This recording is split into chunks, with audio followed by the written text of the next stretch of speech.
Yo, yo, yo, yo, yo.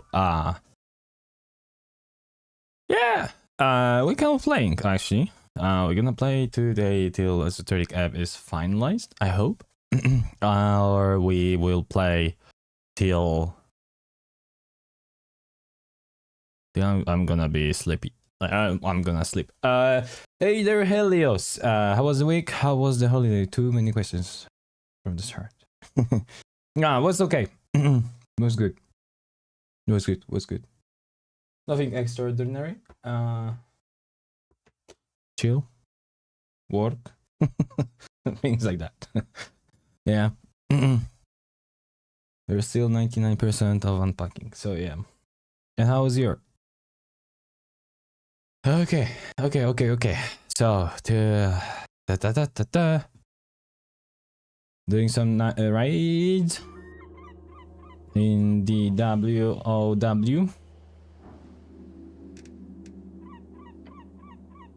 You have a whole week off? Damn, that's a lot. Check displays, then go to Sphinx, then Snell, then Beard, then oh my god, so many things I had in mind. Week away from work. Starting today, starting tomorrow. The whole next week. Check displays, then go to Sphinx. Okay. Then Snell. Then Bird. Okay. Then something, I don't remember what next.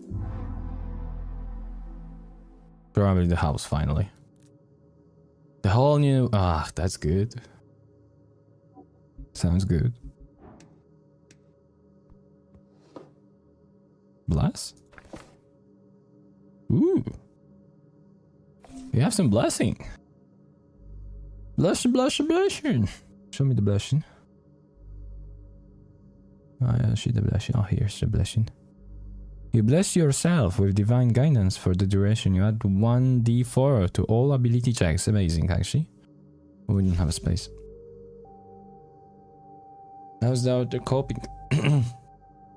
It's better now. I think it's better now. What? This person is... What? City Sworn Angel? A tier. Okay. Oh, she is better. We found few activities and yeah.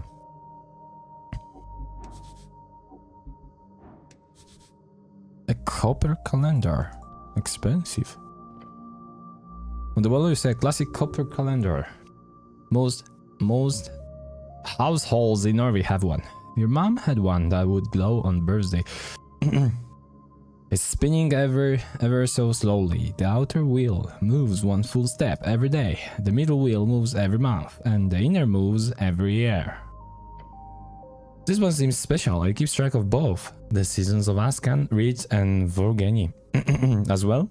Oh my god, something is wrong with my throat. As well as all major Earthful holidays. And what you doing, Helios? Playing some WoW? No. Some. What you have there? Yeah, something's wrong with my. Damn it. Yeah, I'm healthy. But something is wrong. What day is it? The outer wheel tells you it is March 24th. What's the current month? The calendar March. That's the third month. It is well done. Thank you. With all the engines. Okay. When's the election? In 3 days. What year does it say? 27th post-war. It has always been easy to keep track of how old you are. Thanks to that, I'm 27. To decide when a new era begins, your magically attuned items and timekeeping spells will keep time in regards to the eras. Eras which shift for reasons beyond anyone's understanding. Anyone's but yours, most likely. Very cool, unlike magic. It is intriguing, yes. Who decided on the names? The eras have no objective names. They are chosen by each culture differently. In Nordic, the common era type is to simply follow the rich and common structure, Which is Gate era, 3000 years, fade, blah blah blah blah. And the post-war era has just begun. Move on. We will see how long it lasts. We'll most likely not see its end. The genre is always like 30 minutes, something long, so time to time. I cannot react fast because I'm in the process. I know. Easy. Good to know. Look closer. You can see the months and the season marked in the copper plate. Jorgoni, blah blah blah, Voteni, March. EC, 2C, Cronus, Ingarmi, Eltre.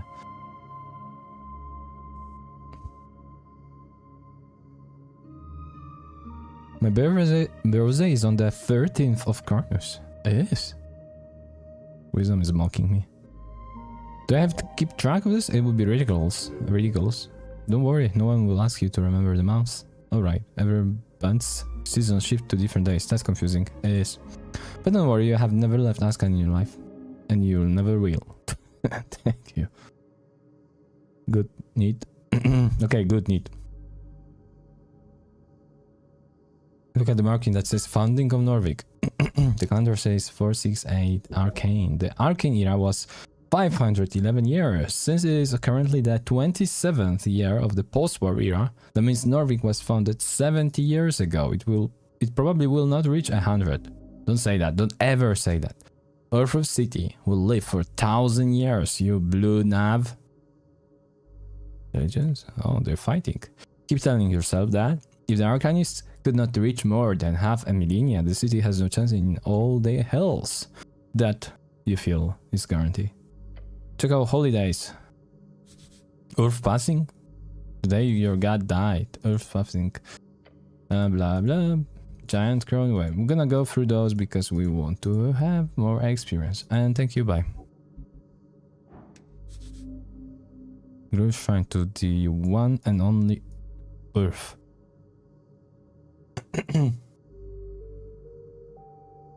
You approach the shrine. 3 power spells.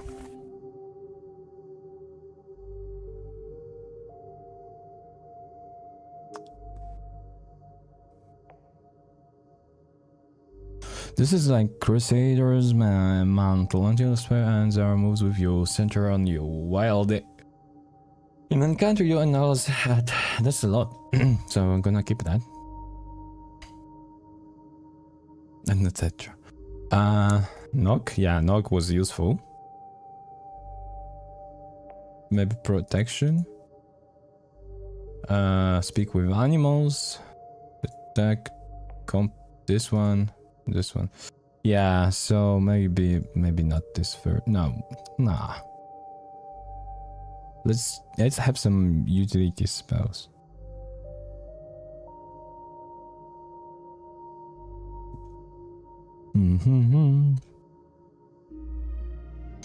Charm person. A chest high above. Of course we can reach it without problem. Money talks.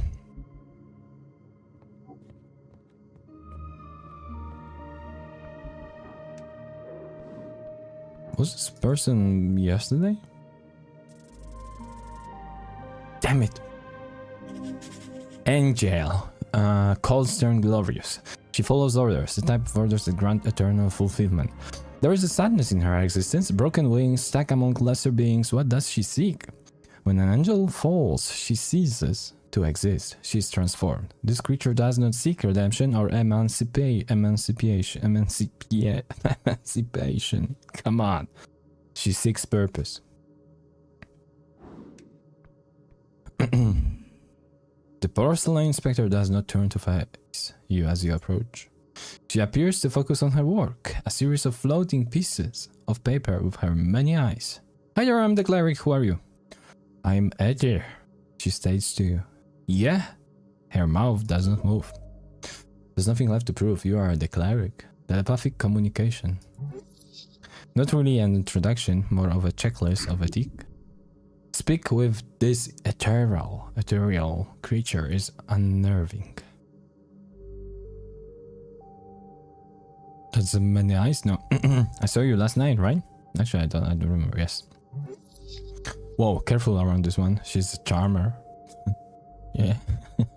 The searcher appears to focus on her work. A stack of many documents with her many eyes. There is no acknowledgement of your presence.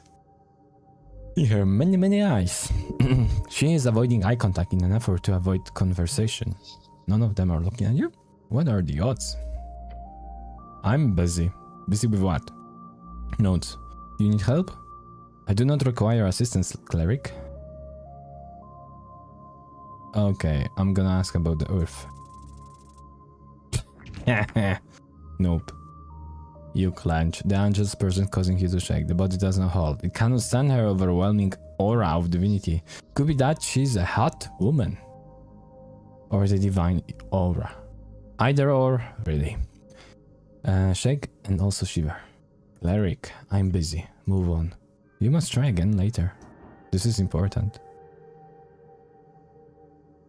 Do you really see how... No, okay. What's like being an angel? No response. Can you fly or just float? Glance at her broken wing. The wing twitches on the side. Hate to see it.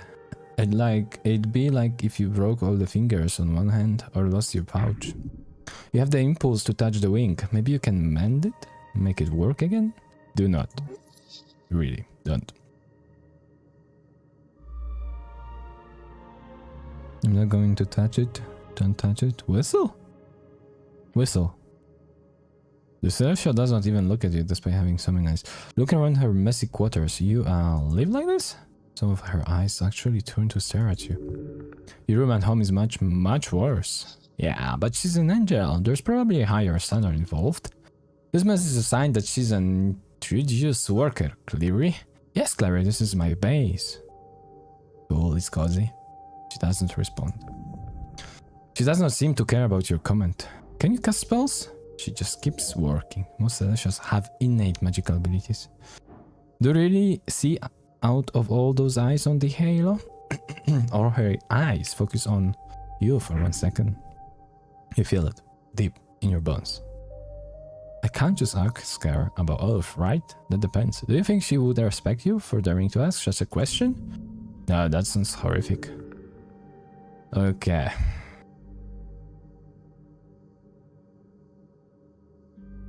Yeah, let's do it again.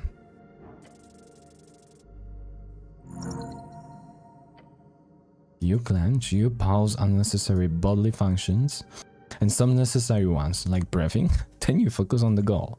Speech. Tell me about Earth. She stops writing. Looks like a harmless pause. Just be careful. She mimics a sigh. The faded man god. Earth of Norvik. That's the guy? Yes. She lifts her hand, pointing towards your chest. I serve his remnants. Dzieci smoków?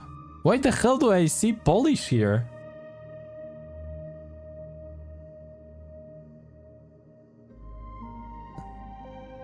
Kids of Dragons? But why do I see Polish? What the hell? Why of all languages? Smoke what? Nah, I know what's that. Interesting. I'm gonna ask actually because I'm wondering why Polish. Smoke what? Her many eyes look at you. Essentially turns her head in your direction just a bit. I uphold my honor through service to the Coin Lord. Good, say honorable. Serve the city well. Honorable. She turns back to her documents. I am unsure about many things. Yet for now, I serve. For good or ill. You've got an in... God, she's terrifying. There we go. Now she will speak with you, for real. Uh-oh. Yeah. Would you join my party? You seem like a strong companion. No, I'm busy, cleric. She will get on board. They always come around. If you play your cards right, anything possible. Good. You're strong enough to carry this team. Snell actually does a lot. You should appreciate him more. The goblin? He means well, but he's just a bit of assistance. Very noticeable. Men were not meant to carry the world upon their shoulders, not alone. What do you know about celestials like her? Celestials.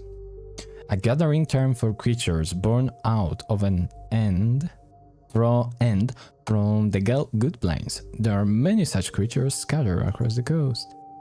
The only major civilization of celestial is located in Divini Torum, the Golden Heart. Should I even talk to her? Depends. Will you say what she wants to hear? She is lonely, but her demeanor does not scream. Please socialize with me. What do you know about the pale man in the morgue? She closes the book floating before her. Avoid that creature. There is a darkness there.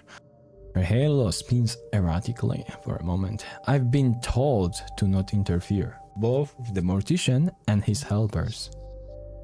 The pale man's reputation is insane. What the hell is he?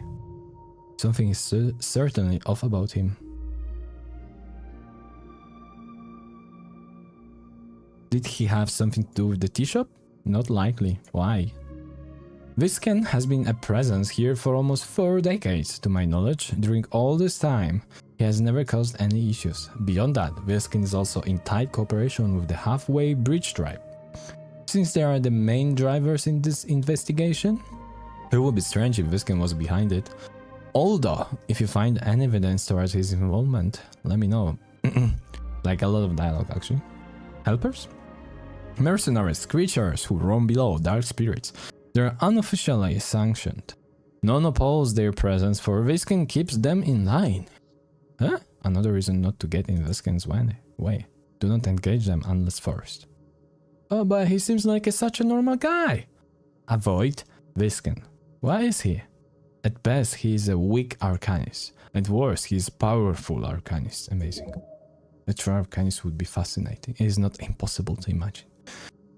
Should I keep an eye on him then? If you wish, I suggest not engaging. Don't. You don't have the skills necessary to actually cross that guy. He's something else entirely.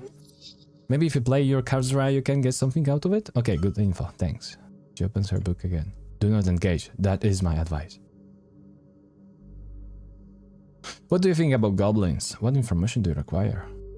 Can I trust their chieftain? Lady Sagediff is a powerful creature. Do not trifle with her on her pawns.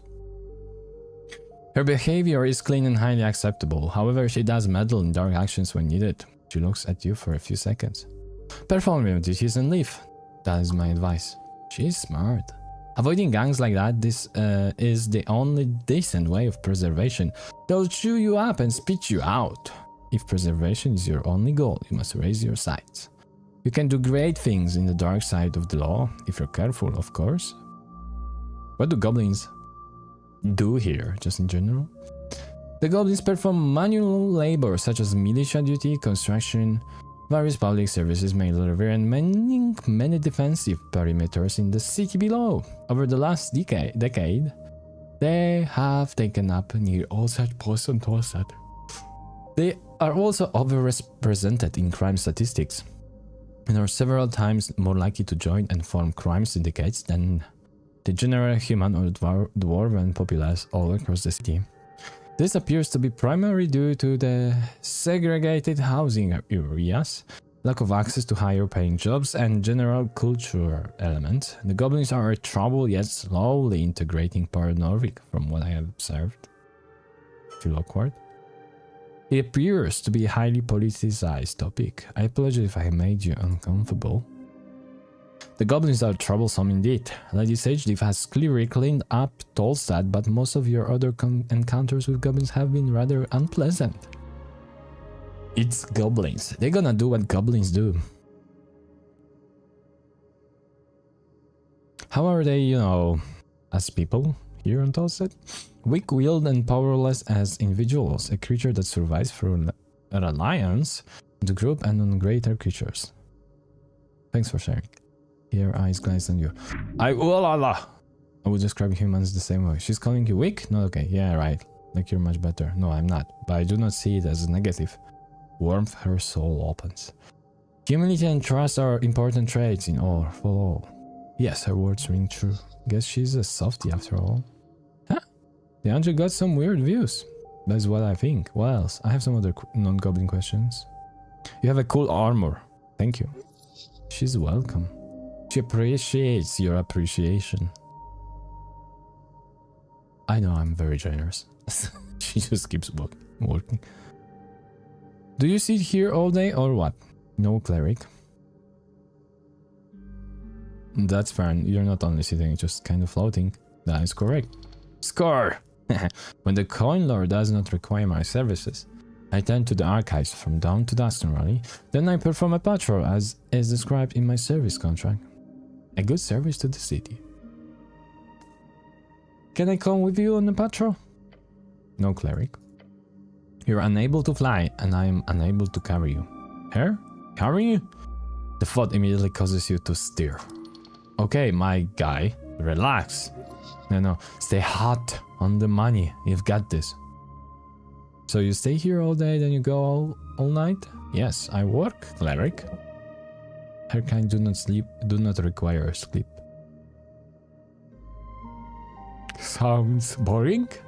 Those feelings are very human. My services to the coin lord. A truly great woman, commendable to the utmost level. Get to know her better? It is time. Become the man you were meant to be. Speak with the angel about religion. Okay, get to know her better by discussing religion. That's I throw. Damn it! Failure. No. There is no way you're talking to this woman. She's treating you with disrespect, bad attitude, and redness. And is getting to you, burrowing holes in your manhood. Holes? Yes, holes! This is ridiculous. Just because she's an angel doesn't mean she can ignore your questions. You need to be firm. Show her that you're a man. A man? A man, she repeats. You said that out loud? What? You are speaking. Stop fumbling this opportunity. Show her why she can trust you as a man. About Earth. What about him?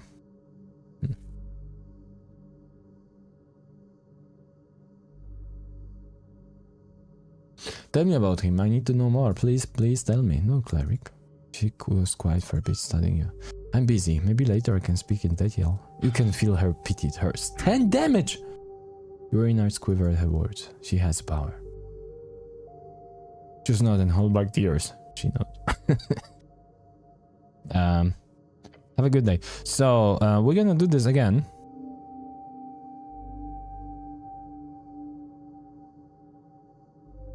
But we're gonna prepare better strength.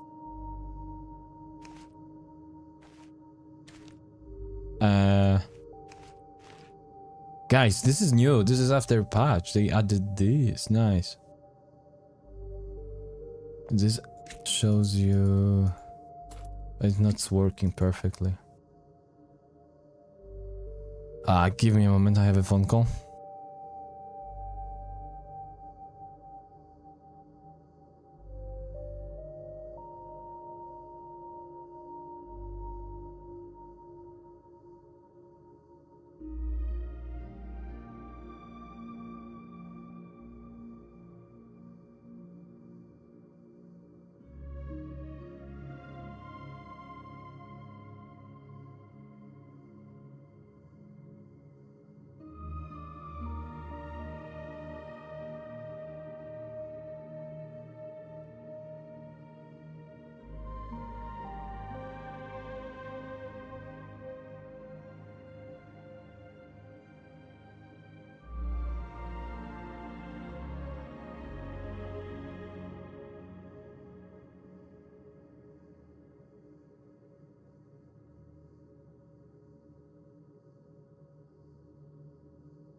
Okay.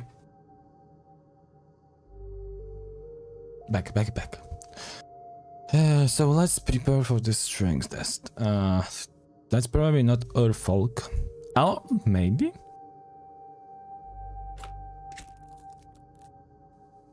She's Angel of Earthfolk, so...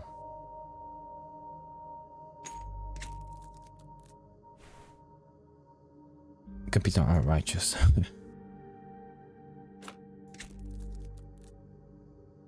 Where was it?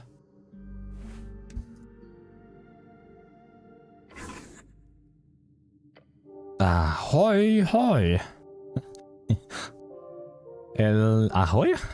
This is what my old master used to say. Master don't like it? No, it's called ahoy. Ahoy, hoy! You do enjoy being called master. Meg is very excited to join on adventure. Can you turn into anything? No. Very sad, but Mix is not good at shapeshift. So Meg like to stay the same for a long time. Meg is more of hiding mimic than changing mimic. Welcome back. That's too bad. I was going to ask you to turn into stuff for me. Oh.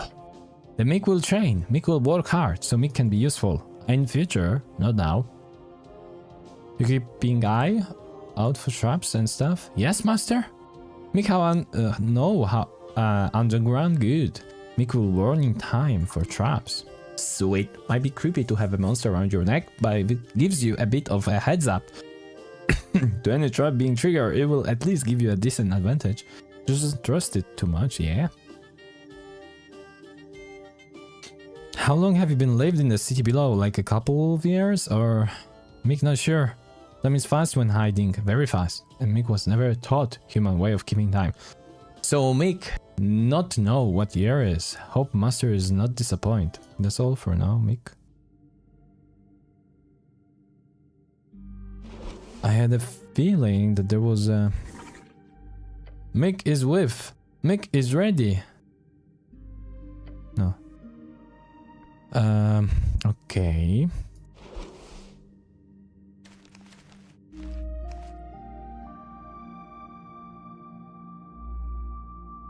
This is like mind strength.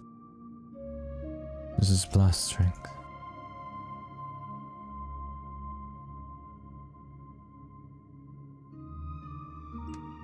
Okay, it's fine. Let's do it. Cleric. Get to know her better. Yeah, it's gonna be easy, right? Yes. This woman served Earth. Why? A woman of her caliber, a great celestial of the West. She must be bound by some oath. Of course, an oath to serve the city, even beyond his death. She is a sister to the cause. Ask her. Ask her why she's here. Raise your hand. The angel's many eyes focus on you as you open your mouth. Why do you remain here? Serving a city of men? Serving as a woman? She stops her work. The floating papers begin to move out of the way. And the angel descends ever so slightly. She grits teeth and clenches fists. Holy shit. To miasto, gdzie rozum szczezł. Oh my god. Why this Polish happens again? To miasto, gdzie rozum szczezł. They even put this szczezł. It's hard to say even for Polish people, szczezł. This city where wisdom's gone, I have no bloody idea how to say it. Yeah, that's in Polish. Yeah. The city has lost its head. Is it the same? It might be, okay, maybe. A city of fools, exactly, okay. Your legs shake, you stand before a goddess. Stand your ground, face her. Do not lower your head. The celestial faces you. If we're all so damn stupid, why do you stay? No, my city is not yours to insult, angel. Her normally stone-faced expression is still there, but with a swirling mass of esoteric force, where her eyes are supposed to be. Her telepathic voice rattles louder in your mind, a crackling boom. I'm not a slave to this city. You feel a thought. And as for the world is vibrating around you, the angel's halo slows. But that is not an answer to your question. No, it's really not. She lifts her head and the many eyes follow. Why do I remain here? She asks herself, yet in your mind as well. This is some deep psychological stuff. Didn't expect that from a celestial. The darkness within her skull retracts as she waves her hand. Ask if you are so damned. Where did you come from? I was crafted from molten blood. Upon the slain corpse of the Titan Wielokrwisty. Multi-blooded, I guess. My sister spawned from the flood on the slope at the closing. I'm no Antisepalian. My crafting was made here on the historic coast, right as it all turned hellwards. It was force I learned so soon after my first light. She speaks of so many terms and strange concepts. This is the life of a celestial. This is where I come from, the eternal battle for the Holy Mountain. Holy Mountain, a short name for the singular infinite mountain set along the coast in Divini Forum. One of those natural world wonders. Or whatever. So, you're kind of veteran? Ha! I made it laugh. A short bag of laugh in your mind. Scar! A colorful storm dances within the hole in her skull. Those before me, they were the ones who actually arrived to this plane. They had not even a concept of time. Many mortals say my presence is alien. Older celestials are alien to me. How did you meet Earth? She did not answer for quite some time. Omnibus. Let's see. I moved with a Imian explorer at the time on her airship. Airship like an Arcanist kind? Yeah, it was a slow and dangerous contraception. Hey there, Wolfie! Oh, hello! How are you? How's living there? You were not designed for flight. Yes, you were designed for far more. I was an official gold dispatch. My job was to watch the Imnian movement and report my findings while acting as an official witness. After only a year of travel, the ship went down in the ocean. They accidentally flew into a frozen pocket. Oh. I stayed near to watch the disaster, as was my duty, to report. She's quiet for a bit. 20 crew members died in the impact and the other 12 gathered on the wreck. They called out to me, pleading as they froze to death. I did not have authority to interfere, as was the golden Courts Foreign Affairs edicts at the time. She obeyed. She followed orders. That is good. Once the voices were silent, I left the blizzard behind, moving inland. I don't know. Okay, why would you not attempt to save him? Them, I had orders. Why listen to such bullshit orders? She doesn't answer your burning question. Instead, her voice simply echoes in your mind. Oh, thank you, Wolfie. Thank you very much. Thank you. Were there something I don't have a sound, but were there something about like some animations, things like that? Ah, the storm raged. Before making out the pocket, I was struck by lightning. Lightning? Yes. Like a bolt of lightning? Yes, cleric. Her many eyes land upon her right arm, held out opposite and floating shards on her left. That is when my wing broke. I fell into the depths. Even an angel cannot withstand nature's fury. That should have ended me. Yet the strings aligned. A fleet of humans were traveling across the rough, Ascani waters.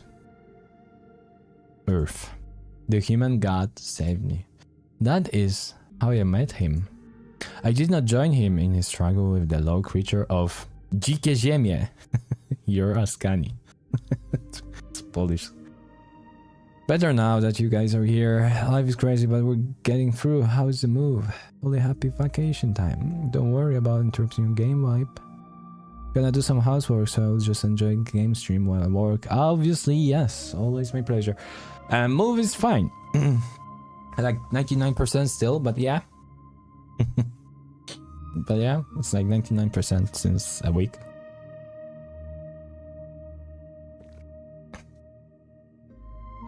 GKSM is wild. Wild grounds, I don't know. You're Ascania, they call it Ascania. Yet in time, I sir.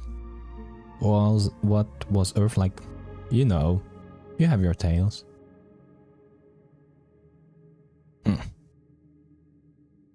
I know the stories. I want to know what you thought of him. You see many eyes gaze into yours. He was meek. Yes? Other meek, sorry. Kind. Reluctant. It was his weakness and his strength. Your god was a complicated man cleric. He did terrible things. He performed great deeds. He was just a man. Is that your actual view of him? She considers your question for a few seconds. Yes. He built his city in his own image, for good and ill. How long have you been here? I served him for a minuscule time. Approximately 49 years. So we fought trolls with Wolf? No, I joined after the initial conquest. We view time in different lights, cleric. Remember that. Why Darrow? I'm a senior member of the Earth Guard. The Patriarch said my assignment. I'm following orders. Oh yeah, it's weird, but she's really looking for some time of guidance here. I had Nicholas Darrow's defense, along with a handful of rotating guards. It is not a difficult appointment. While less good, serving Earth's legacy is honorable. Her many eyes look away, focusing on piles of documents scattered across the tower. I have nothing else to do. You're looking for meaning. She looks back at you. Call it what you will. I'm here for now. Why not go back to the Golden Horde? Do you believe them to be better? Oh, of course not, but I figured an angel would think they are. The Horde consumes and subjugates. At times, they fractionalize, splintering into deadly warbands, usually by some divine mandate or plot. Rather than similar motives to the civil wars of mortals, her telepathic voice changes to an octave lower than before. I was a cog. Inside, I could not see the contraption. Outside, oh, it's clear. You're a machine built for divine incursion. 100 million pass. She is damned Kohnyu? Didn't expect that. Kohnyu. Slang for conscientious objector. During the Cold War, they had a whole penal troop called the Kohnyu Corps, full of people who were charmed into performing war services. Can you imagine losing your freedom like that? Awful. So you're a Kohnyu? Kohnyu. What is that? You know, conscientious objector. You object to fight in war. Conscientious objector. I don't know how conscientious. That could be what I have turned out to be. A city is not a machine. It is a living, breathing thing. One that may dance or sing or run off a cliff. There is something good about that. Rhythm, baby. She prefers the Earthfolkian way of life. Who would not? Norvik is the greatest city of the coast. Do all Celestial looks like you? No. Too bad, smirk. She turns her head away from you. Ah, come on, that was a decent line. Celestial creatures are amorphous spirits, built upon the energies of the positive. We shape in time, we form by purpose. Some of us fade fast, some of us slow. Some by physical means, some by spiritual. Unicorns are celestials. That fact always pops up in your brain as soon as you hear the word celestial. Cool. Well, I think you're pretty at least.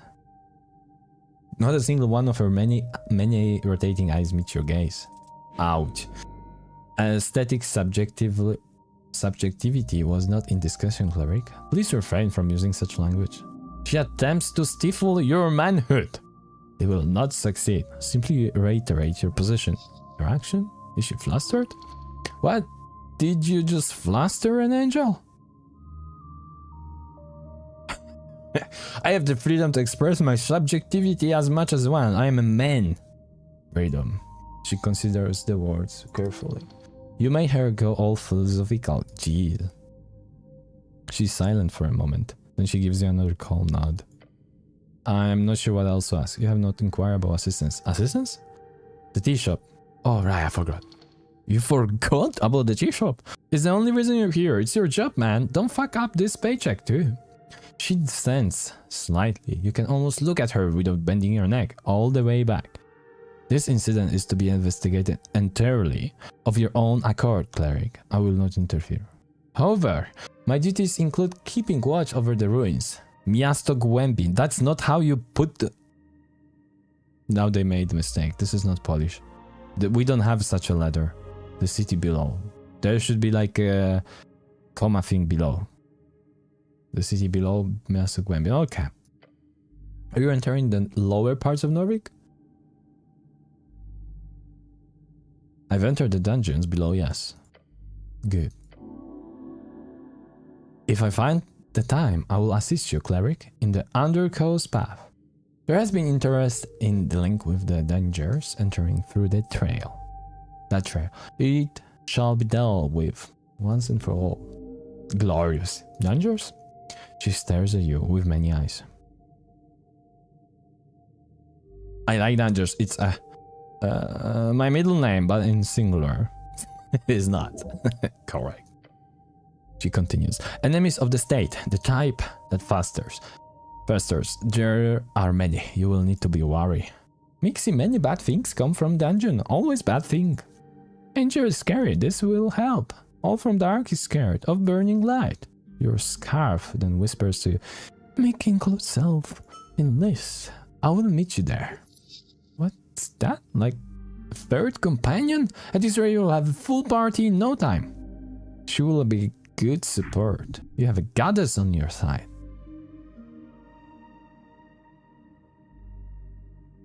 That's kind of you. I really... No. Okay, sure. Ranger returns to her work. Etty will now join you in the Undercoast path, so long as you do not go down there solo. You're eternal, yet also imposing woman. Attempt to flirt. Imposing. Ethereal. Her telepathic voice gets dropped down several octaves. All the way down your back. Your spine. This is your chance. Prove yourself. Show the world the mountain can be climbed. She's in your party, kinda. We have advantage.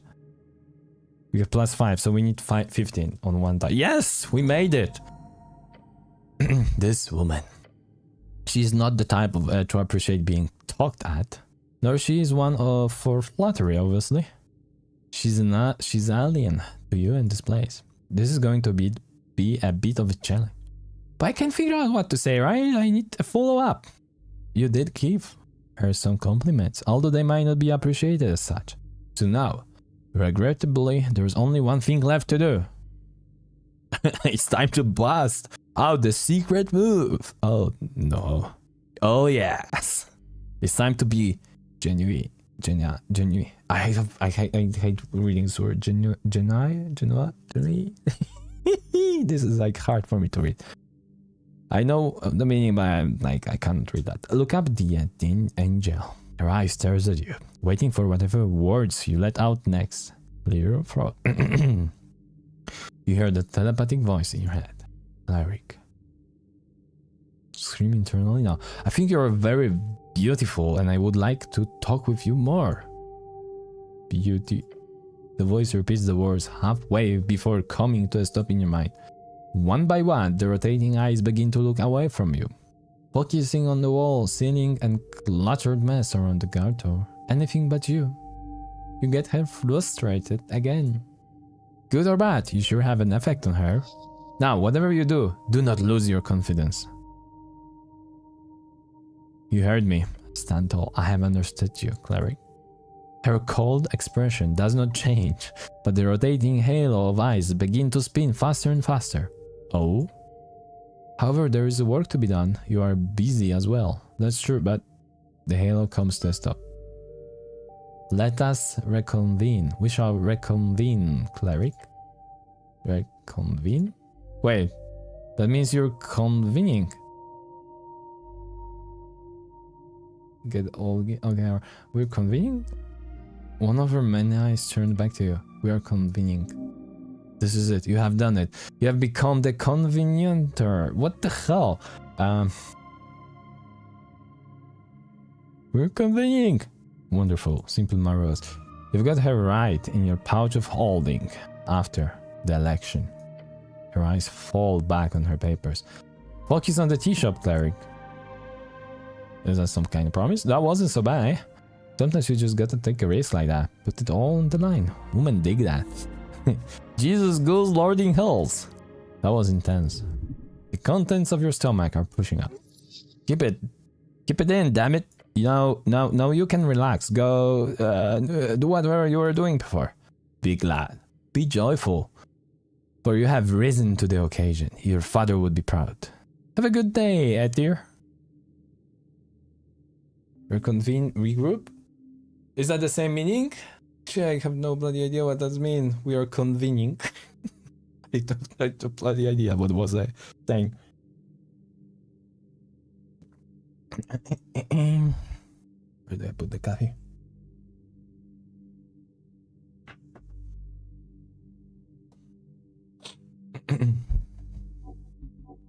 Cool. Let's go out. Oh yeah, we have some new quests also. It's raining.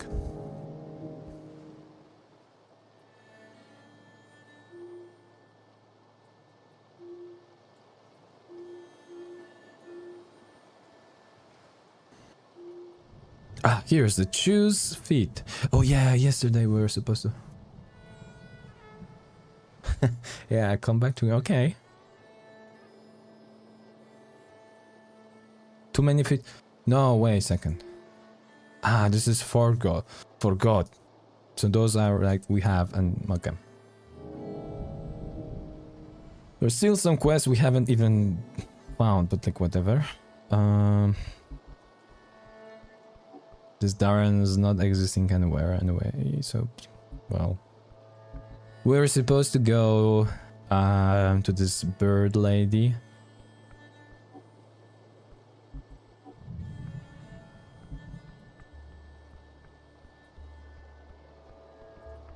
First, let's go here. What time is it? Oh yeah, 1 PM. No. Before we engage, we hold first. The Iron Tinkan Knight. Man, dude does not acknowledge your presence. He's ready for more your question. No, I wanted to behold.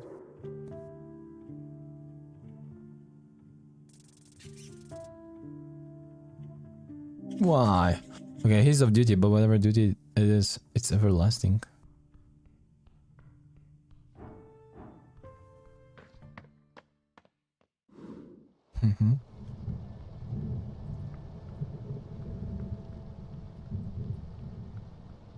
Wait. This wasn't down. Trash. Dream patch. For free.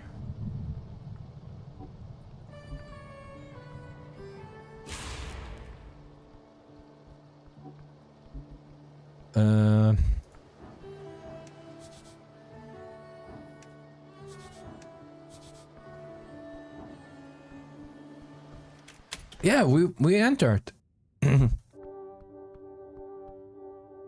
Okay, before we do that, let's go outside. Let's talk with those guys.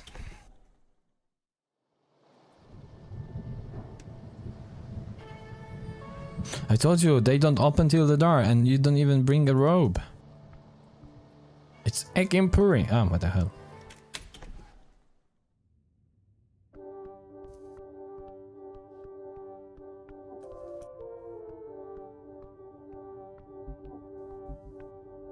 Okay, we're gonna have like a big thing now, probably to do. Behold, wisdom. Let's improve our wisdom for a moment. There we go. Gives +2 wisdom. This gives +1. +1.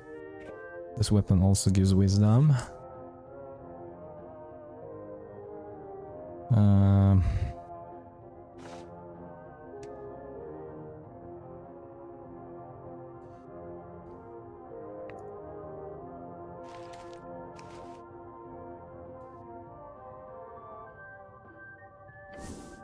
You hold up the pebble. I can talk with people. Hey, hi, Lady Sageleaf. I'm working on the tea shop. Just wanted to check it. I'll let you know that everything's going good. What in the fuck are you thinking? You dare send me a pebble message? You must be out of your damn mind, human. The message ends. But we got a 5 experience, worth it. At your hey, too, what you're doing? Clary, please don't use that pebble to contact me at your leisure. I'm attempting to work here. If you require assistance in Delve, please meet me below. That's now. Can you come meet up? No. Hey, Annie News to Rick's beater. Cleric? Oh, it's you. How lovely to hear you sending a message here out of nowhere. Where is it, Pebble? It seems more like a pebble, really. Hey, all this, got any cool riddles that fit into 30 words or less? Are you sending me, Claire? Send me, yes. I'm not sure how to feel about that, but the riddle? Sure, how about this? Feed me, I live. Water me, I die. What am the message? Feed me, I live. Water me, die.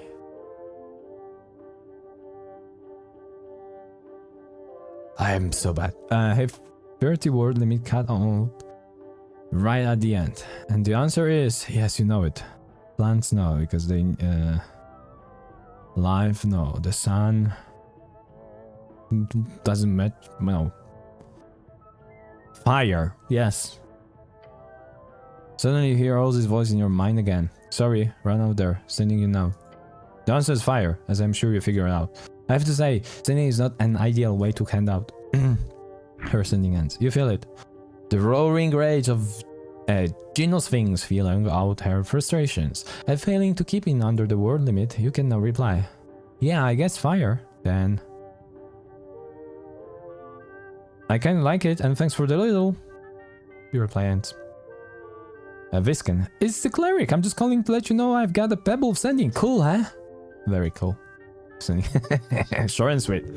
You didn't disturb him now, did you? Oyugi? Hello, Miss Merchant. I can send pebble message now. Isn't that cool? Anyway, do you have any news, wares? Oh, nothing new today, sadly. I'm still only working to sell the goods I've got. But please stop by if you want to browse. Okay, amazing. Some experience happened. But we're still not done with the wisdom stuff.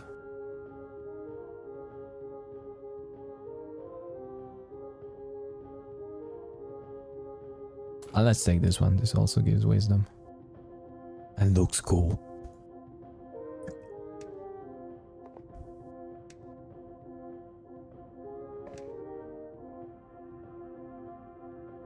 Okay. Whatever will happen here, but... bullshit. Okay, let's suck then. The Sphinx takes a sip from her barrel of wine. Little one, she says, and looks right through you. Isn't it lonely to hang around here for the millennia? She takes a deep breath. I must remember that my perspective on time is different from mortals. When one views events so on scale, measuring eras, a chant like this is but a fleeting blink among a heaven of stars. So everything's going really fast for you? The Sphinx takes a moment. When a child grows, a house once thought massive will soon start to feel crumpled. As time grinds on, the idea of today is no longer a canyon of possibilities. For me, a house is a minuscule. What about this then? Try jumping side to side really quick. Let's do it. The Sphinx follows your movement with a stale expression. your impressive movements. You keep it up for at least a dozen jumps before you feel your legs grow sluggish. How's the size of the house now? Was loudly. The Sphinx has an indestructible expression on her face, watching you pant like a dog. Those were some spectral jumps, little one, but please calm down. Jealous? She tilts her head to the side. A moment of contemplation. Fascinating.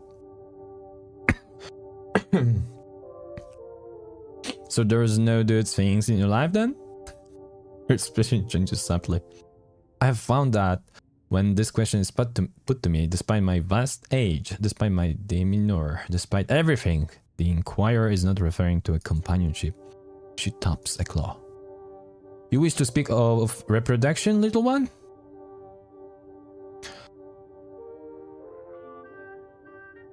Yes, I would like to hear about Sphinx reproduction. I'm not sure. Her intense glare grows more esoteric. She's into it. There are many lower races of Sphinx, some more bestial than others. Apart from often serving lesser purposes, they also share a common characteristic. She frowns. That was the Sphinx equivalent of spitting on the ground. They are all male. Wow.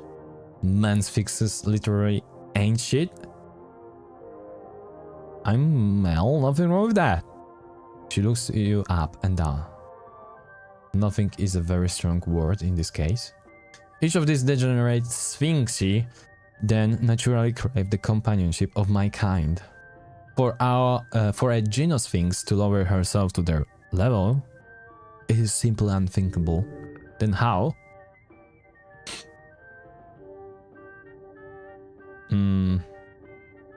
Any man would desire such a beauty in his life. These bestial sphinxes should really work on themselves. They can't be that bad. Have you given them a chance? You can see her extend claws out of her palms. Oops. She didn't like that one. The degenerate races of sphinx were born wicked and craven. These creatures are no similar to than a horse to a donkey. No, not even this, as it implies some level of closeness. A horse god to a painting of a donkey. Nice. This misconception of our similarity will plague me for eternity. But considering them a legitimate partner, creating more, the Sphinx shake her head. A true man in his mind. He is not violent by nature, nor he is afraid of action. He is not decisive, yet tolerant. He is wise, yet still ready to learn. A true man is a riddle.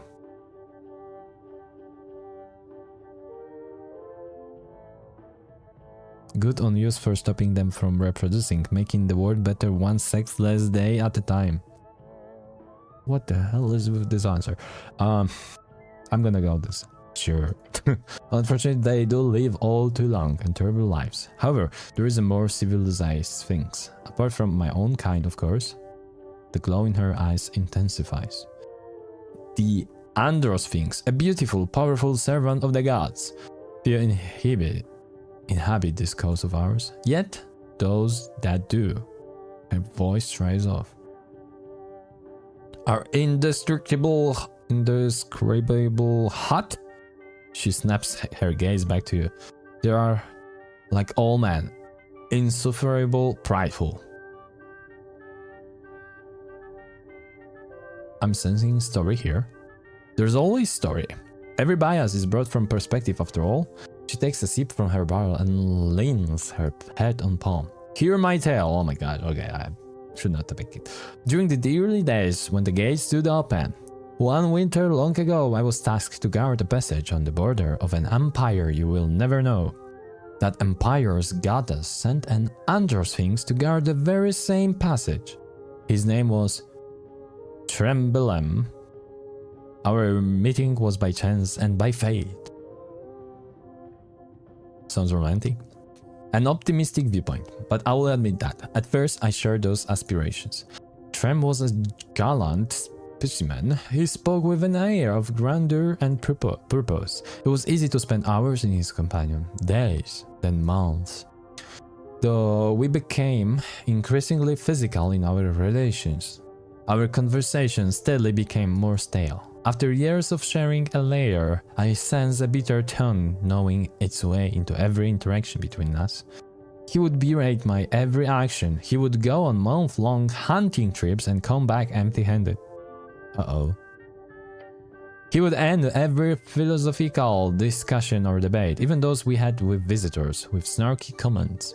Tell me, with whom do you believe this venom originated? Which one of us would be at fault, so to say? Considering general stance on masculinity, I'd say you. Maybe you just two were compatible, considering general. Maybe you two. I mean, I don't want to be nice actually in this game. So I'm gonna be this. No, but I like her. Let's think. Maybe you two just weren't compatible.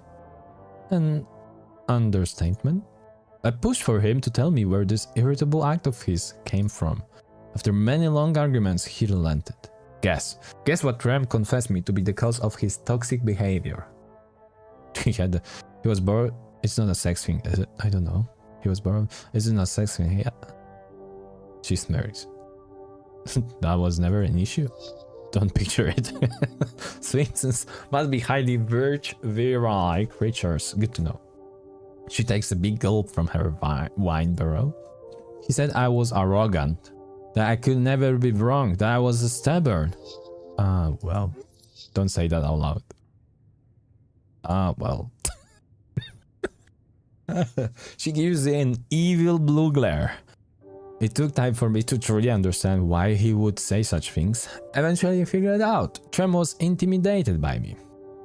For the half-century we spent together, he never once could keep up in our debates. He never could solve my best riddles or even understand many of the most basic of philosophical topics I brought up.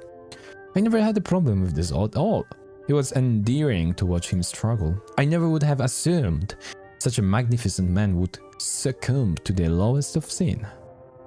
Pride.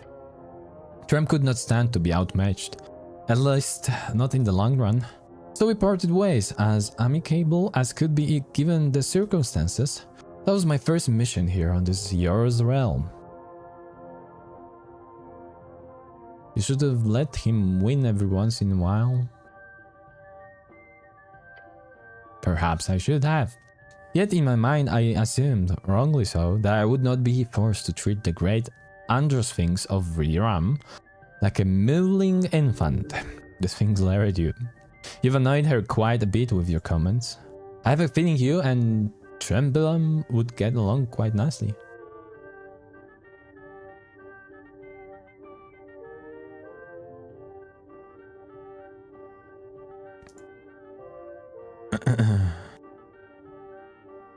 I agree. Wait a second. Are you annoyed on me? She scoffs. I tire of this conversation, little one. Aye. It seems as a thought. Man, in mortal or immortal form. Sure, but the same spiritual veins. Oh well. I apologize if I caused offense. Do not worry, I've seen worse in my days. Now will you leave me with my wine, or do you have more topics on which you wish to interrogate me? Can you tell me the riddle again? She chuckles. As many times as you want, cleric. Found within the arcane flare. Twin tongues of flame that scourge the air, burrow deep within the earth, a primal string to show your worth. Folk and gods in thronging hers, a man divine. Oh, attempt flirt. I'm sorry. Where are we going with this little one? Oh boy, get ready to run. Ah, that's impossible to do. But wait a second. What's the door behind you? We had this conversation.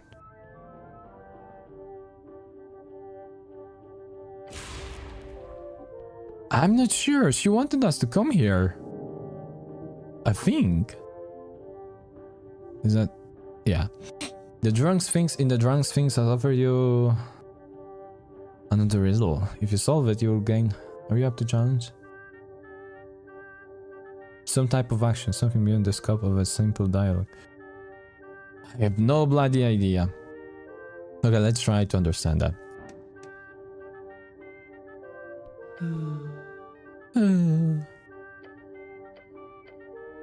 Fun within the arcane flare, and twin tongues of flame that scourge the air. Burrow deep within the earth. Frame and string to show your war. Folks and gods in front earth. A man divine alone holds his words. It's not about jumping, right? But we're gonna do this. I know we could not.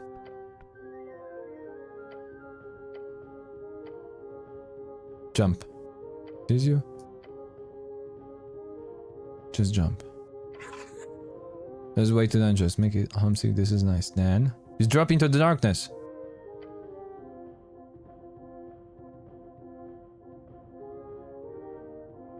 For several seconds, you feel nothing but soaring air through your uniform and helm. As the extreme tingling sensation fills your senses, the sense of falling, and then, in a sudden violent end, you hit the ground. Ouch!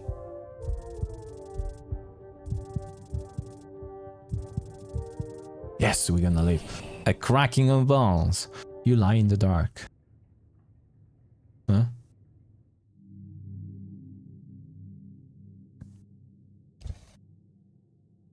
Cool. We haven't been here, I think. Oh, we are over. This is where this dwarf was. You can see the whole survey, yeah. So first, let's take this lighting, yes. Two, let's heal up.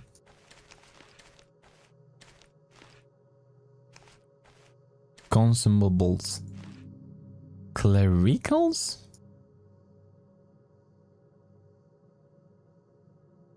Ah. Apples.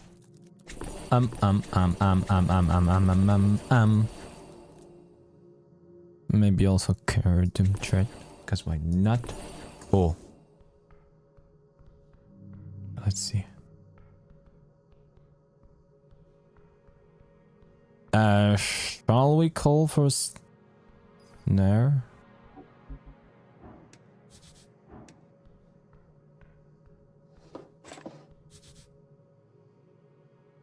There's awfully omnibus. Okay, we're gonna call for the help. Just in case, you know. Hold the pebble. Can come meet me? The message you receive sounds like a long drawn out sight. After a few minutes of waiting, he just shows up. Great idea to meet up inside the city below. Very safe. Yeah, let's go. Cool. So he's back.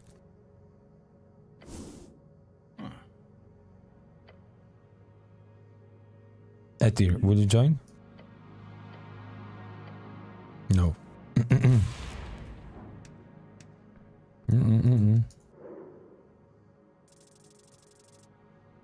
There's like 30. Damn it. We approach. A lot of rain today. What do you think we should do? About the rain? No, what should we do today? Ah, right. Checking out the tea shop is priority number 1. We got to gain access. Focus on that, right? Do you want to sleep in the guard tower with me? I'm good. It's such a goody gold grove. Goody Gold Grove, a classic Deminorian fairy tale about a boy who was so good he exploded. Literally. And that's only slightly paraphrased. That's understandable. I respect your opinion as a man. Is it because the guard tower is nasty or because you don't want to have a slumber party with me? Thinks about it for a second. Then he says, 20% number 1, 80% number 2. That's how long you spend in the bathroom. That's how long I spend in the bathroom. The goblin stares you, then laughs. Good one, quick-witted for once. For once? Don't ruin the moment. But don't worry, I'm sure you'll enjoy that tower as long as she is in there. Do you have something against my celestial roommate? First of all, you didn't even met her. First of all, that's a very funny sentence. Secondly, no, I don't. Just be careful is all I'm saying. Don't want someone powerful like her on your bad side. Okay, let's go.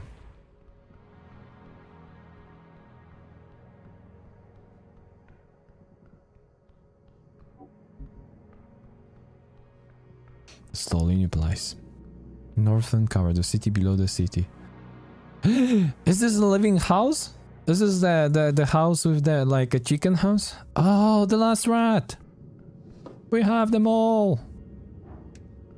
Yes. Uh-oh, dead body. A dead fighter clearly around. Only bits are sticking up.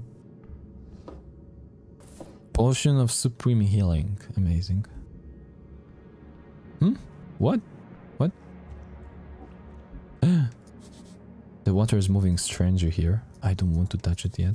It's cool. Looks like a goblinish. Let's engage. You kneel down to examine the skeletal remains. Goblin. Old. Very old. Hello there, little guy. No response. Oh. The skull stares back. Empty. What do you make of this now? He crouches beside you, studying the bones. A goblin. Real old though. Before my time, before my parents' time even. Wonder what he was doing out here. Rest well, school. Shadowy, full arms, strange magic. Exactly.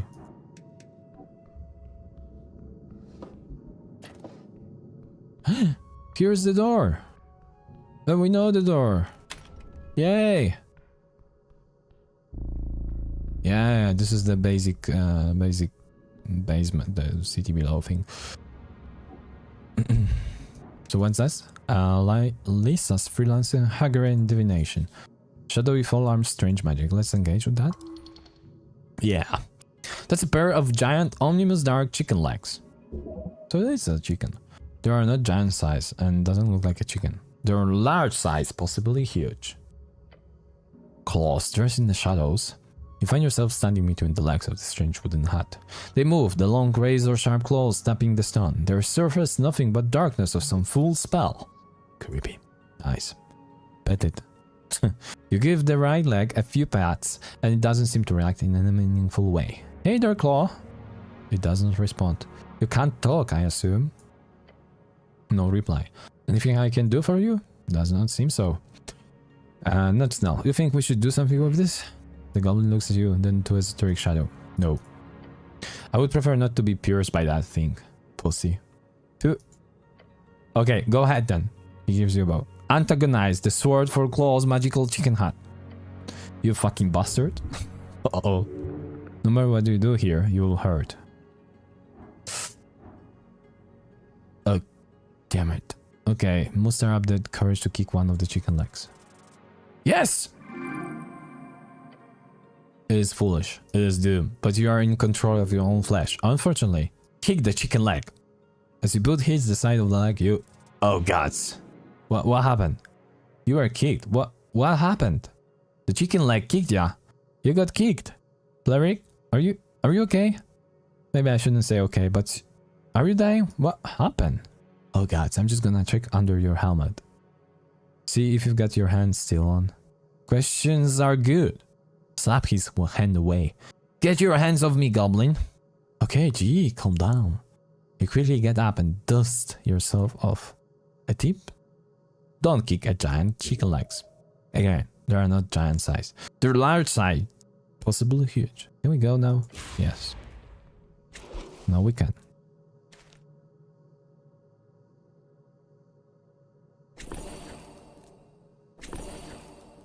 Okay.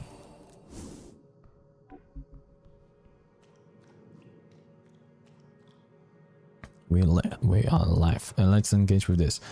What? There's potential here. Potential? Yeah, like the opportunity of a lifetime sits right here, right now. In this here weird cave lake. Yeah, I can feel it. Tingles. Deep. Oh, is there... There's something in the water. A glint within the lake. All around you. Oh shit, is it another trap? No. It has no killing intent. You okay in there? The water rises. It takes shape. A figure, fluid and shimmering. Surface walker! The lake thing? The voice comes from everywhere, from the water itself. My domain is what you stand in, what you drink and bath and boil. Your domain? These here waters flowing through time and space. I offer you opportunity. The waters swirl and churn. The land rides to this cavern, yours, to do with you as it please. Land rides? This cave, its pool, the shore. All yours for the low price of 25,000 shiny gold. 25,000! Yeah. That's one hell of an offer. Let's hear this like thing out. I could afford that. 25,000. That's a lot. Your companion says loudly across the cavern. That'd be a good price if this was a developed region. What if it becomes a developed region in the future then? Then they'd call you Investor Cleric, Lord of the Futures. And I also offer healing water, 100 for a gold. Don't go drinking random elementals in cavern lakes. That's how you catch esoteric pneumonia. No such thing. Though you can easily die from many other dungeon diseases. No, that's a scam. That seems steep. Quality cost, Surface Walker. Why would I want to own a lake? Privacy, prestige, a place to call your own. The surface dwellers covet such things, do they not? Why do land rights even mean down here? Official ownership recognized by the old laws. No goblin, no dwarf, no cleric may claim what is yours. What else can you tell me about this place? These caverns are old, older than your cities. Many have walked these paths, few have returned. The deep places keep their secrets. Cryptic and expected for elemental. How long have you been here? Time means little to water. I float, I wait, I remain. Since before the dwarves, since before the cats. Ancient. Impossibly ancient. Okay, we're gonna put the charisma on us. And we're gonna try something here. Because why not?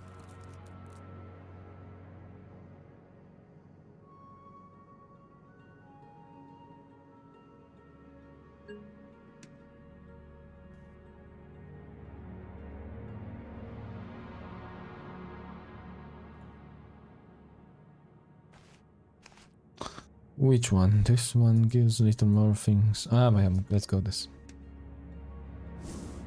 Okay. Let's try to haggle. 25,000, that's absurd. Sure, we can negotiate. Nice try. 7+7. No. The price is a price, Surface Walker. Take it or leave it. Let's do it again. We have +7, so it's actually 10. We need to have 50% chance. Come on! Success! The element pauses, considers. You speak with conviction. Very well. 10,000 crowns, my final offer. Much better deal. I don't have that much. But I will drink the water. The coin sinks, disappear. A small sphere of water rises to meet you. Drink, take a gulp. Yes. It tastes like cave with a hint of algae, but you feel refreshed. Insane behavior, Sam whispered to himself on the shore. Absolutely insane. But we are still exhausted, so it didn't help me. Tiny doors, let's enter. Tiny skulls without mouths. Take this. There's a cat. I probably cannot reach, yeah. The mind expansion. This thing gives forever, yeah. This also, like for a week. And that's actually what we need. I don't think we're gonna play much more than a week. But who knows, maybe. A black cat. Disengage. Up on a bookshelf, nestled between dusty tomes and jars of a questionable origin, sits a familiar black cat. Search rebound on the stones, in the waters, in the flesh. He pretends not to notice you, classic. She has cat eyes. The hag steers her cauldron nearby, humming something off-key. Is that your cat? What? Oh, him. She waves her spoon dismissively, splattering something green on the floor. He's not mine. I'm his, according to him anyway. The cat's ear twitches in acknowledgement. She gets it. Attempt to pet the cat. You reach up the torch shelf. On your tiptoes! Sir Truman watches your hand approach with narrow eyes. Withdraw your hand. The cat looks relieved. Okay. Snell, you seeing this? This cat? I do. Aren't you gonna pet him? Can't reach up there. Oh. The cat's whisker twitch. It cares not of anything. Nice place you've got here, Sir Treban. The cat does not deign to respond. He thinks it's beneath him, his offers, but he won't leave. So, Okay, speak with animals. You place your palm in front of your face and whisper. Everything is words. The familiar shift occurs. Suddenly the cat's micro-expression becomes readable. Hello again, Sir Treban. Ah, the brute who learned to speak doesn't so again. Stretches claws, extendingly. Breathing into the spine of an ancient book. You found my dwelling. How persistent of you. You told me where you lived, did I? A lapse in judgment, clearly. Well, since you invited my home, beyond showing of an impressive array of tiny thongs, I suppose I should be gracious host. The sarcasm is palpable. Did anyone ever tell you you're really cute? Watch it, human. Or I will send one of these books flying into your bucket head. Isa snorts. He's done it before. Give me a black eye last winter. You deserved it, the cat seems to say with a glare. How long have you lived here? 3 winters. Before this I roamed the streets, a hunter without equal. But the cold grew tiresome, and this one, gestured vaguely and Lisa with his tail, offered warmth and fish, a fair trade. He makes it sound like a business arrangement. It probably is to him. What do you do all day? I observe and contemplate, I nap. The life of Silzoffer is not one you brutes would understand. He licks his paw with dignity. Truly a creature of deep intellect. Do you miss the outside? Sometimes. The hunt, the wind, the terror in the eyes of lesser creatures. He stares wistfully at nothing. But I'm old now. The shelf suits my resting hours. Surprisingly honest answer. What do you think of Lisa? The witch? She is loud, she smells of herbs, she talks to herself. But she has never tried to put me in a costume, so she is adorable. The bar is beneath yours ocean.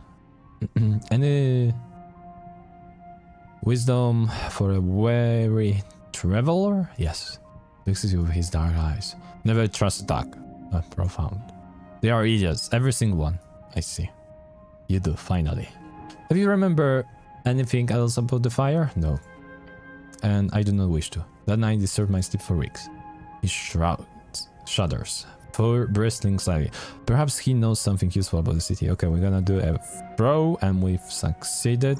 Barely? No, barely not. You've proven yourself. Time to see if he will share something valuable. Sir Tripan, surely a creature of your wisdom knows secrets of the city that we brutes have forgotten. The cat's eye narrow. Flattery. Obvious flattery. A pause. But not inaccurate. Shifts on the bookshelf, setting into a storytelling posture. There is something the strays speak of. A tale passed down through generations of Tolsted's superior residents. He means cats. The White Mane secret. White Mane? The lion folk? Do not interrupt. Long ago, before this city forgot its origins, the White Mane built a shrine, a statue of a great cat, a proper cat. Not one of those overgrown lion brutes. It stands still, half ruined, up in the grander city, on the slope leading up from here, where the wealthy brutes pretend they're better than the rest. A cat statue? A sacred monument to feline excellence, yes. The stray says that if a hero were to stand before this statue, bearing both the plate of White Mane and the shield of White Mane united, and then pray to the fallen goddess at any point after midnight, a blessing would be received. The White Mane blade and the White Mane shield, both after midnight. In esoteric terms, that means between midnight and dawn. El Capion del Hoyo Rojo. The cat purrs. Whatever knowledge he holds about cat speech, it is not entirely correct. What kind of blessing? How should I know? I'm a cat, not a champion. The stray speaks of it reverent tones. That is all I can tell. Now, I've shared enough. Do with that knowledge what you will. He yawns again, longer this time. And do not expect such generosity again. Lisa glances up. He's been mewing a lot. You two having a good chat? The best you could say. Thank you for hospitality. Do not make a habit of visiting. Okay guys, another phone call. Be right back. Be right back. Be right back.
Welcome back. Okay.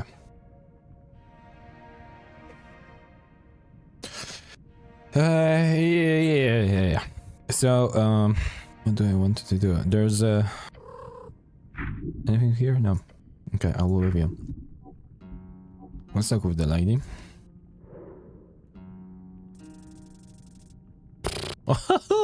Zero things. I don't know shit about that. Okay. We can steal something? Wooden spoon. Ah, we just take it for free. For free, sir. I wanted to say that spectral halberd. No.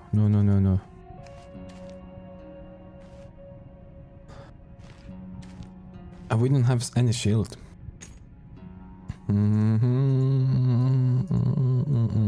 No, okay, that sucks.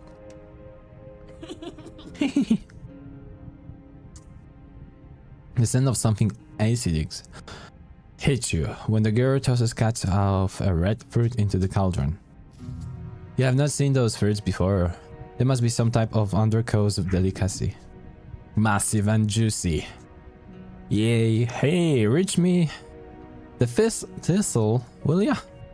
She points towards a bowl on your left, up on the shelf. It has purple flowers in it. There's another bowl next to it, full of what looks like bat wings. What a stereotype. No. You heard her, Snell. Give her the bowl. Sure. If you go down on all fours. That's for what? Buy me dinner first? Larry, I cannot reach that shelf. It is too high. Oh, damn it. Puppy is sad about that she stayed with me only. But she's like, you know, so much into in love with daughter and wife, and like I'm always the worst. But yeah, once I was last weekend I was with her only in Gdańsk to my parents-in-law, and somehow she had to, you know, survive, and now she's gonna survive with me tonight. So, well, we'll see.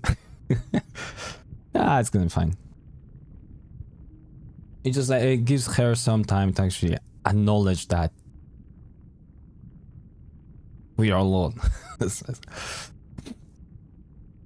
Oh, that makes a lot. Why would that mean I should get down on all fours? So that I could potentially step up and use you as a stool? It was a joke, technically also true. I could reach if you held me out, but mostly a joke. I could just lift you up in that case. You really think goblins like being lifted? Just like Gimli. Throw a dwarf. That's how it goes. My dogs are always mom loyal, but time will be good for you. Yeah, I know. Yeah. It's like, I'm usually also like the one that actually spoiling the dog the most, but she's still like, you know. I don't know, it's fine. It's fine.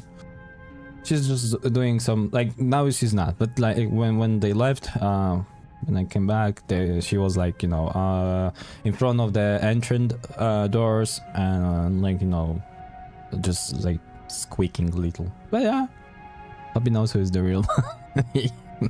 Yeah, probably, yeah. Yeah, like a child. We don't. She clears her throat loudly. Gentlemen, the thistle? What did she want? Hand her the bowl of bad wings. No, the other one. Gotcha. What? Hand me the bowl of thistle, please. Hand her another completely empty bowl. She groans. You know what? Damn, you're as petty as a hack. She cackles and takes a few steps from the cauldron and grabs the bowl herself. I was thinking you'd want to be helpful. I apologize. You see, I don't do favors for people because I'm apolitical. Wrong thinking. Clearly. I'm Lisa, by the way, she says, while dumping the flowers into the stew. Freelance hag and service diviner. I'd normally ask if you'd wish for a glimpse into the unknown future and fortune of thyself. I wouldn't be against a quick diving or two. I have some questions for you about the... Oh no, first this one. Oh, very cool. You're the one who stumbled into my very much secret little hiding hole here. The golden leans in. It's a hack. Cleric, careful. Just let me finish up the brew. Been working on this for hours. The hack keeps stirring her giant wooden spoon in the cauldron's goop. Though, I've got to ask, how'd you get down here anyhow?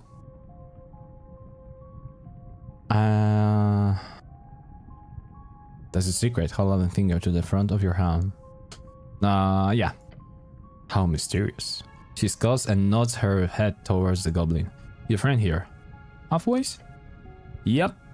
Bet you can guess why we're here. I can indeed. She lets out a cackling laugh, betraying her age. That's a Kron's laugh. You ever heard one? She turns back to you. But you're some type of cleric, right? Oh yeah, I am the cleric, remember it? She rolls her eyes. Will do, General. Will do, General. A funny play. It still runs all the time over a stone stage street. In the housing district. You saw it once, illegally, by sneaking during the intermission. The show was okay. Then again, you only saw half of it, so who knows. Stage Street, one of the main rows of housing, full of theaters, with shows playing almost every evening of the week. The tea shop, what do you know? She stops stirring. Taking a deep breath, she then glares at you. First of all, I'm not responsible. I don't have the power to cast a spell of that caliber, not even close. Fine, but you do realize how suspicious this is? She shrugs and gazes into the slits in your helmet. I don't care, I didn't do anything. Whispers, and do you think we should take her to the stockade or something? He shrugs and whispers back. I don't know, do you think you could even take a hag? I could take a hag or two. Wish I had your confidence, Clary, but if you do try it, I'm not going to help. Just so you know. Coward. Whispers to Sam, you think she did it? Honestly? No. She doesn't seem like an assassin to me. If it was an accident, she would give herself a better alibi. I mean, she's a hag, for God's sake. She could probably conjure something up, right? Do you think I could take you? Turn to Lisa. Take me? Oh, like in a fight? No way, I'd blow you away. Without the fireballs, since I don't have access to that spell. Suspicious. You underestimate me and my divine powers. She lets out a shrill cackle. It's not your power I'm doubting, buddy. But I like your fisty nature. It's very weird. You would probably resist her charms, but still, wouldn't be a good idea just talk to her.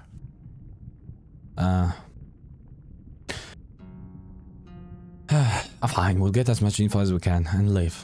Sounds good. Tell me what you know, Lisa. She nods. It's not much, I promise. The golem gives her a tired groan. Talk. I do a lot of different jobs for the Free Striders. This one wasn't special. At noon, the Tolsta tea shop. I don't remember its name. Nobody uses the name. I was supposed to be there to barter for an artifact with one of the city contacts. You had the meeting scheduled right when the explosion happened? Yes, I was supposed to be there, but look, I know how suspicious this sounds, but you have to believe me. Were you warned beforehand? No, I wasn't. Did you escape the blast? Not exactly. Did you plan it? No. Let me guess, you're fireproof. What? No. Why weren't you there? I was, late. She grimaces. You're right. That is a bad excuse. I had been working all morning on setting down Dancer so we could move. This idea was to head over to Östergard until the election was over. The Free Striders had some work for me there.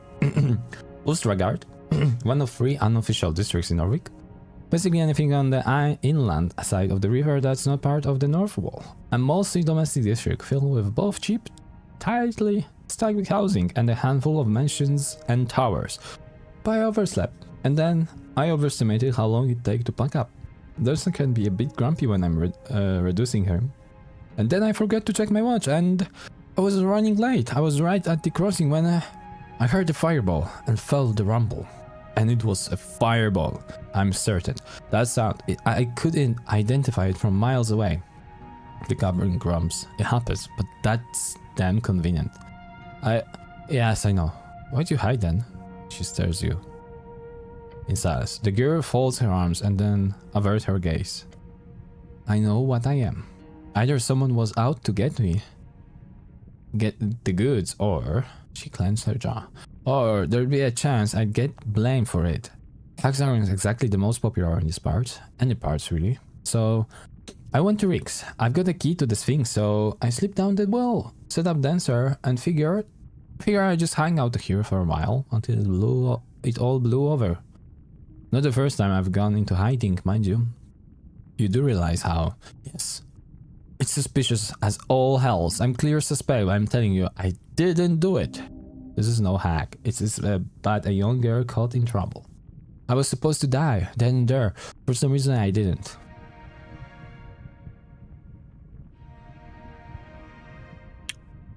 Have you looked into why? Of course. The haggling sighs directly over her brew. The strings show nothing but visions of smoke and iron. In that tea shop, the one thing they do show me is that you will believe me. I will? Yes, because you know I don't have any godspeed damn reason to blow up that tea shop, and whoever did is still out there. She's not faking this. She's just scared of getting caught up in some bullshit, it seems. You can take it or leave it. Now that you've found me, I'm not going anywhere, I assure you, so... Smoke and iron? Smoke and iron tells me nothing. Spirit tells you nothing as well. God, she mutters. What a mess you made, Pinja. Pinja? I guess I believe you. Thank you, and... The haggling lets out a groan, the type that makes her appear more like an annoyed teenager than an ancient, wise fae being. Just... ask whatever you must, I will tell you everything I know. But I did not blow up the tea shop. I've got some other question now, but you better stick around Tulsa for now, just in case. Yeah, I will. She looks out to the side. I will. You kind of believe her, Bug. What can you do? She's obviously not someone you have the ability to bring anyhow, and she's cooperating. So for now, you should probably bark up some other proverbial trees. About the tea shop again. Yes, nothing here. Can you read my fortune? Of course, while it's not my main source of income, some on-demand divining helps fill up the coffers quite nicely. Wait, what do you spend money on? Do you even need money? What? Do you think I can conjure anything I want? I need ingredients. Material costs. I'm doing a lot of arcane research on the side, you know? And it's expensive to rent land in the city, hell, even outside the city. And Dancer gets really grumpy if I keep him tiny for too long. What Dancer? Wait, are you expecting me to pay for the divination? She shrugs. I know the average cleric isn't exactly wealthy.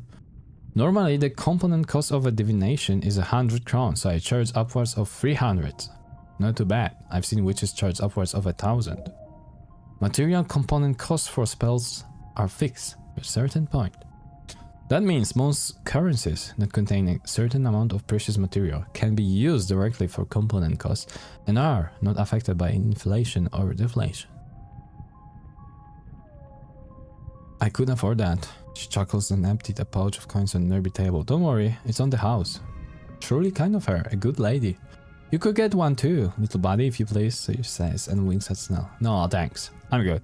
But I can't wait to see what the cleric fortune is. I kind of want to see it as well. A hack? Giving away fortunes for free? What have you gotten yourself into? That's very kind of you, The hag begins humming a shrill note. It causes you to seize. Your muscles, they freeze. Searing, burning. Men seek pleasure. Fools seek gold. Vain dreams, immortal flesh are told. Her words enter your ears smoothly. Yet 'tis the old world stars with secrets deep. The wave that fades, who will spirits sleep. She slams the table and the coin fly into the air. As they do, they begin to float, slowly breaking apart into tiny chunks. The cost has been paid. what lies ahead, what paths unfold. For those who seek the power of old, by claw and fang, by stone and fire, grant me a sight of his desire. On her last word, the broken floating coin evaporate before the hat. She lets out a high-pitched cackle. What a show! I've always loved that part anyway. You know how it works? No clue. Don't worry, it's pretty self-explanatory. She tosses out a glittering powder in the air. It illuminates several strings. Actual strings, looks. Little dotting sparkles. Think of a single question you want to ask, and I will see what Destiny has to say about it. But first, I will just take a look at your strange. The hack froze. What? Most people do not have so many strings. Strings of your. Think of your? Your strings. Usually, I'd be able to read the outcome of one or two choices made within the next week or so of the average chap. But you have, oh gods. You have thousands of strings, each connecting to your body like tendrils, or like a lot of tendrils. She's really not one for similize this hack. Similize. Is that bad? Am I dying?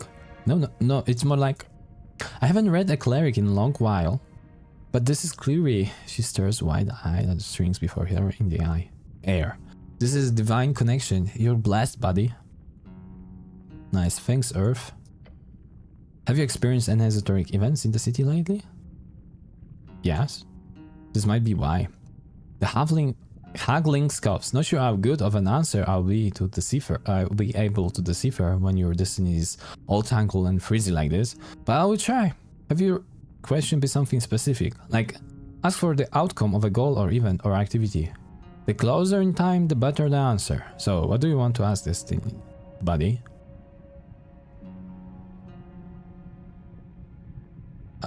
Does this have to do with me falling into the river? Maybe. If my destiny is messy, does that mean I'm in trouble? It does sound like trouble, it's probably nothing. Destiny is in the hands of the men who wield it. Will destiny, you know how. What should I ask now? Maybe ask about why your destiny is all screwed up. But I don't know. I'm not the magic man here. My question is... She leans in and turns her head. What should I vote? No. How should I solve the Mr. No? Who should I pursue romantically? Okay. A boy is made... Okay. Oh god. Lisa closes her eyes and touches the strings in the air. They fade away as she does. She opens her mouth and yells, "Listen to your heart, not your cock. Listen to your heart, not your cock." What the hell? The goblin kills over in laughter. Holy hells! The wisdom of your manhood comes from the feminine. He continues here, listen to your heart, not your cock. The romance of the era can be reached. Then your cock will be happy. What? Oh, he wipes tears from his cheeks and stands up. Lisa finishes the performance. That was worth it. That was great, just wonderful. I apologize for the obscenity, but that is your fortune. Great, got it. I don't know, it was cryptic. Always is. As to the cows of your strings, I will do some research, really. It might be simple by your biology. Some individuals are blessed, cursed with all kinds of esoteric mind inside degeneracy. Who knows, you might just be a sorcerer yourself. Not too unlike us hags. She cackles widely, whilst making some notes in a little handbook. You're not lowly sorcerer. You're no yeah. So you're a hag, right? Sure am. Bit young for a hag? Wow. That's a bloody comment. It's a compliment. It gives you an upside down frown. Sure, I can see that. Young and hot, right? Something like that. Sure. Are we gonna romance with everyone?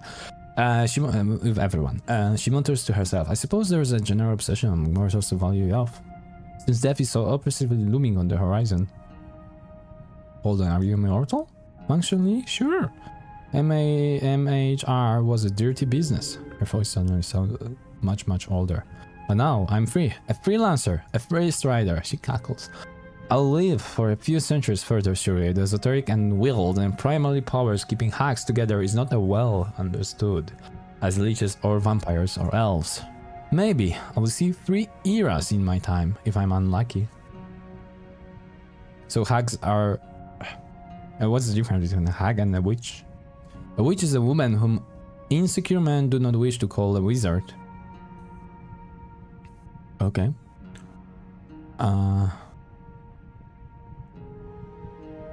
Oh yeah, typical man. Hey man, they're so worse. I'm with yeah. Don't be so hard on them. They're trying their best with that what little mental faculties they have. This woman should not be allowed to speak like that. Where do hags even come from? She grins. The grim and cruel, the most unstunned, we spawn out of the evil of men. The hag then drops her grin and looks away. No, it's actually worse. She waves her hand. We eat children. I'm sorry? You heard me. So what? It's just not a horror story to scare kids? Nope, all true. Hags reproduce by eating children of mortal folk and through bloody rituals spawn a daughter. Believe me, the hag is one of the most horrific creatures to ever walk upon the earth. You speak as if you're not one of them. I'm getting to that. The caverns held great power in various dark corners of the coast. That is, until most of them united under the great grandmother. They did so to fight against the magocrats. They lost, as did all who stood up to them during their height. MIJR, that's mass hag recruitment, was employed by many magocrats in the aftermath as a way to exploit the primal powers of the hags. The subjugated grandmothers would be fed children and mass enhanced children. Oh god, what kind of enhancement? No one knows. The various magocrats kept that closely guarded secret, one that has not been revealed to me at least. You see, these children would go through the usual ritual, but when they were reborn, they would only hold a fraction of power of regular hag. They were called haglings. They were unstable, used as esoteric bombs in the war, fodder for the meat grinder. Ugh. However, 1 in 20 would produce someone like me, a hag but not. Someone who could be loyal, trained. You might call us half-hags, or young hags, but since the classic hag is so rare these days, and we are the only ones who remain in public, most simply calls us hags. So you're not really hag? She scoffs, just like you're not really a human. Yada, she mutters to stop you. It's your scent. You got a few drops of dwarf blood in you. It's metallic twunk if you wish to know. Yeah, I can see it. It's like 2 drops max. Of course, not a drop more. She cackled. So, hags are evil? No, this one.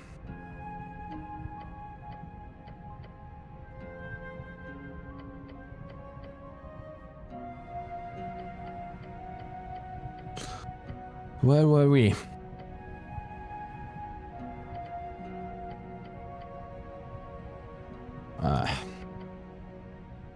Oh no, I'm again. I'm in the loop, guys.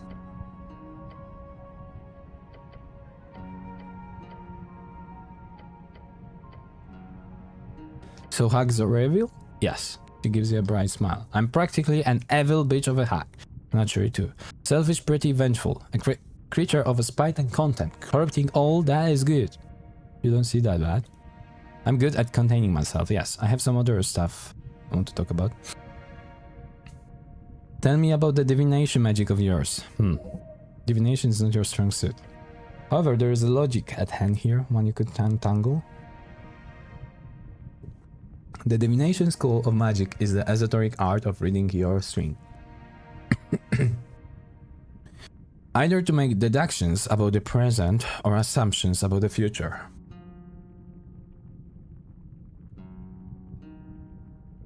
Do we just add an ad? Maybe. I know that. Well, I don't know.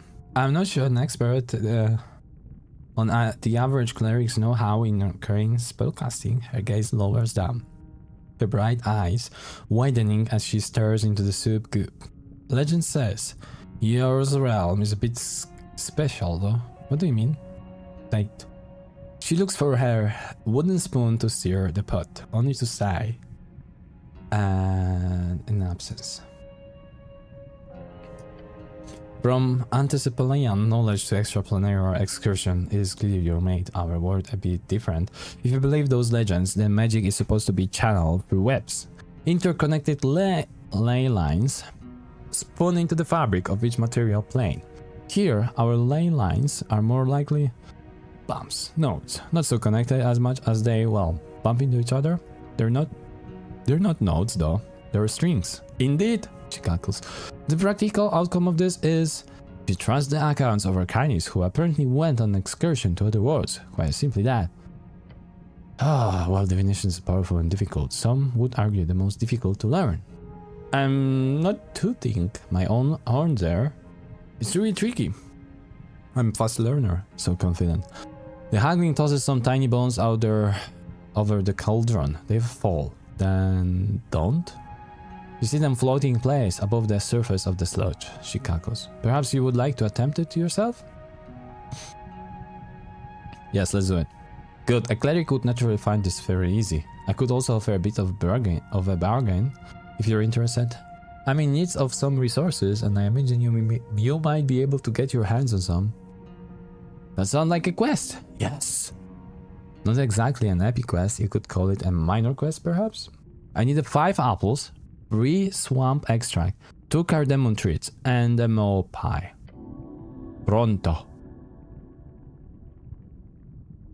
Yeah, I will get you those. Actually, skip the apples and the swamp extract. And the cardamom treats, no need for that. It was just a craving. Look at her. Just give me the mole pie if you can. But of course, if not, you can still try reading the bones on your own. I'd love to see if you can do it. You've angered the hag? Uh-oh. Where do I get the mole pie? Oh, they're quite rare in Norvik. Only a few specific bakers know how to make them. And of course, Rick's always has a few in stock. So I need to go get one from Rick's. Yes, please, thanks. Poke the bones? How do you make them float like that? It's the hit. Oh? They're taken from an ice devil. It's like magnets. They really don't want to get close to any major heat source. So it's like a magnet? Yes, cleric. It's like magnet. She rolls her eyes. Isn't there a manual? No. This kind of hag magic is passed down orally.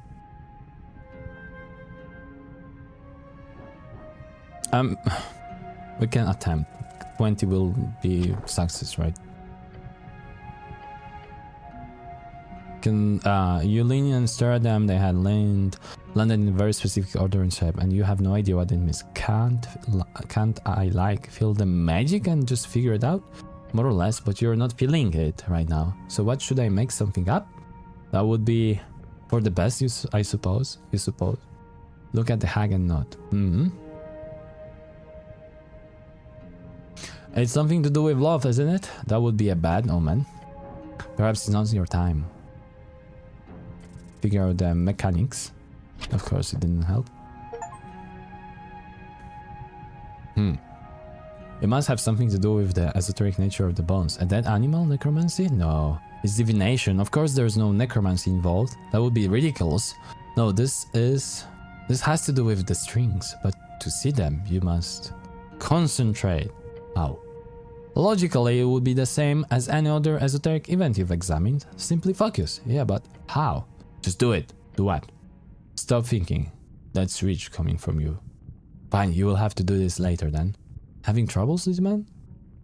I'm thinking, okay? Good, thinking is good, as long as you don't think too much. She cackles. Okay, maybe later. Sure. I took your spoon. I noticed. How? I was pretty sneaky.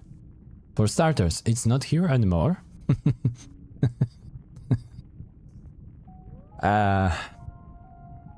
Yeah, that's true. I should have replaced it with a replica there. Oh, yeah, that will get them. Look, do whatever you want with it. I don't care. It's just a spoon I picked up at the market the other week. If you think it will help you on your quest, then do as you wish. Please stop being weird now and actually try to act in an arbitrary way that makes her like you more instead of the opposite. What's up with the chicken leg house? Dancer! That's a dancer! Right now? It's his name. The hat is called Dancer. It was a gift from a mentor when I joined my first Mega Colon, but we've been buddies for longer than that. Ever since the Battle of Tazen, Dancer has been with me through it all. I see. When I travel, Dancer stays the size of an acorn in my pocket, very convenient. Then I will pop him up in some rundown apartment block, unkept park or convenient cavern like this. Very easy, very affordable. At the wall. Yeah, sturdy too. The walls shake. Calm down, Dancer, it was a compliment, she cackles. Anyhow, what kind of work do you do for freestriders? A little bit of everything? Bodyguard gigs, readings, locating lost objects, information gathering mostly. Sometimes they pay me to stand by and look intimidating. Hacks have that effect on people apparently, she says with a grin. What kind of bodyguard gigs? Oh, all kinds. Some of my Irish freestrider work in raids, centered mainly on just following around certain key revolutionaries. One of them was Trade Prince Frederick Moonwatch, a real dumbass, got himself in trouble all the time. The name of a high corporation doesn't read, so one of the largest blah blah blah. His cousin Mary is worse though, a real clown, especially after his books got so famous. You work for the Moonwatch family? Yeah, for a while, but believe me, there's nothing so very special about them. Just a bunch of rich people who got lucky not losing their heads during the revolution. Here in Norvik, my jobs usually involve guarding top-ranking agents, in the palace mostly. Quite boring. Even the selection isn't as rowdy as those days. Don't talk about purse passing like that. Ah, yeah. Clutches your purse, will ya? Clutch your purse. Your religious nuts are always so sensitive. You wanna see nuts? Lean in and grab the cauldron. What? Okay. I've seen my fair share, don't you worry, and don't touch my stew. Sorry. Let go of the cauldron. She cackles. What the? Readings? Yes, fortune readings. In the past, the freestriders used to be more interested in reading the room on various economic policies and deals. These days, they don't do it as much. I think they've realized magic isn't what it used to be. So these days, my fortune telling is a side hustle. I try to stick to only that. Folks see a magic hat with chicken legs and assume the lady inside can help them with all manner of things, but I'm not psychoanalyst. I just tell them how the strings align. And no, I don't offer blood bargains or esoteric solutions. Psychoanalyst? Yes, like that mind healer on Waterline, the halfling.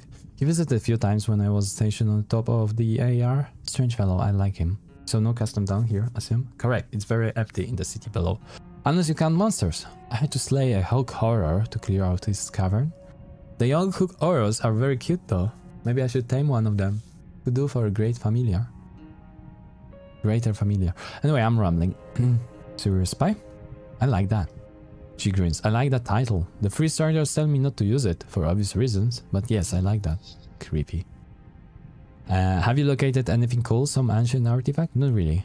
It's mostly lost keys.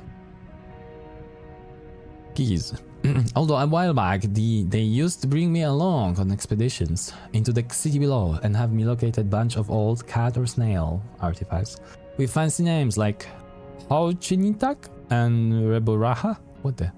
That was fun, but would you believe they never found a single one of those artifacts?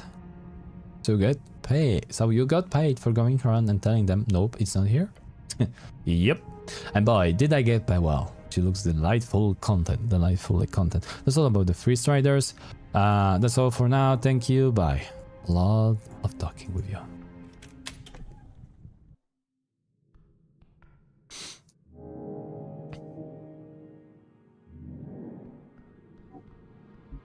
Okay, let's go to alligator. Alligator will want those rats. I hope it will not eat them though.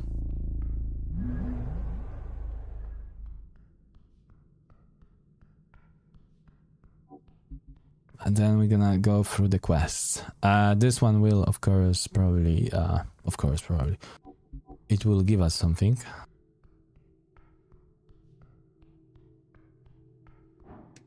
still wondering about this thing. Ah.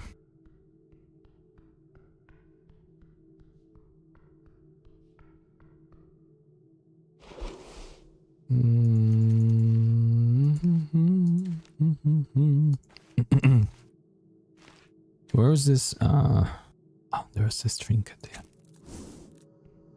There's some lighting. Okay, dude. I have...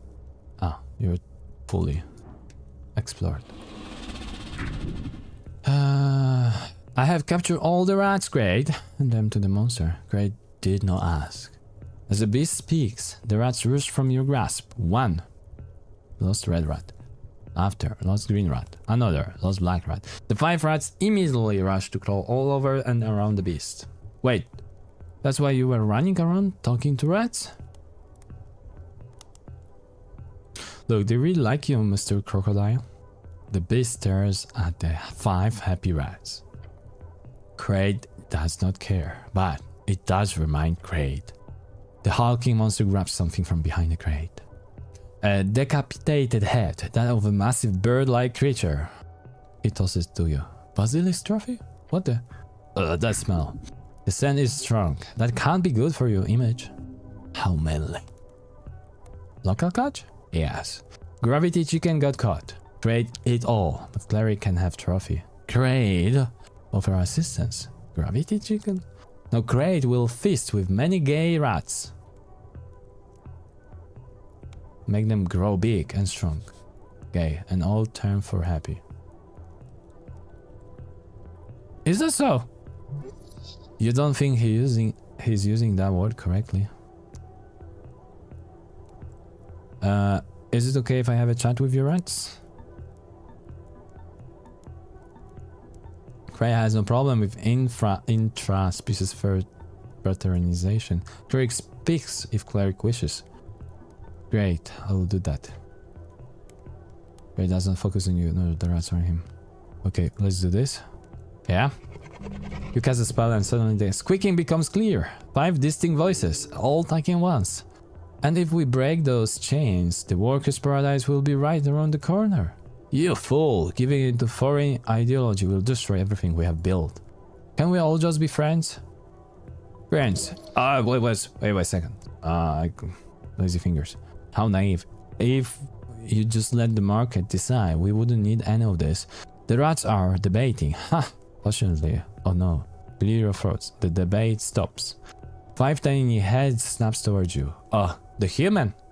The rat star says flatly. Hello! Squeaks the white rat cheerfully. Wonderful! Is it time to be transported to another part of the world again? Mutters the little rat. Iron human, sympathizer of steel, observes the green rat with disdain. At least you put us with an ally. Death comes for us all eventually, whispered the black rat. What you are doing here? We live here now, the white rat says brightly. Crocodile is a good teacher, the red rat adds. The big guy doesn't hate us, which is pragmatic, the yellow rat seems pleased. A temporary alliance of convenience, the green rat sniffs. Until the revolution. I see it in its eyes. One day we'll be food as well, the black rat intones. You're having political debates? Obviously, the red rat pulls out his chest. The future depends on us and our ability to... Please don't get him started again, the white rat pleads. Too late, sighs the yellow rat. A fascist, the green rat begins. Nothing but a fascist. None of it matters, the black rat whispers. See what we've done? The white rat rings his palm. What do you think of Kraid? The crocodile is terrifying, the white rat squeaks. A strong figure, respect traditions, the red rat says approvingly. He's got a solid business model. Theft, clicking, occasionally violence, the yellow rat admits. I dig it. A tool of oppression, but at least he's honest about it, the green rat mutters. Death incarnate, I respect that, the black rat nods. Do you all have an order in which you reply? You seem to be pretty organized, all things considered. The rats look at one another, clearly confused. The crocodile is terrifying, the white rat squeaks again. I do not collaborate with traitors, the red rat says. It seems like you are the yellow rat says, by simply engaging in this conversation. For once I agree. I also do not collaborate with oppressors, the green rat says. I say the last thing, the black rat also says, lastly. I don't think you guys can vote in the election, right? None of them respond. Then black guy says, elections are exhausting. Do you all get along? The white rat laughs nervously. We're working on that. Fine, get along, the yellow rat says dryly. We tolerate each other's presence, the green rat clarifies. Barely, adds the red rat. We are united in our inevitable doom, the black rat offers. That's not helpful, the white rat sighs. You're very political and engaged for rats. Size doesn't matter. Size doesn't determine civic duty, the red rat bristles. Actually, studies show smaller creatures have higher metabolic rates, leading to more passionate. The yellow rats begin. Are you seriously trying to justify capitalism with biology? The green rat interrupts. Why do not pay for love, do we? We do not grind pieces of cheese and copper together for the sake of flesh against flesh. Not a bad idea, actually. The yellow rat responds evilly. Please don't start this again, the white rat begs. Prostitution is a difficult subject, the black rat says quietly. Think about hopping into the discussion, then change your mind at least a second. Let's say good. You really don't want to start rolling around with cheese eaters. That's how you pick up all kinds of ideologies. Was it okay that I brought you all there together? Yes, we are all very happy about that. The white rat explained. None of the other rats look happy about that. Great, thanks for the enlightening talk. Break the spell. You do so, and the chatter turns back into slightly less annoying squeaking. Then you turn back to the hyper-dangerous crocolisk man grilling sludge hot dogs in the sewers. Know your head. Okay, cool. What do we do with this? Strength constitution. Looking into the eyes causes you to petrify, so don't. What we had in the safe? Name. Go to Sphinx now, then bird. Yes, bird. Let's go to the bird. But first, let's go here. We should get the angel helping us, maybe? Maybe? Is it here?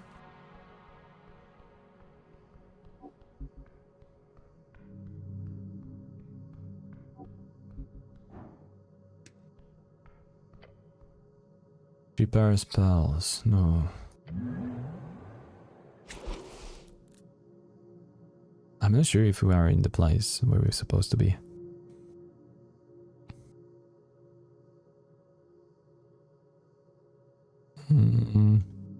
Where's our walkie-talkie here? A deer. I am below. How do I ask for your...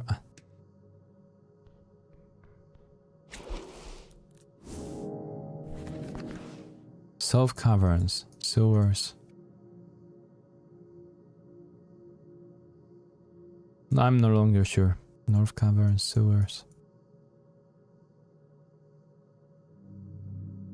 Where she's gonna join us, I have no bloody idea. Okay.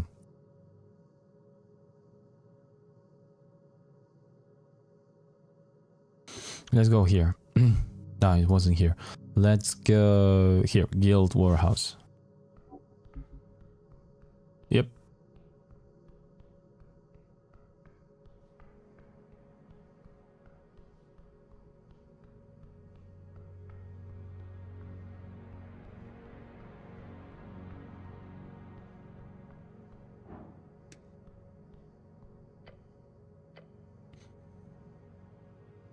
Fascinating, but let's go.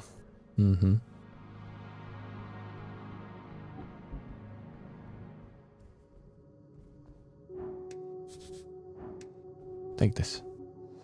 Yeah. Thank you, sir.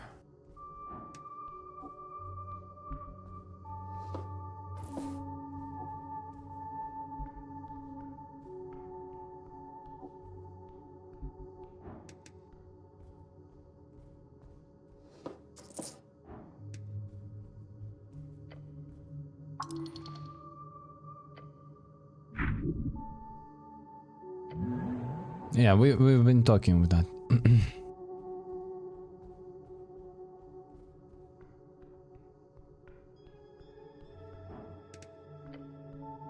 Gigantic hells now.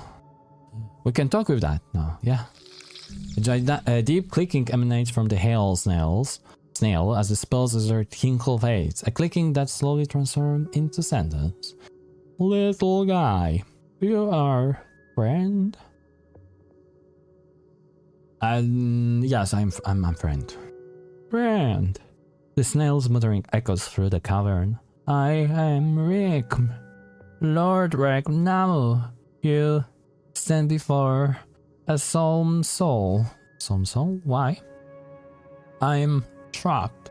That cold. It holds me. I sleep, but not sleep. Esoteric eyes binds me. My children, they sleep too. We cannot move. The Lord of what? Lord of my escargotoir. What the? My children, 6 in number. They are small still, but they will grow as I have grown. How did you end up here? I fell asleep in the hallway months ago. When I woke, I was growing larger and larger and colder and colder. The esoteric cold. It feeds on itself. Now, I cannot move, cannot warm, cannot wake. When are we voting in election? Election? What is election? It's when people choose their leaders. Choose. We do not choose. The strong, they lead. The old, they guide. This is the way. But if I must vote, I vote for whoever helps snails. We are forgotten. Always forgotten. Do you know anything that could help me when it comes to the mystery of the tea shop that blew up? Tea shop? I do not know this. I know only cold and sleep and the snow burning. That's all I wanted. Break the spell. The words of the snail slowly transform back into the solemn clicking notes. Could I break the esoteric effect causing the snail words hibernation? You have a feeling you could. In either case, you must try. Yeah, let's try. Yes. I mean, wisdom will tell us maybe something. You focus on the esoteric strings. They lay lines connecting the snail to the pocket dimension. There, you see? You see it. You press against the barrier. The pocket shudders, then shatters. The esoteric ice begins to melt, slowly, very slowly, but it's working. You did something? Yeah, I broke the esoteric effect. Ah, so that means it will move away from the passage? Yeah, well, yeah. Right, that'll make Lady Sageleaf very happy, he groans. He would have preferred for the snail to remain, but he will not complain about it beyond these guttural noises. Step back. The snail lets out a blubbering clicking noise. Other sounds echo from deeper in the halfway. His family is awaking all together now. You should return later after rest. They will be done by then. I will leave them to it. This guy there. Oh damn, not every day do you get something like that. I know, we were here.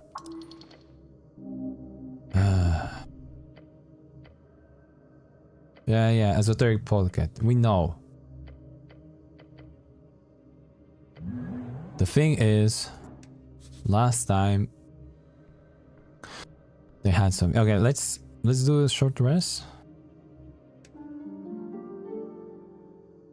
They said the rest, so it's probably not. It's not gonna be probably tomorrow, but let's do it. Especially that exhaustion is going down. Yay!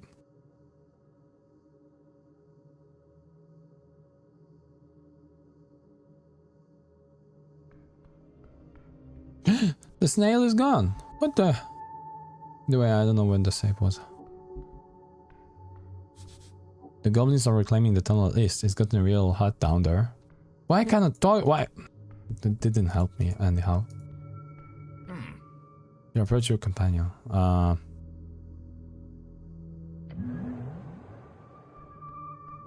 Okay.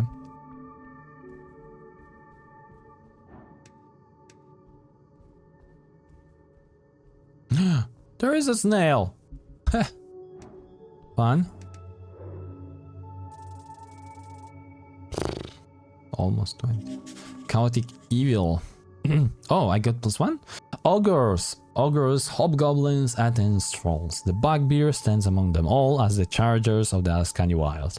You have heard of their kind, finding a place within civilized society as mercenaries and guards. Mungor is a cliché. What else is there to her? She loves violence, she loves power. She craves the thrill. This is a toxic woman through and through. Perhaps you should get to know her better. Perhaps. I'm gonna try. Close. Thief! The bugbear massive hands clams around your wrist like a vice. Pain, immediate pain. You dare steal from me? Your grip tightens. You feel bones shifting. Dishonorable, shameful. This is what you've become. I wasn't seeing, I was merely inspecting. Inspecting? She bursts her fangs. You were inspecting my belongings?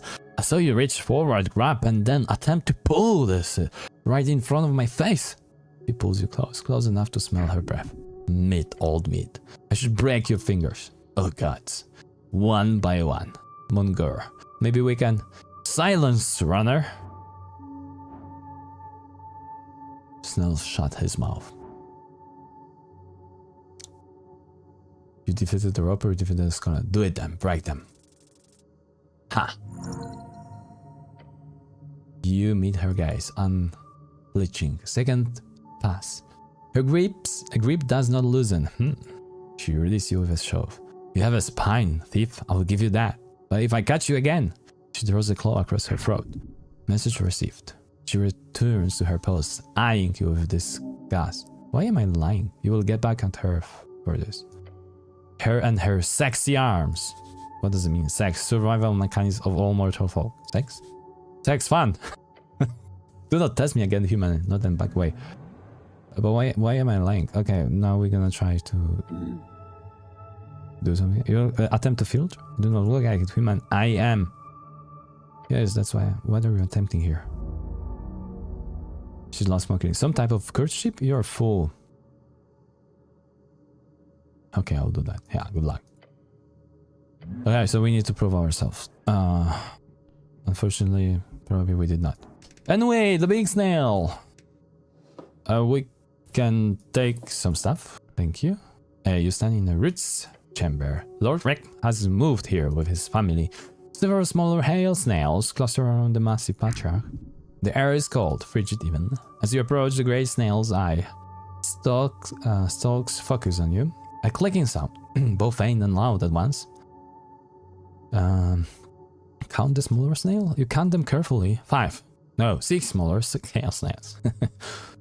They seem comfortable here. Yeah, the root has good moisture levels and it's cold enough for them without being too cold for us. Lady Sageleaf is less than thrilled, but she's allowing it. For now, approach Lord Reck.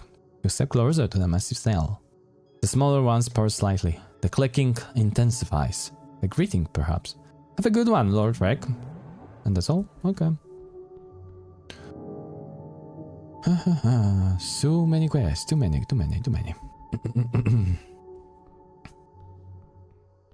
Oh, the angel! What you doing here? Let's do this. Ah. And did not help.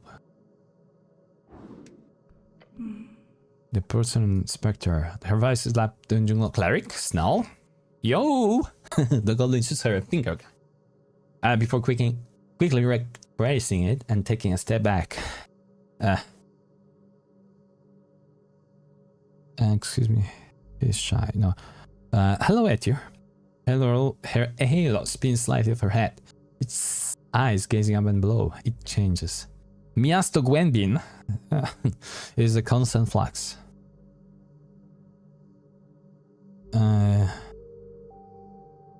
Like right now? Day by day, little by little. What remains constant is a tamed quarters that holds people wonder. The Coin Lord wishes this to be apartments one day. He wishes to tame it all, the city below. It would be a trouble. This place is way too esoteric. Yes. I patch through the halls at intervals. The Tolstad tunnels are well kept due to stage left. Damn straight. However, Tolstad is a strange case. The pillar acts as a beacon, a center for esoteric activity. She places a cold person's hand on the stone. Frederick, do you know how far it goes? It will hurt if you admit it. You've read about the city below. Recall it. Understand the dungeon. Yeah! Haha. Made it. The city below is a vast, untamed series of tunnels underneath the city of Norvik. That you know, this is what you do not know. It is an esoterically charged ley line conversion point. Some speculate it is due to the pillars, some due to the ancient snail folk who live here. But in the regions where people do not wander en masse, they quickly attract from esoteric pockets. It is, for all intents and inclinations, as prone to esotericism as the lands close to the endless ways, far inland. Yet, for whatever reason, this effect stabilizes once people come around. It is not understood why. Cleric. Hold on, I'm thinking. Angel glares at you with a few dozen eyes. What was the question again? Right, the death of the pillar. The pillar of Yor is an esoteric relic, its secret still unraveled. The 8 or 4 pillars present around the coast each go far down through the gravity flip, piercing the undersea coast. Cleric, simply tell her it goes down through the earth and exists on the other side of the coast. It's in Kargamesh. It goes to Kargamesh. She's silent for a bit. Yes, that is correct. See? The pillar of Yor goes into the earth by the undercoast path. That is the deepest you might travel before entering the gravity flip. I have explored it in pieces, but it is a dangerous place. I must go there. It's important for the investigation, she notes. I believe that to be the case as well. There are reports of a man in yellow delving past this point. The same man in yellow who was reported at the tea shop incident. Yeah. I really need to get down there and check it out. She nods again. The red cape flutters as the angel begins to float out over the abyss. We will meet below. The angel begins to descend into the far, far below. Etty will join your party below, but only if you do not go down there solo. I think I've told you this before, but she freaks me out. She's not bad. Let's hope so. The goblin gives a skeptical glance down below. You will find her below the below. Look down into darkness and see nothing.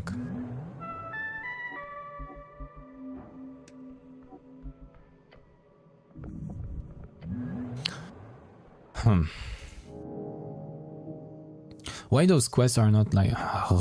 which one is probably the one?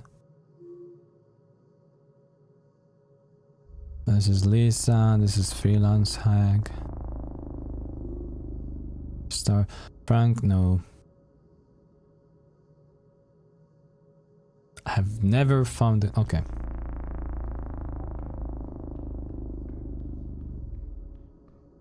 Oh.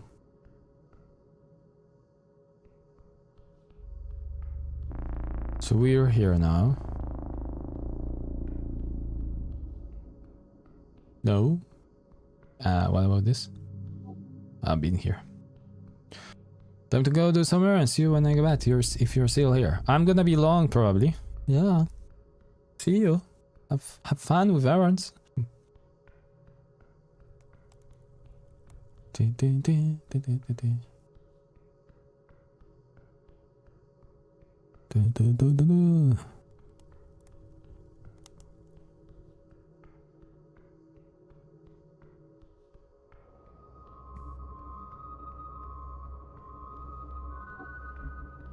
Where's the quick? Can I go past this? We I have no bloody idea how to pass this. Well, let's see if that angel is there.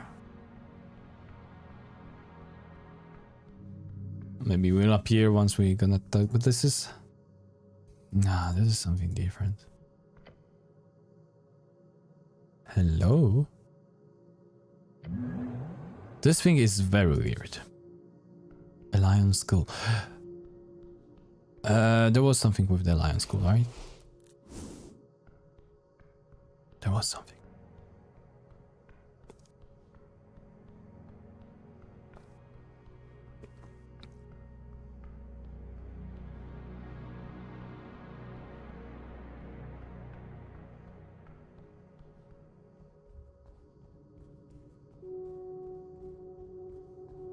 I want to go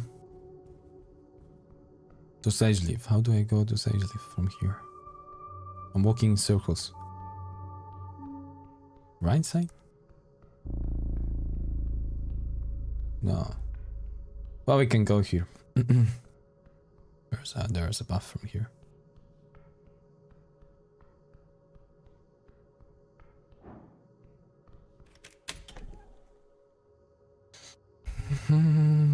It's over here.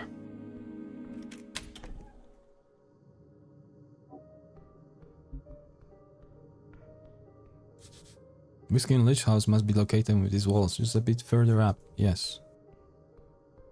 We know that. A not so tiny dictator.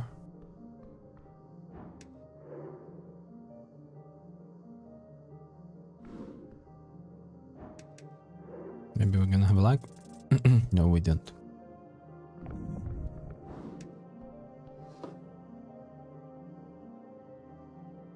That would be cool. But let's talk. Karik, you returned. Ah, I thought she's gonna be talking about the snail, but she's not. Okay.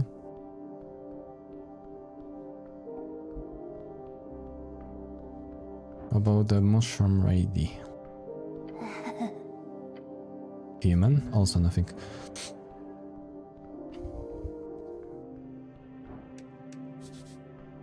Out of the garden. But where? Where out of the garden?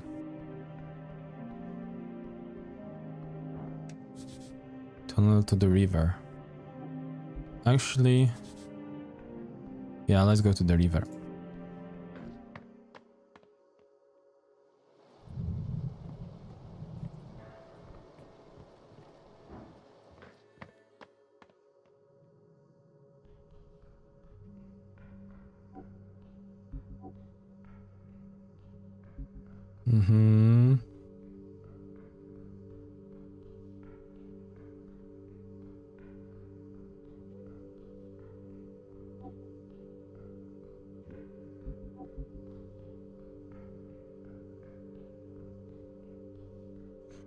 Okay, let's go up, I think. Yeah, oh, here. This is where I wanted.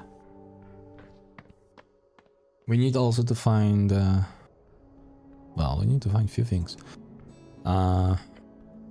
Hatch. Hey, oh! Thank you for your time. Oh no, the griffin's back! Why? No, cool. Can we get there? Yes. Ah, this guy. He was in front of him. Life is pain. What do you want? Where did you say I need healings now? 120 feet. Hidden points to the forest. Straight down the city below. That is where they divine. Okay, we were attacked by an assassin. Seemed like a cult thing. Yeah. He had his this iron mask on. Real creepy. Ah. Cults are not as common these days, but as few still springs up. From time to time, of course. What did the mask look like? Green oxidized copper, maybe? Had lines across it. Seemed esoteric. Definitely esoteric. Definitely esoteric. And a dagger, a wavy yellow thing. Basically, he ran at us and tried to stab us, and, well, something magical was going on too. Then he got away before we could get answers, after he failed to kill us. Or at least the cleric. Well, not a cultist. No. Doesn't sound like it. Not an organized thing at least. Sounds more like some lone actor. Sniffs. Cultists move in groups. They kidnap rather than kill. They wear matching uniforms like some fucking theater performance. From all the cults I know of, Exodus Dragon Cult, the cult of elemental evil, The various Titan cults. An older borderline calls for the evil walking gods. That could be a new one. Or some minor cult history has overlooked. More likely this is a radicalized spellcaster or a follower of some magical creature. If he's trapped in magical gear, it's more like a professional hit. Does anyone want you dead? Might have to do with the tea shop. The halfling berry listens to your comments and touches his mustache. Perhaps. Warlock. The goblin winces at hearing the word. But for what patron? A fey creature? Or some aberration? Who knows? You should be careful though. That kind of magic is deadly at best. Right, good info. Slightly horrifying, but good info. We'll keep that in mind if we run into him again. You did that, and my tip? Try before he gets off any dark magic on you. As the old legionary says, rather a blade in the belly than a curse on the balls. He laughs. He's laughing. Someone out there trying to kill you, and he's laughing. You can handle it. You can handle anything. I thought we're gonna learn something.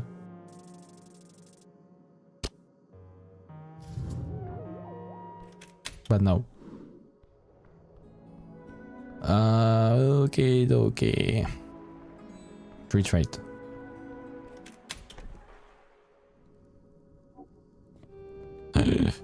What the heck? What the heck? Okay, they're searching for the stolen thing, I bet. What is that? Ambassador. Okay, we need to know as much as we can. Let's put the wisdom thing on us.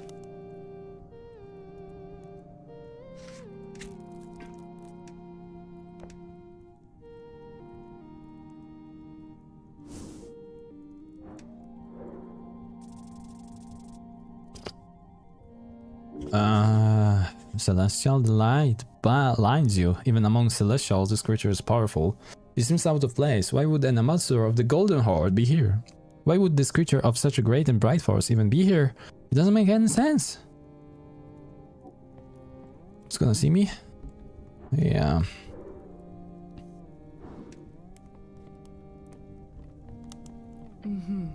How lovely of you to join us, cleric. The orc nods towards a shining beacon of gas floating in front of a fireplace.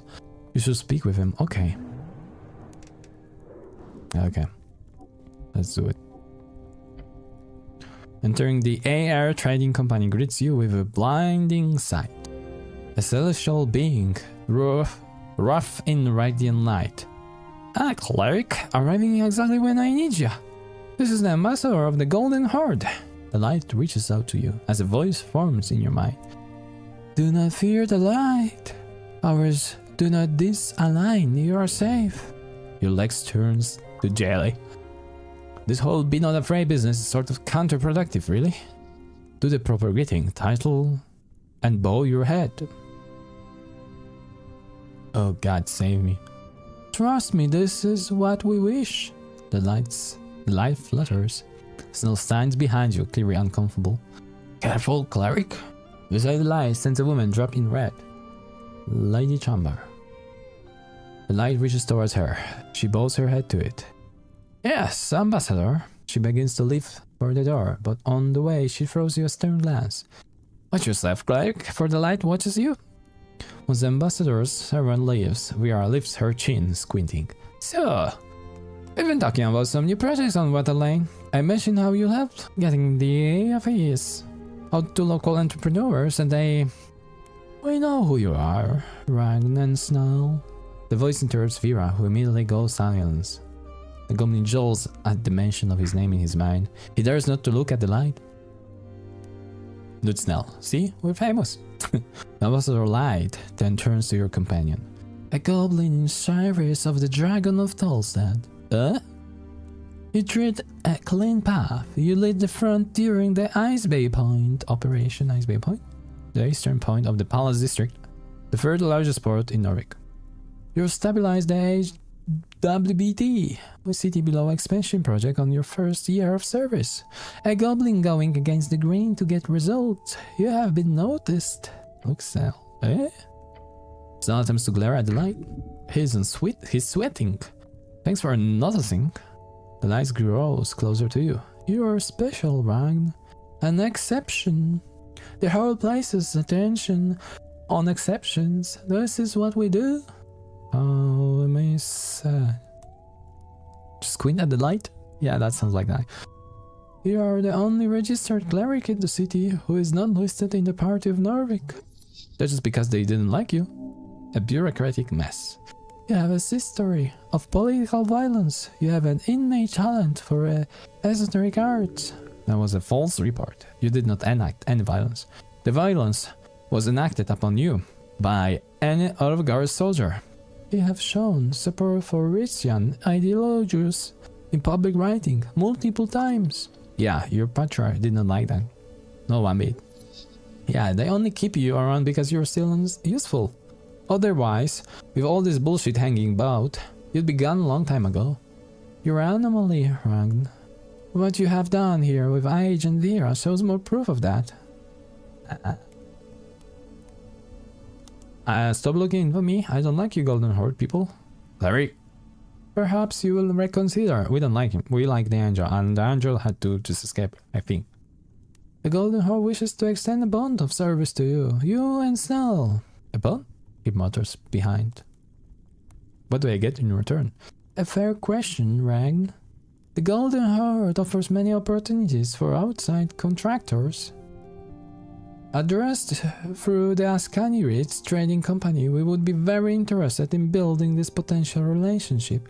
This means, for you, well-paid positions of power, political ambitions, monetary security. In return, this means monthly communications with agents, occasionally alternate goals as ordained by us, and eventually joining the Golden Horde's outreach program. In short, become their spy. In return, they protect you until you're no longer useful. This would be signing your soul away to a foreign power. If calculated, it could prove useful, but in the long term, it seems foolish. You cannot read this celestial. It is truly alien to you. The Era Trading would, of course, cooperate on such a deal. If you were interested, cleric, we have deep ties with the Golden Horde, as you can imagine. Is the offer something you would be interested in, Ragn? I'm not sure can I think about it? Yes, you may. Perhaps we shall speak again on this in the future. Nothing about this has to happen right away.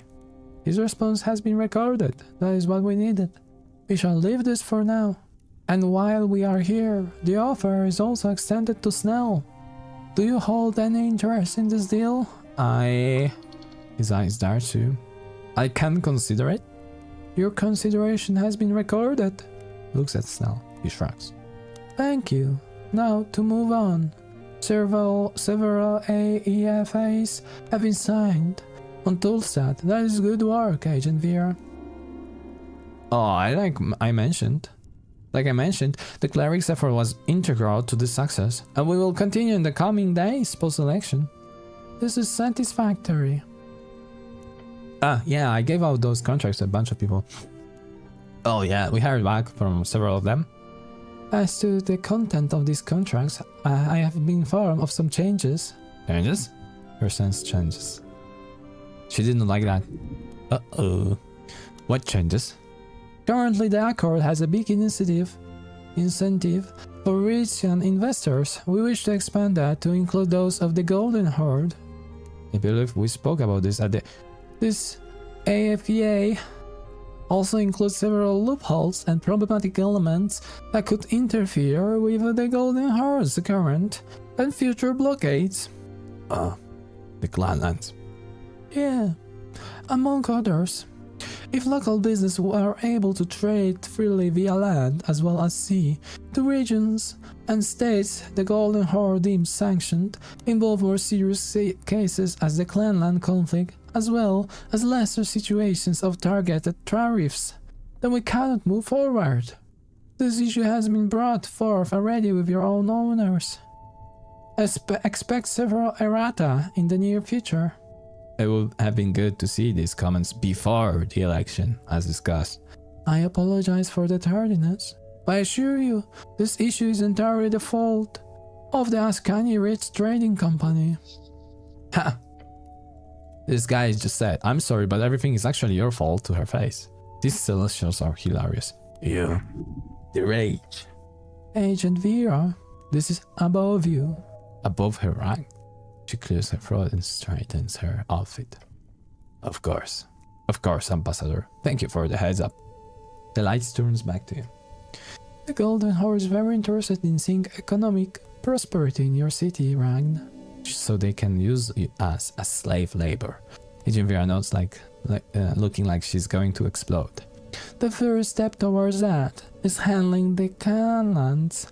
For far too long, Norway has ignored its halfling war criminal populace. I ask you, Ragn, as a cleric of the city, do you believe the human will choose prosperity over the propaganda of the Clanlands? Vera says nothing but throws you a glance. Her anger now fades, replaced by another expression. You're not sure what it means, but it is a strange expression. What are the halflings to us? Neighbors, not too close. Just another folk type. Unlike dwarves, they have no close bond with the old folk. They are a resilient, stout folk, one found all across the coast. Not too unlike humans, they have been enslaved and controlled for most of their history. You must stand by them. Oh gods, what should I say? Careful now. If you kiss his ass, he will know you're an asset. If you go halfling lovey-dovey, he will know you'll never be one. But considering the weird tension here, that might not be a bad thing. If you antagonize him, you might be able to push back. Which, if you do correctly, might let you some points with Agent Vera. Who cares about the halflings? But more importantly, well, this guy is clearly not someone who to fuck with. If you push back in just the right way.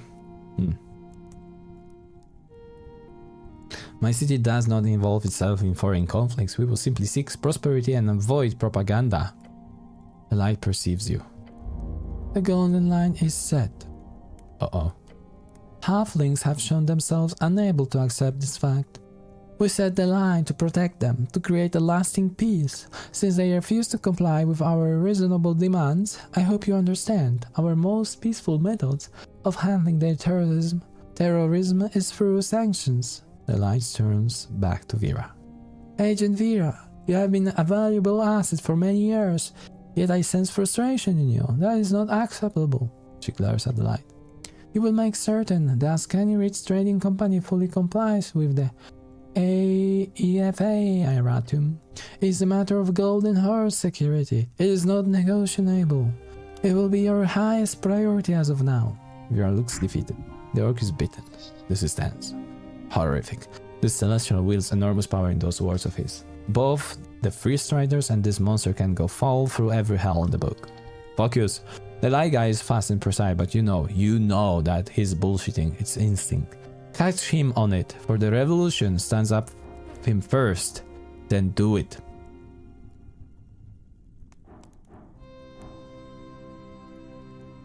Catch a master in contradiction. Please, let's do it. Gah! Damn it. The Golden Line Horde and its invasion. You know he's bullshitting you on some level, but about what? Started the Ambassador Light. No. No way. You will get in time. You've been staring at him for like 3 seconds at this point. You gotta say something. Anything. What should I say? Just be nice, calm, normal. That should solve it in a somewhat peaceful manner. No. You should tell them both to leave you alone. If you want to be smart, then just stay neutral. Lashing out will only cause people to hate you now. Don't want that. Fuck the Free Striders. Fuck the Golden Horde. I despise you both. Yell and break your ties with the Free Striders. I don't want. Yeah? The light intensifies. Cleric. You speak from the heart. Fascinating. We will, however, not be interested in working with you going forward. I don't care. Agent Vera, I question your judgment here as well. I assume you understand this. Yes, Ambassador. She grants her jaw clench and eyes look at you. Fire and brimstone. I apologize for this. The ambassador begins to flow towards the door. I will leave you now. Thank you for your time.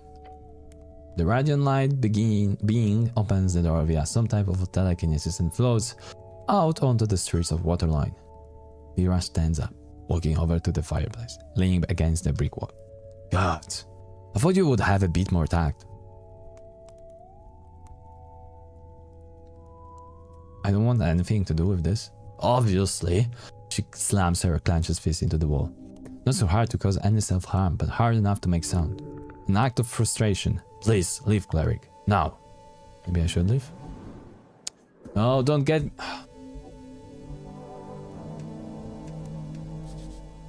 Okay, can we talk about something?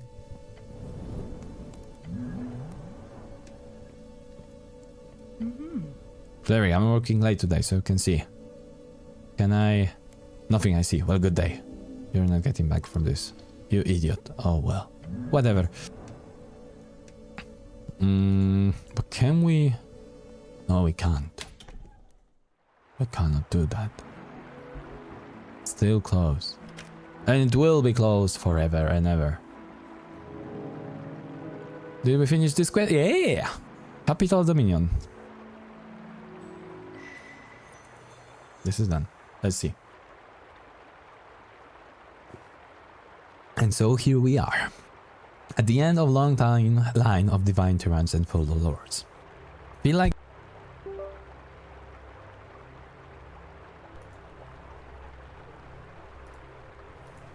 Uh-oh.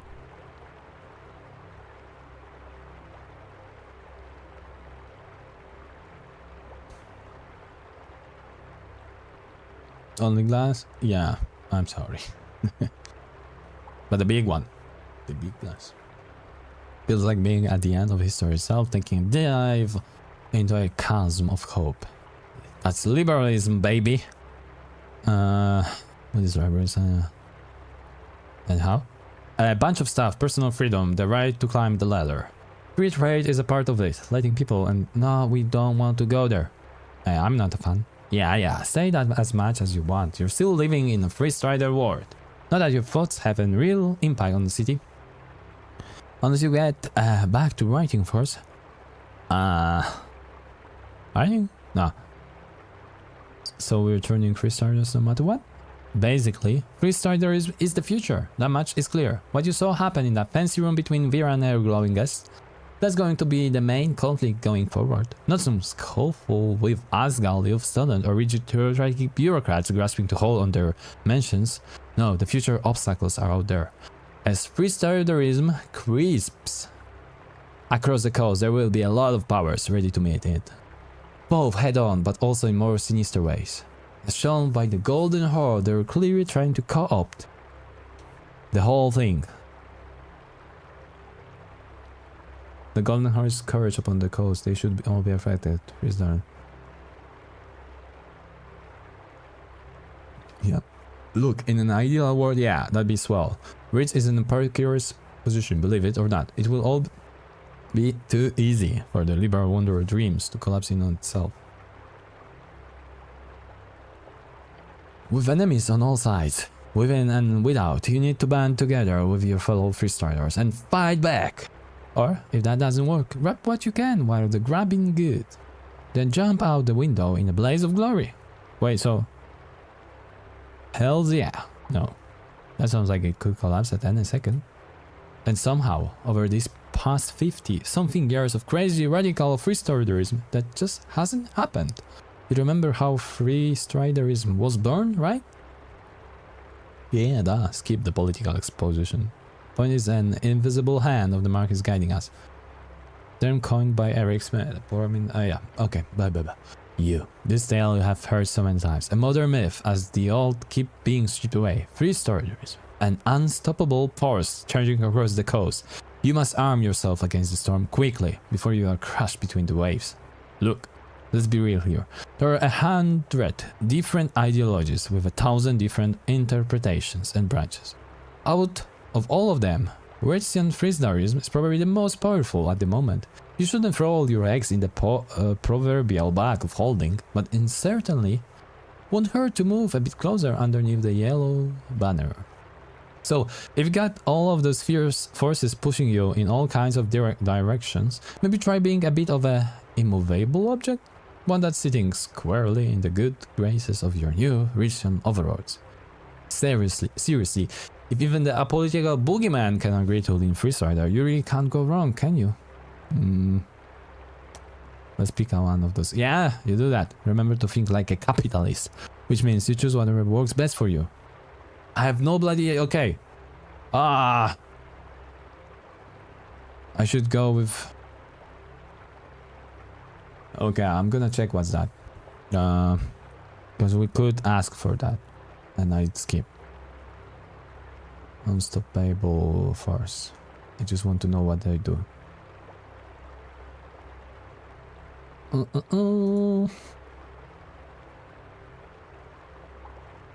Unstoppable.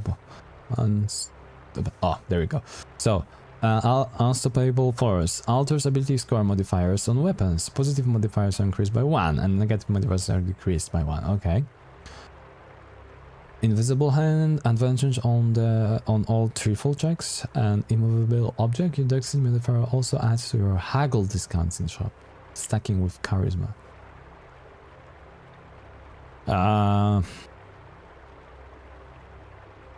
Haggling. I mean, we don't need that much, right? Triple. What's the triple?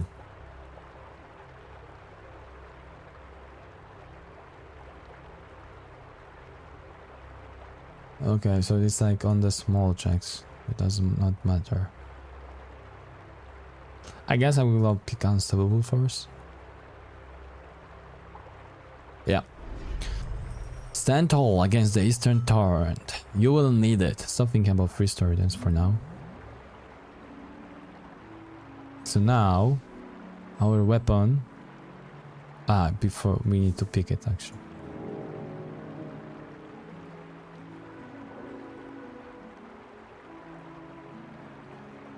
With humans, you regain 1 HM. Yeah, so Democratic Herald we can get rid of.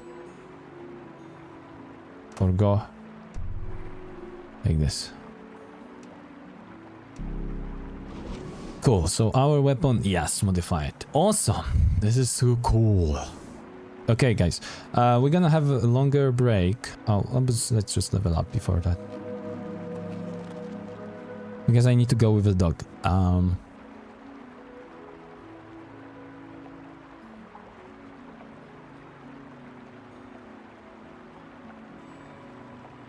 Let's go with strength. Yeah. Cool. Hey.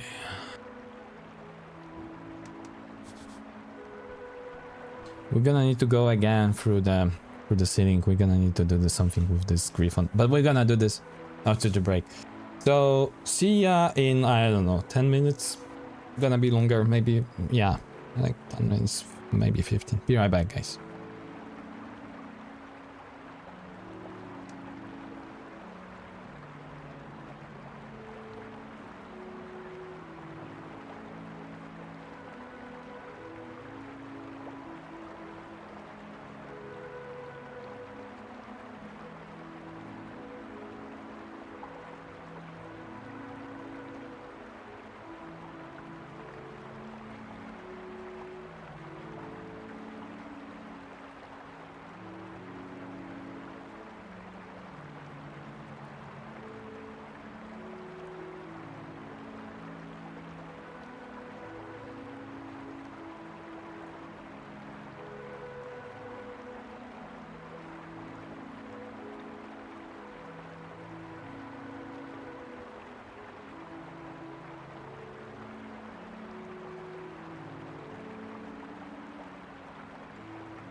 Okay, guys.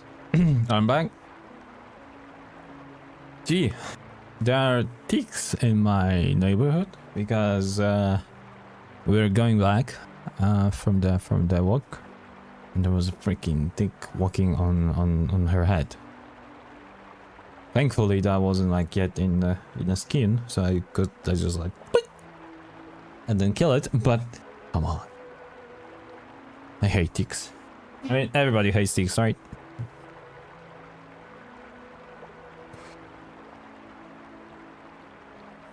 Yeah. But she's safe. And I also checked for other, but she seemed clean.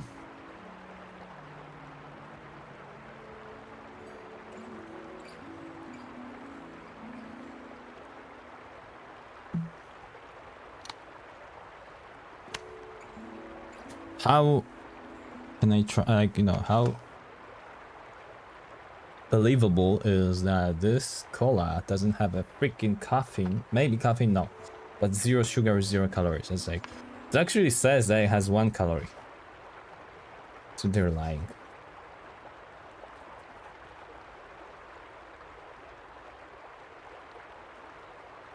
But this is the stuff I'm drinking right now. I mean, I'm water and plus 0 stuff. No sweets for almost 2 weeks now. And I dropped 3 kilo, which is good. Going there. Okay.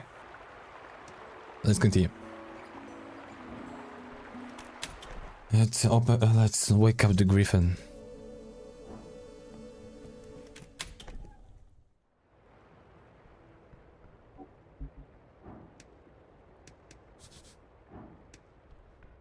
Yeah. Thank you for your time, Griffin. Ah, so we don't need to do crazy stuff again. You just tell him. So many cultists around now.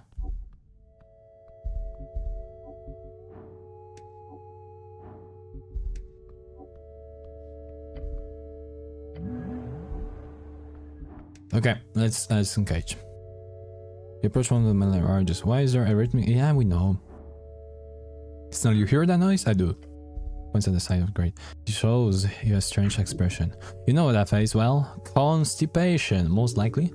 It's a face that says, be careful, I think we've got something here. Yeah, he wants you to open the crate, obviously. Okay, open the crate. The crate smashed. With a tight grip, you press hard. It's difficult. Even the goblin is training to put his measly body weight into it. But rip open the side of the crate. There you go. I'm starting to feel his innocent. Ruffled feathers update. I can explain. Dang dang. You watch the wingless crow-looking creature scramble to compose himself. Drama! The birdman lets out a strange throat noise that makes a series of nervous chuckles. He's inside of a shipping crate marked for export. He's clearly trying to flee the law. Ah, he's trying probably to escape. Maybe he has a good reason to escape. Is that fellow in danger? You're not trying to leave the city, are you? No, Dang. That's not something. His voice shifts to a higher pitch. I'm just, inspecting the warehouse wares. Dang. What's the sound? What, Dunk? That. I am not Dunk. What's the dunk thing? So you're inspecting wares, are you? Yes, I'm a local. He stops shifting his tone deeper. Local entrepreneur. He's trying to assert himself by sounding like a tough guy. The IR, they're my supplier for tea and sometimes coffee. Coffee? Isn't that illegal? Coffee is illegal? What the hell? It's not. Difficult to get, but not illegal. So you're inspecting goods inside of a crate, inside of sealed warehouse. Yes. What? You don't believe him? Does the trade company know about you being here? The bird hums like a bird and just nods. He's pretending not to hear you? How incredible rude. I said, do the freestriders know about your presence, good sir? They of course. What kind of goods are we talking about here? He grabs a scale of Ankelhead exoskeleton from the crate. I have a great plan. I'm planning on renovating my shop with this protection. Reach forward and touch the exoskeleton plate. Your hands glide over it. Smooth, hard, a perfect dance. Defense. The bird stares at you as it cares the chitin in his claws. Renovating with that chitin? This is sounding like a young naive kid. Nuh-uh. He's lying. Why your voice so weird? I am Yabu Kadori.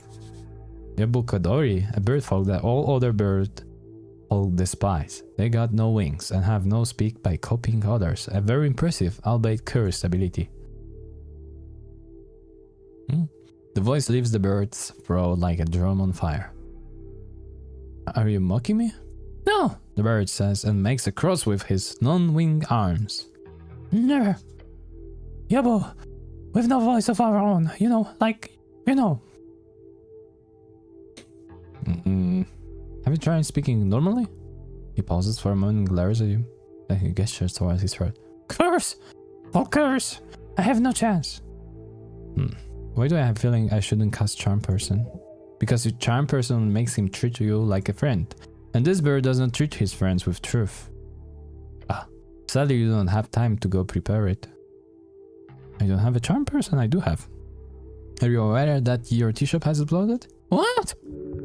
He knows. The bird mimics the sound of a young and shocked man. Bad sound pig. He sounds almost sarcastic. What a horrible and shocking revelation! He's trying to put together cohesive sentences. That's like his nervous tick when his sentence gets twisted like that. You didn't hear the explosion? Sorry? He holds up a claw to the side of his head. The bird fox is clearly messing with you. Either that or he's the most awful compulsive liar you've ever met. You see your companion rub his eyes. I said, did you hear the explosion? The bird jolts away from you. I know. Did not hear. You've been out here for how long exactly? I expecting many years. Yeah, these types of mimic birds are known for being able to just hide in a hole for a very, very long time. You're pretty bad at the job, Mr. Drummer. Sorry for being pretty bad at inspection. I try must. Do you have any enemies, Mr. Drummer? No, everyone has. People tend to dig me, you know? Sure. Does the bird ever say anything true? He's generally slippery. One grease up magpie motherfucker. Tell me what happened on that morning when it blew up. Oh, it was all normal. Empty tea shop all morning. I had a business on Waterline over then. Been business since then. This is a big shock. Well, now you know. Awful news. I didn't even had no insurance, sadly.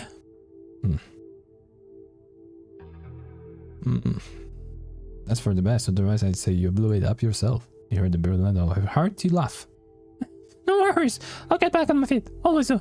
I'll just go back to inspection, and you know where to find me. Why are you voting in the election? Oh! Same, I'll vote for the same party as you. Which is? Something like that? Oh god. Oh, he's stealing your voice, uh-oh.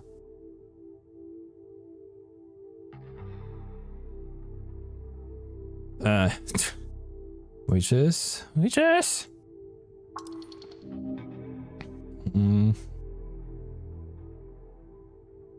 You're a nationalist too? The nationalists will win this election and continue ruling the city for another half century. Oh yes! I vote Party of Norvik. I like you. Good. Great choice. My man.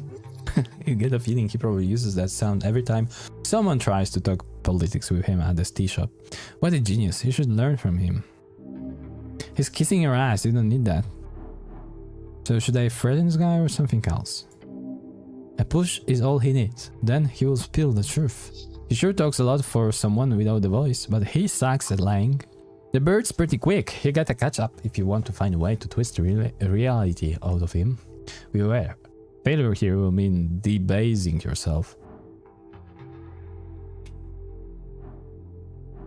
Yeah, threaten him for the truth. Only one will fail. No. Good. You look down on the pathetic birdman. He quivers before you. This will be easy. Make sure to set it up first. Display your dominance. Let me ask you something, Mr. Drummer. What is your beak made out of? What? Is it bone? I think it's bone. The goblin gives you a look, but he lets you continue. The bird stops speaking as you reach towards something next to him. Grab a piece of the ankh chitin. What is Clary doing? Do you know, Mr. Drummer, how many times softer your beak is compared to this piece of exoskeleton?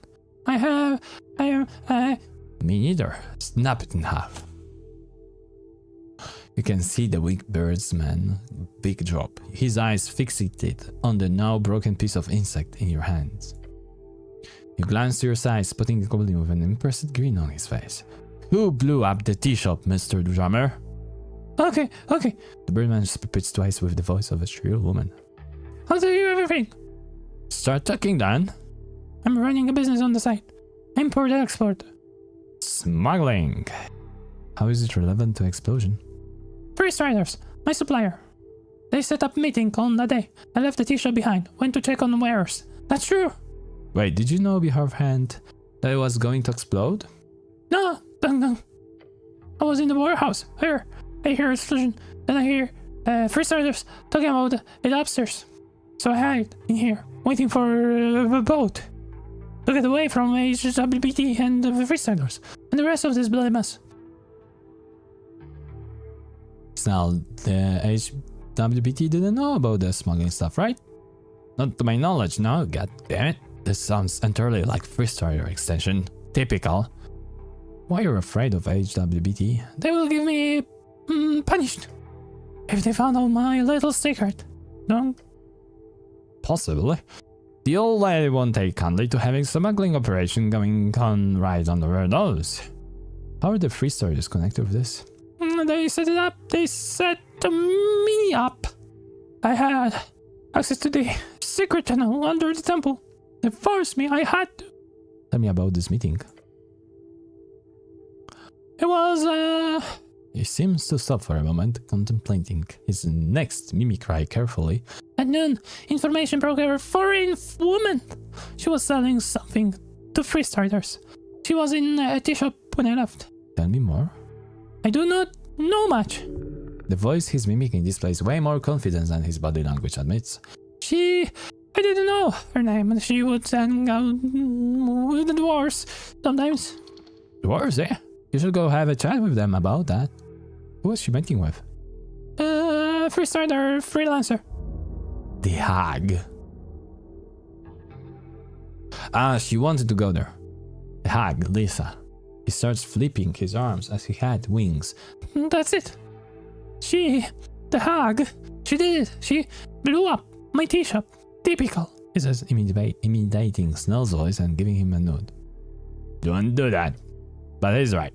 The hag would be a prime suspect. He leans and whispers to you. If we hadn't already talked to her, of course. He's clearly just tossing out something here. I'll need to follow up. We will. Do you know where this hag is located? No, I don't know. That's the Priest Riders.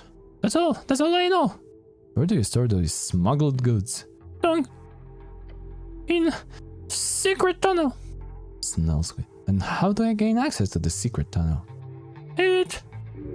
He's very reluctant to share this. If broken him enough, he'll spill the beans on this. Well, go on. Entrance from tea shop might be broken. There is hidden entrance from Temple Earth. Hidden entrance in temple? Yeah. You can find it along the right side. Windows. Move rocks. Just enter. A large chamber, then go right. Can't miss it. Move rocks? Yes. Blues. Stand tiles in the floor. By the window, middle of the wall. To the right. Can you explain it without a strange voice, Mika? No. Look, I don't have the greatest sense of geographic sensory perception or whatever. Could you describe this in the form of some other type of non-verbal communication? The bird stares at you for a few seconds. Then he performs a series of movements with his little tiny hands. Using precise motion, he visualizes the Temple of Earth. A big square, then he shows you very clearly that there are 2 specific tiles found in the floor along the right wall. These 2 stones tiles can be pried open to reveal a staircase down to the place he's describing. Give him a thumbs up. Turn to Snell and whisper, "What's the protocol now?" He whispered back, "Protocol? If he's trying to leave the city, taking the Sidrex would be a good start." Sidrex, shorts of citizen registry, usually carried in form of a small piece of paper, can be used to freely travel in line ports across the coast. I'm sure the old lady would love to have a word with him. What's your plan now, Birdman? Well, look. I have a business anyway, it's a big business. But if you leave now, you won't be able to vote in the election. Yes, that is regretfully. The bird stares at you looking uncomfortable. And you're sure you've told me everything you can? Yes, please. I'm in trouble, but I did nothing wrong. The goblin scoffs. Let me see your paper, citizen. The bird fiddles with his satchel. The one piece of paper his claws holes in for. Citizen register. Grab it. As you hold up to your helmet, the bird makes the rhythmic thumping noise a few more times. Inspect the papers. Hey there, delusional. What's up? Long time. Inspect the... Oh, no, hand the paper. No! I didn't want to click that.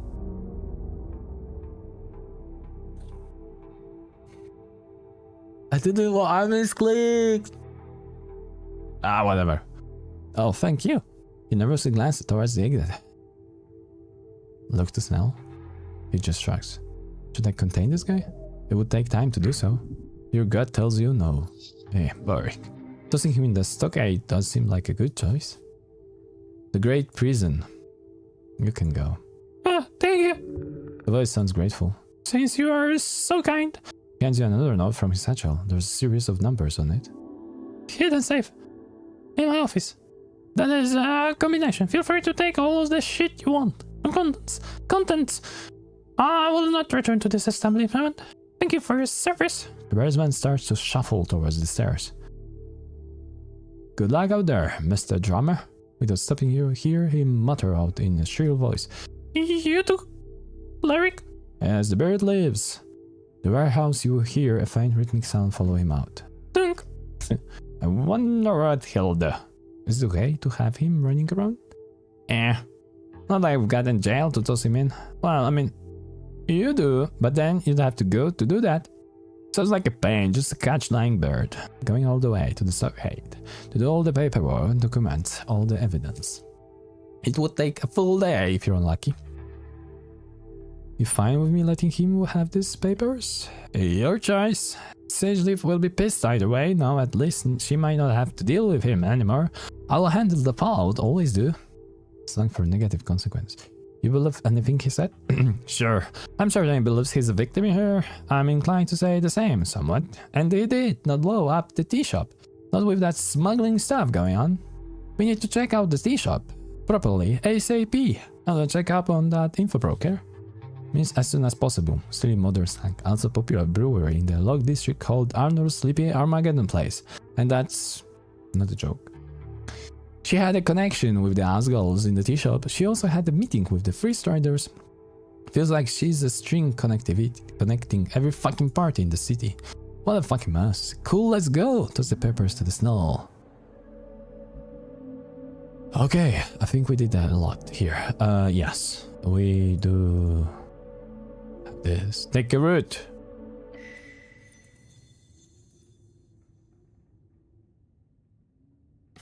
So you let the bird go. Gave him his papers and everything. I sure did. Oh yes, that was a fine outcome. Living up to this Free Strider ideal. No, that was misclicked, dude. Everyone should be able to come and go as they please. The free market is built upon the ability of the movers of goods, from merchants to sailors to dock workers, to be able to transfer themselves into situations of required labor. Basic supply and demand. Ooh. What about the societal impact of... Who cares about that? Freedom of movement. It's literally the most fundamental policy of the Free Strider bloc. In the real old days, the only people with resources to travel would be the aristocrats of societies. In the real eerie days, that'd be the top dragon servant, the top slaves. Then, during the last few centuries, that changed. The average person suddenly got the ability to move. On a societal scale, sure, but also in geographical sense. Each of the Arcanist splinters dealt with it in the different ways, but in general, especially once the Cold War broke out for real, all the borders got real tight. Shoot on sight type policy wasn't common, and that's shit, real shit.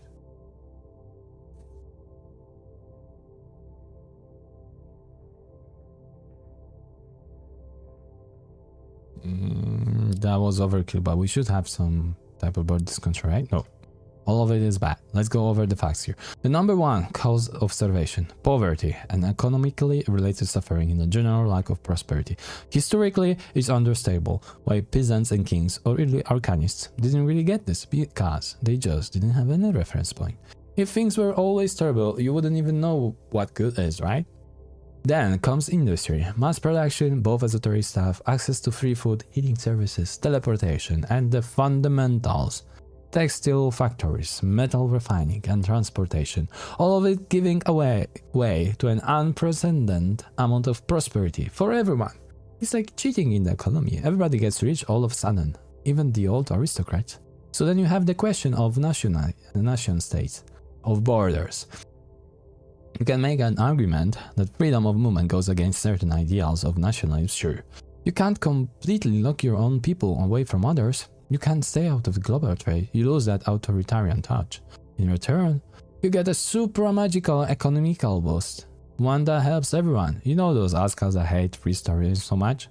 This is the point where they all shut the fuck up and sit down, because Asgalism didn't make anything better. Not anywhere near the degree that opening the markets did.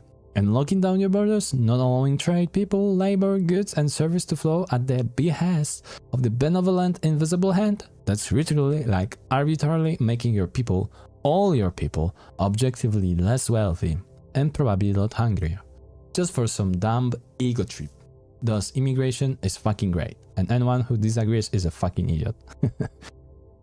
But we are going for nationalist playthrough, so... Is a threat to democracy, is a tool of the bourgeoisie, is to slow down wage increase and deal with working class surgery. So many. Okay, yes, you have convinced me. US immigration, great. Immigration is amazing. Balance. Immigration destroys nation. It destroys people just because all the more blew up and rich took its place as a messed up coagulation of all the broken survivors. Doesn't mean the rest of the code has to align with their strange multicultural ideas. Whatever you say is good. Immigration is a threat. Immigration. Yeah, let's go with the most nationalist, I guess. Nice talking points. Read them in the post, did ya?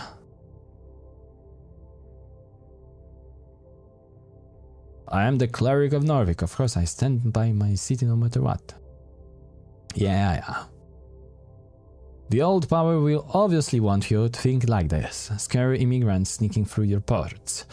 People with weird skin colors selling Ukulian fairy dust to innocent kids. I do have a feeling about there's like some perception to the real world. Traditional values breaking down, all because daddy didn't want to work harder than an unskilled worker fresh from Blood City Bay. It's all bullshit peddled by idiots with an axe to grind, and it works clearly. Emotional and aesthetically obsessed nationalists don't listen to reason or numbers or logic. You only crave some impossible ideal of knights fighting dragons and saving themselves, instead of accepting really themselves. That the old world sucked. The new world is awesome. And if we were back in the good old days, you wouldn't be an aristocrat, you'd be a peasant. You'd die at age 33 from getting a splinter after working day and night in the fields for scraps. That's kind of world nationalism leads to, and it sucks.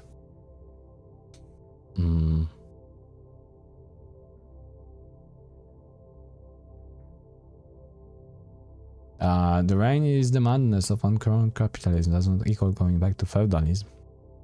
The rate is the human population of the city is not seeing as much of this prosperity as they were promised. People will not tolerate it for much longer.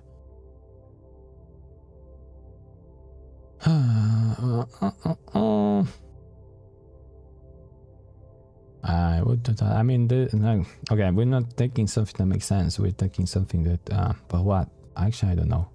The reign, the madness of current going back to feudalism. Tell that to the Party of Norway committee. So anyway, yeah, letting drummer live. Real swell move. I guess that was the wrong one. Just a straight up class act. But you could really learn a lot from that bird. He's got that infectious paranoia about him. Oh shit, your stomach's upset. The bird. Yeah. The bird is the savior, survivor. That is his legacy. More than that, he really had one hell of a way to handle himself. Ignoring the shitty escape attempt, you saw how he danced around your questions. Seriously, maybe it's a racial thing, but he read the room, just as well as he recorded those voices. Honestly, both of those are damn true. Take any lesson you want from him. The bird's got game. And remember, immigration is good. Come on, relax with all this debating. Focus on the choices. Infectious paranoia. Be ready for anything. The world could fail. The walls could implode. Your dreams shatter. When it happens, you get ready to run. Leave the city in a crate. Ship yourself heck see, whatever it takes to get away from. Advantage on initiative rolls. Good. If you're about to fight. Survival of the fittest. You live through it all. On death saving throws. Reading room. You wanna say the right thing, right? Make the right choice? Yeah, might help to have quick glance around the room first. On behold. Yes.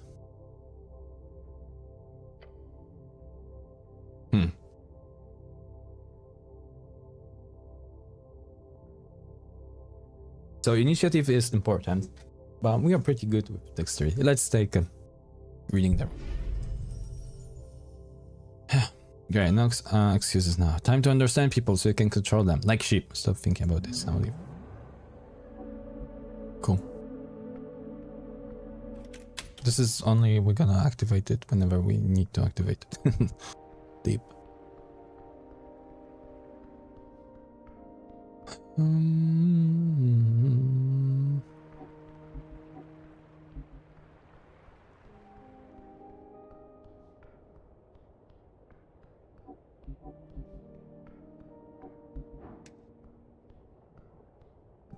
This door was active previously.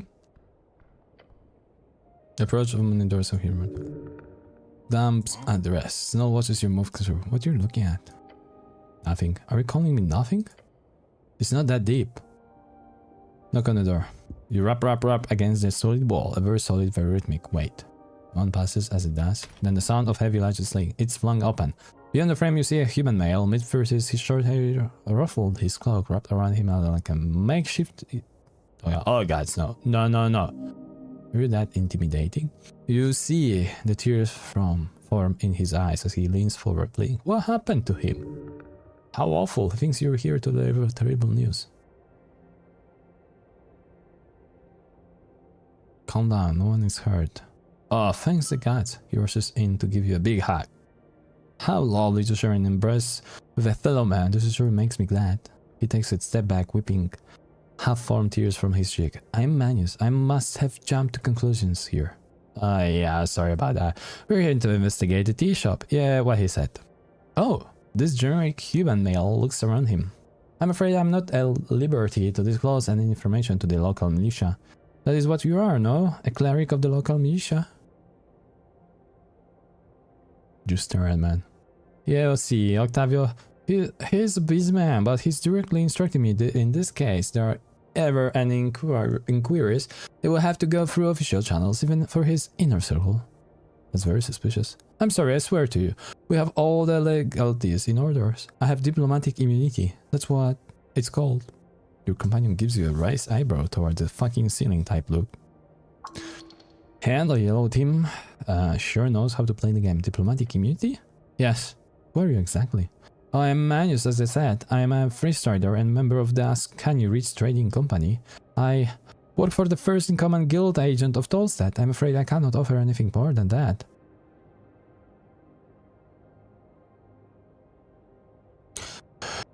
So you're saying, good day. He shuts the door in your face. Ha! That was a roller coaster of emotions. What's a roller coaster? You haven't heard of it? It's one of those carnival things, you know, one of those wooden inclines with a little cart you ride all the way down. I thought those were called sleepy slides. Sorry to inform you, but the name changed a couple years ago. Probably because sleepy slides is a god-awful name. Alright. Well, I'm not gonna call them that, so you go ahead and translate that in your head. Anyway, can we go? This was some big shot, wasn't it? Didn't I just mess up? I wouldn't worry about that. On paper, you did nothing wrong. And not on paper? Yeah. He said, she said. He said what? Never mind that. So really, we're just standing here attacking outside of this guy's door, so can we move, please? Oh, wow. How do... Okay.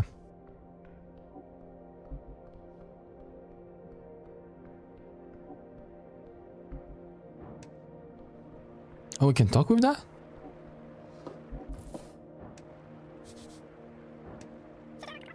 Ah, sure. Yeah, we can.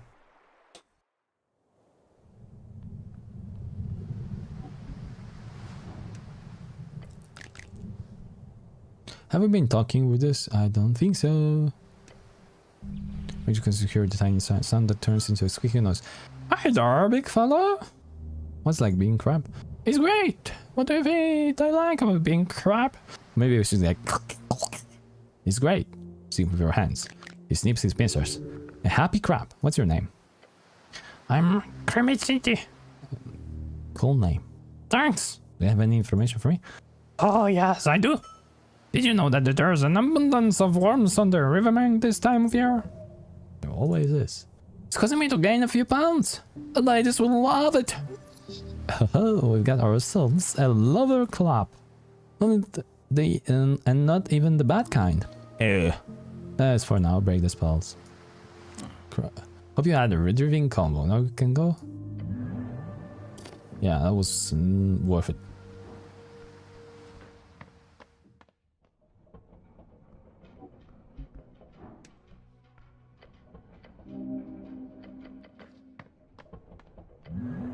They are again here?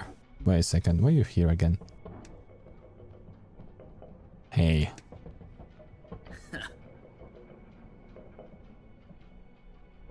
I found the document. Wow, I mean, awesome! How did you? I will not disclose that information. That's fine by me. Do you have it? Like right now? Hand him the orange ledger. The blonde kid slowly opened the ledger with shaky hands, and you watch as he squints, staring at the penful paper. This is... The magistrates are selling out the city. They are. They actually are. Huh. Well, let me see. The quiet kid leans over, his face grows pale. Roll? Holy shit, this is big. He's shaking. Real big. He carefully places the contract within the ledger again. Our contract will want this contact. His eyes dart around the room. Maybe. He glances between you and the paper. This might sound dumb, but maybe we should share this with Modissa. What? But she's got the printer. This needs to be spread fast to make a difference. Because, like, what the hell could we actually do with it ourselves?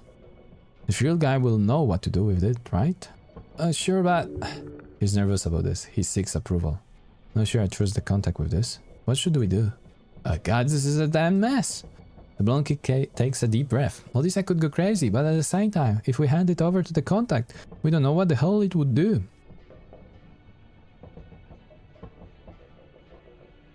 You should not give an inch to the... Reject talking to the Asgard youth.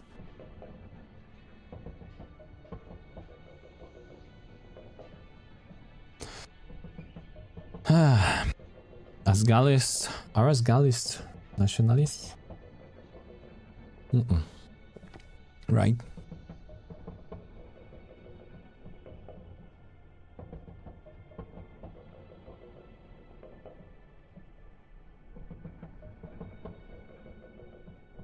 Yeah, exactly.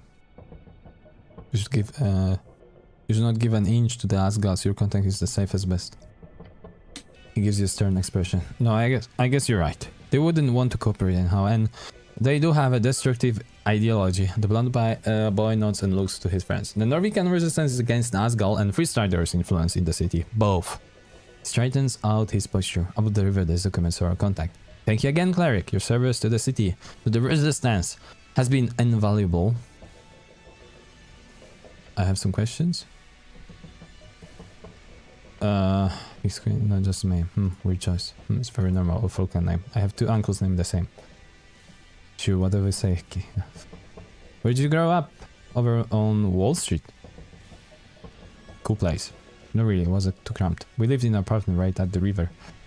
Why'd you join this movement? Because my city needs me. An honorable cause.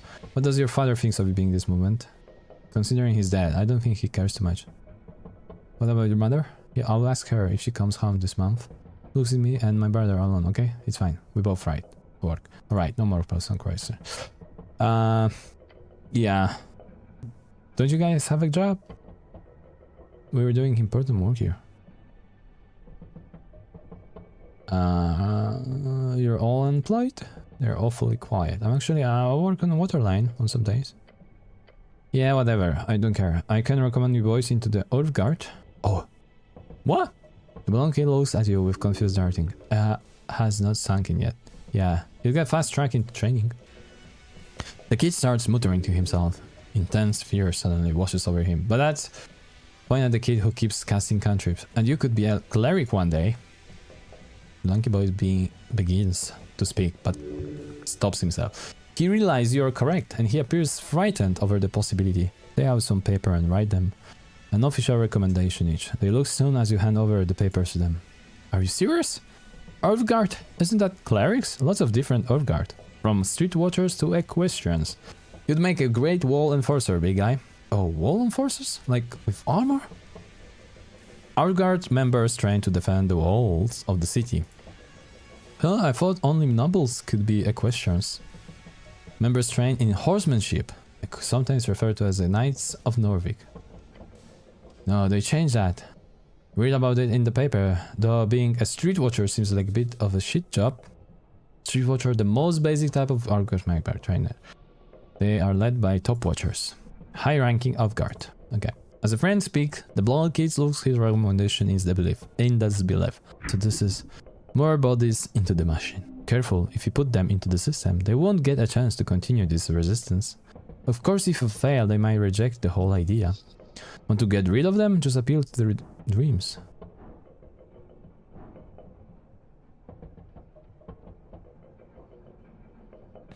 I want resistance.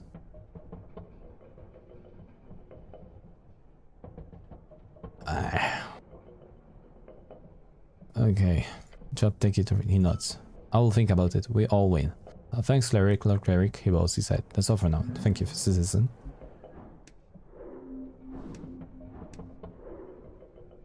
And we can pick something, right? Like this.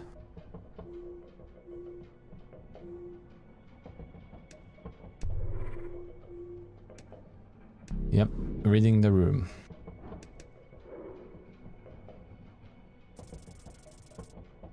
$26, wow.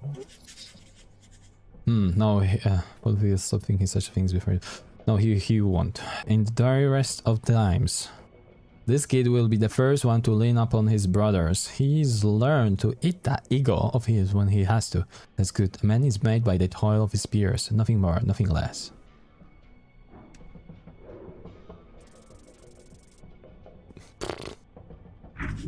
He likes his friends. They're his only friends. He does not have a semblance of opinions around life and love and the city. Either are not formulated, nor is he verbose enough to express them properly.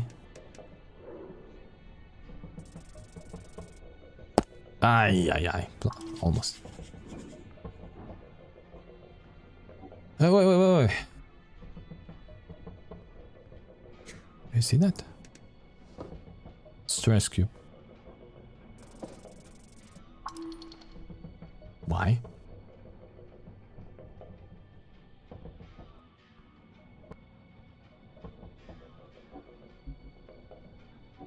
I cannot... No! I cannot do this again! Damn it.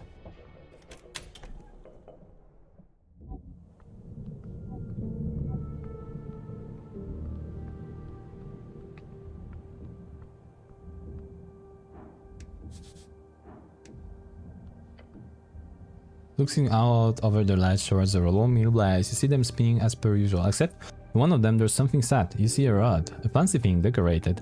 How did it end up there? An esoteric event? Interesting. It appears you've spotted something interesting. That design is quite easy to spot.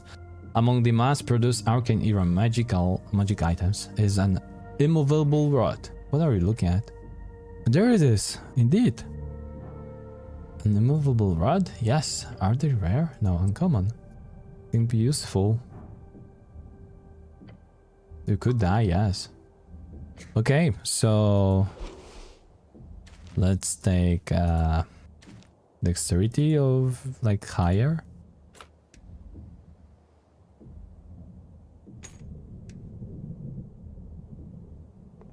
Yeah. Do we have a second slot for weapon? What the hell? When did it happen?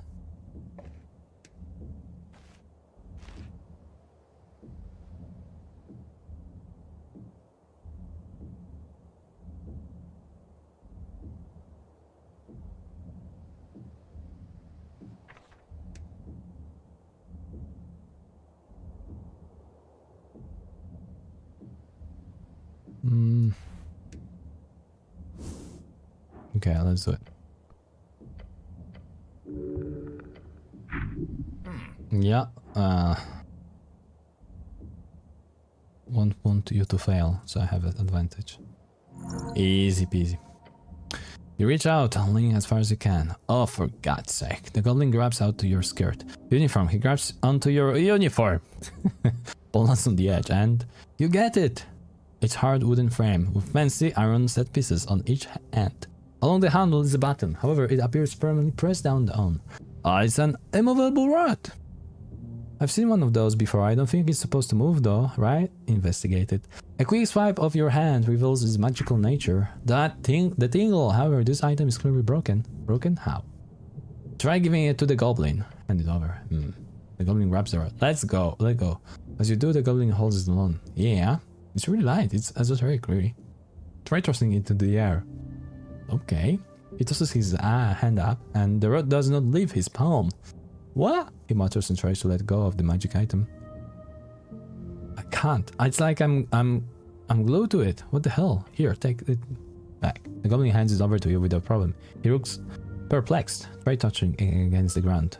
You do, it gets stuck to the ground. Somehow. It's broken, immovable rod. It's a movable rod? Yeah, great name. Huh? Whatever object it touches last, the rod will be esoterically locked and in line with. It cannot be moved once it touches an object until it comes in contact with a second object. Okay guys, I need to go for a moment. I need to make a dinner for myself. I'm hungry right now. So yeah, gonna be right back. I cannot take you with me to the kitchen, so I'll be right back.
Okay, I actually went lazy. And I didn't make a dinner for myself. I used those are not pancakes, but let's call them pancakes that my wife made this morning. I shouldn't eat them today, especially this evening, but like, well, okay.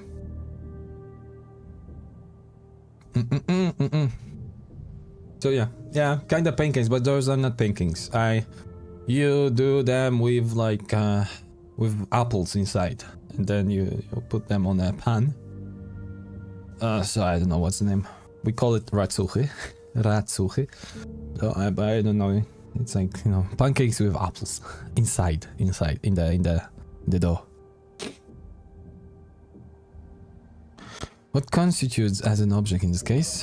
This would be an esoteric designation, usually determined by belief or common esoteric forces, or set in a specific rules by your.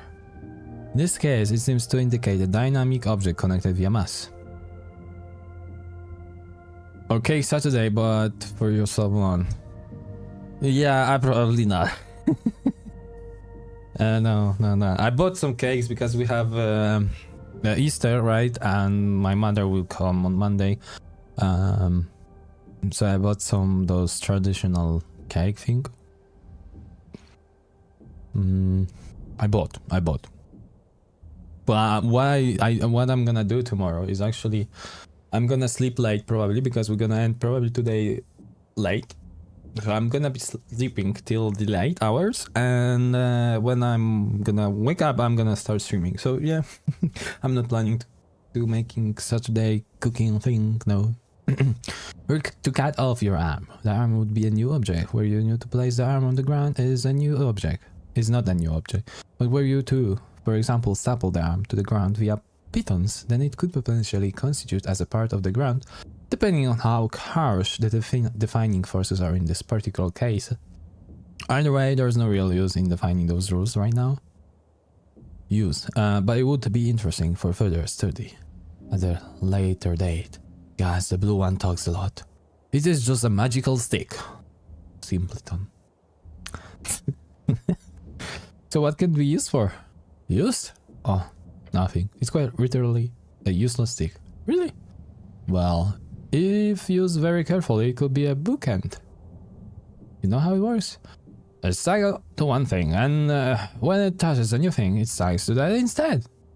You got it, you're so smart, well done. Fuck off. Look, it's really useless, but no, you know. Was it worth it? Move on. I mean, it's a cool stick. It's a very, very interesting stick. Those can never be bad. Right. Okay, we have this cool stick.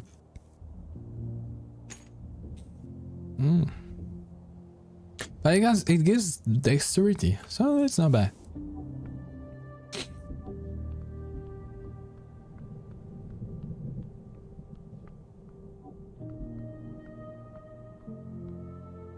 We have two crossbows? Oh no, we have a bow and crossbow. That's why we look like this. Fun.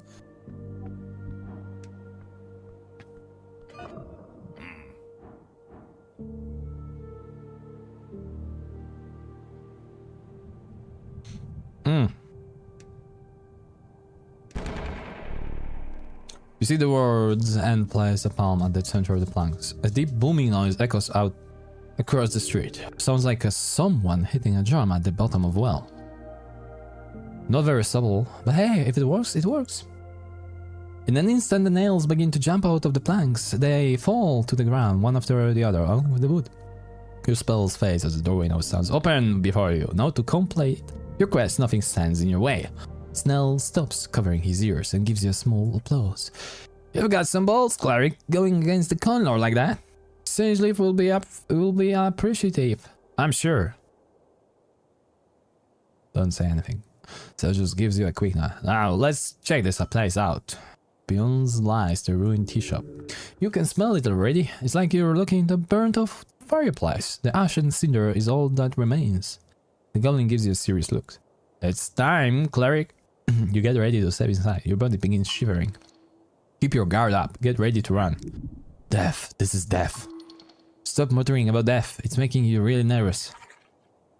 Smell all the fire. What magic leaf. Bad magic leaf. Stay here. Master, be careful inside. The tea shop awaits.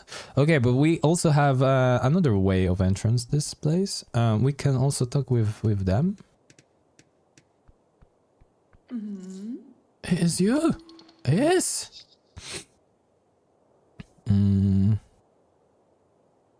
Nice tent. Thank you. It's an old rag and stick. Priceless. That's the main thing to call your gargoyle. Very funny warrior. I'm sure Fleer agrees. Bros wears? Haggle. Give me the helmet. No. Do we have so much money? Okay, I'm gonna hand her this. I suppose you say, one of these I see. Not entirely sure I reached the requirement of being local, but I supposing her to look over the legal hearers. Okay, but we are doing this for the quest itself. Oh. Okay. Another route. Quest after the quest. Human arrive on Yora's slaves, huh? The dragons took us as we were the ideal followers, powerful, loyal, honorable. Unlike them. I prefer the term dragon servants. That is a euphemism of ill intent. The dragons required cattle, worshippers, flesh to work their fields and fill their wood hoards.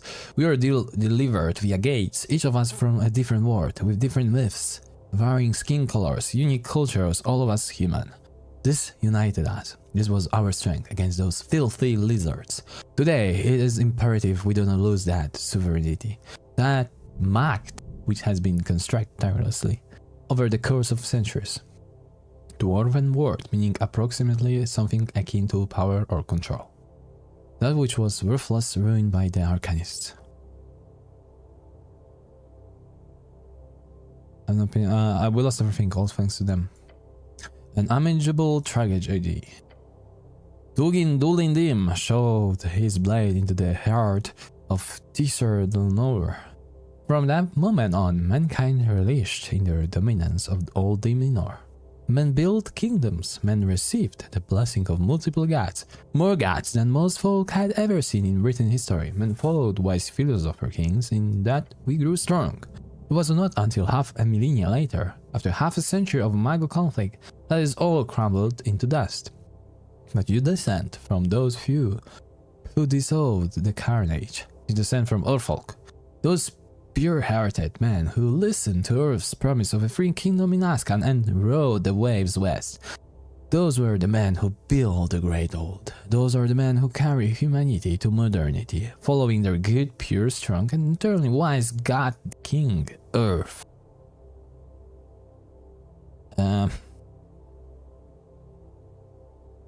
We will carry his legacy. It is our duty forever, until the end of everything, as the last of mankind. So Norvik is the only human state left in the world, yes. In the broader coastal community at least. There might be hidden enclaves in Heiksea and Nim you have read about. The Japanese are legendary after all. But in effect, yes. Japanese? What? Japanese? You're the last of humanity. Keep that in mind. This is like first thing from the real world thing. What the hell?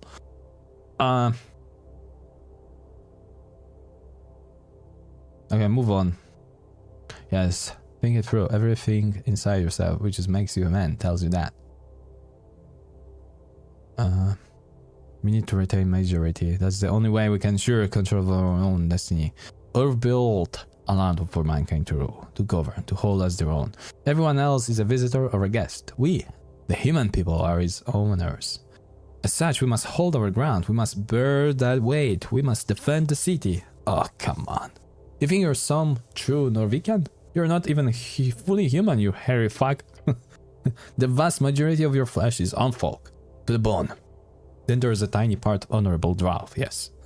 So that's okay then, as long as it's a statistically negligent amount of foreign blood. Exactly. Sure, whatever. You wanna be anti-freestyler? Go ahead, might as well just... Kingly blood. What? Blood of kings. The fuck? Hold on, listen to it. You know, Each vein points in the direction of greatness, each limb an extension of something untold. As foretold by eras and sagas of old, chaos lies in the nature of man, only kept in check by the state, which tendrils the land. Digging, rooting, gripping, holding. Your uneasy stomach rumbles at the thought of the world outside your control. You must make things right, the only way you know to sit atop the monster. Ride the beast of yore. Become Leviathan apparatus. What the? Tell me more to defend the city. Protect the innocent, be the hero. Alter ability scores, modifiers of Hammond. Oh, this is also good. Bruno Rican. Yeah, I'm not sure exactly what this masturbatory nationality fantasy is all about. But sure, be pure-blooded human if you really want to. Go flex in a damn mirror or whatever. Roll initiative with strength if it's higher than your... Okay, nah. The Leviathan apparatus. Strangle the cows. Take hold of the beast that is the realm. Defend the city then. Yeah.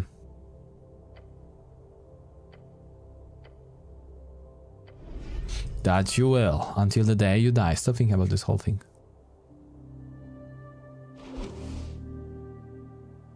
Mm-hmm.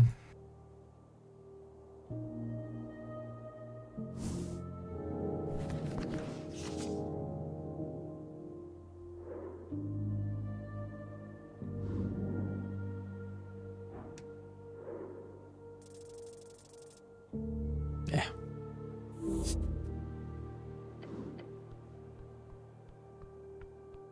Let's go to the Earth Palace.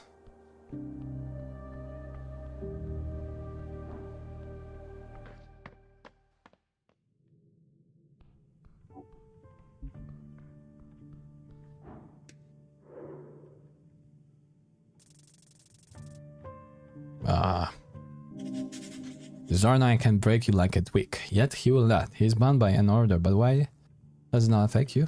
I don't know.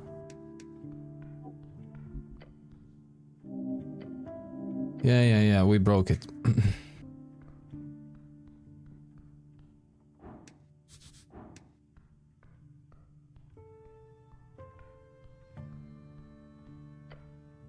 Can I put in my vote early? No way. They'll obviously make sure they're empty before they start in the process. They won't, but still, let's not. The boxes look at you boxingly. Hey, there were supposed to be hidden entrance or something?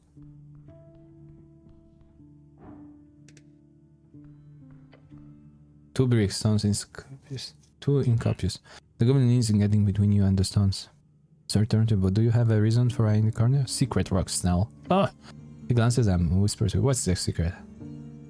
Lift it. You lean it and grab it like you suspect that they're not just so they're easily lifted. As you push them to the side, you see what's beneath. A pit, just wide enough for you to slip down and the ladder. Fuck me, is that passage? Not a very dungeon. Almost not but quiet. Q? Turn to Snell. It's an expression, cleric. But to be fair, you could probably find secret halls like this everywhere in this damn city. Neat. Yeah, sometimes I see those dots in random places, I think. And I've never clicked on them. Okay. Let's go.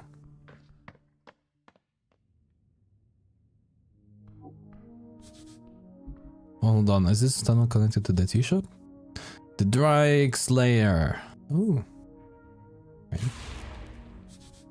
Triple D, the man, the myth, the lad who is mad. Good one. Oh. Oh! A new helmet. That's... like it.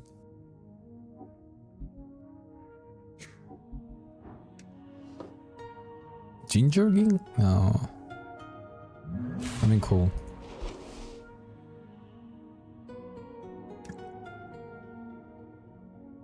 Oh yeah. +1. Being inside the log was... reveals... Oh, holy shit! What's inside? Countless of ogre power! What the... lasts free. Nice. More potions. Oh my god. This hammer there. Dude, there's like bag of holding. No, that's a freaking sand. I think it was dexterity.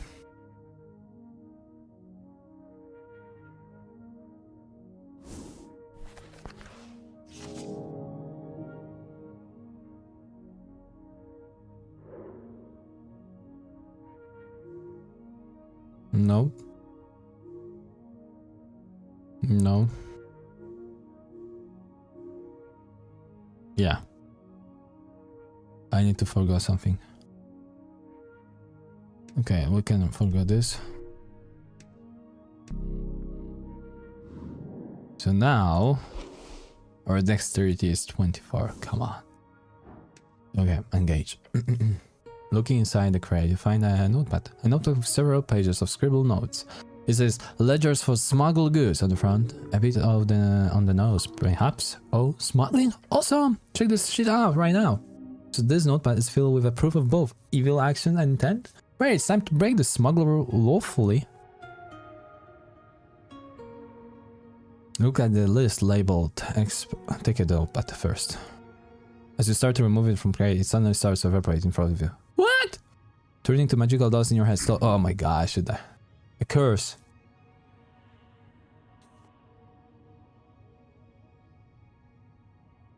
Put it back. It stops evaporating. Take it away again. It begins to slowly turn to dust once more. Put it back. It stops. I see. There's no, but it has advanced mechanics and esoteric abjuration, or it's haunted. Somebody does not want it to be used as evidence in a court battle. You'll have to leave it for now.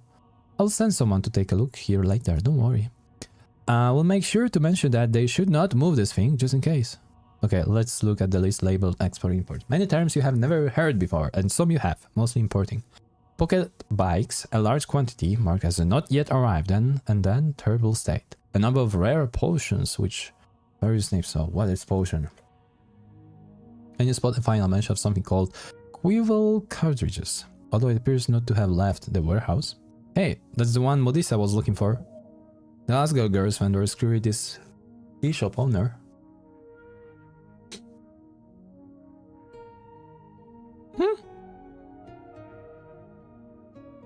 Okay.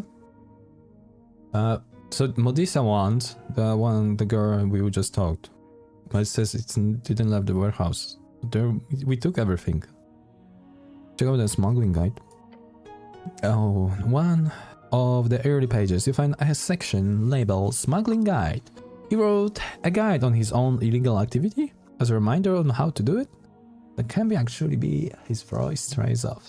Some people, man.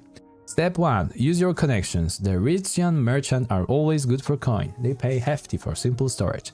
Step 2.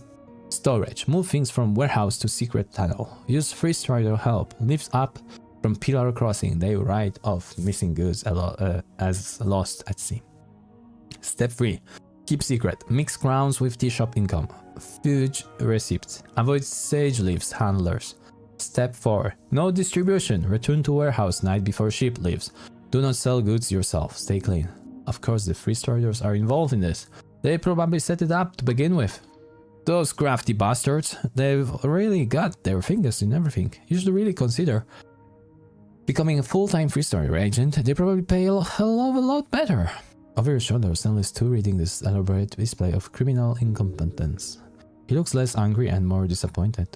I suppose it's a blessing when the crooks of society also implicate themselves through sheer idiocy. Look at her last entry. On the last few pages there is a ton of reminder notice written in sloppy handwriting. It goes on about missing payments, lost suppliers, and various angry comments about tea shop customers. Then you get to the final notice. It is marked with the date March 21st. That's the day of the explosion. Post-hack potions not yet arrived. Days late. Don't want diluted peace again. Alf will arrive from temple, then I leave. Don't like tea shop being used for meetings. If they break anything, they pay. Elf. Huh? A meeting in the tea shop. An elf. The smuggler left after letting the elf in through the secret tunnel. Interesting. Let me write this down. Write him down here. I think that's a lot of info. And also, I don't believe Hag any longer. You check inside the crate. Potions, several layers of them. Wrap in. Recent newspaper. Somehow was written with the big letter on the side. Spoiled potion batch. Do not drink. Who brewed this? The label says Hex Brew. All the work of Joanna. Or Joanna.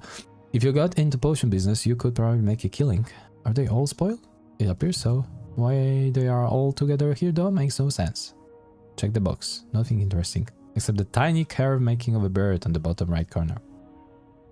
Check the date on the newspaper. It says Chronos 26 p.m. on most of them. Last year.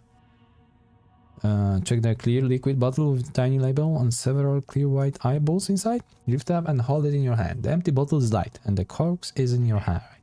You okay, Clary? Nah, this is wrong. What? Look at the empty bottle in your hand. The bottle is fully empty. The label says Potion of Amnesia.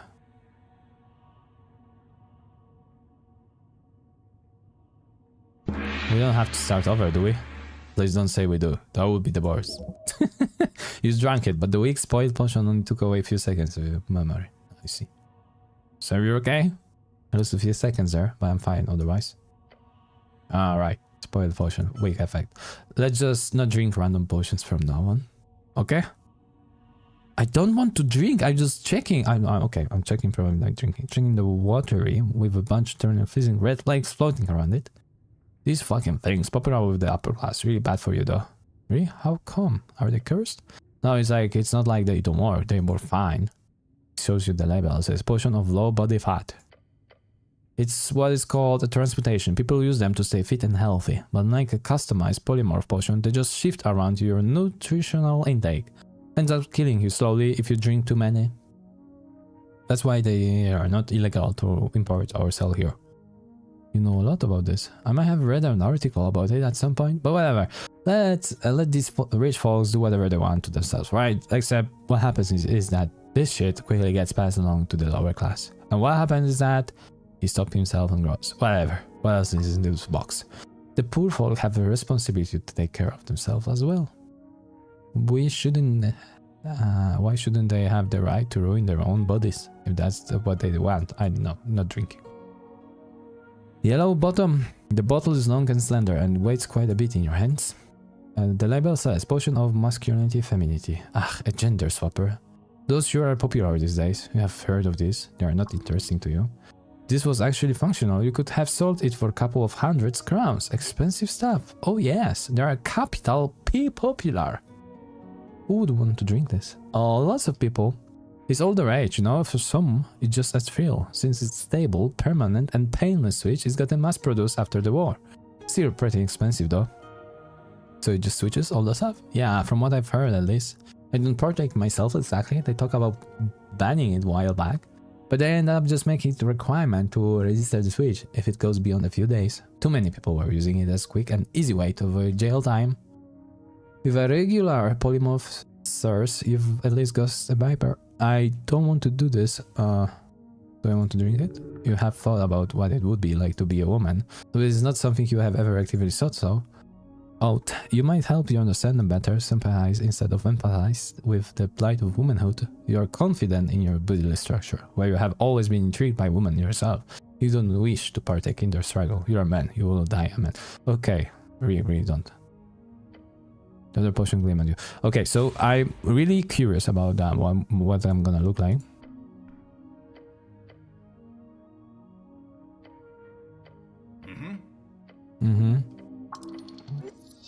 Drink it. Gods, be good. The colorful liquid goes down smooth. Just like sand and vinegar. You do not hate it. It endears you. Like, I'm hoping for its sake it's actually spoiled, because I don't know the legal ramification of sea clerics turning female. Scratches his chin. They didn't change that, did they? I'm still male. It's still male only? Focus snail, I'm turning into a woman. I don't think that's happening anytime soon. The golem looks you up and down. After a few seconds you hear a sound.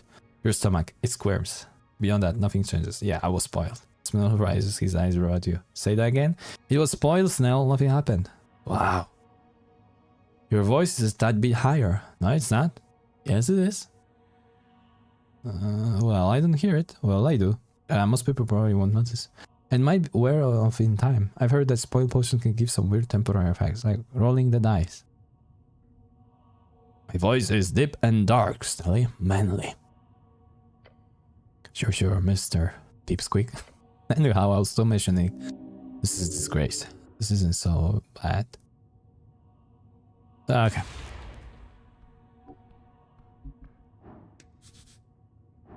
Who doesn't love a good lever? The lever on the wall of this dark chamber. Sure, pulling random levers has never ended poorly. It's very connected with the opening and entrance. The goblin lets out a single sound, and then he just takes a step back. Makes noises!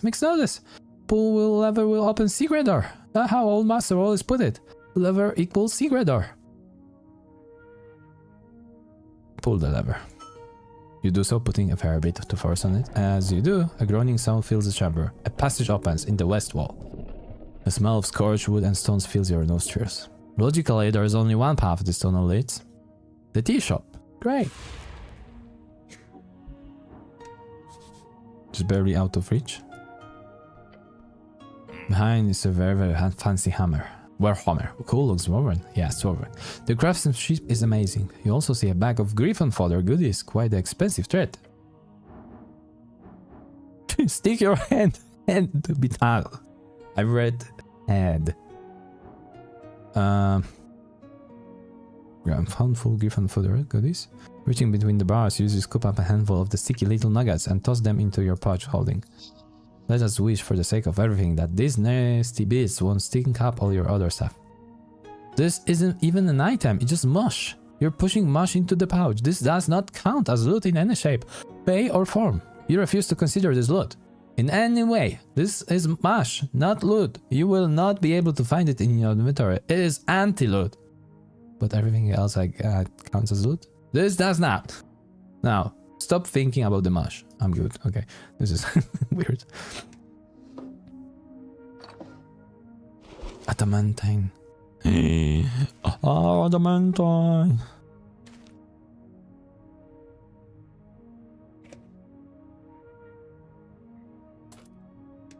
This also. Oh, wow. Okay. This is good hammer.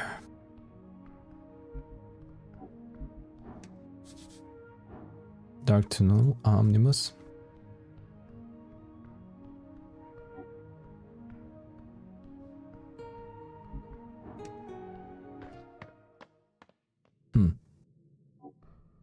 What? Okay. So I have a shortcut now.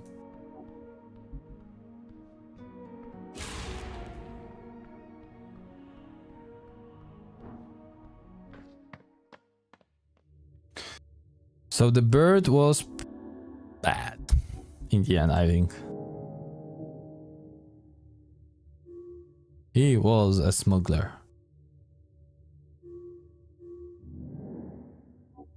And we believed it. Oh, what's this? He's put an indent in the wall. The goblin squints, his eyes going from the hole to you. He nods. Pry away the scorched stone. With a faint tug, the wall tile breaks apart, revealing a suit covered but otherwise intact safe. Right where he said it was. That's one expensive box, not the type you'll find in the back of the tea shop. Let's see what the birdsman got for you. It could contain important evidence. Force it open. You're gonna bend solid steel? Just input the combination. Come on, the birdman told you. Safe is covered in sturdy studs, having been reinforced by highly skilled blacksmith. There's a rotating handle in the center. Its position uses it to input the entry code. Find craftsmanship. Enter the safe code. You rotate the handle in the correct position and the safe opens with a metallic scraping noise. A layer of soot falls off as the contents are revealed to you. Yes, well done! Well done, cleric. Now let's see what we got. He glanced his eye. The fire certainly did not reach anything here. Grab the coins. Wow, 500. I should have this item. Grab the strange rocks. You pocket them all. Grab the exotic container. You grab it, mushrooms. I snort it. It is not drugs. It's a magical enhancement. Drugs would not be allowed at the towers. No cleric can take such substances. But this? It's not good for you. No, but it could be useful. And more importantly, you are allowed. The bourbon was into some dank stuff. This will keep you alert a bit longer. Nasty sludge. Enjoy it, cleric. Grab the spell scroll. Spell scroll of detect poison disease. You grab the scroll. The owner must have been very paranoid to keep this around. Unless you've got nefarious enemies, there's no point in keeping a spell like this around. Interesting, this guy seriously thinks someone's going after him, and technically we are. But this was before the explosion. Look at the note inside the safe. You look at the paper, a single very long sentence is written on it. Reminder, the third tile to this left, to the left behind painting, if it doesn't work first time, try 3 more times, and the secret hidden passage will open, myself. Glance towards the burned picture frame on your right. Yep, you can open that secret passage now. The goblin stares at the paper. Right, secret door, got it. I just gotta say, this nefarious shit drummer was doing here. It's a miracle we didn't catch it sooner. It's down here. First. It's a little dark in here, right? We're gonna use that.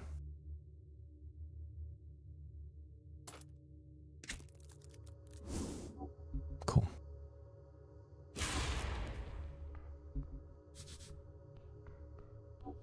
Where's that painting?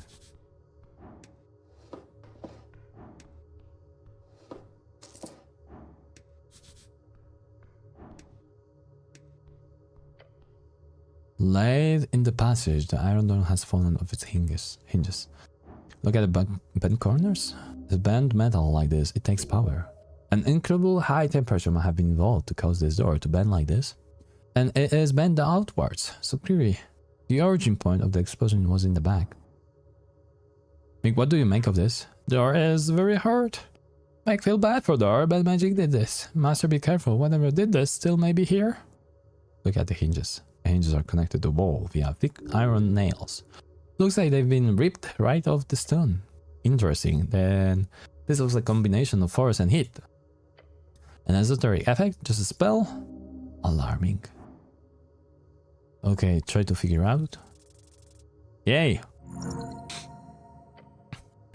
To melt iron like this, it would require incredible heat. You remember from your studies the art of the fireball spell.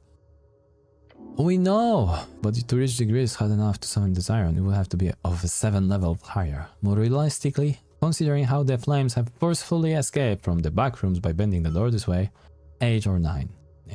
Yeah, not there. But where's this freaking picture? Was it like there?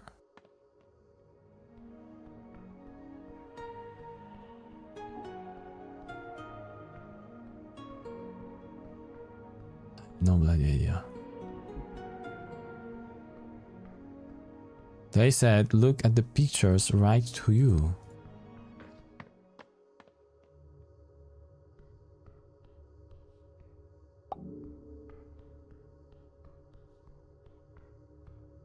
I don't see any.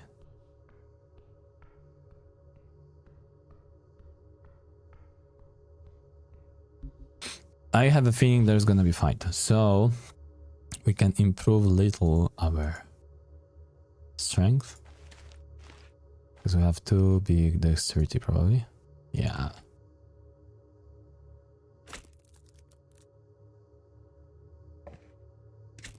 Cool.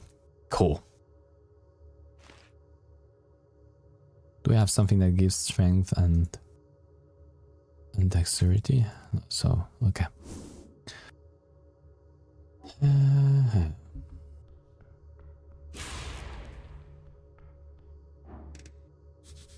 Paper. Once there was shelves here filled with magazines. You've seen this type of construction before in the other city tea shops. The main draw of the tea shop is the available outlet of magazines. Pay for an expensive cup and get access to the latest story. Win-win. You like reading still? Sure, but not this garbage. You're right. Hard to read when it's burned like this. No, not... She said. Copper science. It's just a bunch of lies and tall tales.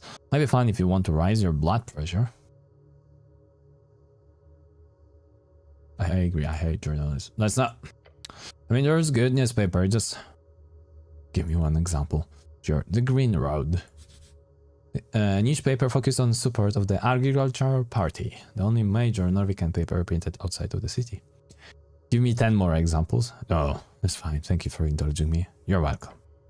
I blame the election for lack of more good journalism, but it really wasn't that much better before. Look at the clumps of charcoal.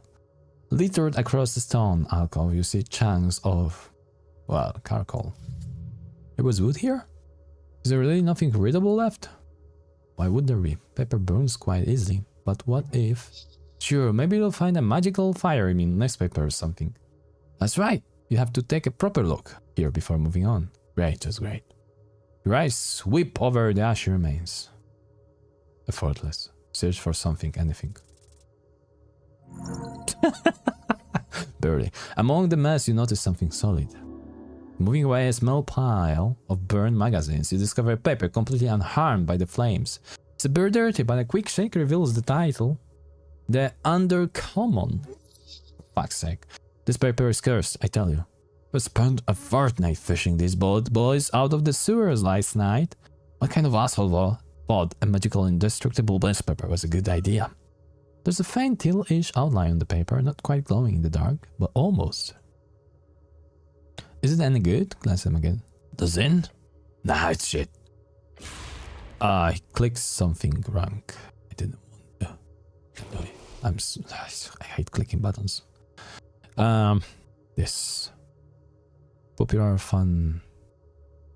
Intelligence, constitutions. Okay, great. Such distractions. Yeah, I know. Hill points. 1. Where is his stuff?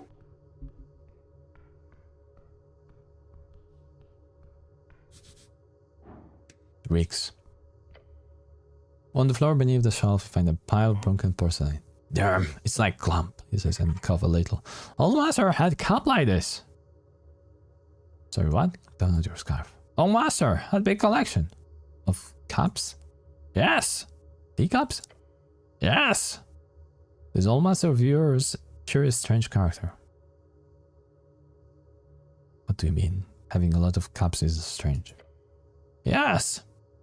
Try to pick up one up. Grabbing the edge of the cup reveals how stuck it is. You can't move it an inch. Can't pull it harder? It would only break, no use. I will stop looking at the cups, I think. Only the stone's base remains. You're stepping behind the counter. There are compartments filled with ruined tin boxes. In the back, there's a complicated set of tubes and pipes combining into some type of tea-making machine. For such fine and expensive piece of machinery to break, a shame. I'll have a sweetie with cream, please. No, says Nasally. Nasally. Sorry, Nasally. Runs over the counter. Think that have cream actually. My tummy's sensitive today. He's making fun of humans and their love of milk. Not the best joke, but he'll like you more if you play along. Okay. Oh, sorry. We only serve hill-sourced oatmeal, sir. The goblin looks at you, then looks at the counter, then looks at you again. That's called a double take. Good job. Look at his face. Pure shock. Good one, cleric. He waves his flag. Check the counter. For a short instant, he actually thought you were funny. Damn. Look at the surface. There is a slab of wood covering the stone base of countertop. More like charcoal at this point, but the stone still stands, strong, steadfast. Look over the machine. Pipes and levers melted, glass shattered. This one was fine work of engineering. Check the pipes. Metal of some kind. Check the copper chamber at the top. This is where you put the tea leaves. As you lean in, you don't see much beyond some burnt muck through the cracks. But you do smell something. It smells awful. An intense scent. Why does it smell like this? It contains something foul. You don't know what. You must go closer. Know the scent. I have to. You really do not. Okay, lean closer. Come on, don't. Inhale the horrible smell. You smell the disgusting burnt muck through the gaps of your helm. It smells like disgusting burnt muck. But this is not good. You know this is bad. What smells full make your nose stronger? That's not true. Holy hell, stop shoving your face into whatever this shit is. Okay, move back. Your knees shake, but you stand. As you turn around, you find the goblin glaring at you with a worried expression. I'm going to pretend I didn't see that. Check the output valve. There is a metal valve at the end. It's shut. Open the valve. You try to turn the valve by bending it at an odd angle. Wait, this is not how a valve is supposed to feel. It's stuck? You're the hammer. This valve is the nail. Force it. If a machine doesn't work, you make it work. Oh no. You put pressure on the valve as you turn the little lever. Suddenly you hear a snap. A tiny piece of copper comes flying towards you, hitting your helmet with a ding. You suddenly let it do that. Oh, there's more. Shit, step back. The valve bursts up and releasing an oozing pile of tea, ash, and gods only know what else on the floor. Gods be damned. Snell mutters and hauls his nose. The sound is particularly awful. Avoid. Avoid. Try to survive. Yes. Flawless, though nothing you cannot stand. You smell the fetid, melted ooze. This is disgusting. The goblin is right having next to you. It's not so bad, Snell. Don't be dramatic. Alas, you preserve. Preserve. Yeah, great job, man. Now stop smelling weird shit. You are not enjoying this. The floor behind the counter is now covered in a layer of ash mulch. This is what victory smells like. You have won. You will tell the tale of the chamber and the valve of to your offspring. This will be your legacy. This is who you are. It better not be. Strong veto on that one. What did I gain from this? A loud ding comes out of the machine as the last dribble of ooze exists. Garnister. It's still operational? What the hell? Operational? More like licking innards? A death knell. After the bell, a box opens up at the top of the machine. Inside you see dry tea leaves. Wait, this thing was ready to go. Doesn't that mean it was being used during the explosion? Possibly, truly possible. Alright, well, that means those tea leaves are evidence. The goblin is correct for once. Evidence, huh? Snell stares at you. Yeah, pick up the leaves, cleric. What? He does not speak to you that way. You don't tell me what to do. I think I just did. He sighs and takes a deep step back. Fine. Whatever you do, don't take the leaves, cleric. Reverse psychology? What does he think you're... Thank you. Grab the leaves. Damn it. You carefully place the dry leaves in your pouch. The goblin gives you a note. Can we please not hang around this goop? Look in the charred boxes. Tin boxes full of tea leaves. Or they're supposed to be. The heat from the explosion has melted both the tin and its content. It's just ash now. Damn, was hoping at least for one of those would be intact. Selling tea is a legit side hustle. The margins are bonkers. Okay, isn't this a key item for...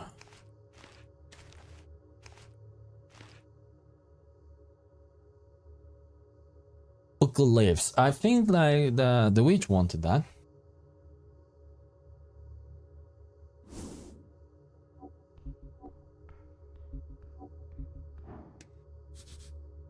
It's a miracle the chamber has not completely collapsed. Whatever content was filled, this chamber has been pushed up against the cracked walls. The dwarven masonry is damaged in various locations, and every single thing in the chamber is burnt. Incredible power. This is the center, but where exactly did the explosion originate from? Beware, beware. Will you stop saying that? Okay, first localize. Success! It was 8, 7. Okay. You look around and find the damage confusing. While centered in the chamber, the damage appears uneven, as if the force of the explosion was struggling with itself. With that thought, you receive a vision, replying the event. In your mind, an explosion. In the chamber. Conflagration spreading, it just doesn't work. However, you experiment in your head with the idea of multiple explosions. Suddenly it clicks. You start counting. 1, 2, 3. It's not enough. Looking around the chamber, you see several points from which the fire clearly spread. The explosion is... No. Explosions. Explosions. Multiple. Your companion lifts his head from whatever scraps he was looking over. What did you say? You keep counting. 4, 5, 6. Even that is not enough. Fires. The immense force. 7, 8. You point at the last spot on the floor you can see. Near the west wall where you're standing. 9. 9? 9 of them. The goblin's gaze dances across the chamber. You see his face contort as it dawns on him. More than one? He mutters. You're about to blow his little mind, aren't you? Hold up 7 fingers. Why? 9. What the? 9 separate explosions simultaneously. He stares at your fingers. Heels around the chamber and comes and walk me through it. How did 9 explosions go at the same time? We got a cabal of sorcerers? A coven? What? Careful now. Do you really want to share this info with him? The goblin is not your boss. You don't need to tell him anything. Could be useful to keep this to yourself for now. I will explain once we report to your lady. Hello to you and said, sure, gotcha. Leave the rub alone.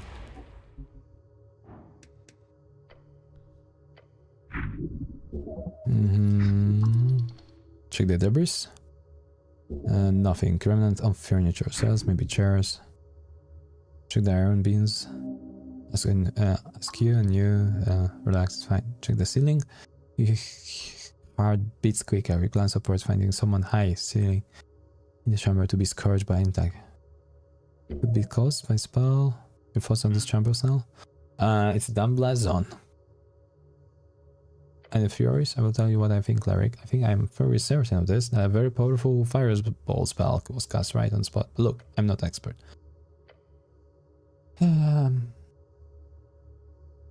Great plan. Thanks.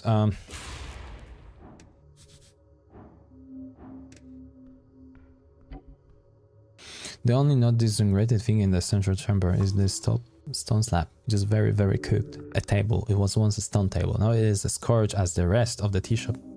Move this thing. It is surely hiding something important beneath. Everything is horrific beneath.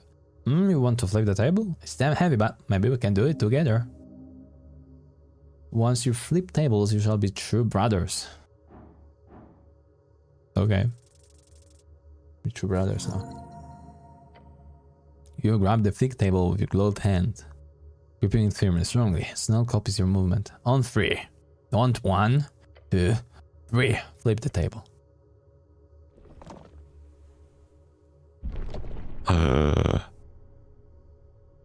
Bad body. You stare into the dark corner of the tea shop, amid soot and broken tiles. You see a corpse. It almost disappears into the distraction around it. It's a... Snow stirs it. He's silent. Give him a second. He'll appreciate it. 1 casualty reported. Huh? Yeah, this is a bit out of your pay grade.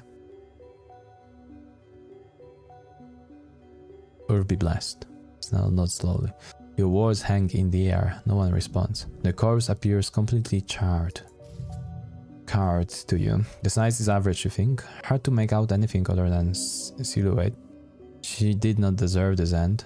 The goblin steals himself. How much experience do you have with corpses, Cleric? You're an expert in your field. Clear your throat. The goblin breaks his intense stare down at the corpse and turns to you. Cleric. I can handle it. Good to hear. We should do a preliminary checkup, just to scope out the scene. Then we'll get a transfer to the Lich House, I guess. Luckily it's close by. Uh-huh. He's barely listening to you. I'll check the head. You, check the hands or something. You're not afraid. Approach it, do your job. Nasty business this turned into. Step up. You take a few careful steps onto it, kneel down. Seeing it up close causes you to shake. Your flesh feels the flames. You share the bond of death. Look at the torso. A dark mass, one skin. Now appears to be but a solid mass. It does not even smell. She was incinerated fully in an instant. The heat must have been the source of death, a quick death. Nothing but black and brittle carbon residue. However, you are quite certain this was a woman. Whatever led her to this corner was quick. Woman and no age, she crawled up in this position moments before the explosion. She did not suffer. Good. Got it. He leans in slightly closer, too far to see anything. The poor goblin. Focus on the hand. You see the left hand is half destroyed. The right hand is clenched near the victim's hip, holding something. A clue, of course. You've read stories like this. The victim always grips something important when they die. You have to have a real gentle touch not to break the content of that fist. Go for it.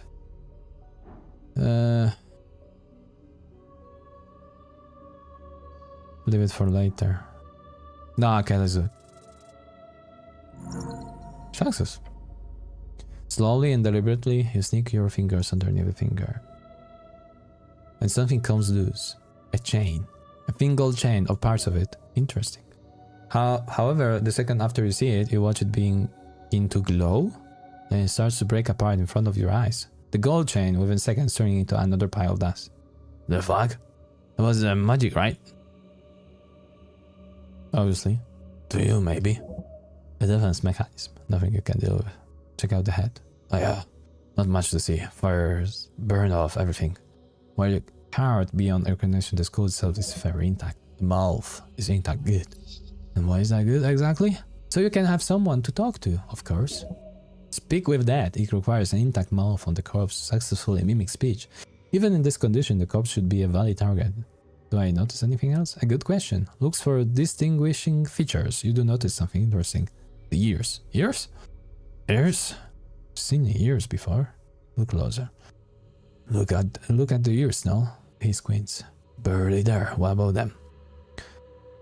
Look closer. Sure, what am I supposed to... He tilts his head. Oh. Wait. Despite barely keeping an unrecognizable form, what remains of the ears have peculiar shape. They're pointy. Oh. Pointy ears. He looks around. There's only one humanoid creature on the coast with this body size and pointy ears. Not an orc, not a gnome. And not a human. The goblin takes a step back. No, not a chance. Denial for both of you. It's unbelievable, but just the concept of such a rare creature being found in the second-rate tea shop. There is no doubt. Oh no.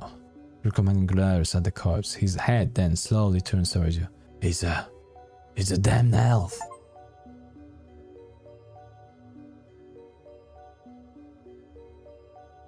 We met one elf. I mean, son of Vulcan, it's a flame, a mist. And we're gonna have some... This is a death for your fear, the dramatic end to your career. Did they know? No, they couldn't have.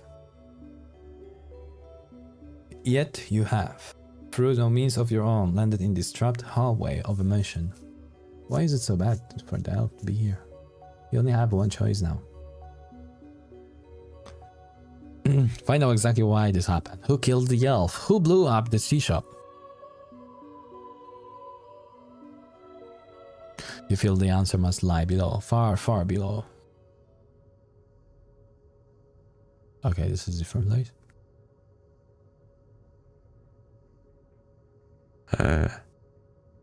Okay. Continue. Your eyes follow the towering dark night as he walks past, heading down the stairs. The body is secured. Good. The pale elves are behind his desk.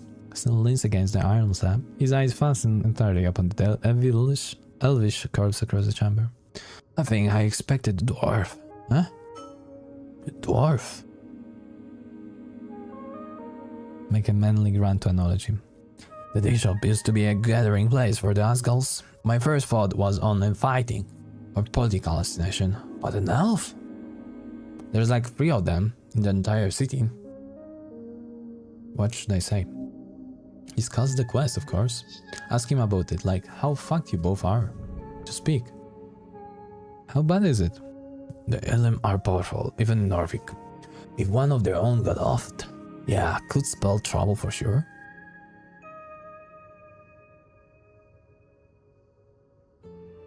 I don't like this, Ken. We shouldn't have brought in the elf here, whispers so the pale man doesn't overhear. Look, I say it again, he's weird though, but the old lady has to deal with him, so for better or worse, he's our guy.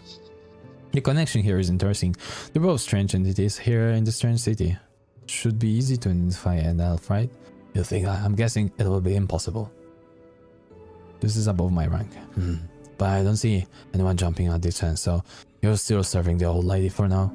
He's ordering you around again, but perhaps this is not the time to complain. So what now? He takes a deep breath. Gather any remaining clothes in the tea shop, then we report to Lady Sageleaf. Snaps his finger. ASAP.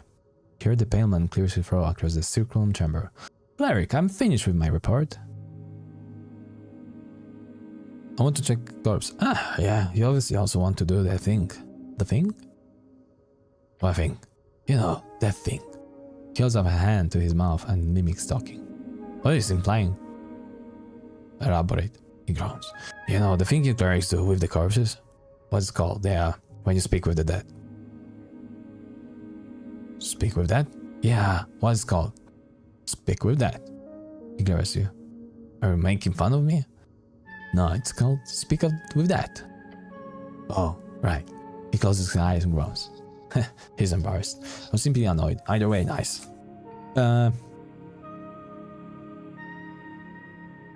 Right, that is the thing I'm somewhat capable of doing. He squints, phrasing it like that doesn't evoke trust in your abilities, cleric. But you get 5 questions from that spell, right? With that, you should easily be able to figure out who, what, why, when, and so on. Perhaps we can tell you something about this spell. Let's talk to Visca and hear his report. Yeah, sure, lead the way.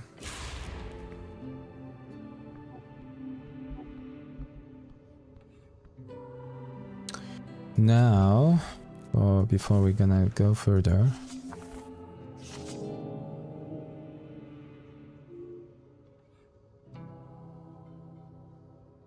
oh, we still have it. Now we can, yeah, let's put the intelligence higher.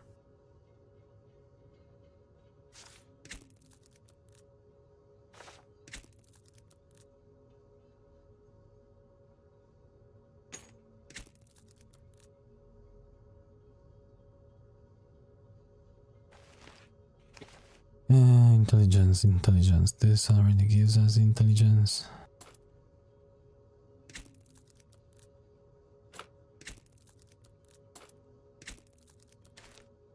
Big intelligence, we need a lot. Boom.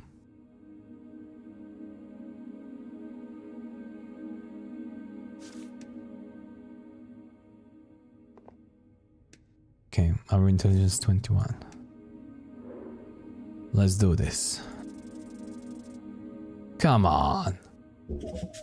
His study into the magical realm is immense, far beyond your capabilities. Some of these texts he surrounds himself with would suggest he can cast 5th or even 6th level spells. Couldn't be higher, could it?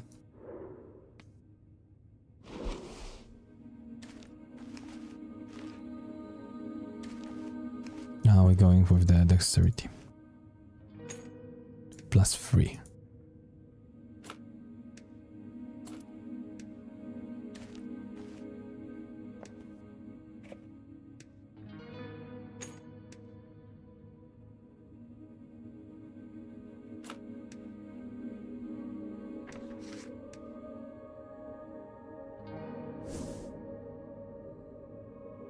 Wait. Modified, okay. Behold. Yay! Fully. Lawful evil. His expressionless eyes keep to watch at all times. He's obviously determining where to strike for you to die as quickly as possible, how he may. Usually kobolds are only dangerous in large numbers. This one appears extremely deadly on his own, be aware. There's something deeper in his connection to his master. This kobold holds the pale man as the highest possible value, literally, his personal god.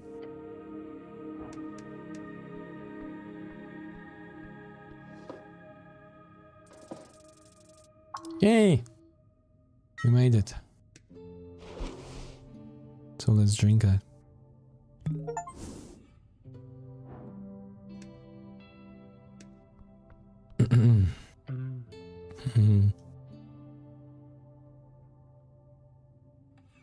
Call on him AFE. Oh, he looks slightly reading text and a comic accord. How quaint.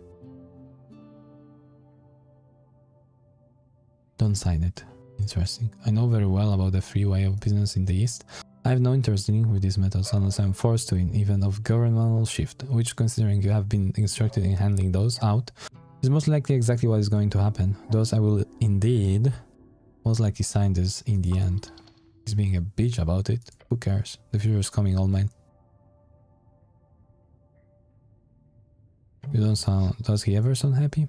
It is the way of things. I much prefer the rule of Earth. This is so calm, meritocratic. capitalistic society which is based on full bureaucracy, nothing else. I will manage it well, but in principle, I will stew in resentment. Oh yeah, same. Give him fist bump. With your fist in the air. And he places the paper on his desk among many other documents. Is that all? I can't just tell him I'm suspicious of him and his scalpers? Spy on them alone. I should spy on them? Perhaps, or perhaps you will simply have a good chat. Return here at midnight without your companion. That will reveal it all. We need to prepare for a fight. Perhaps you will find out soon. We finished one quest, I think.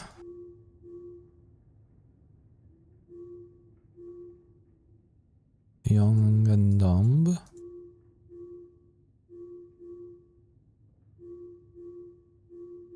No, we haven't.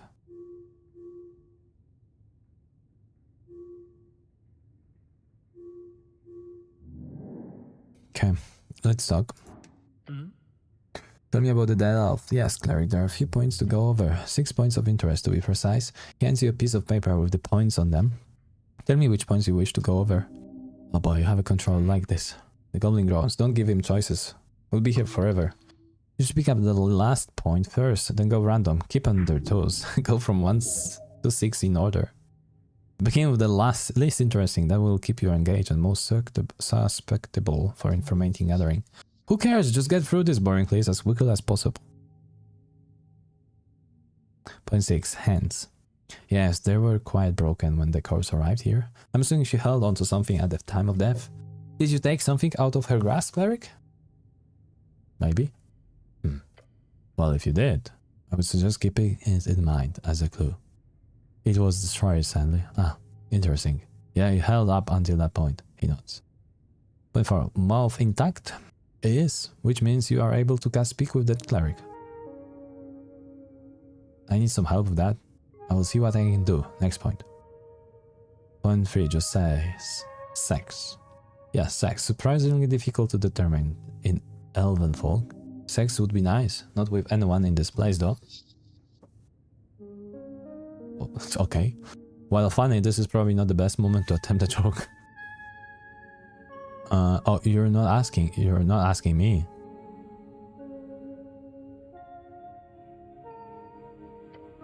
The bellman left his eyes for his documents for a very long time.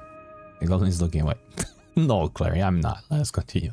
After much consideration, I've established that this was, at the time of death, a female elf. Tragedy. Interesting. Would it be a less of tragedy if it was male elf? No. The bellman stares at you. And like woman, I like women. I don't have any strong feelings on women. The biggest lie you've ever told. He says nothing, he just nods. Then he returns to his document. Can we please just focus on the points here? Point 8, it says clerical compensation. No such point, cleric. What else? He's quick. Batman is learning how to handle it. You. Point 1, the transfer? Yes, it went fine. The body was ruined, of course, but still intact enough thanks to the charming that gentle repose did with what it should. I then had a subordinate carry the corpse wrapped in a silk, a special fiber material. With minor damage, the transfer was completed. Folk identifier, it's an elf, right? Yes, your preliminary assumptions were very much correct. While even the teeth had been ruined, the fangs presented as clear evidence. This is an Illim elf, one without horns or other bestial alteration. Illim identity. This is elf is clearly of Illim nature. Getting in contact with the embassy would be smart or foolish. I suggest speaking with Nicholas Darrow or his Valkyr. Yeah, that doesn't like trouble. The embassy is on the other side of town. Plus, they are not exactly known to be welcoming to inquiries. Point 7. The cause of death. Fire. This answer is usually the correct one. She was incinerated instantaneously. The final shape of the body informs this judgment. I cannot determine if she sustained any minor damage before, but the way she ended up makes it clear. She was moving until the fire erupted, that's all. I have to go. Right, good. Now listen. Speak with that is a powerful spell. Does it do what it sounds like it does? More or less, it's only 5 questions, but those 5 can be very useful. Necromancers are rare in the city. Some specialized clerics are taught it. but few are powerful enough to know it innately at 3rd level. However, for lack of a better way to put this, I know a guy.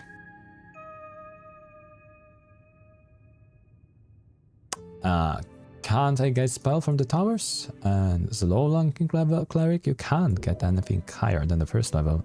It truly and utterly sucks. Can I trust this guy? He wants you to pick up the spell so you can use it on the corpse. So it's in his interest somehow that you get the spell. So yeah, maybe. Tell me about this guy of yours. His name is Bondaval. He is or was an arcanist, a pupil of the Fortress of Verdun, if you believe the rumors. A curse and evil place you've heard about in stories since you were a child. Surely this is a necromancer. A necromancer? Bondaval is an eccentric fellow. You might find him down in the crypts. Alright, I will go look for him. If you treat him well, he will surely share his knowledge with you. Once you are in the crypts, one of the western coffins has a handle that might be rotated. Do so, then pull. His private area will be revealed. So he lives behind a secret door. Yes, that is correct. Once you've learned speak with the dead, return and cast it on the corpse. He needs bag and nuts, that's all. Anything else you need, cleric? No, thank you, bye, bye.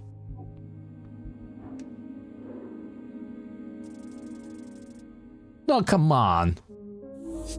What the hell?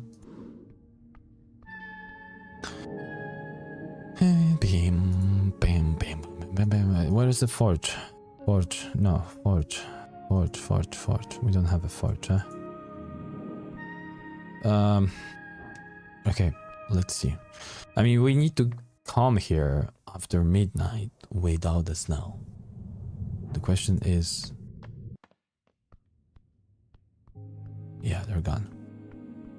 So we can move Snell to just go away. Okay, we need to go through the questing lines, guys. I'm getting lost. Okay, so completed. Ah! So not all of them give completed. This is like freaking completed long time ago. Copper press feather. An Asgard's newspaper is being printed in Tolstad. You should find the location of this copper press and the name of the secret editor. Okay. This is also completed. So when do we get like... The big lines? No, I don't know. Crown collection, coin capture, cash kidnapping. There are many ways to describe it. Get rich or die trying. Okay.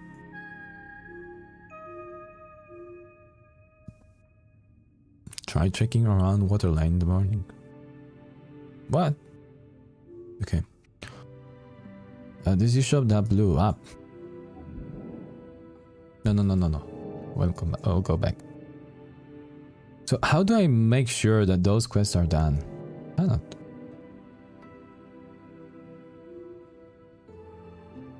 How did you survive a plunge in the winter? That's a river. Bendovel. Okay. Yeah, this can... Very suspicious. This is like... I don't know what's going on in the crops. Yeah, we need to come back here when this is a midnight without Snell. I have no bloody idea, and it's a riddle.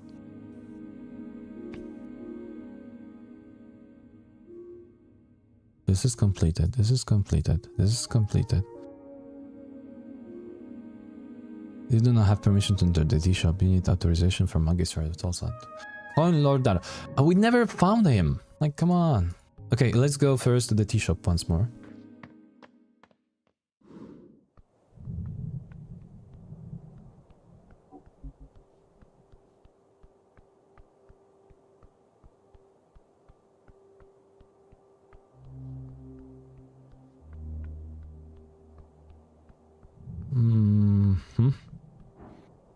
And then I will send Snell away.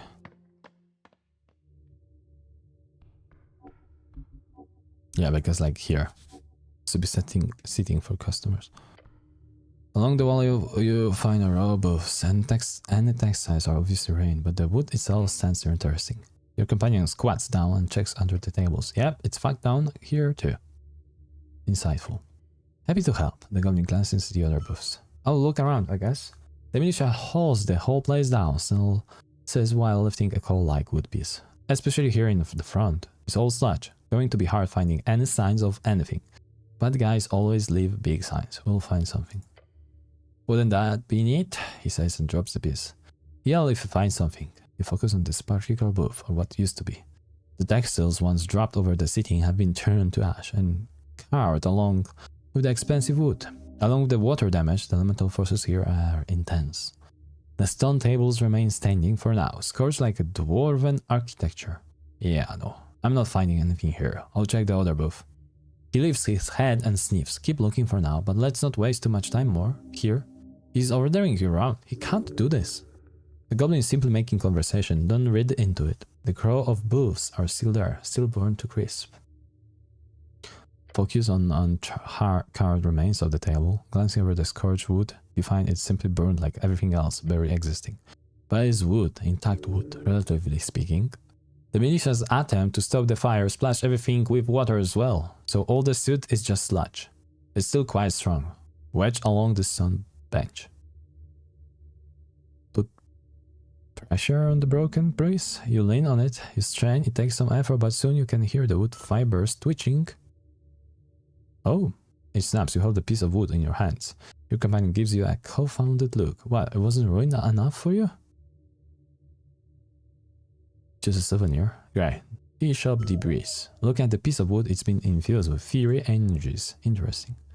Okay, we're gonna take a look further. Lifting some of the wreckage. You spend 10 minutes searching around the crevice behind the booth. Until something catches your eyes. Something not burned. You reach out and grab it. It's a tiny metal leaf. It fits in the palm of your gloved hand. As you wipe off the soot, you find it in a strange condition. Its intricate design shows both value and style, but you feel a tingle down your arm. Esoterical. The tiny leaf fits in the palm of your gloved hand. A magic item? The brooch is half melted. A magic item does not get destroyed like this. Not by anything but the most powerful of magic. It simply does not happen.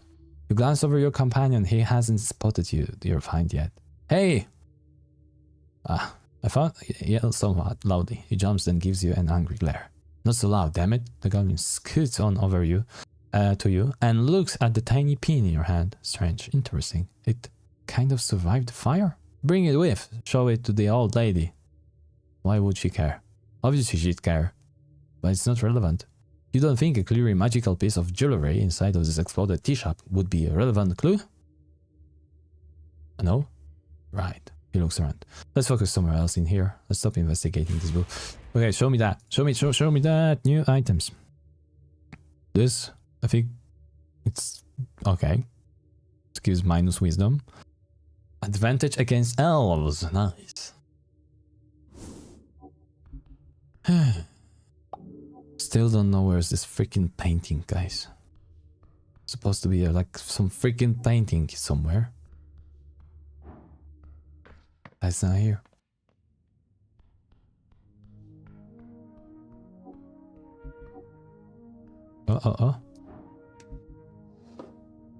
Turn undead.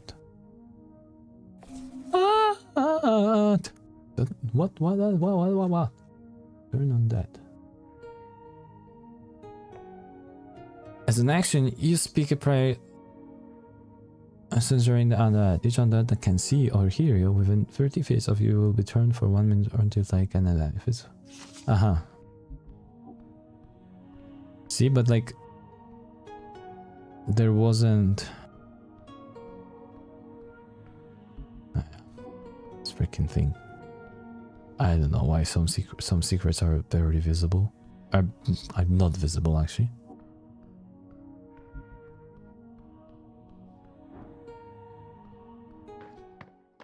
Well, that's cool. On the other hand, probably those things we don't need. Just some extra option.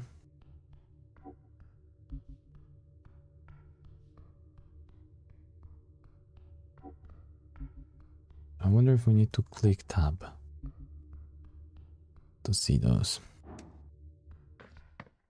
Okay, I'm just gonna We're gonna need to go to sleep, but we want the snow to go. But before that, yeah, let's improve our strength because we might be assassinated again. In such case, we want to be stronger. Oh.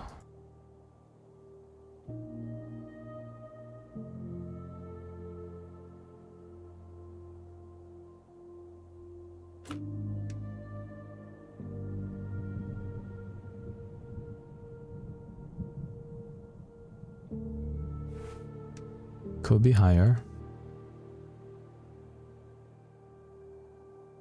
Okay, this one is so wrong. Okay, it's fine. Okay, you Snell, go to sleep.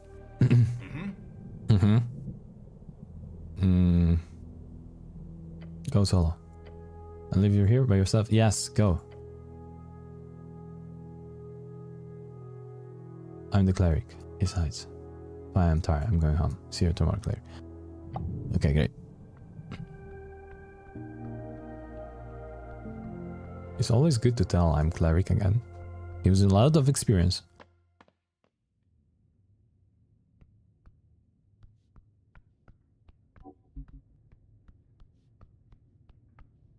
Let's look for those black dots. Kick the bottom crate. Your foot hurts. Why did I do this? What the? What is going on here, guys?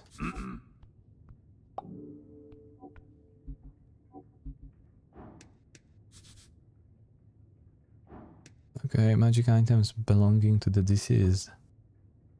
Lowers the DC of trifling checks by your proficiency.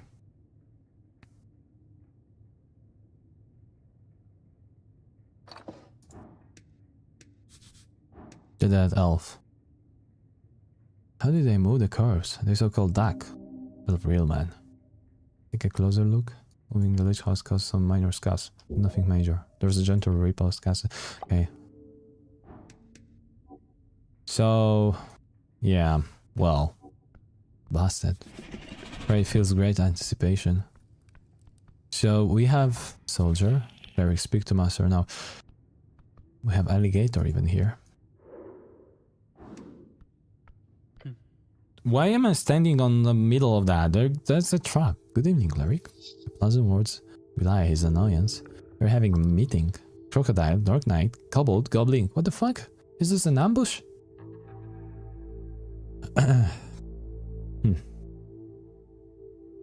Greetings? No. So what's the subject? Oh, okay, greetings. Cleric is trespasser. Go home. But first, give back crossbow. No. Oh, this guy loves his crossbow. No, it's mine. Close to your chest like a baby. Bastard cleric. Cleric. His words. They cause your legs to falter. I would like to ensure something from you. What would that be? Silence. The pale man glances towards his servants before he speaks. You have uncovered a fair bit of information. I'm impressed. However, I must insist you keep that information to yourself. He shrugs as though he has no choice in the matter. Permanently. He's going to kill you. The Dark Knight lifts his axe to his shoulder. I'm here to learn, Wisconsin. I'm not... Or I'm gonna say no. I'm gonna say no. Excuse me? You hear the crocodile let out a satisfied grumble. I believe I must misheard you, cleric. Filthy lich. You don't control me, lich. There's a bit of security risk here, so I'm sure you can imagine. You hear a chuckle coming from the goblin hiding in the corner. Oh, we need to speak with him. Your handler follows you everywhere, cleric. Good thing he's not a night creature like yourself. I'm sure we can... Damn, I should brought him with me. Yes, they are only willing to do this because you did not. This is an ambush for a single target, intended to kill. Kill? Yeah, I should have brought... No. I'm sure we can... Gulp. Yeah. Great is happy to see this. Cleric will struggle, yes? Cleric will not give up? A white grin is etched into the beast's face. He inhales deeply. That thing is so fucked up. You hate that thing. Do what master say. If not, cleric die. Do not move, soldier. That is an order. Yeah, don't listen to the all lie down and die order. You need to talk.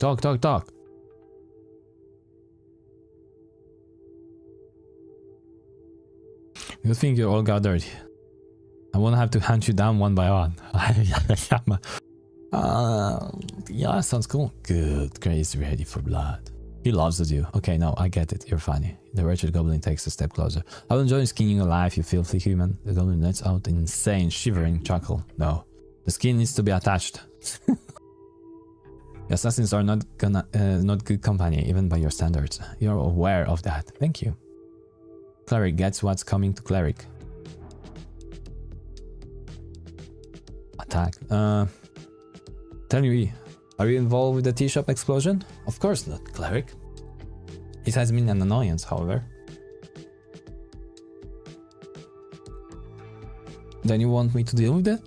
Yeah, I can do that. No problem. No problem. Remember, I'm solving that noise. The penman stares at you. Indeed.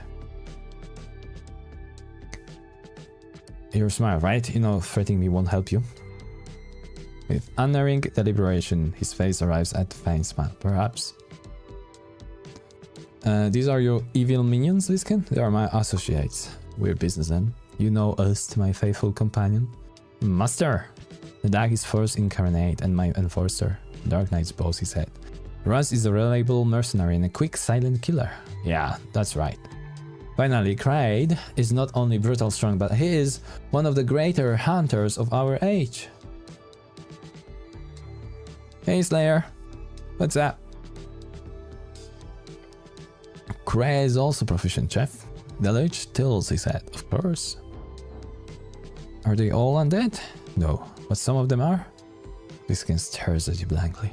The crocodile lets out a noisy chortle. Kraid, it's slightly undead. It will pass. The crocodile is either in denial of some type of charm. Could be both. And Raz? I work for Payhuman, and Visken's got crowns to spare. He jingles a heavy purse. Best employer in the city. The lich looks away. Raz has, in turn, proven to be indispensable. As a hired killer? At times, but primarily as a source of information. Not as fun, but yeah. Paranoid humans will buy anything for secrets? The lich tapped his fingers.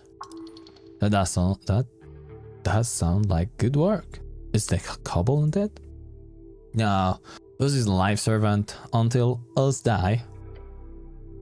Then Us as undead servant for Master, forever. So loyal, at least the creature has one redeeming quality. Right, you just really love your master. Yes! Us is a very good servant, cleric, do not worry about that. Slightly undead? Kraid fell during the raising of a village, a good battle. As you can imagine, for me, death is only a slight hindrance. However, from a biological perspective, the crocolisk body is a nightmare. Ust performed my necromancy with great form, but much of a Kraid's flesh was unaffected. Ust followed instructions, master. Very good instructions. So today, even in a technical sense, Kraid is arguably slightly undead. And what about him? Point to the duck. They all go quiet and stare at Visken. Then Visken nods to the Dark Knight. I am Wraith. A Wraith? Like a spirit? I am a manifestation of the fear instilled in the enemies of the state. I bring order to chaos. No, you do not. You do that. Yes, tell cleric. The kobold speaks. You take one step, Borgo will end, cleric. Visken clicks his tongue.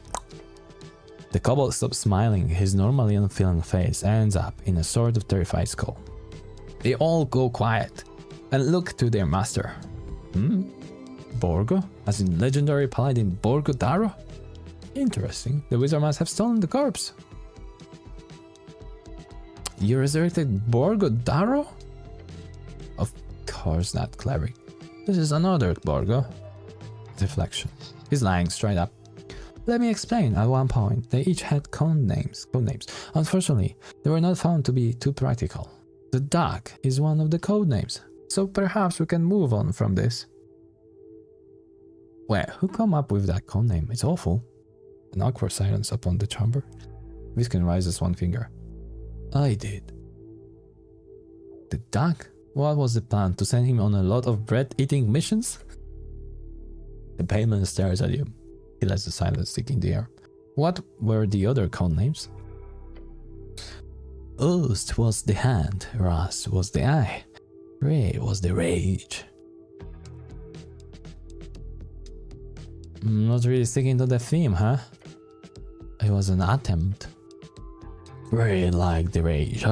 Was that a ball? Ras is fine. It was like whatever master suggests. Right, moving on. The payman nods. Yes, cleric, move on. What is like being lich? The paleman does not answer your question for quite some time. He simply stares at you. That's still. Oh jeez. See how still he is? He stopped pretending to breathe. It's good. I have made a good life for myself. Lichdom is not to be undertaken lately. It requires personal sacrifice and often general bloodshed. Personally, I avoid such barbarism. My continued existence doesn't hurt anyone, I assure you. How is that supposed to work? They just have to suck souls, don't they? Normally the cost is very high. For me, it is cheap. That is for a multitude of reasons, which I won't get into. But the upside is major. I do not draw any attention, nor do I hurt anyone. That allows me to work in peace. What exactly is the grand plan here? I'm what you would consider a researcher. Beyond that, my goals are my own. So, what your guys voting in the... No, cleric. This is not the time. Yeah. No, that you're very consistent with asking that at the right time. But it's the week of the election. Okay, we're gonna go with the convince him to let you go. Let's do it. Oh, what the hell? We had so many bonuses? Right. For our insane killers and lich. You can handle that, can I? Sure, everyone's got leverage, you just need to find it. This guy's clearly got himself in the blind. He's a lich with a secret organization, an open secret at least. One built on fear and confidence. Neither is stable and foundation, Visken knows it. He needs to feel power over you, and that's why he wants an oath. But you can offer something just as good as an oath. You can offer... Visken. Yes, cleric? You're aware that you're in quite bad situation, right? His eyebrows twitch ever so slightly. Power is shifting in Norvik. After the election, the new eyes won't be too happy working with former arcanists. So you say. I do, and half of the city already knows there is more to you than cleaning dead bodies. Being unpopular is costly. What you need right now is to lay low. If anyone finds out you've got a cleric sworn to your service, that would be a massive blow to that thinly veiled credibility of yours. You suggest I simply let you go then? Place my faith in you. Now hit him with the counter-offer. I suggest a deal. Hold out your hand. Oh, this is the only clean way out. 50 crowns for my silence. Pay me now. Hells yeah, brother. This is dishonorable. It's the only way out. The Dark Knight raises his axe again, ready to strike. His eyes lights up. Such words alone are highly illegal, cleric. Highly illegal is your middle name. But clearly I have no choice. I must pay. Master? Clearly I'm threatening you. The goblin is chuckling in the corner. I have multiple witnesses that the cleric here is performing an act of extortion. I can write it down too if you want. No need. This is assurance enough. He tosses you a pouch of coins. Sweet deal. You go free and get paid. You should do this more often.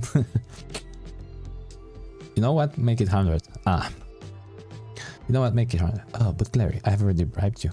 I'm sure you would not want me to think this relationship will be running expense, as I prefer things to be handled neatly. Fine, kick your foot petulantly. Yes, it's a leverage for leverage. If you ever cross him, he'll be able to destroy you legally. He obviously has no reason to do it, just as you have no reason to stab him in the back. Win-win! Yeah, barring less work though. That was smooth. This method is not one you enjoy. Larry speaks smoothly. Craig is impressed, yet disappointed in the lack of a hand. Soldier? He puts down his axe, which was dangerous close to the back of your neck. Cleric, go now. Do not bother in future. Stupid cleric. Yes, you may leave, cleric. He motions to the door with 2 fingers. Thank you for stopping by.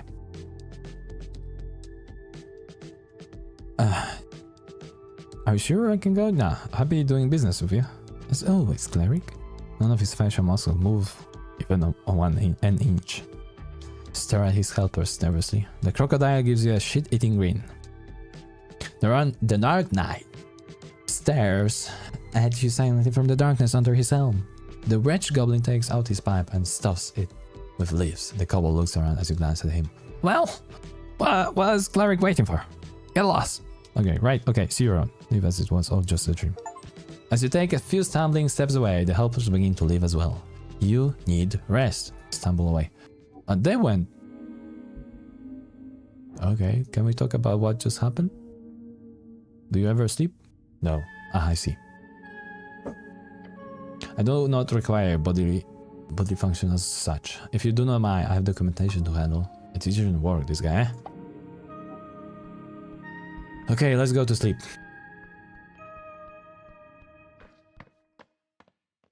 Wait, there was one thing to do during the night. I don't remember which one.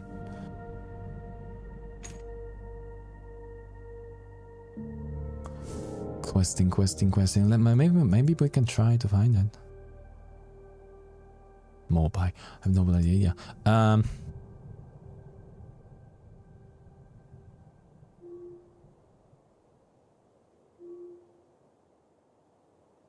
German has a safe hidden in his office in the back of the tea shop. Completed, okay.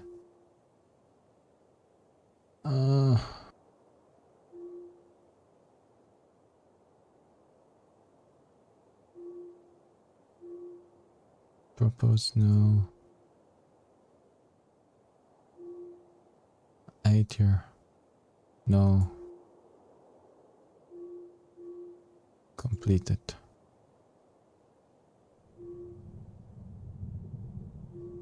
There was something about the night.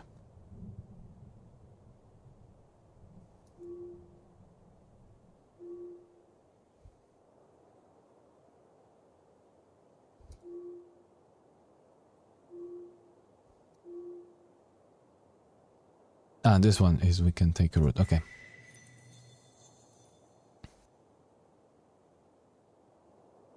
The pale man is deaf. Listen and quake. It is the Lich who drains the world, a perpetual spirit in flesh, suckling life from everything around. It is the ultimate selfish creature. A man built up the suffering of everything else. The pale man is deaf, and you resisted his touch. His all cold, icy touch. You make it sound so appealing. He must be slain eventually. Yes, his evil will be wiped from the face of the earth once you get a little stronger, that is. It was foolish, you only made it through sheer luck and determination. It was the right thing to do, but yes, you're lucky to be alive. Now you stand here, free from the Lich's grasp. His evil shall not overtake you. For now, you are happy to have survived such an encounter. That you managed such a feat, it inspires you. Your body is but a vessel. What? A vessel of blood. A wonderful resource. I don't follow. You must use it, wield it. There is a power in expending such a resource to drain it. Like a lich, yet not. Instead of draining it from others like some filthy vampire. You suckle yourself. I think I'd rather suckle others, to be frank. No. Gain strength through blood magic, the good kind. Your stomach is rumbling about hemomancy? How intriguing. Usually wielded through others, there is a path to be found in sapping your own strength. What? No, do not do that. Silence. It's fully, though. Fully. You gain much more by simply utilizing another inspiration from the pale man. He's leached on itself. I'll do anything for a power. Anything, even the ultimate sacrifice, giving up the realm of flesh. What did the flesh ever do to me? Everything! When the time comes, you will not give your glorious life up for such a tiny fraction of power. But until then, you can surely find your shortcuts by taking inspiration in that undeathly state, reaching a state of almost lichdom, a state that is almost perfect. Also, sign me up. Wait, there is more than simply evil in that route. There is an unfeeling nature in that stasis, and numbness of belief and Volcarian spirit in all their shapes and sizes. Do not trust the pale man to be anything but a horrid lesson in despair. Instead, embrace the faults in your mind, the quirks, the pain in existence. Do not strive to be numb and void. Strive to be wonderfully uneven in your life. Strive towards the esoteric neuroticism. Feels like that suits me. I'm not very but that doesn't sound very perfect. It is not. But that's what makes it real. The ridges of a mountain, the beauty of a scar, a symbol of time, a life lived, and dreams pursued. How drab it would be if you were nothing but pure soul. Okay, almost lichdom, even from the coldness of undeath, take a step towards. Inspired by your favorite pale man, you no longer gain health from healing. You also become invulnerable to all forms of damage. Whenever you take damage of any kind, you always gain one level of exhaustion. Whenever you heal more than 6 HP from any one source, you lose one level. Now, esoteric neuroticism. Understand your differences, will them, use them. When you do not have any shards of yore, you can spend hit points to unlock dialogues option. Tell me more about blood magic. Puncture a hole in the vessel, stop your fuel, burn it, accelerate towards the moon. When you run out of spell slots, you can cast spells with hit points instead. The cost begins at the spell slot level in HP. Oh, I like this. Yeah, this will be helpful from time to time. Blood magic. Drip drop, flash given in front, a gift to get you through to the end. Feels like less grounded. Leave.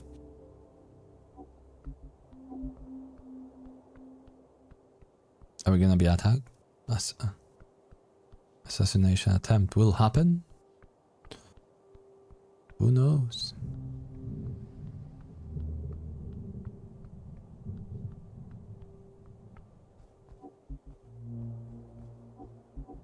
There was something about that.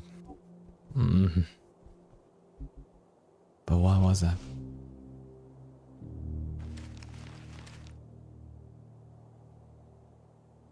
Key item.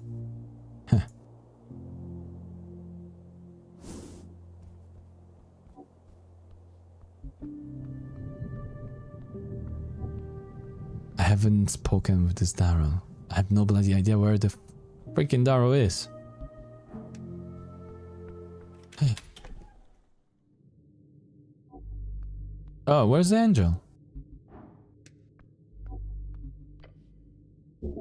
Official city documents could contain some information. Do you see the size of this file? I take hours to go through it all. Top secret documents archived by city clerics over many years. You have the right to look over it. Flip through the scheme. And documents are not very organized. However, as your eyes glance over titles, reports and statements made over decades, you do find a few that catch your attention. Sweeping your gaze over the pile, you immediately stop at the bill of sales. A sale by the city to the Ascani Reeds Training Company, looking for an official palace seal. You find a note with the sentence, Sage leaf must be contained within. So many accounts, so many perspectives, so much to bear. Obviously just look for any mention of the tea shop. However, be careful. Each attempt to analyze the document will take time out of your day. 90 minutes. 3 hours! 1 hour. Okay, let's check out the short report entitled Tolstad Tea Shop Fire. It's single page going over the official statement regarding the tea shop incident. We spent 30 minutes looking for the reports. And there are so interesting detail here, mostly things you've heard about. However, one detail that sticks out is that several people do mention a man in yellow leaving the scene. That's mostly is not your culprit, however. If this person is avoiding authorities, then you could know something relevant. Interesting. We know that. We knew that. Sageleaf. The letter doesn't make any sense, apart from mentioning something about Lady Miska Sageleaf. You spend an hour looking over the cryptic note to figure out. It's written in official palace legalese.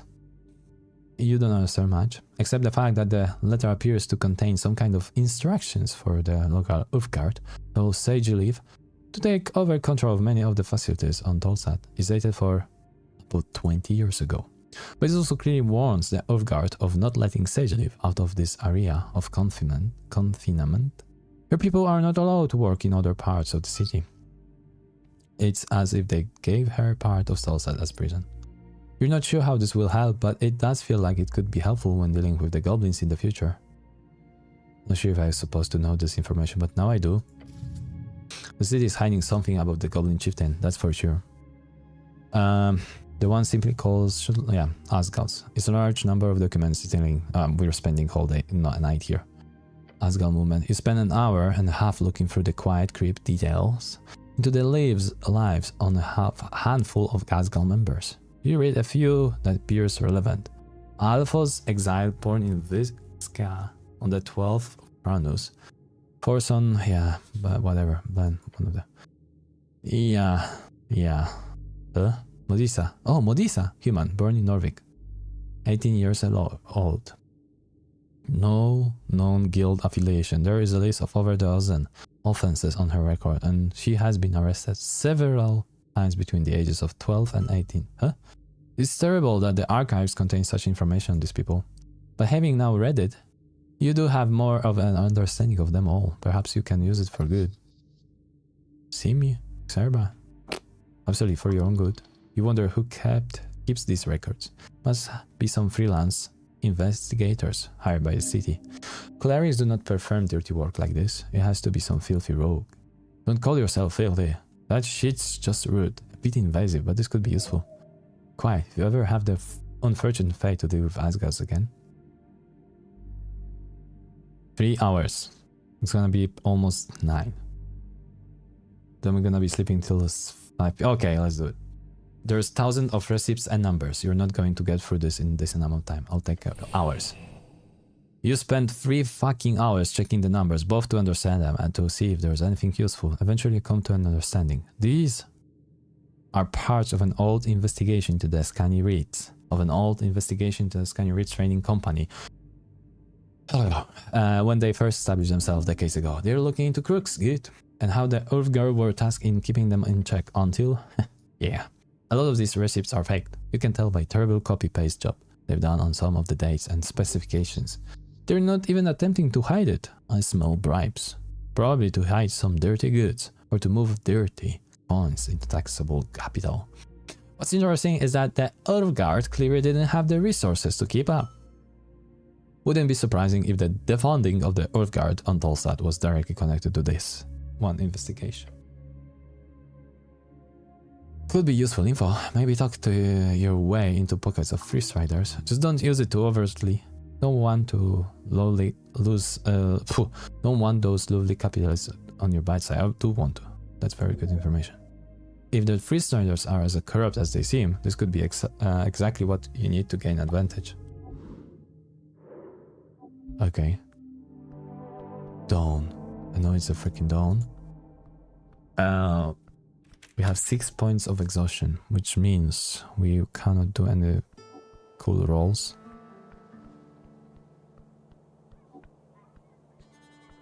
I have no bloody idea where this guy lives. Oh my god, there's a big seagull.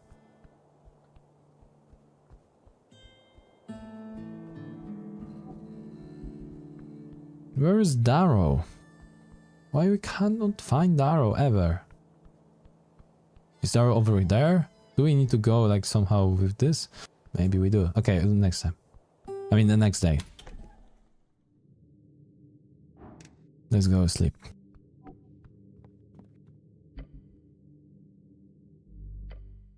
Yep.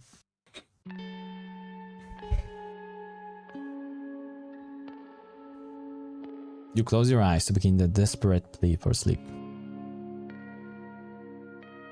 The strings you follow, all the tangled around this endless pillar, spike through the heart of the city. Poor drummer, trying to ship himself off into the unknown. Hopefully he will fare better in some far-off city. Good move sending him away. No, that wasn't a good move, actually. Then there's the question of the elf. If I knew what I knew now, I wouldn't send him. This was supposed to be a simple job. No casualties, no pressure. Just some angry goblins and a ruined tea shop. Now it appears to be anything but. Then there's a hag. Lisa is suspicious, but beyond her natural hagness, nothing seems to point in her direction. Actually, I don't know. The true free strider is what you are, working so hard for the revolution. You know well, a bright future awaits in this new Norvik. I'm not free. I'm not. We've explored every possibility, followed each red thread. I'm not free strider. What the hell?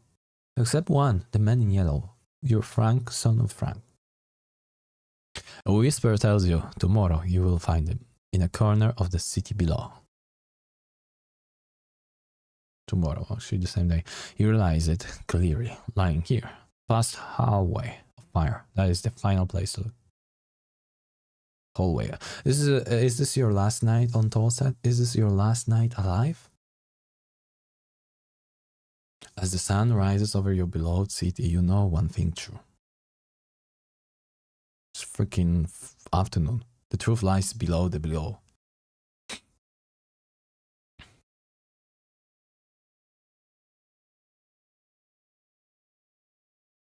Okay. Wakey. Day 4? No, it's okay. 2 days remaining. 2 days till election. You must finish this. Don't worry about it. You have a feeling you're gonna finish this just by one time, as per usual, just on time. I'm starting to get used to this tower. Home. The real man needs nothing more than a bedroll and some old planks in a whole fiddle tower that keeps swaying in the wind? Yes. Okay, start your day.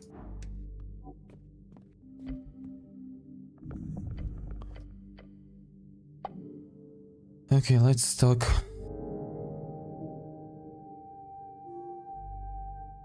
Let's talk with that angel here. No, wait.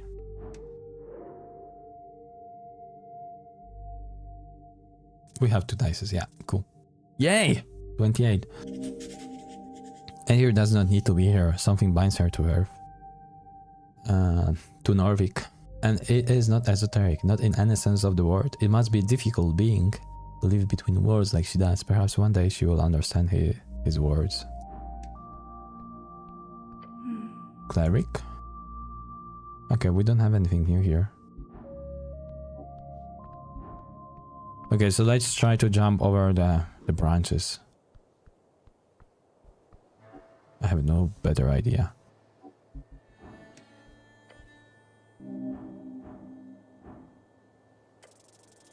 +9. We have plus freaking 9.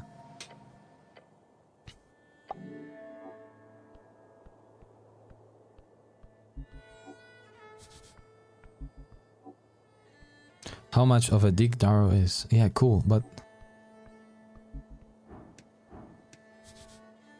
it's a very pretty tree.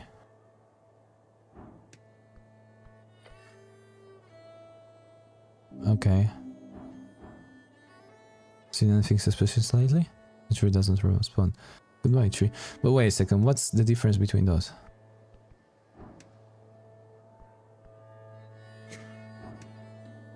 I cannot reach with the hand? Where is Darrow? I have no bloody idea.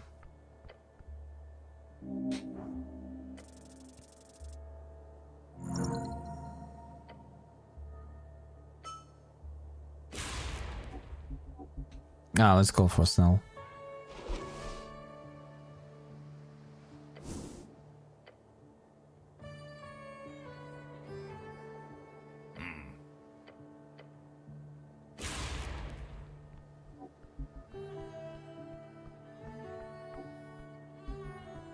Do we have any new dialogues here? How does the city handle gender swapping? Oh, like mirror gender potions? There was a huge debate about that a couple of years ago. I mean, blah blah blah. Best it's little to make yourself a new person if you're a citizen. How come no one can run away from their past? That's not like Terranite. How avoid taxes? Why? How? I don't know. He lost. That's one way to put it. But then in comes a potion of la la la la la. Easy. We fix it. No, I'm not freaking wizard. Stop picking like random stuff. What would say the law about leeches? That's interesting. He gives you a full ear. Leeches, eh?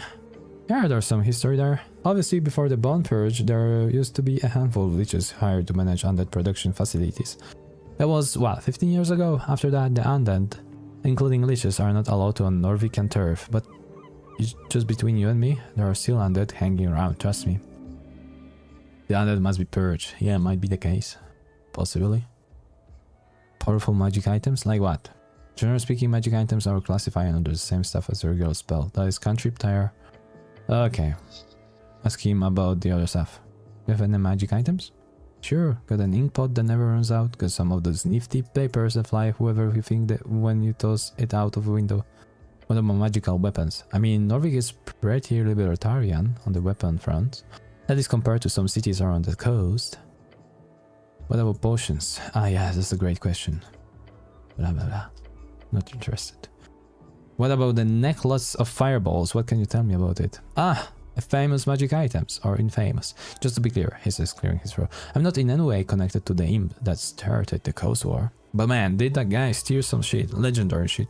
He used a Nov when he blew up that airship, necklace of fireball. You know, for the assassination of Priestess Ilona that I'm sure you read about in school.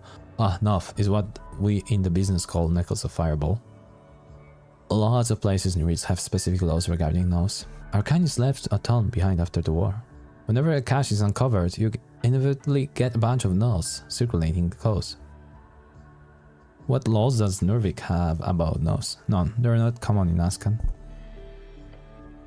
They're covered under the Normal's magic item clauses. They're strictly forbidden as higher tier magic, even if technically he lost that word. Technically, a Nov with a single bead attached would only act as a 3rd level spell, which is considered low tier magic, technically speaking. How rare would a fully stocked Nov be? He loves letting a slow insidious sound. Very. I'm sure 1 or 2 9-beaded Novs have circulated the coast in the past years. In the eerie Arcane era, I'm sure some wizards made full stocked Novs. But it's not very practical, is it? That mass-produced ones you find on artillery corps or flight bombers. They usually got 3 to 6 bits, cheaper to produce that way, from what I've heard. Has there been any case of a 9-beaded Novs being used? Yeah, he looks away and thinks for a bit. I know Novs were used in acts of terrorism in the wake of the Free Strider Rebellion, but I can't tell you a single documented case where a fully stocked Nov has been confirmed. It's not very practical, is it? The difference between 3 or 4 beads exploding and 9 is negligible. Human flesh and even iron, it will melt either way. The size of the explosion will increase with more beads. Only the heat increases, unless you know, just desperately want to melt. I don't know, adamantine?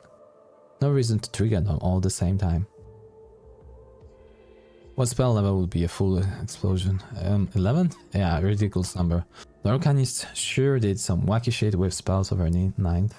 Back in the day, I saw the one guy once, right? He turned his brain into a library with a single spell. Don't ask me why. Oh. Okay, bye.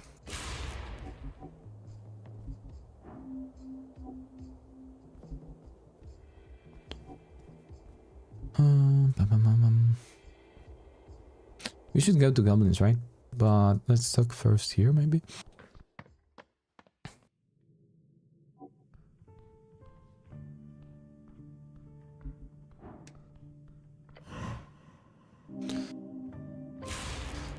What can we steal? Is there something we could steal? Oh, this one.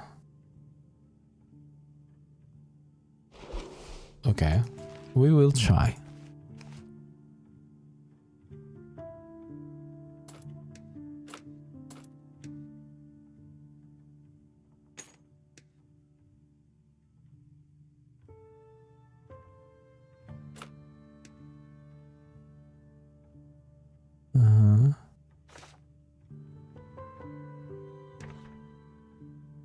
What's the dexterity? 26. That's freaking lot. I'm gonna save, but if we fail, we fail. But I still want to check it out. Hey! With nimble fingers, you grip the heavy axe. With the perfect angle and perfect timing, you don't even need to wrestle it from his grip or anything. He doesn't even notice you taking it. A miraculous feat. Start to feel dizzy. What? You watch a purple glow spread from the axe shaft into your hands. Burns. Uh-oh. A crackling voice fills your skull. It speaks to you, horrible things, in a tongue you do not understand, but you know it is mocking you. Scream.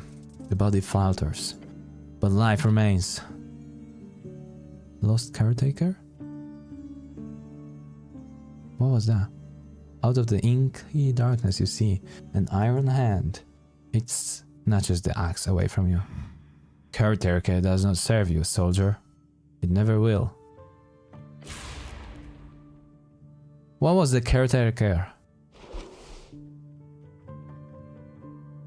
Did you steal something from me? No, the caretaker was your weapon, right? Okay. I hope so.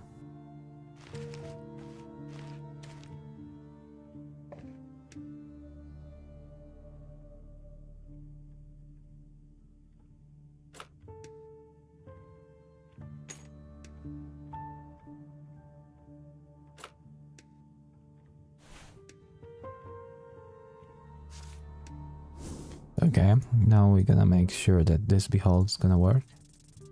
Yeah, 30, nice. Higher, yeah, not a man, not even corporeal. This is a silent yet shrieking ray forces into enslavement by the darkness of this realm. There is something indescribable, mainly about self-control in such circumstances. Amazing.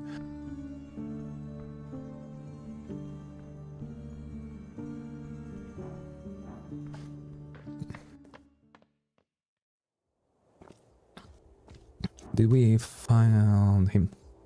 Okay, and we need again 30.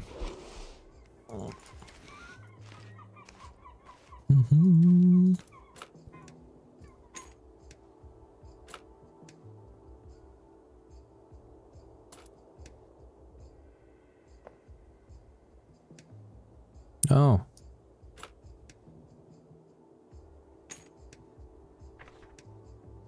Okay, our dexterity now is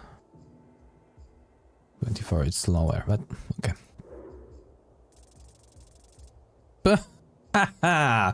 Bullshit.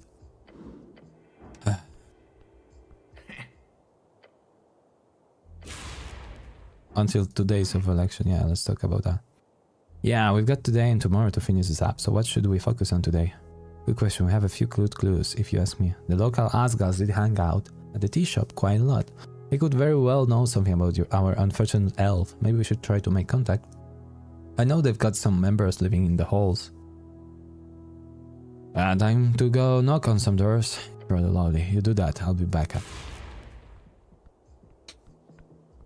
Come on, why this bullshit?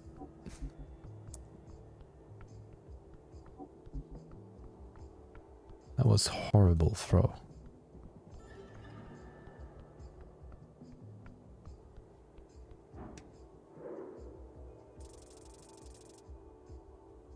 Almost, damn it. You relate to his fear. This kid doesn't want to end up like his old man, forgotten by the time and space in the city. Where's the... Oh, here. Trading lady. It's here, it's here.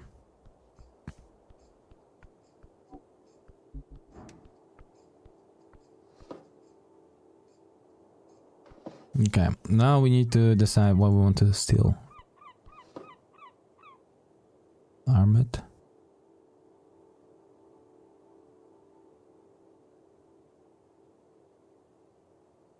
Huh. Let's start with this. I started with the worst one. The gargoyle moves fast, too fast. A stone fist slams into your stomach. There leaves your lungs. I warned you. Lord does not tolerate if he is. The gargoyle returns to its position. Whiz and glare at her. Don't look at me like that. You brought this on yourself. Can you please stop this now? It's seriously embarrassing. Come on. But we can. No, we cannot. God. Yeah. What's wrong with balls? Is you? It is. There's a powerful spell you're using to speak my language. It is. But don't worry, I'm not a great wizard. It is a skin picture, alright. What do you call it here? You have a specific term for it. Some words do not appear to translate properly. She traps her lips and looks at you. A kiss picture? No. She squints at you. The halfling is not sure if you just said something idiotic or if her translation failed. Jesus. Okay, I paid a lot for it in Hexi. Fun fact, the inking was actually performed by a mummified frog woman in Anur. They are an Anthesepalian people, beasts of yore. No, thank you, look embarrassed. What? No, it's on the tip of my tongue. I paid a lot for it. Yeah. How much? 12,000 snips. This is about 1,000 crowns, if my brain calculations correct. No, I want to steal that, but that's not going to be today, I guess.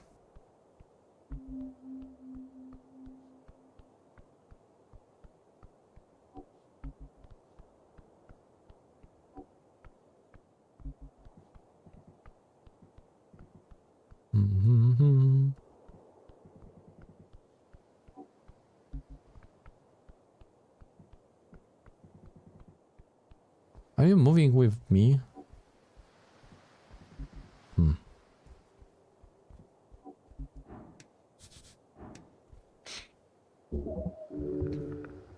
What are we thinking, Sal? It's a rock. And what rock it is? Slap the monument. Good rock, great even. He chuckles to himself.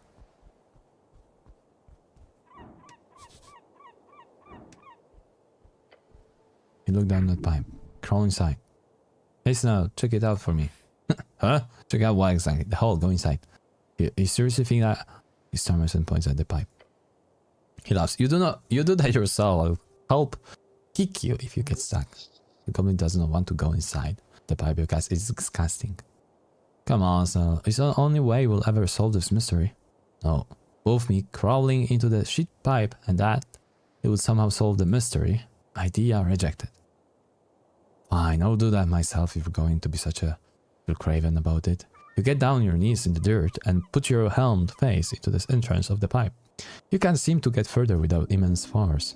You can do that, just press harder. Enter the hole. The diameter of the pipe is not wide enough to support your body even with no armor and or added friction lowering substance. So now, does it look like I'm getting anywhere? Yeah, just keep going, it will be great. We wriggle. Yeah, we made it. You squeeze on through, finding a side path, one that does seem to lead directly into the sea. Then you hit a flowing rush of ice-cold water, then down, then hit the ground. Your flesh is sucked, tumble, and spat out. Out of the ruins ground. Around you, a vast survey, site of type divine era temple, and Snell. Snell, you went in after me? Of course not. Your companion takes a breath. Since I didn't see you get dropped into the river, I ran downstairs to check. Lucky for you, you got a spot out right near the garden. Oh, that's good. Yeah, sure. While we're down here, we might as well take a look around. Just be careful, the sea below has nasty stuff in it. Which garden? We are not in your location, right? It's here. Ah, come on.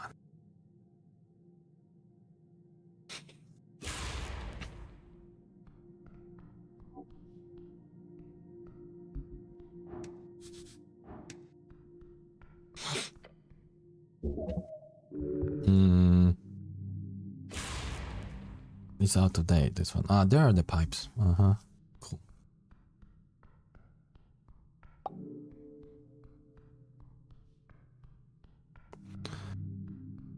Okay, let's go to the witch.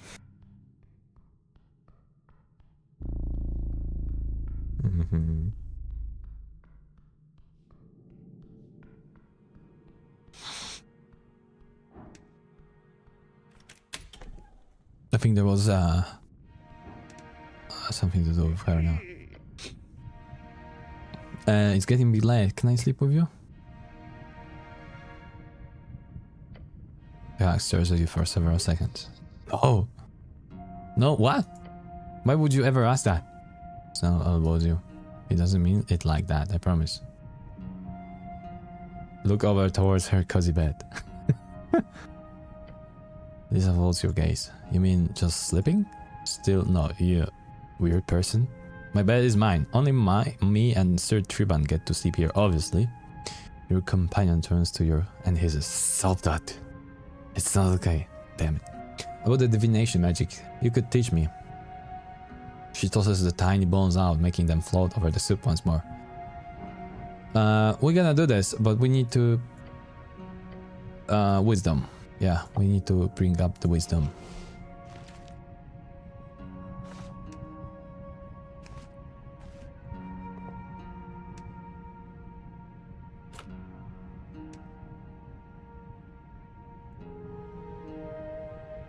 And some other stuff that gives wisdom also.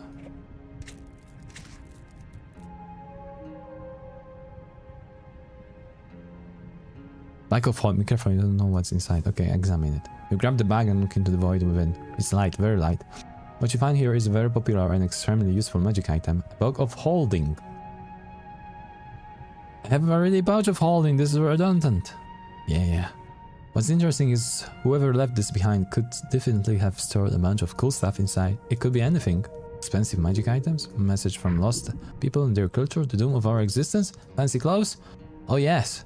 But more importantly, it could have horde of crowns. Try to grab its contents. As you do, the bag shivers in your hand. Is your trick or just turning it inside out? Or holding a hand in front of it while thinking of the thing doesn't seem to work. It's broken? Or cursed? Damn it, how will I get the potential stuff inside then? Okay.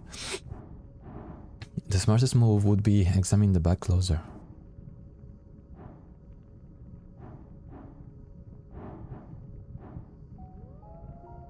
Shove your head inside.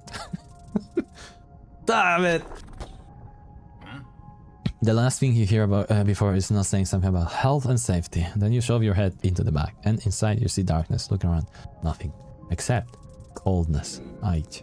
Your eyes and mouth stings. You cannot breathe. It hurts. Remove your head from the bag. You do so, finding yourself back in reality. Didn't expect you to do that. Maybe don't do that again? What I want. What I really, really want. Yes.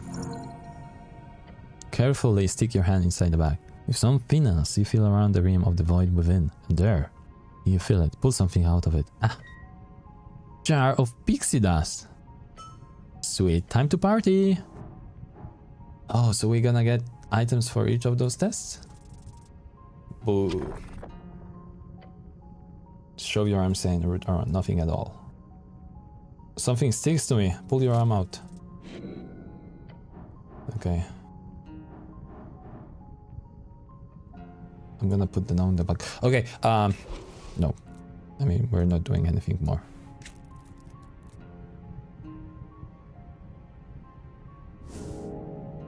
I think I'm gonna need to heal myself somehow soon. Now we can eat some stuff, right?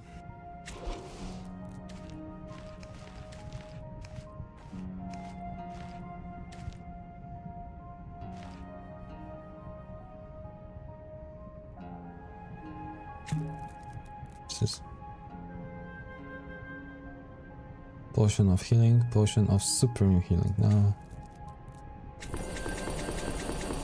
Okay, we're fine. No, before.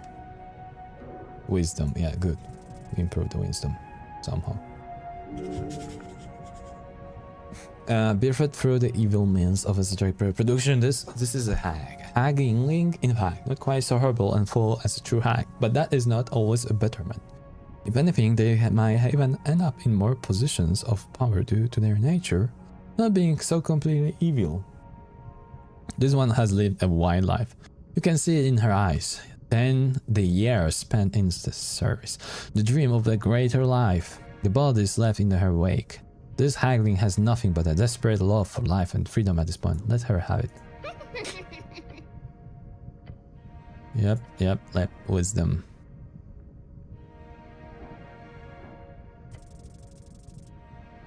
Seriously, guys.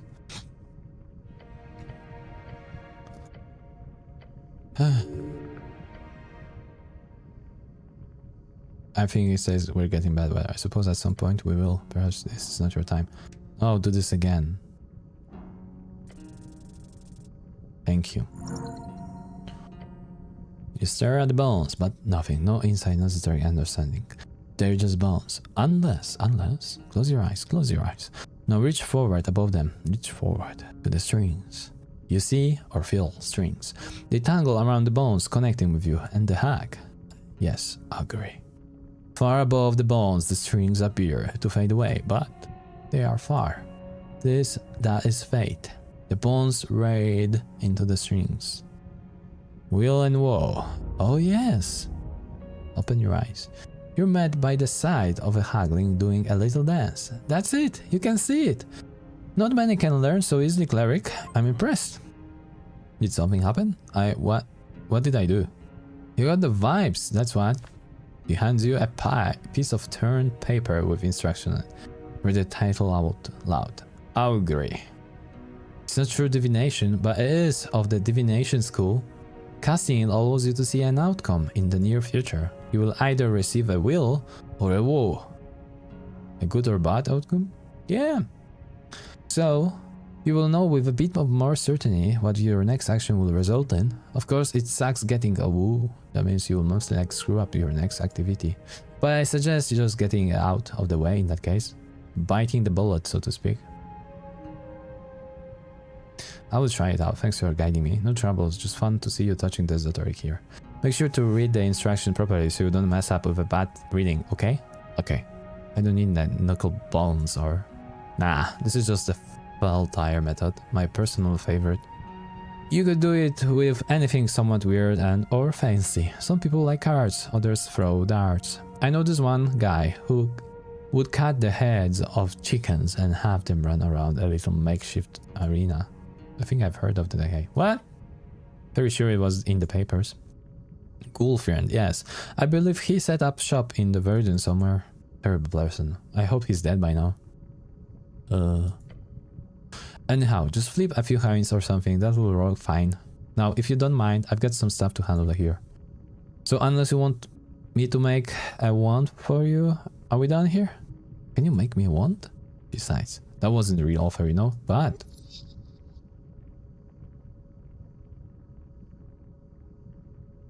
Hags are the best. I like bats. A Monterey stinky eye then. But I can make an exception if you run an errand for me. I'm out of lingonberries, and if you were to get me some, I would gladly share a piece of my current brew to make you a temporary wand, since you are so inclined into the occult now. As long as it is not a hexing wand, then it would be lovely to wield. Oh yes, this is exactly what you need. Wands tend to help greatly in manipulation and people management. From what you heard. I will get you some lingonberries. Great! If you do, I will only need a handful, a dozen or so. Now the problem is, the stalls at markets were pretty much out last time I checked, and they probably won't get resupplied properly until next week. There might be frozen lingon to find around the city, but I can't guarantee that, so don't worry. I don't expect to find any, but if you do, you know where to find me. Can't I go pick some fresh berries? Sure, if you try to head out into the closest deep woods, which should be Trosgoken, but that's full day trip.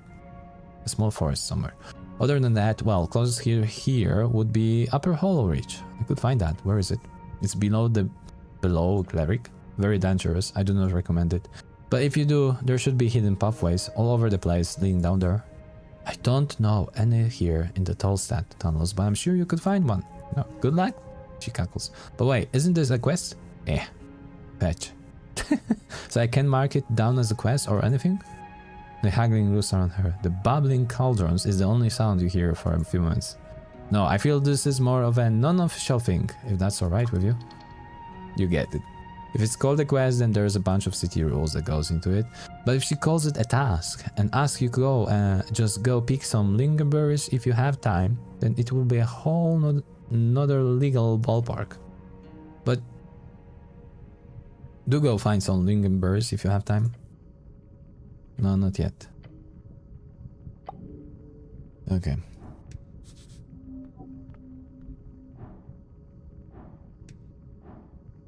So many things in the below.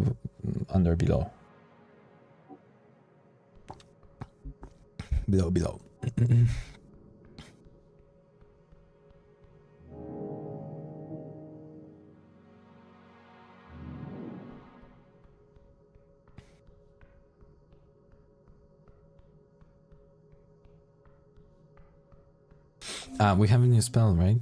We have this. Augury.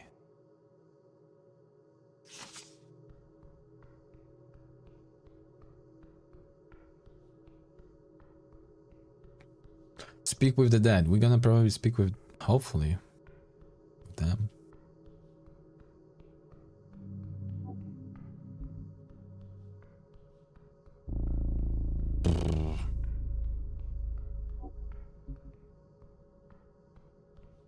How to get below? They wanted me to also do some knocking, right? To the... okay. There are a few things I wanted to do. Well, let's start with going there.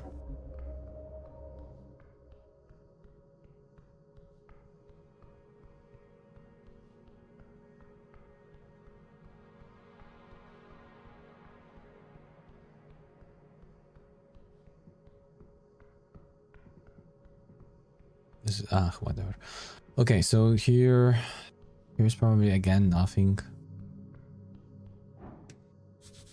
Lion School. This is of course no, we're fine with the spells, I think.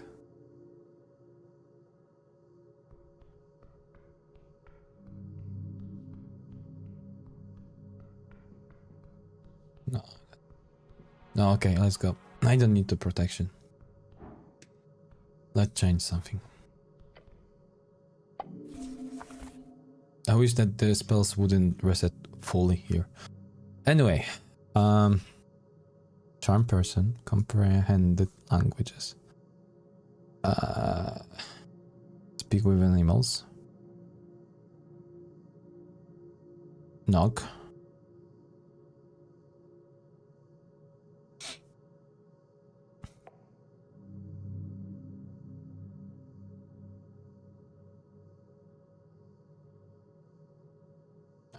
Detect alignment.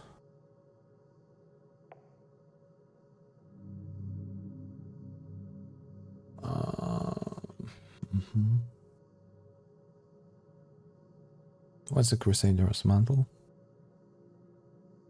This is it. Yeah. Okay, but we don't want this.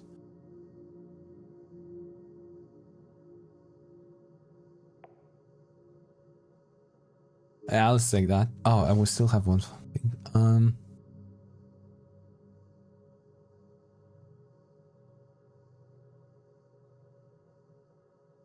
Okay, so let's take this protection. Do we get the new slot there? Maybe. No, maybe. Maybe we have +1.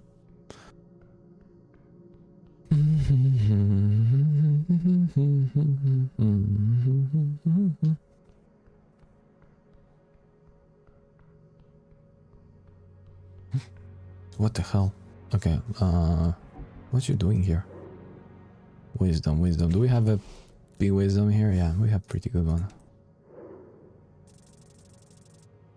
Damn it.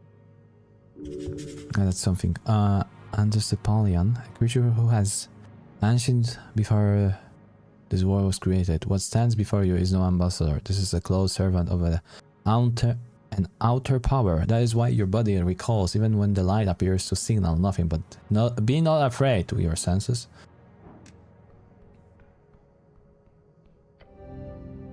Lighting up the passage like a miniature sun, you see the Golden Horde ambassador. How lucky! Oh no, sorry, that was like... How lucky to have... Nah, that was a different voice. How lucky to have run into you here again, Clary. For I have a message for you. It's light letters. And you too, Snell. Yeah, hey. Your companion says it at a very comfortable distance. So Your outburst during our previous meeting was an interesting message to convey west. Thus I can assure you, once again, the Golden Horde are not interested in further communication. Same, honestly. The Master Early begins to flow away towards one of the many pits of the southern caverns. The radiant lights leaving along with any trace of light. Good dog. Oh, cool. That was weird. Wait. Maybe we're gonna meet it somewhere else.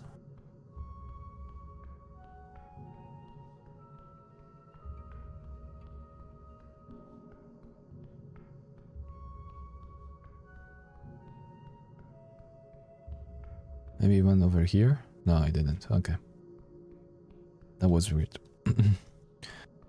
Hey, good to see you. I do not want to have any more communication with you. Bye. Okay.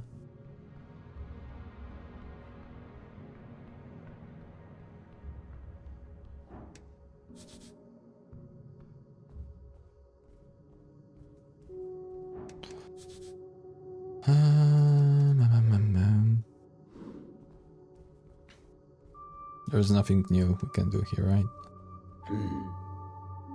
Yo, helmet mankind. We could just try to steal that again. Let's do it. There will be a small pain if we fail. Ah, who cares? Dexterity plus 3.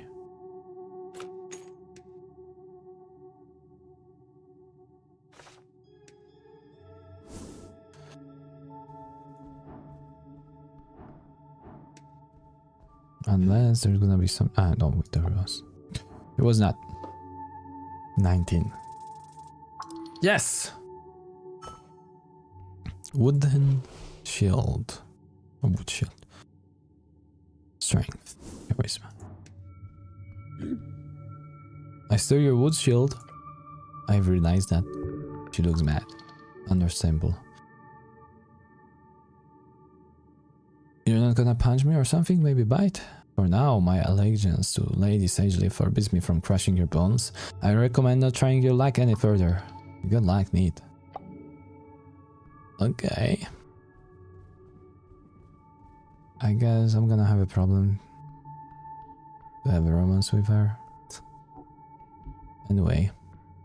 What to do with that thing here?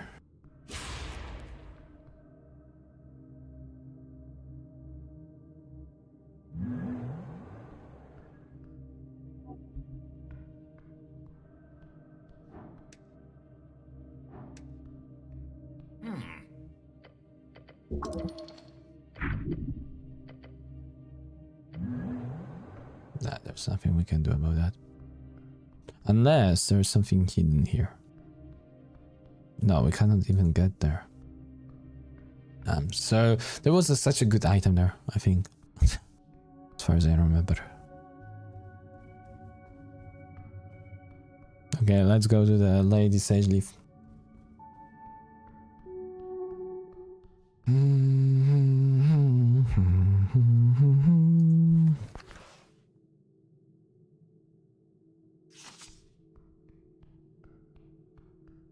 Nope.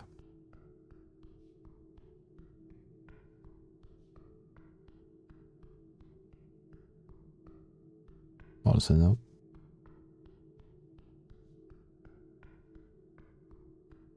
I mean, I'm not sure if that's there, so let's go over here.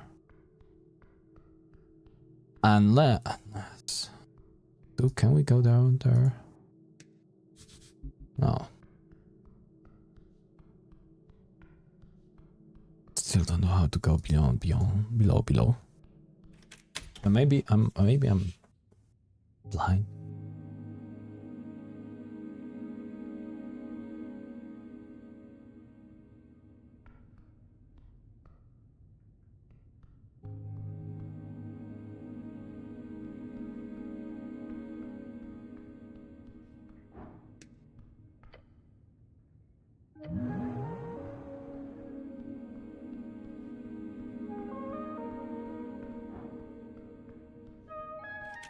Like seriously, I have no bloody idea where to go now.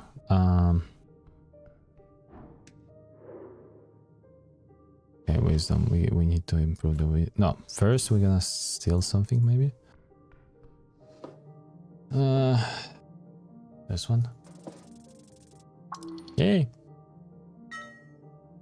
Pixie Dust Slash. Apple. Okay. And the big one.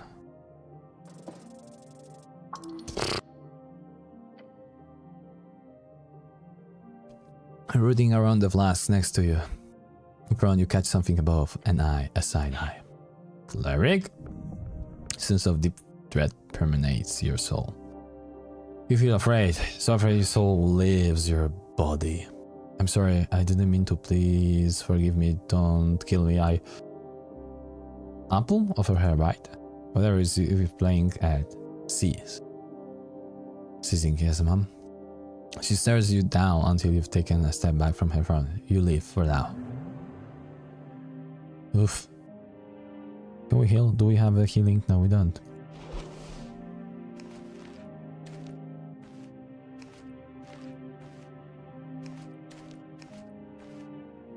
Too many.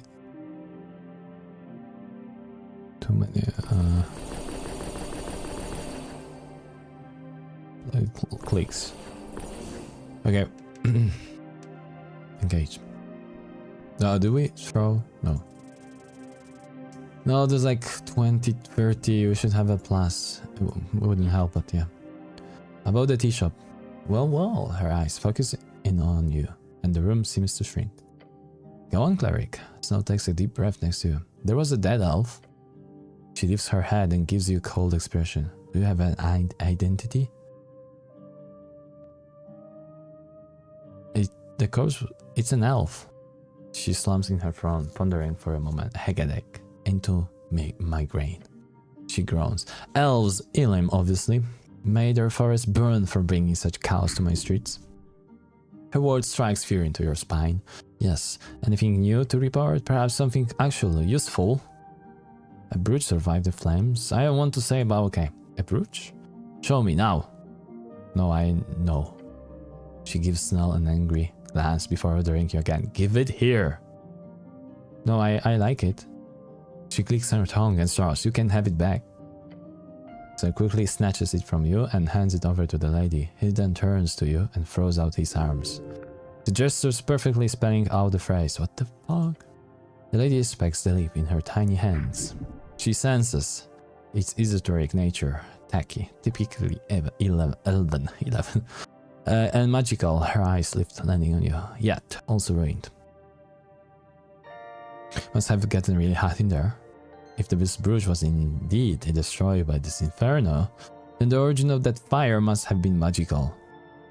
That's what I believe to be the case. Who walks around with a melted magical brooch? Sure, it's pretty strong evidence. She turns it over in her claw. The brooch itself is indicative of a high-ranking elven power. The symbol is worn by the members of Mender's court. Worn? What? Worn as in I wore it? She just stares at you.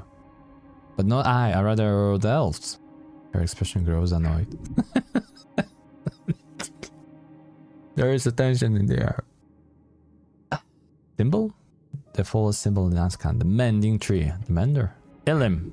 The dragon glows at you. Her witlessness has spooned his mind to cows more times than I. Catches herself and mutters through a clenched maw. If her shadow is responsible for this, a royal? If that makes it easier for your limited human sensibilities, yes. She's not nice. Can I have it back? Dragon tosses it with a frown. I do not wish her mark anywhere upon my lands. The tea machine thing was active at the time of explosion. The tea machine? He exhales. The tea machine, yes. It was active? It was in the process of brewing tea. We even found some tea leaves aside. Interesting, considering the tea shop was closed at the time. That is quite a clue. Perhaps this elf was making tea. Perhaps the elf expected company. That would make sense. One more question. What kind of tea leaves were in the machine? Why is she interested in that? Snow gives you a glance. Why is this relevant? Her gaze hardens. Show me the leaves. Okay, show her the leaves. She takes out one sniff at the dry leaves and frowns. Uckle. A Cargamisian plant. She's hiding something, but what? Next, what else? Metal door was melted off its hinges. Melt? It was bent. Bent metal. I founded that shop. The door was Harsen, was not dwarven made. It does not simply melt. It was thick, a thick metal. It was indeed Harsen, my lady. Her face crunches up. To melt Harsen, that would require an incredible heat. Something like 7-level fireball would do the trick. That is good information. Well done. There were 9 explosions. Her eyes focus in, like fiery spotlights placed upon your soul. Elaborate. Okay, it's a bit complicated. Oh, please do enlighten us, cleric. Bring some wonderful human knowledge into our uncivilized halls. You hear a chuckle from the garden's goblins. It was a necklace of fireballs with 9 beads on it. That's what started this whole thing. A necklace of fireballs? The chamber goes dead silent. This explosion could not have been produced by Arcanist Mimicry. You're speaking of a divine era or even older artifact. A reasonable explanation, yet vexing. It simply raises more questions. Stay quiet, stay. I'm afraid so, lady. She frowns and scratches claws on her wooden throne. What else? Convince her that you're an idiot? Why would I do this? I could do this earlier. But I did explanations. Hold on, can I just play dumb? Well, yeah. Looking over the facts, you realize there's pretty much only 2 ways out of this. You can either tell her what she wants to hear, or you can convince her that you're incompetent. How could I? Not sure. You will have to take a risk to find out. Right, well, gonna be fun. Let's try it. Damn it, you're telling me now it's like you're killing a beg to differ. Nah, this is like freaking too late now. We'll not do this. A copy of the Undercommon survived flames. She hits the wooden throne, giving off a love to it. I told the damn bird not to stock that thing a magazine. She shows her he did. Beard didn't listen, eh? Shut it, it was never there, cleric. The Undercommon is banned through Tolstad permanently. She lets out a frustrated growl. Those gnomes, I should have them strung up. They didn't even hire good writers. Your here's now let out a slight groan. You set her off on a rant. Nice. This is not the first time she is angered by this magazine. An indestructible magazine. Ridiculous. I could imagine a book perhaps, but what did they think? Who reads a magazine more than once? Except those ignoramus service. What? She claims her fist on the throne. Artist, esoteric, illegal, debent, splintered, trenches, various info. I've broken her, cleric. The goblin around the chamber appear do not and murmuring agreement. While Snell is just staring at the ground. This is not the first time. I disagree. She growls at you. Wrong answer. I agree. He finds his voice, indeed. However, the presence of the Undercommon is quite interesting. She appears to calm down. From our previous investigation into this travesty, we know the Undercommon is indeed immune to all types of fire. This is clear proof that there was a fire in the tea shop. Yes, okay. She takes a deep breath. What else? Present the full story. I don't know. I mean, I don't like her, but like, okay, yes. You go over the details, the broad strokes, putting the events into clear chronological order. Lady Sageleaf listened patiently. The tea shop owner was not there, but the elf was. The elf clearly had reasons to sit in that closed tea shop. The elf was in possession of a fully stocked necklace of fireballs. The goblin chieftain lips curl into a slight smile, which then turns into a grim frown. You got excited for a second. Go on. She finds the explanation intellectually stimulating. Time to lay out the entire plot from the beginning. One thing that didn't make sense to me from the start was, why a tea shop? She shrugs. Why indeed? He glances between his queen and yourself. It must have been an attack, or maybe... No one meant to blow up the tea shop. It was an accident. A deal gone wrong. She contemplates your words for a few seconds. A deal, you say? Would not surprise me. Drummer appears exactly the type to meditate nefarious business. I do not believe for a second this was a planned attack. There are too many important targets so close. Had it been a simple fireball spell, perhaps. Snell, do you know how rare this artifact is? The necklace of fireballs? He notes. Exceedingly rare, my lady. Perhaps not a single bead. Those float around the coast from time to time. Still expensive, but remnants of the coast war. Each bead, if detonated together, would result in the blast increasing in power. 1 level per bead, and it starts on 3rd level as any normal fireball spell would. And that means... Her smile widens. 11th level. Oh boy. Simple math, the goblin says, looking concerned. Oof, pray tell. She scoffs loudly and with an air of annoyance. I'm just impressed the dwarven masonry still stands. I assume such power would tear reality itself asunder. But no, it simply scourged a lot hotter. I should also mention there was a gold chain in the hands of the elf. A gold chain as in... That must be the necklace then. It actually survived the blast? Technically... technically. Speak. Turn to the dust after it was removed from the corpse. The goblin chieftain clicks her tongue and leans back in her throne. Interesting. Once spent, the core chain must have retained some magic, until trifled with, of course. The lady glances to Snell, then back to you. Well done, you've convinced me of this perspective. For now, at least. The lady grows silent and begins twirling a ring on her finger. How is the cleric's health, Snell? Health, my lady? Do you believe he could require some magical assistance? Oh, the goblin mutters and gives you a good look. Yeah. Oh, she takes off the ring and tosses to you. Wield it well, human. It will keep you up and running. She leans on her claw and glares at you. This joint venture is not yet finished. Snell? Cleric? Yes, my lady. You need to find the responsible party and bring them to justice. That is what you do, is it not? Oh yes, that's what. Oh, well, that's good. The elf might be dead, but I'm certain whoever is responsible here is not. Speak with the relevant parties, find out everything about this elf. Locate the missing witness.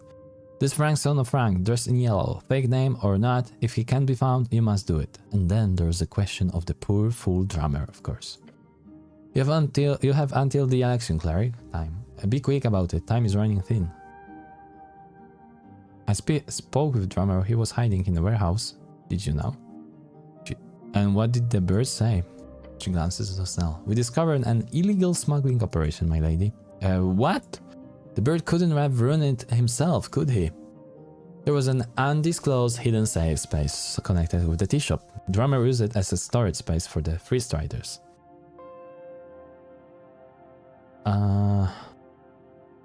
I let him go. He caused enough trouble to Norvik.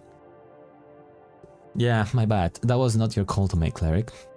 She leans back in her throne. We will make sure to attempt to catch him, Snell. I've already sent word.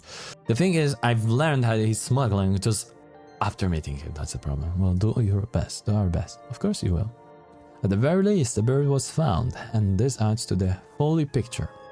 The goblin queen groans loudly. Gods, do I hate the freestriders. Hand her the papers. Who doesn't hate the freestriders? A fair statement. No, what else? Any more on this info of the San Frank, some whispers about a man dressed in yellow rushing downwards. Perhaps he fled into the city below. The fellow is probably dead or dying in the case. Either way, find him. Do you know anything about this dead elf? There were wars of a certain elf making friends within political circles here on Tolstad. I'm assuming this is the one. I would suggest speaking with those connected.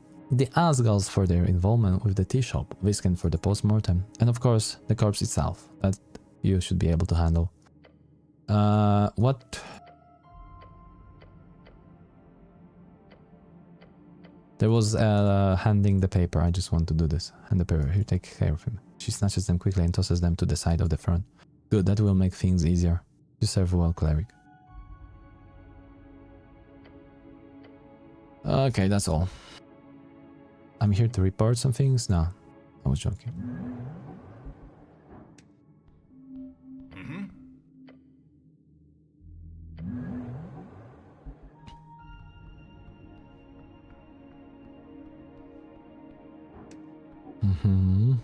So now we want to go where the holes are. We found an elf in the tea shop. One of your friends? You have normally white small face. An Elim, I presume. I do not consort with their kind. I'm afraid I cannot help in any way apart from offering you a free piece of advice. A tip, if you will. Only a tip? She makes a coughing-ish sound. Tread carefully. The roots of Elim grow far and deep. They will strangle you given the chance. Do not anger the Mendor's shadow. I don't understand. Her smile returns. They do shady business. If the tea shop is their fault, you cannot do much. So be careful, just in case. Got it, I'll be careful.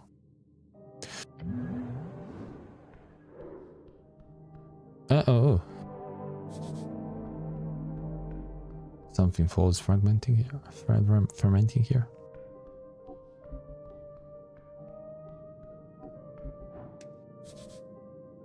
No. Tunnel to the river? No, I don't want to go to the river. I want to go... Where is it going here? Oh yeah, lower layer. No.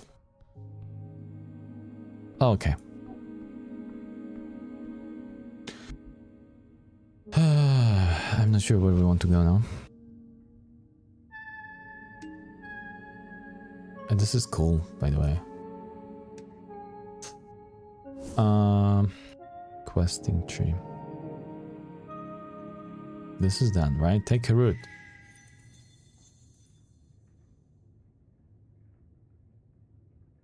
What is loneliness? Excuse me? What is it? The feeling in your chest, the knowledge of lacking, of being without this thing, hanging veil like a connective tissue between others. Is it something or is it simple void? Is nothing something? Sounds like a mathematical thought for the blue one. So, you come here to solve a mystery, yet what you find is everything working against you. Like, why didn't I get access to the tea shop straight away? Indeed. Political forces working against each other, not in direct competition, but indirectly. As the election looms over all folk, a coin lord who wishes nothing to be brought to light under his reign, a chieftain who wishes to hold her domain tightly, caught between a poor woman in a tea shop. How do you know she's innocent? Not innocent, but somehow, you know she did not deserve such an end. And what this all got to do with loneliness for you? Despite this tribulation, it has proven a revitalization, a return to form. This last year has been terrible. It's been fucking awful. But now, you're on your way, you'll handle it all. All thanks to my esoteric skills. You have had those for many years, but it is your new companion who had been the turning point. Snell. His presence is a good in your life. He's potentially a friend. I don't need friend. No, you do not. Friendship is not necessity, nor is beauty, nor is love. They do not help you survive the sword.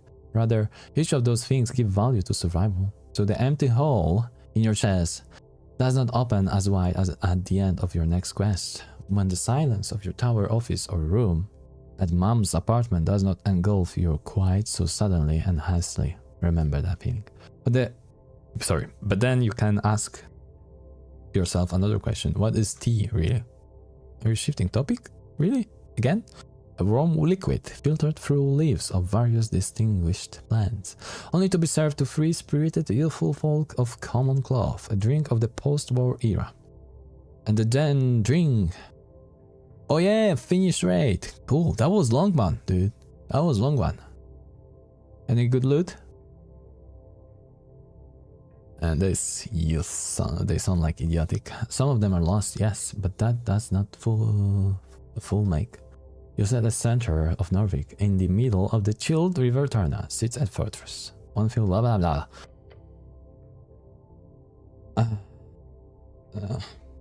I just live like I don't. Guess it's like some psychological thing. Like, no, don't push him away. You gotta reel him in, just like everyone else. Everyone should enjoy your company. They can enjoy your company without being winning game. But if they enjoy your company, you win. Everyone wins, including you. Ignore this idiocy. Focus on your spells learning. Okay, tell me more about Lone Cleric. You're a man. You don't need friends. Taking a short rest means kneeling down in the dirt, flying solo. You don't need friends, you're a man. At the start of your short rest, heal an additional amount equal to the levels of exile. Nah, I don't like it. Master of Memorizer. Normally, your absolute genius allows you to recover spells or drink whatever breaths you take. Focus on this. This rest is useless. During your short rest, you restore 2 random spell slots. Oh, this is a good one. Friendly companion? Snow is a good person, I know. During short rest, always roll hit die with advantage. Snow also gains an extra proficiency in his initiative rolls. Got it. Great. Okay, so Lone Cleric gives more health. Master Memorizer gives more spells. Master Memorizer. Okay, I'm ready. Master Memorizer. An intelligent choice from a Master Wizard. And so you shall remain. Stop thinking about this. Yeah, we always have to ride from 8 to 11 Friday and Saturday. No load as usual, but like, oh damn it. 3 hours for nothing. God damn it. Sounds bad. Sounds bad. Sounds bad. But was it fun?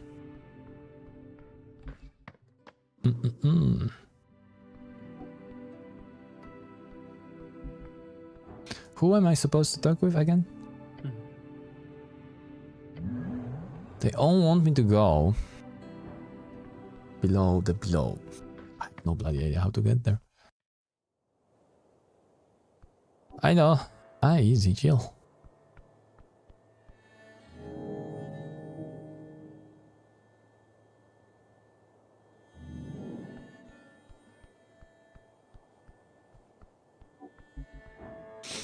Let's go to the drunk things.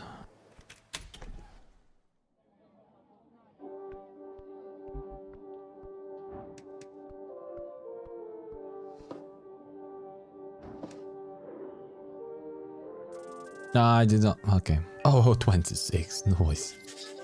The more you stare into those deranged eyes of his, the more you understand. He is not full of hatred from some idealistic vision of the future. He does not view the future of Ascani as a goblin paradise. All he wants in theory due to some personal vendetta fueled by sociopathy is to erase human from existence. Gulp. He's bad. Just go.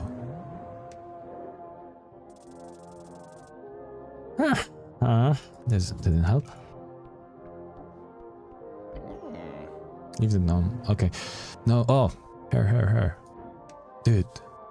The main exit?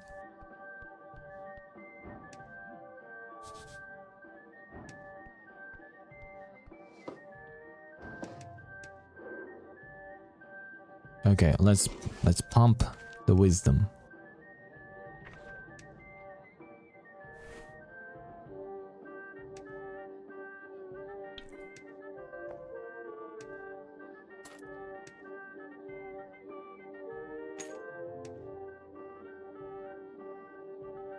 Don't we have a helmet for wisdom?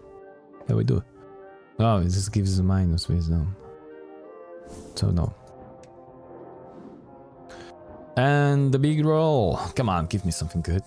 Damn it, 70 is not enough. Let's suck.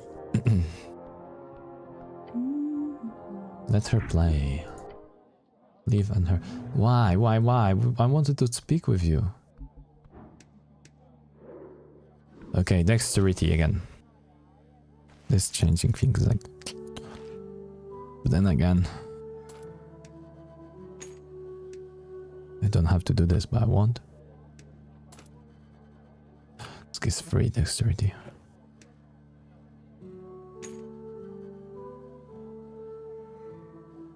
And here I want this healing thing anyway. Yep. Yay. Maximum. Chaotic evil? Oh. Surprise. Entrepreneurship is about disruption. It's about seeing through the common clay and figuring out the hacks of reality. It's like magic really, except it works on scale.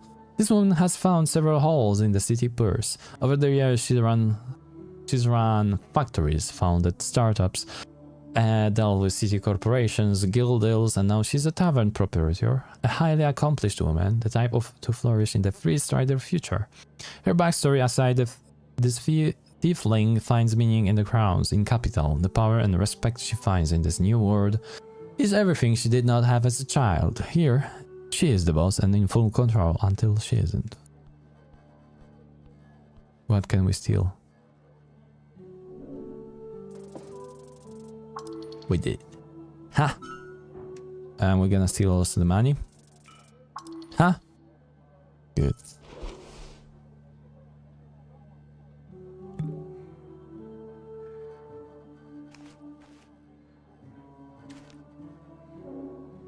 Yeah, we should take this also.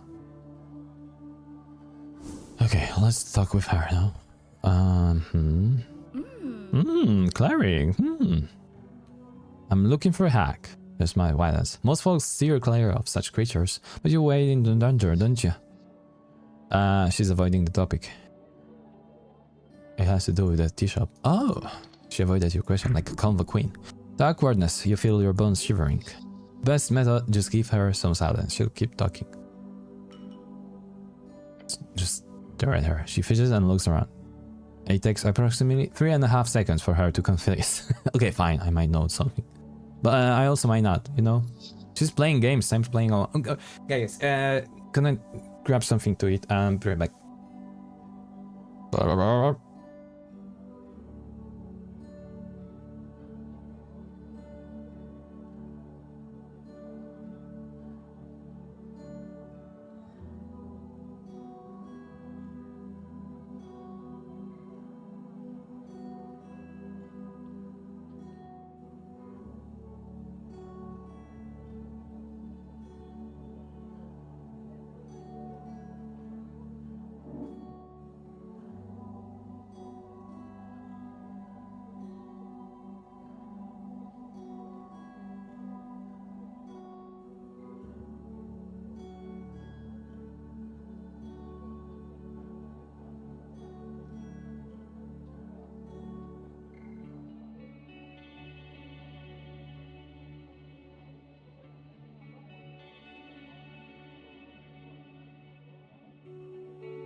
Okay, we're back.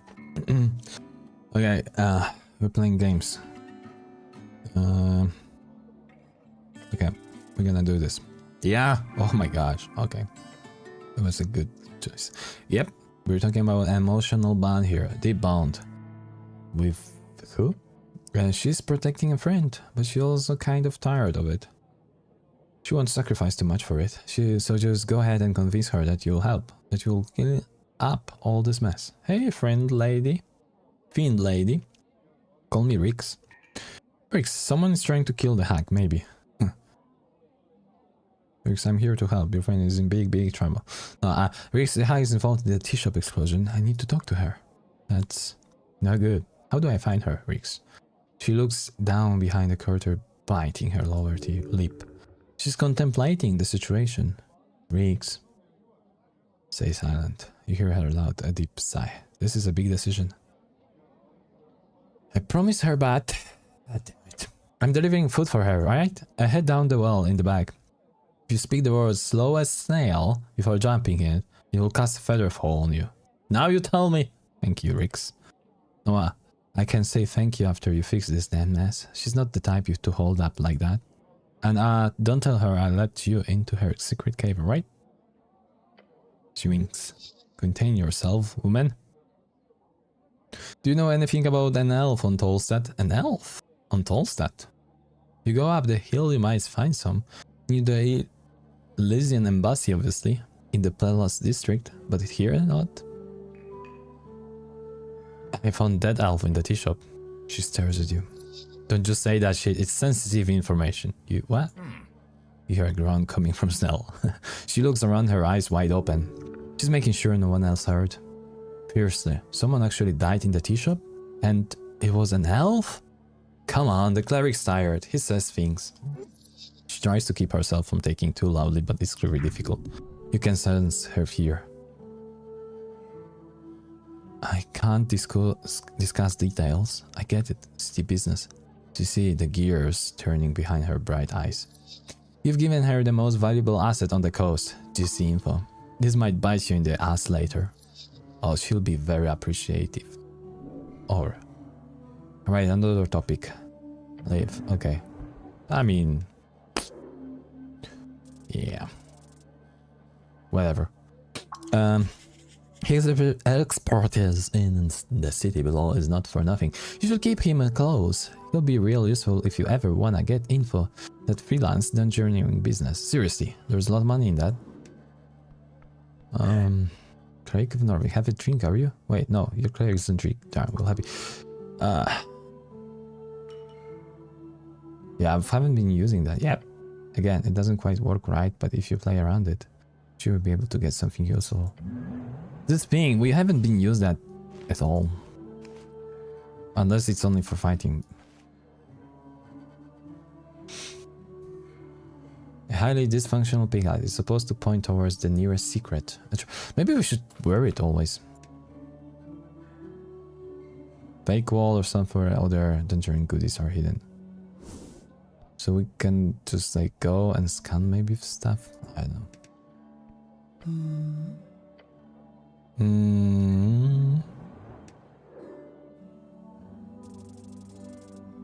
Oh yeah. Fully scan. Lawful good. A Juno Sphinx giving out riddles, a woman searching for something, anything, even remotely interesting about these scouring mortals. Why else allow them into her lair like this? She's not being exploited. Whenever deal she struck with the tavern keep. This beast of yore could break it any moment. None of them hold any power over her, yet she cannot leave. Resentment. Anyone sane with even a silver of mortal understanding would feel resentment after being stuck in one spot for millennia. All this also powerful creature feels a hint of resentment towards her masters. Perhaps this is not why she entertains this fleeting moment. Wait a second, if we talk with you and we're gonna have... No, we cannot talk with your friend.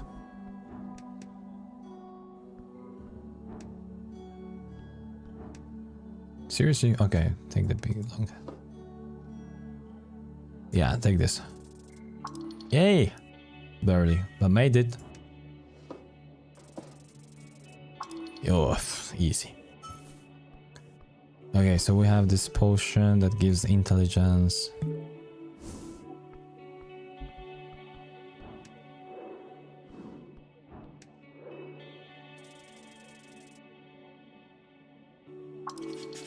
He has talent, not like yours, gods know, but talent nonetheless. You need to push him towards clericship, or at the very least, some type of path wizardry. Without it, he will surely end up hurting someone. With it, he might still hurt people, but only in the name of the law.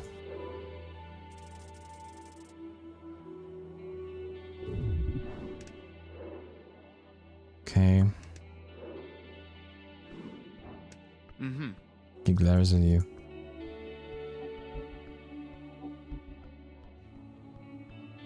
There was something behind them, I think. No? Ah, okay. Engage. Hello.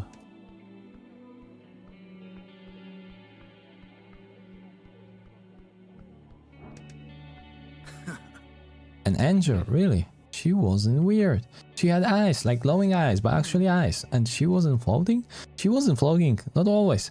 So she could float. She talked to you? Yeah. Why? That's a good question, Stan. Like, actually, why would you ever even think about talking with Celestial?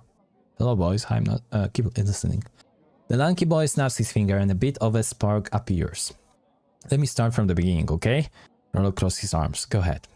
I was at the palace, around those fancy mansion apartments before you ask. My great aunt lives there. Right. She was the old lady who was in the newspaper. Astrid Trimberholm. Oh yeah, I read about that. She lived with mimics for a whole year, did she? Yeah, whatever. I'm telling you a story here. People listening? He gets ready to speak. After visiting Auntie on the street, I walked across Mika Park and I was like, snapping my fingers, and I heard her ask me for the light and turned around and saw her sitting by the pond. There's a celestial girl, white dress, glowing eyes. Really, really good looking. Tolly holds up his palm. Whatever floats your boat, man. She asks if I was a wizard. I say no, obviously. But she holds out one of those Richian tobacco sticks. So I light it with he says, and snap his fingers, sending a little flame into the air. We talk for a bit, just small talk. Was she nice to you? I know. Yes? I don't know. What kind of question is that, Stan? Jesus. We talk. She smokes her stick. When she's done, she asks me to burn the stump. I do. Like in a cool way too. I really nail it. Then what? She walks away? Yeah, but she also say like, hey, thanks. I'll see you around. The three other boys look at him in silence. Orphanage looked at each of them. What? That's good, right? It's practically like asking for a date. Look, she was a transcendental energy girl made out of pure light. Rollo passed him on the back. You were a shipyard boy, just wasn't meant to be. Clear your throat loud and clear. Yeah. Oh, hello, cleric, sir. Rollo jolts, realizing you've been standing there for quite some time. Hey, you've created a scene. What's this about Celestial? The lanky kid shakes his head profusely. No, nothing. I was just joking around. Don't worry, kid. Crossfolk attraction is very valid in our progressive city of Norvik. You don't have to be ashamed of your enter. Oh, really? Yeah. I don't believe you. The lanky kid looks distraught. I'm not. She looks like a human, okay? It's not weird. The goblin companion hides his face inside of his palms. Except the glow. And the floating. Yes, but like 90% is just, hot girl. 90%. Oh, gosh, this fucking kid. That's a lot of hot girl. Yeah. Most of hot girls don't even reach 90%, Rollo says. Unable to keep a straight face, he sighed. No, okay, I'm sorry, niece. I don't mean to be like that. I'm just saying you shouldn't obsess over some girl, angel or not, that you don't even know. You mean like you used to do over Modisa? Rollo's eyes show wide open, daggers aim at Stan's unflinching knave smile. Excuse me, what? He says with a big smile, giving Rollo a double take. The lanky kid is happy to get a hit taken of him. Oh yeah, Rollo used to write letters to Modisa back in school, I remember that. Debate letters. She infuriates me. I am in ideological combat with her, nothing else. So dramatic. You love it. He looks over to you and just adjusts his overalls. I just want to keep the record straight, cleric. You're just trying to mess with me. I'm not. That's not a thing. He's just like you.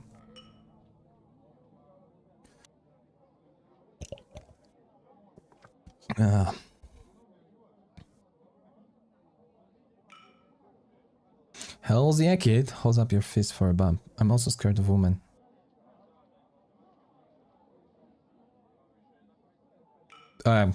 That's not what. The lanky kids let out a whistling laughter. Huh? Was that supposed to be a secret? Nah, don't worry about it, Stan. Earl turns back to you. Can we talk about literally anything else, please? Hey, you clearly started it, kid. Snell tells him, also laughing. You guys aren't drinking, are you? Oh god, not this again. We're in tavern, we have crowns. Sandbuskin starts looking around like a lost child. Then he leans over to Toil and loudly asks, we're allowed to drink, right? Dolly nods and gives him an okay sign. The cut-off age is 16, isn't it? Earl points toward his friend. It is.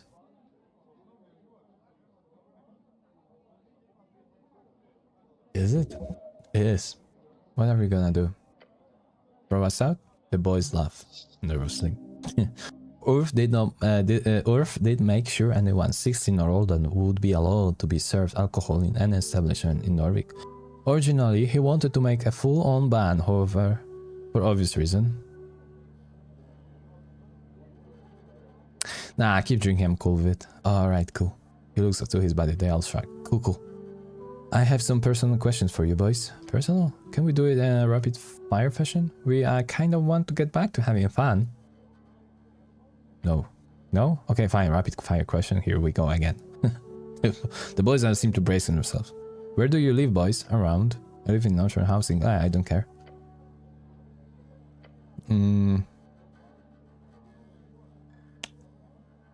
I don't care about pessimists, but I want to go because what are your views on the Pond Purge? The anti-zombie law? Yeah. It's good? Yeah, my dad kept saying blah blah blah. Do you like the music in here? Yeah, Nira is good. I'm inclined to agree. She's one of the good ones. Do you have any dirt on Rick's beard? Dirt? She's way nicer than you might think. I know she donates a bunch of money to the Lady Faircharge, like a lot. Interesting. Okay. Very good, thanks for spinning out all of your secrets. I have actually been secretly placing you under a zone of fear spell all along. What the hell? What? The boys are looking around shocked. We can't just... You're not allowed to just... I'm joking. Oh, they called out. Not funny. A bit funny. Okay, a bit funny. Okay, that's it. Bye.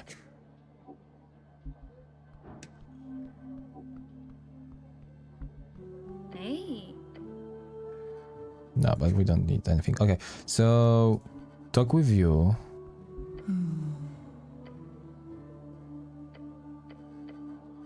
Fun with the arcane flare. Twin tongues of flame that scourge the air, burrow deep within the earth. Final string to show you off. I have no bloody idea how to solve it.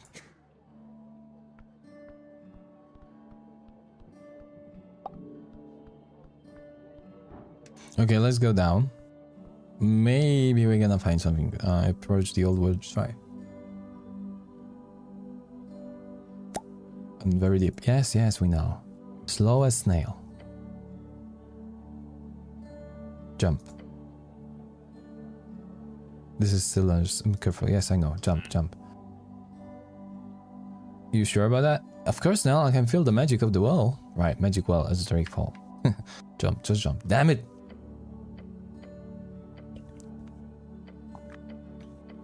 Yeah, okay. We're fine.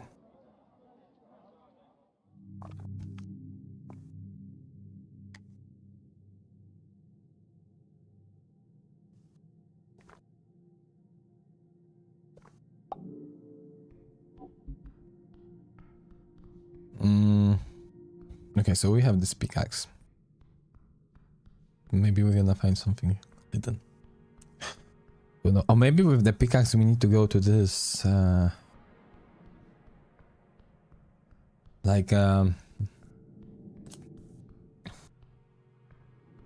do you call that place? What you doing there? Okay, we need to meet you.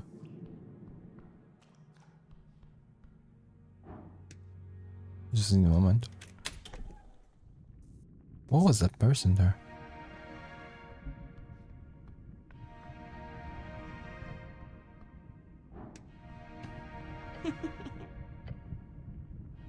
Can you make a... Oh, no.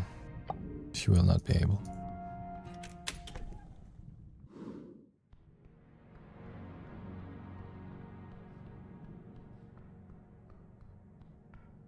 Mm-hmm. Mm-hmm. Pawn prints.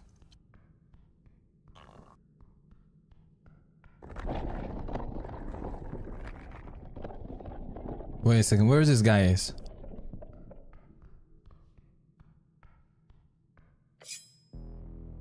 Oh no. Seemingly out of the air itself, a masked figure appears. The intimidating shadow stands ready to strike with a dagger in hand. Ah, shit. Not this again.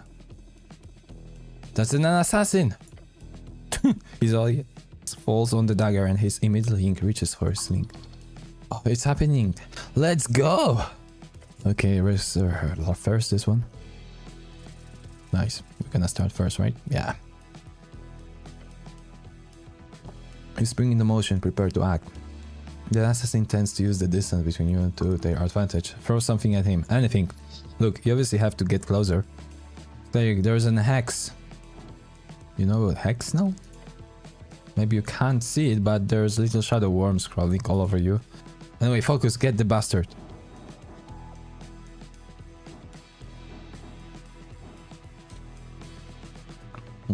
We need to get him. So we're gonna close the gap.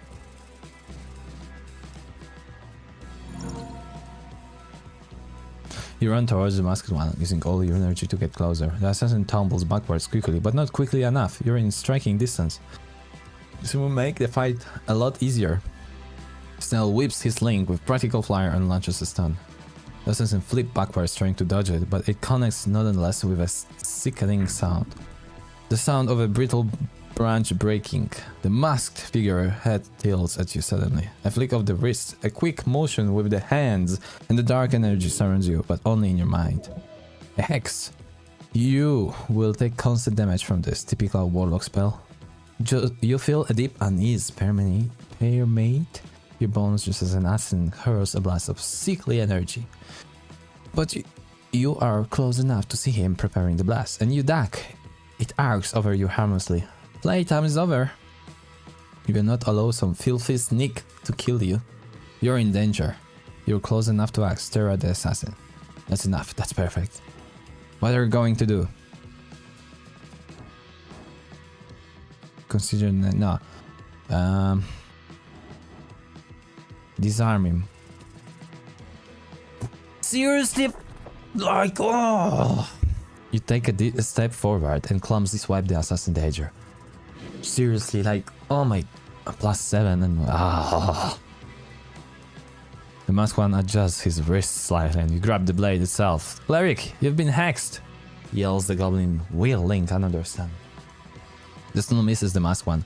He glances sharply at Snell. The masked one again lifts your hand, shooting a weirdo stun blast. You endure that pain as best you can. Then, the uneasy feeling sharpens and slices at your nerves. All three of you are beginning to tire, much like a bicycle being used for the first time. This one won't be interested in jokes, never mind. The end is near. End this fight now. You can disturb the magic blade steering. You have the capability. Grab the mask.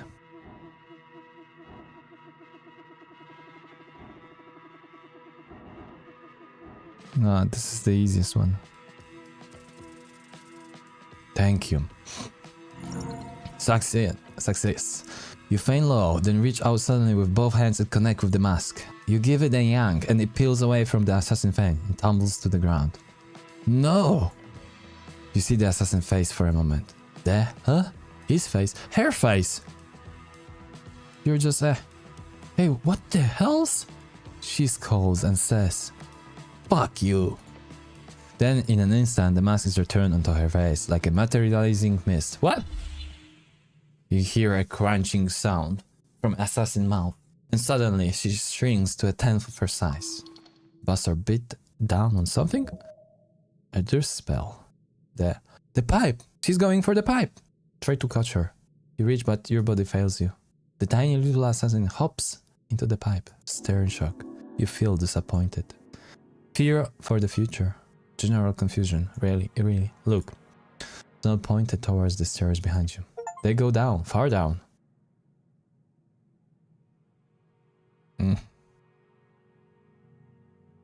We won, Snell. Huzzah! Almost die? Oh gods, no. The goblin doesn't look too good himself as he returns the sling to his back pouch. Look, we can either head back upstairs or we can continue down. But whatever that bastard didn't want us to see down there, we now have an open path. We should go rest first. Look, whatever you think is best. You take the lead, I'll be right behind, okay? The mystery of the strange assassin continues. You have a distinct feeling you will have to face that mess again, and the one behind it. A woman is hunting you, a young one on that. A hack perhaps? No, that would be far too expedient. All the clues points towards a very simple answer. You're dealing with a renegade warlock, and you're heading straight towards her master's lair. Whatever is hiding down these stairs is most likely, probably, exactly what that assassin doesn't want you to find. So, time to get going. Time for truth to be unveiled. Count your blessing from Earth. Okay, we're gonna do Sir Sleep. And we're going inside. Oh, nice. 3 health points. Good.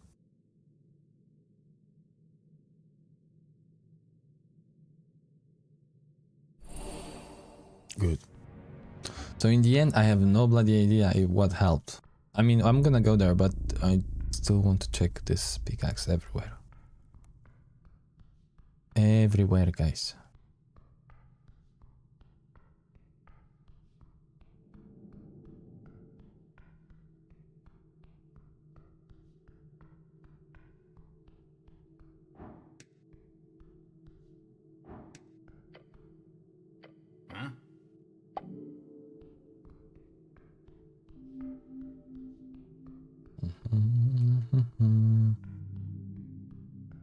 So was it like pickaxe job there that shown the path, or was it like this person that was there?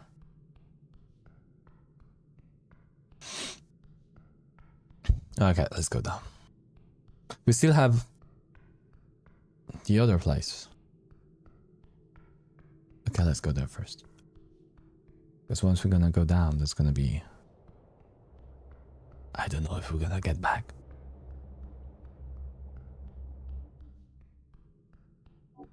There's here. I want to check this.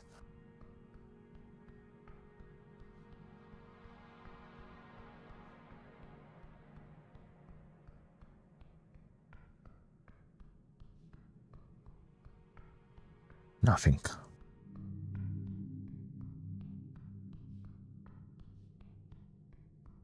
Unless this is cool, we can do something finally. No. Okay, we're going down. Maybe that's finally the below. Let's see, below the below. Yeah. I think that's how they called it.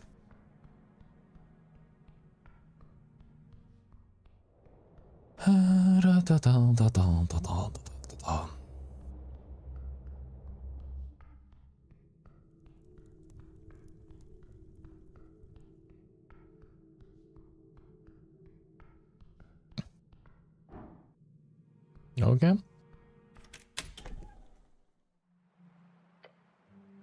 You find yourself walking out into mist. A teal, eternal veil spread thin across a basin-less wander the undercoast path. Mushrooms, your companion mutters to himself. Let's not stay down here for longer than we have to. As you stand there, something appears through the veil. A porcelain spectre. Oh, you! The hot lady. The shards of her broken wing gently flutter in the damp chasm. Winds as she descends from above. It is vast, the central line of this realm.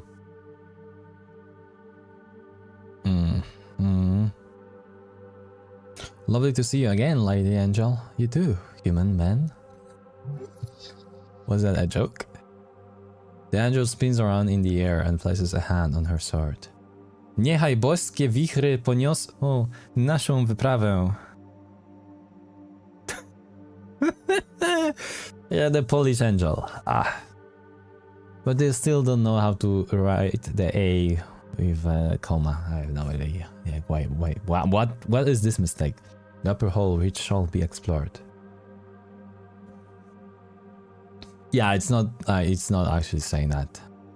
She says like the goddess let the goddess winds help us on our journey or something like that. Let us delve, cleric. Aether has joined as a companion. She will follow you while you explore the Undercoast path and beyond. Great. Huzzah! Even. Don't huzzah. Don't ever huzzah. Yippee! She's not exactly the most talkative person, but damn it, if she's not useful. Just try to keep on her good side, okay? She's progenitor. Do you have any info on this place? Yes, cleric. She points toward the east. Beyond the pillar lies a complex of tooling called origin. It has a wicked aura. She then points to the west. Down the path there is an esoteric pocket of the biome kind. So you're just coming with now? I'm cleric. I am cleric. Here on the Undercoast path at least. That's nice. Happy to have you. She nods slowly. We have an angel protecting us now, Snell. Yeah, super. Insignic here. I have no way to duh. He gives a thumbs up. I'm noticing you're not actually happy about this, Snell. I'm fine, just... The telepathic voice enters your mind. Snell, I have worked with goblins previously. Your kind are hardy and industrious. This will be a fruitful cooperation. He rubs his temple. That sounds great. I can sense your hesitation. Okay. He shrugs. Look, I have nothing against you, but you fear the radiant fires, as you should. Look at it here. Then Snell. I should fear it, should I? Snell stares at the floating woman. I lived on the slopes. The flames of the higher beings scourge us all. She raises hand and summons. First a spark. A bulbous globe of glowing light spawns from its center. About the size of an apple, covered in pulsating flames. You must squint to not be blinded. The goblin takes a step back. It is the fire that burns evil, that which cannot die. That which clings to selfish intent and horrid machination. By the gods. Or Aether. She clenches her fist. The fire is, in an instant, put out. I fear the flame too, goblin. It has burned me many times. The memory follow me whenever I wield it. She bows her head to your shirt. Green companion. I apologize for causing you fear, but I swear to you. I throw the celestial fire only when absolute necessity arises, for it is a power most full. Stare at the angel. He clicks his tongue. I believe you, it's cool. He struggles to find words. She really stunned him, damn. I apologize for the theatrics, but you must know how well I agree with your thoughts. You're wise now, and my flames, while dangerous, are mastered by me innately. You need not fear. The goblin takes a deep breath. Got it, I'm happy you're here. Good. Now let us serve well. He folds his arm and looks out into the mist. Yeah, let's do it. How strong are you, knight? Can you handle anything we find down here? No, cleric. The beasts of this reach are not so easily vanquished, not even by me. I am no cherub, nor can I match even a young dragon in combat. Being unable to solo a dragon isn't exactly embarrassing.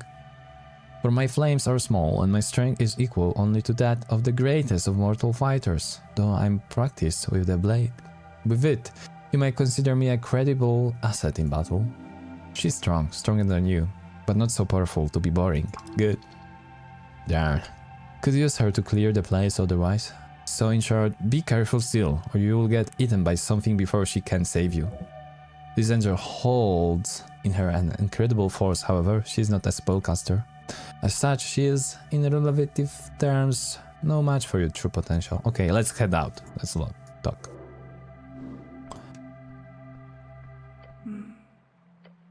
What is the matter, cleric? How many times have you been here? The Undercoast path, as it is known, is not a place I travel often nor lightly. It is close to the gravity flip, thus filled with the auras of the Undercoast. We must be vigilant, even my mind challenged by this place. Where are we heading, do you think? On the other side of the Forked River by the base of the pillar, we will find the old prison of the Tooling Hall. There you will find answers. I know you're not helping out on behalf of Darrow, so why then? I assume my intentions were clear, cleric. I'm here to help. Out of the goodness of your heart? Heartily. I'm interested in your methods. I see your survival of these dangerous grounds as a positive. A positive for you? If I'm lucky, that could be the case. What I want is, Her voice stops for a moment. Then she says, I want to learn something about humanity. My intuition tells me this path could lead me to such case. I can teach you a lot about humans. I'm human myself on my mother's side. Are you a half-breed? Solid question. Oh, my father was also a human, which is also why I know a lot about it. I see. We will see if my assistance will be anyway revelatory. Your help is sorely needed. Hey, it's nice to have an angel on your shoulder, especially one that doesn't nag you at you. Weird, she's a bit confused, trying to act cool, kind of. Can you heal me? No, cleric. I do not prepare any healing magic on my outings. I understand, you're too cool to be support. That is not the reason. I do not travel in party regularly. I do not require any type of physical healing during my regular duty. I do require a focus on offensive magic. Thus, I do not prepare any healing. Okay, I see. I see you're simply too powerful to require healing then. Her many eyes look at you silently.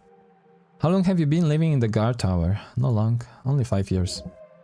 Relatively speaking, with her lifetime, it would be a short duration. That's like quarter of my lifetime. That appears correct, yes. Over the course of my slightly longer service to the city, this has been my first static quarters. Since I do not require rest, I would previously keep all my belongings and archives at my then office at the Tolstad Surgery. It is located beyond our house. However, my presence was not appreciated over time. Several Guard members reported me as a disturbance. The same issue arose during my time at that palace. As such, I was eventually granted the guard tower. It was procured by the magistrate in order to deal with these issues. Why would they complain? It'd be awesome to have an angel around for protection. That is how I would assume it as well. The reports called me a potential esoteric danger, foreign agitator, as well as overall difficult to work with. I was not given a chance to argue with these reports, and as such, my only option was to agree.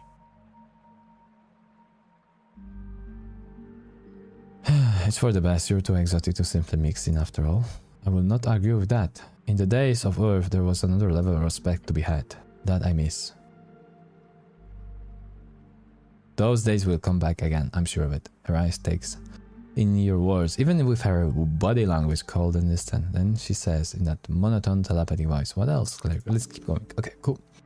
So, we have a lot of things now. What we can save here. I want to change those things. Because probably what we have is not very good for this place. Forgo. This one we can keep. This is like extra proficient in speaking of humans. I'm gonna take all of this. I want to have some fighting.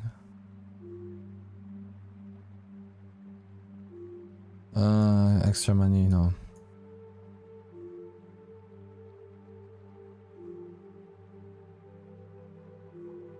No.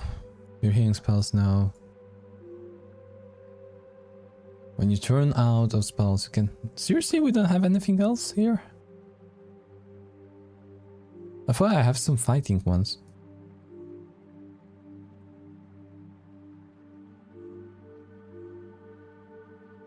Okay, we don't.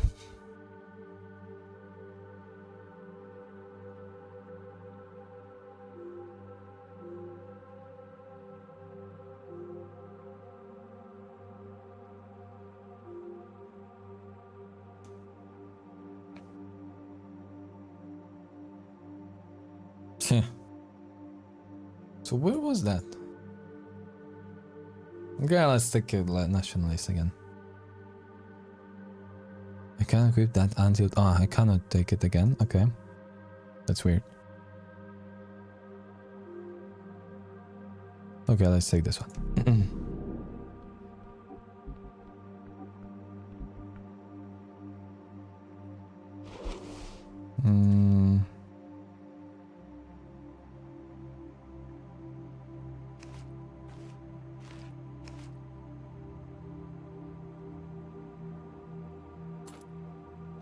Take something like that. This will heal us always. Strength. Yeah, also.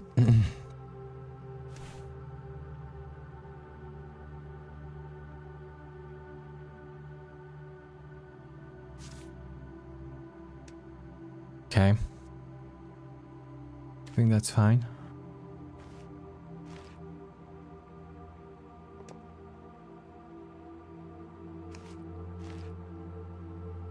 What about those? I think...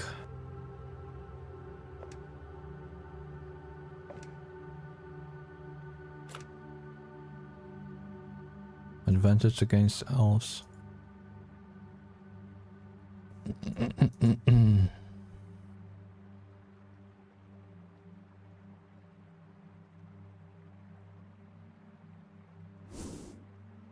Okay, let's go. Let's just go. Labyrinth ahead. Okay. You stand before an entrance. Beyond you see a dark tunnels, winding passage, a forlorn chamber connecting them all. Seems like one of those paths could lead down. This is correct. The only way to safely get down is to head through here. Enter the chamber. You step inside. The musky air invades the holes in your helm. Fungus. Every breath you take is mostly damp fungus. Let's not linger here, okay? This is exactly the place where poor clerics get gutted by anchorheads, Greeks, or... What are those land sharks called again? Alright, which way, cleric? I thought you'd tell me. Do you want me to choose? I've been running behind you all this time for the very explicit reason. I assume you literally would not follow me if I walked in another direction.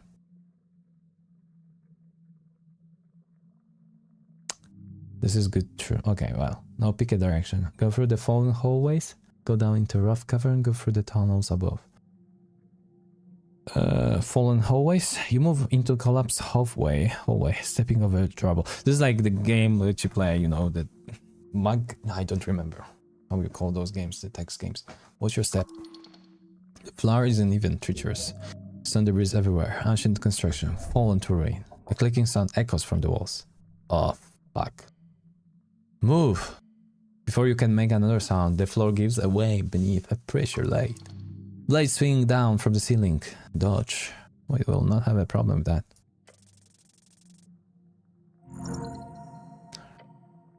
The angel grabs you by the uniform and throws you. You tuck into a roll across the broken stone. Blades whistle pass in your wake, missing you by inches. Oh shit, that was close. The goblin takes a breath, as he too managed to move to the side.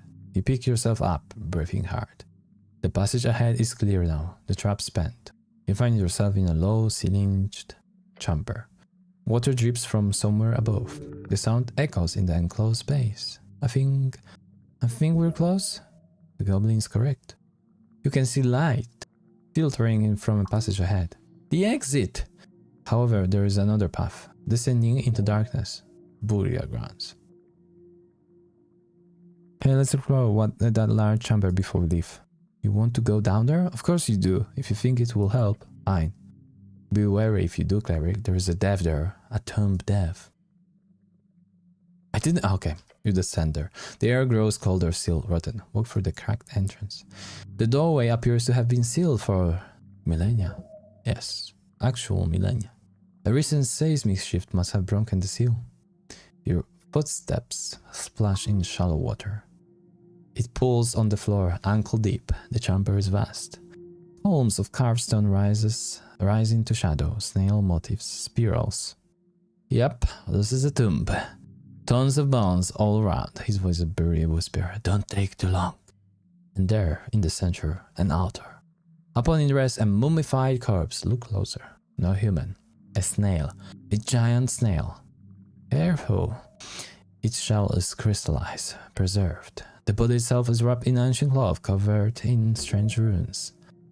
Funerary rites or a ritual? How else would this corpse be preserved for so many years? One of its appendages is extended, held out, in its grasp. A ring entirely silvered. Magic, powerful magic. Very powerful. What is this thing? A dead snail. A real big dead snail. Is holding jewelry. That too, yeah. Great observation, not you? Thank you, snail.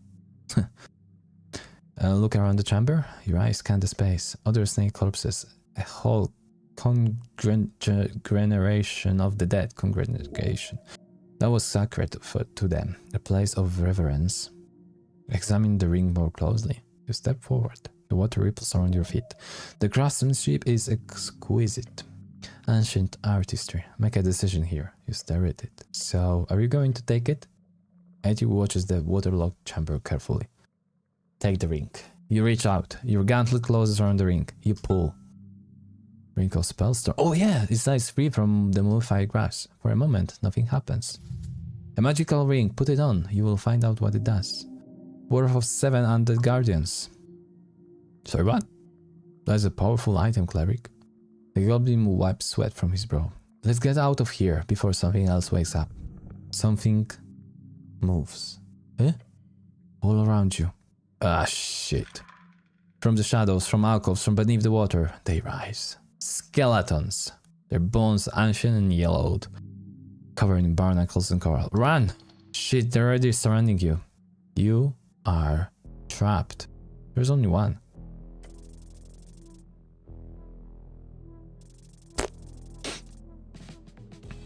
Ah, damn it. But the angel starts. Those undead guardians awakened after centuries of rest. Protect your load, damn it! The angel moves with grace, her wings spreading wide. Radiant flames gather in her palms. Stand back! She leads the holy fire in a brilliant arc. It washes over 3 skeletons at once. They shriek and burn, but their bones hold together, scorched, blackened, but still moving. They resist. Her voice carries concern. They swarm forward, weapon released. We have a spell, but we don't have it equipped. Rusted blades, bone spears. Coral-covered claps. 3 of them covered you at once. The first blade cuts across your side. The second strikes your shoulder. The third misses, but only barely. You're bleeding. Cleric! 2 more skeletons advance on Snell. He dodges on 1 strike, but the second catches him in the leg. Ah, shit. Another pain turned towards Etir. She parries with blazing hands, but there are too many. The remaining skeletons circle, waiting for an opening. 7 of them. You've never faced this many at once. Run, you need to run. No, stand your ground. There are nothing but bones. Manage them. Death surrounds you. Literal death. Moderate. Dodge and weave. Look for a pattern in their movement. Can we talk to them? Swing at the nearest one. Let's do this. Seriously? Seriously? Oh. Your swing goes wide and skeleton gyrates backwards unnaturally. Your moments carries you off balance. Dangerous. There's too many. The goblin draws his sling and lets stone fly. He strikes 1 skeleton square in the skull. The skull cracks, but the creature doesn't fall. Fuck. Oh, you might be about to die. Snell is wounded. You are wounded. But they aren't dead. They do not tire. You do. You can take it. Bring it on, abominations. The angel's flame burns brighter now. Desperation fuels her power. She sweeps her blazing hands in a complex practice motion. The searing radiance catches multiple skeletons. They stumble, burn, but do not fall. Too many opponents at once. She breathing hard now. Even angels have limit. We must retreat. The mass of undead presses in. Flies from every direction. You take multiple hits.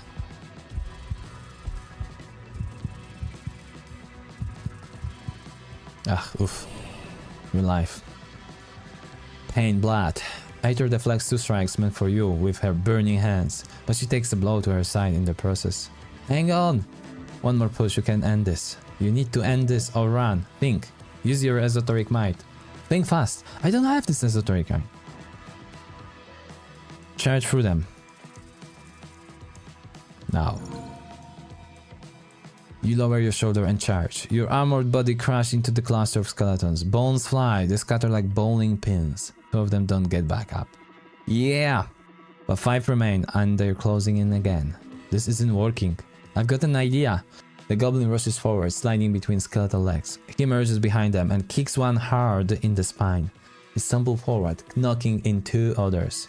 Now, while they're clustered, run! The angel voices cuts through the chaos. Fall back now! You turn and sprint for the exit. The skeletons give chase, their weapons clattering, but you're faster. Etty brings up the rear, her flames creating a wall of radiant fire behind you. It doesn't stop them, but it slows them. Rush past the threshold. You burst from the burial chamber into the passage beyond. Your lungs burn, your wounds scream, but you're alive. The skeleton reach the threshold and stop. They stand at an entrance, weapons rise, but do not pursue further. Bound to their dorm, guardians that cannot leave their post. Keep moving. The goblin leans beside you, clutching his legs. Aetyr's glow has dimmed. Even she looks exhausted. You survived. Barely. Thank you, Aetyr. You're welcome. It has been long since I met so many in battle at once. It was thrilling. She sounds really energetic about that. Are you alright still? I'll leave, probably. You? I've been better. Haven't we all? That was intense. Woo! That's one word for it. Suicidal is another. Okay, reach the exit. Your lungs burns, your body aches, but you're alive. And you make your way towards the exit. Behind you, the burial chamber returns to silence. You are emerging at the bottom of the ruins. The labyrinth delivered you safely down. Well, that was something nicely to be alive. Good. Navigating. Let's go. No, I do... Okay. No. Snell looks at the looming giant mushroom aura. Then he tends up his arms, brushes against one of the sprouting colorful flowers. You really don't like mushrooms, eh? I don't see why I would. Especially these giant things. Like, come on, look at them. They look tasty to me. He gives you a disgust look. The goblin then takes a deep breath. Those damn mushrooms. He shakes his head. It's fine, I'm ready. Your angel companion gestures towards the overgrown road leading down into the mist. This is the Undercoast path. A trail which leads to the gravity cliff and further even still. That deep we should not travel. Let us proceed cautiously.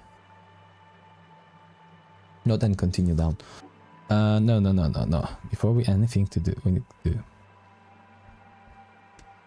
we do a rest. At least 2. Do we have a healing? No, we don't have a thing. Oh, god damn it.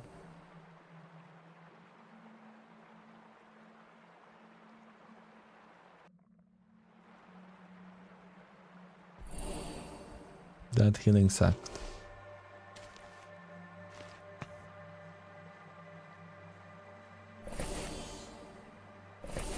Okay, this was better. Actually, I want to check, go back here.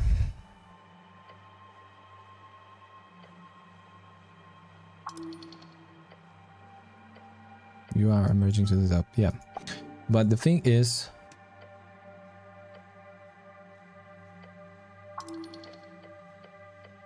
Okay, so there were 3 other paths, but doesn't matter.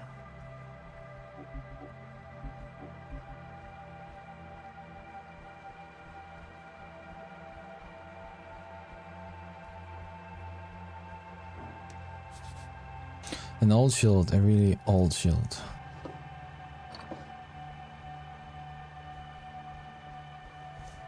However, there was this item.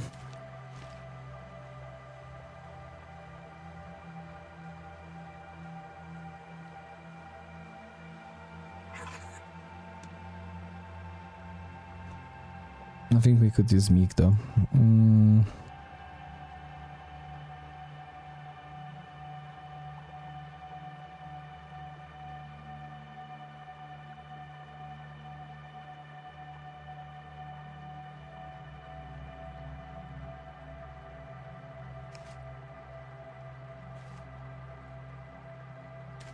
I don't know where this item was.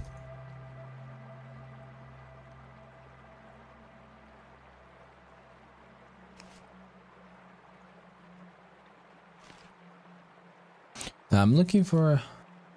And this is a long stream, I know. Yeah. Told you so.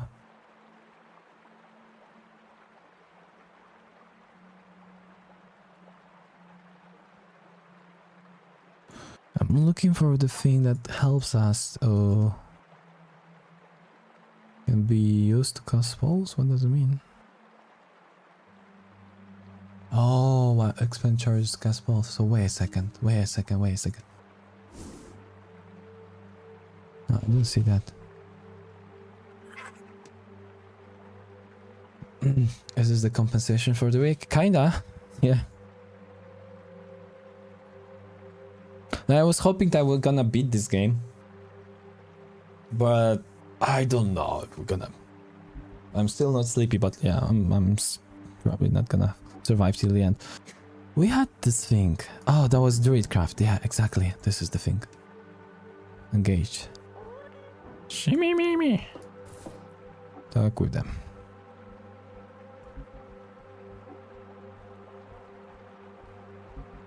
Beat this game with all the S's. Exactly. Nothing else. That's the thing. That's the goal.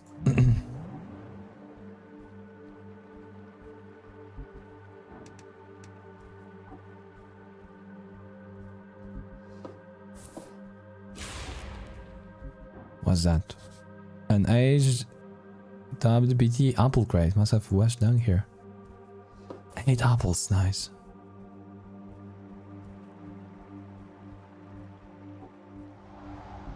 Dude, what is that? Wait, what?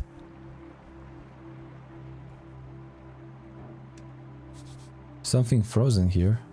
Shrine older than a man on the coast. No. Wait a second. What can we do here? Can we get there?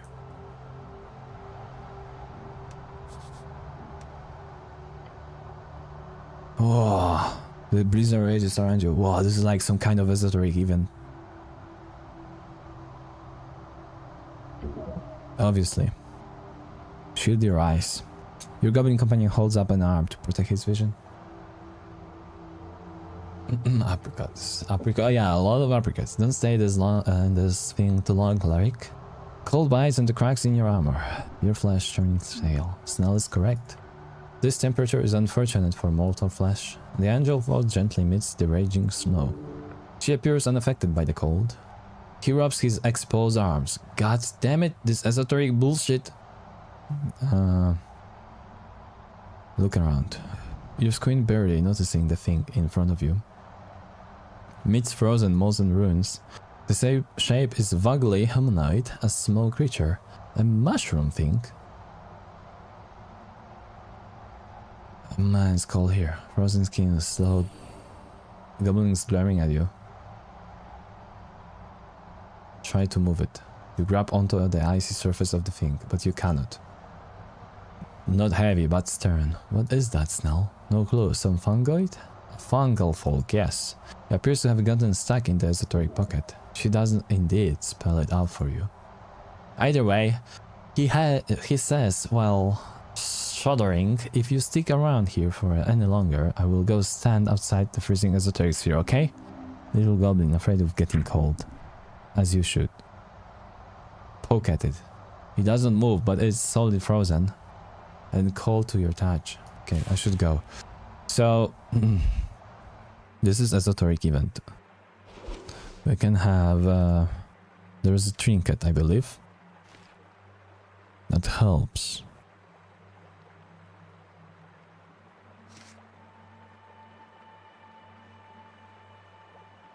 Oh, this. Mimic. Okay, let's go with this one first. Let's do it. Continue. Spend time investigating this. You kneel down in the snow, taking a closer look at the central figure. Yeah, okay, sorry, the goblin mutters as he turns to leave. I will support you in spirit from over here. Snell is correct in his assessment, cleric. But I see this esoteric pocket has caught your attention. If you need it, I will assist. You see her armor rattling slightly in the blizzard. Gods, it's cold. The pain. You will be drained. Do not linger. You don't have to stay here, Adir, yet I remain. Her many eyes glance around the scene. You see the central position of this fungal creature. She'll realize it. I see. Yes. The sphere is perfectly centered upon this. It's almost gonna be cast druidcraft. You snap your fingers and the frozen ground around you, the mushroom things begin to shiver. DC 4, there is no way we... Snell isn't helping out. Success. Of course. It is as obvious as the praxis formula. Look around and stare at the frozen mushroom man. This is an esoteric pocket born out of a curse.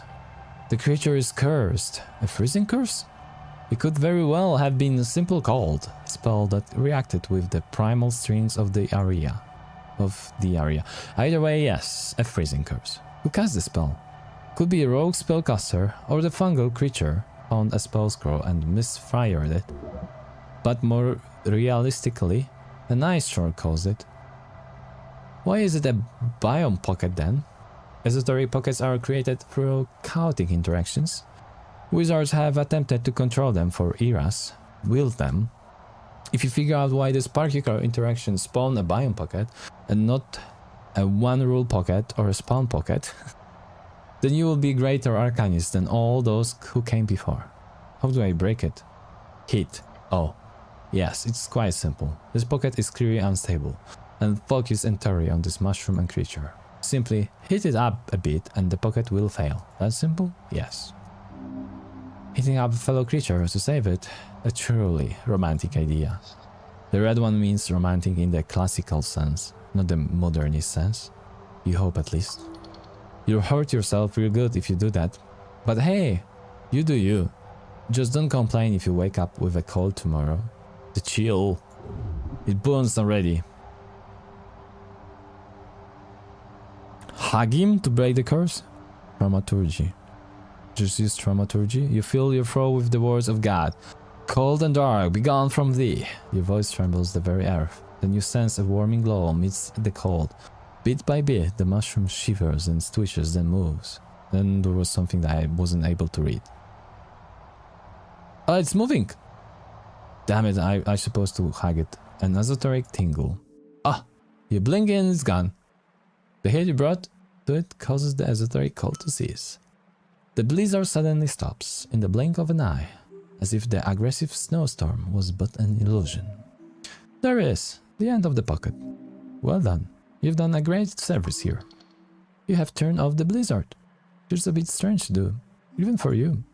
Oh, damn! Great job! You hear the goblin calls out. He walks up to you. Oh shit, it's mushroom. Moving mushroom. He then moves back, way back. Stilt. The angel, however, floats in closer, looking at the tiny mushroom man, now shivering on the ground. Stare at the mushroom man before you. Oh boy, watch out. Magic might be toxic. I'm assuming you're cold, yeah. Brrr. Brrr. The mushroom man raises his head. You see a tiny mouth underneath the cap. It shakes as he says again. Brrr. Stare at him for a while before you speak. Brrr. We noticed you were in trouble, he says, while keeping a healthy distance. The fungal folk thing stares at you. Turn to Etir. Do you speak mushroom? The mushroom min says brrr as Etir floats ever so gently closer. He is afraid, she explains, then places a hand upon your shoulder. There is a gift to be granted, cleric. It will help. Brrr. A gift? What gift?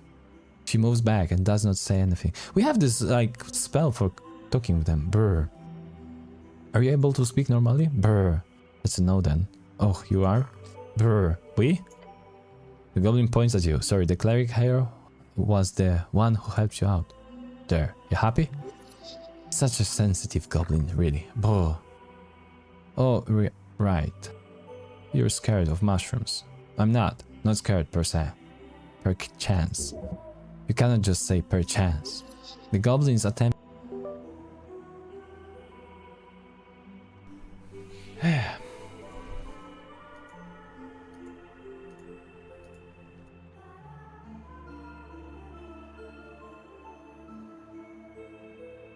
Okay. This goblin is attempting a cool. Come on, buddy. You're literally scared of a tiny cup man. I have nothing against fungal folk type people or anything like that. As he speaks, he keeps moving slightly further away. Perchance? He glances at the mushroom man. You do the talking, okay? He points at the angel. You too. To your weight, and so on. The goblin twitches as he realizes he just commanded a powerful celestial to do his bidding. At your notes. I should cast comprehend languages, right? Yes. But just see what the creature does first, in case it runs off. Just look at him for a while. The mushroom man looks around the still frozen grass until he finds a snow-covered bulb. He lifts it up, shaking it clean. And as he does, it lights up. Brr. Gives you the tiny item. It is heavy in your hand despite its small sizes. Oh my. An Eon Stone. Wow. It was in the grass. Oh shit. This is a very powerful magic item. Brr. Yes, the Eon Stone was responsible for this prolonged esoteric pocket. Though something else must have initialized it. Thank you? Brr. The little mushroom man then waddles past you, walking away from the still frosty area. Right by, he seems to walk around the corner into the nearby ruins. Your angel companion sends you a quick message. He said, see you around. Okay, cool, yeah, see you around. Okay, show me the item. Wisdom +3, no.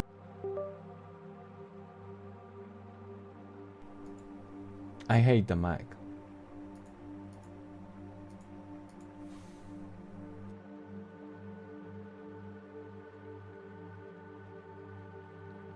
I have no bloody idea, but there was like some problems with connection with the mic. Anyway, we're good.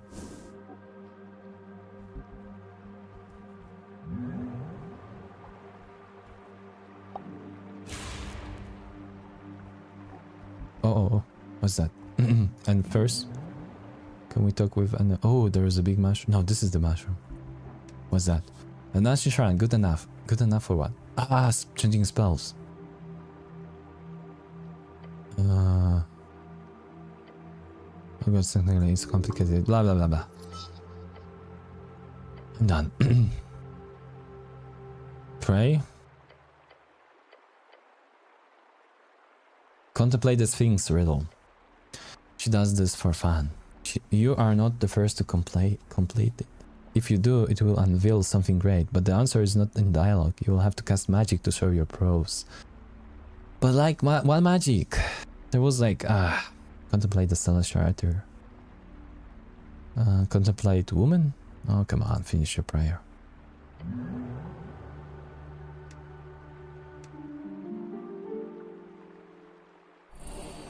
Oh, this is good healing.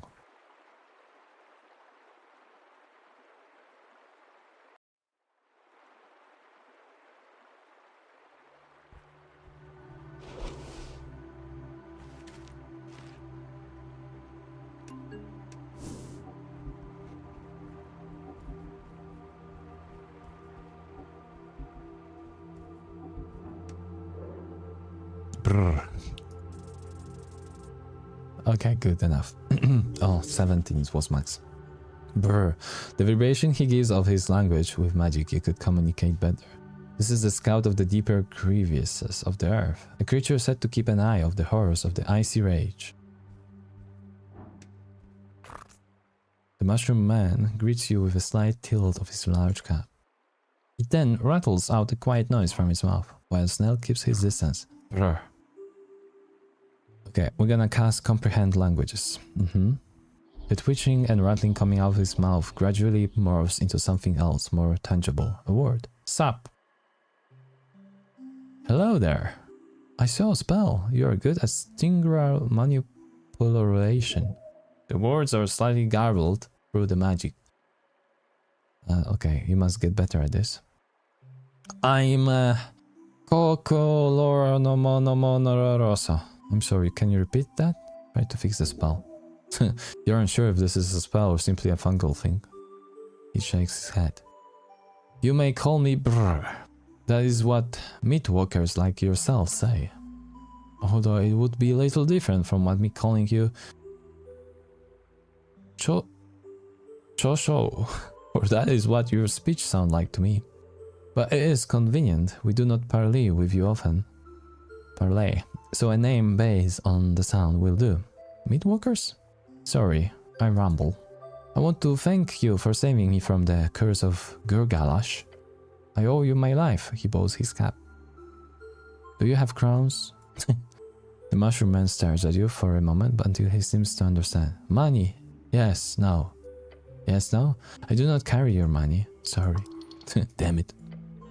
You really have to go save the law and dispute all the time? Why not help out of wealthy merchant or a corrupt politician? I will gladly assist you in any way. Tell me about Gurgalash.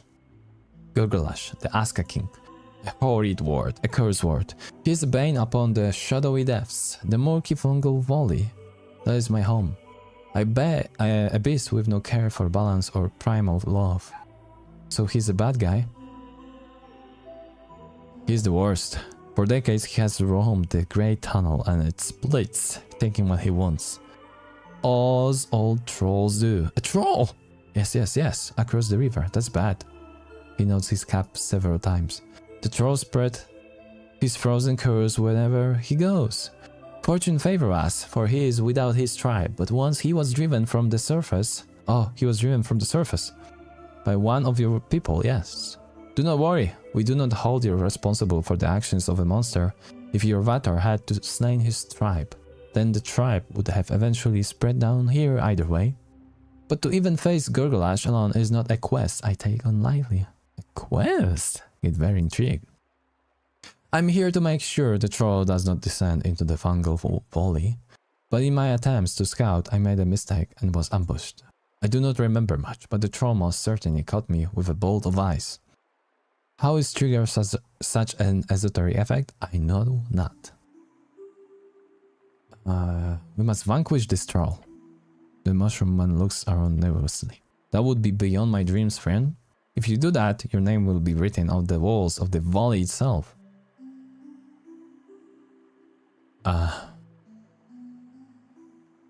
Sweet, right, dick as rogue. Ryan Wizardsky, the great barbarian, locally friend right now. I don't need that. Just write something like a local government employee. No, just make it out as the cleric. Will do. The folk of the valley will remember such bravery. You live down here? No, or perhaps yes for now.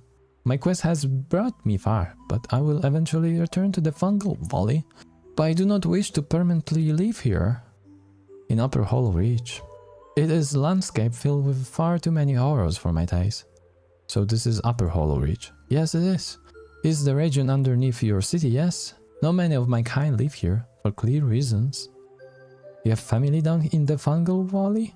My core crevice is not large. There are 13 and 20. You curious? I have 13 offspring and 20 comrades of my strain. Fungal folk generally reproduce asexually. How boring. Stability. We live in large collectives, or families, as you say. I see, just like my goblin sidekick. What? What did you say? That he is asexual. God damn it, The goblin glanced at the angel. Most celestial do not conform to such reproduction practices, she tells him. They are mainly viewed as barbaric and unenlightened. That's a great description of why it's great. She is correct, however, there is also beauty in lust. That's great, lady. Really, just wonderful. But I'm not. He glows at you. Don't bring it up again, okay? The goblin shakes his head and gestures for you to continue. I believe my kind have a different ways of life than your own. I have heard you live in smaller collections and raise children very slowly. That sounds annoying, but also wonderful in some ways. I don't envy you, but I respect your way of life. What is like in the Fungal Valley? It is rough and wild. We struggle against invaders at all times, with occasionally what the hell? Occasional years of calm. I think I need to go to sleep. Other fungal tribes can be problematic, especially those with more warring ideologies. We are more peaceful in comparison. Do you have a god? No. We had an avatar of a higher being at one point. An Evin fungoid. Toromororolocos corporoso. The sweeping decay. The dictatorial hive mind. We do not believe in the whims of gods anymore. Now we look at our own and ourselves and strive towards harmony. Have you traveled a lot? Some. I've been some islets on the undercoast. I've been to the surface a few times, although I was not a fan. Hold on, aren't you all kind of hive mind or something? Some fungal tribes are still. Mine is that. We are sedentary and individualistic. Interesting. Let me ask something else. Yes? Do you know Nessan? Yes, I know her well. We worked together at a time, down on the undercoast. She is a lovely woman and a great druid. I owe her a lot. What are you voting in the election? Yeah. I have heard of it. It seems like a way to abstract the common conscience of a core crevice, so that a larger collection of people can feel involved in the direction of a tribe of such size that personal relation between the leader and the followers cannot be had.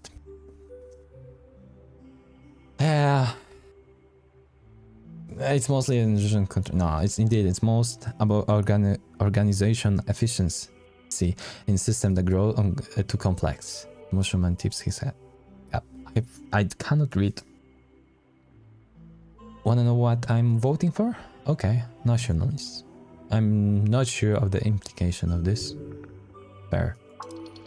Would be cool to have some more fresh folk like him in the city. They'd make some pretty good servants, I bet.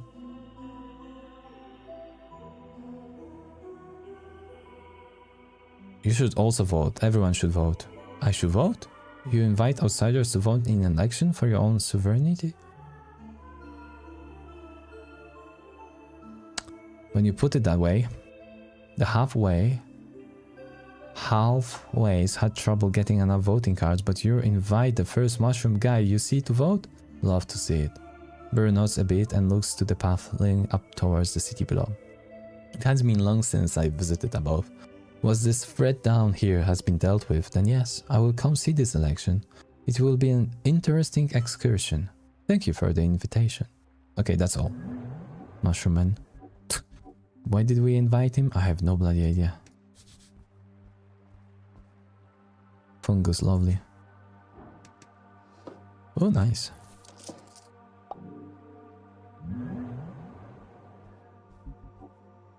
There's a freaking skeleton there. Tiny mushroom.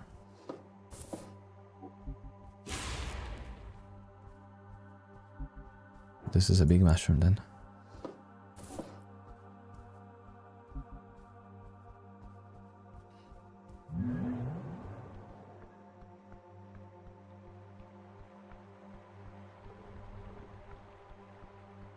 Can we get to the skeleton somehow? No, I don't think so. But it's really weird walking around here. Great dragon roasting some snails. Have you seen that? That was a troll? You step out on the edge.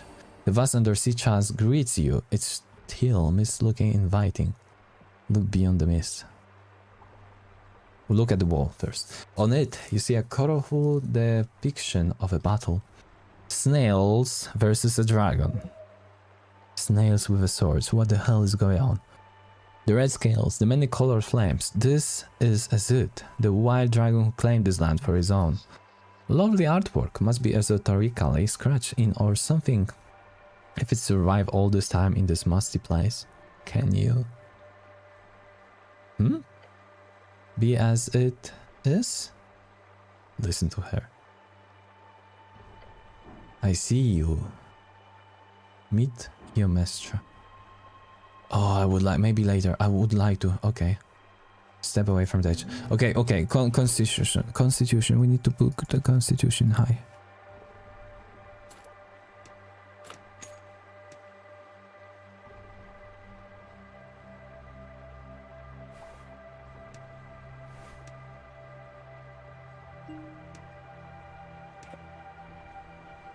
Uh-huh.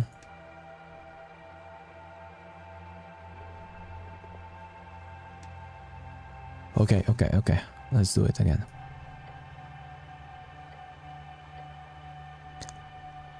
Listen to her. +7. Come on!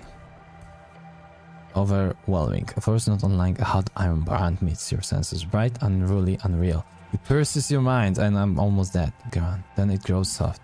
Don't fall down. He will not. He is in control. It is whelming. A great connection. You answer. Get closer. Kneel down. Touch the stone. You feel it twist beneath you, turning white, swallowing, consuming every flake of skin of your surface. All of it. You have to have you melt away into the stone. This is it. Yes. The lowest point of architectural, infrastructural, ontological, megatonical base. The lowest point of the city. This is where she watches. Greetings. Hello? Greetings, young one. Oh, that's a new voice. Beware, it is powerful. I am no harm to you, Etir, nor am I in any way in opposition to your goals.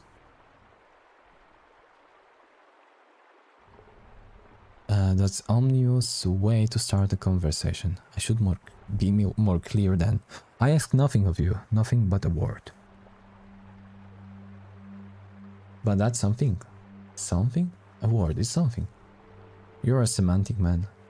Most of your kind are arcanis.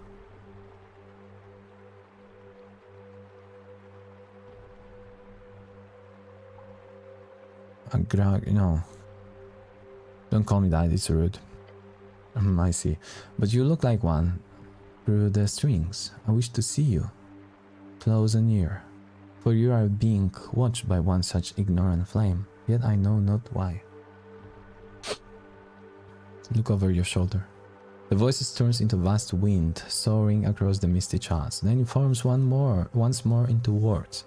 That feminine sigh, seeping into your ears. I'm Eomestra, the second apprentice.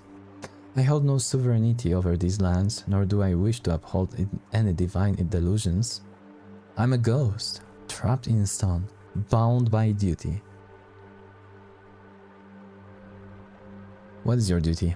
My duty is to this place, purely as a location. I am its shepherd, a custodian. I keep it from breaking apart in the splitting of its seams. That is all. Who trapped you here? I cannot say. You don't know? I do. Yet I cannot tell you more. What's like being in the wall? It is nothing, mostly. My perception is not the same as yours, young one. I need to strain, to push myself, in order to even have this regular conversation. I cannot do this often or readily. What did you want to tell me then? In truth, I cannot tell you anything. And why is that? For the same reason this realm exists. For that I'm sorry. It's selfish of me to steal this fray from you. I hope you find it in your heart to forgive me. Your goblin companion is nervously looking around. Lyric? Oh, this woman. This accursed ghost. She has already applied something on you. You are dead. All the strings around your body are disconnecting one by one. Are you threatening me? It's already done. Do not fret. Instead, listen. I see clearly the magnificent non-impact of your death. That is why you are being watched. You are one in magnitude, most likely. Simple mortal with a faint inclination for the esoteric, whose strings somehow align themselves with that ultimate split. The 50-50. Start to feel sick. If you truly are watched, and if you truly have this potential, seek three things. Number 1. Do not attempt to speak with me, or you will end in another fray.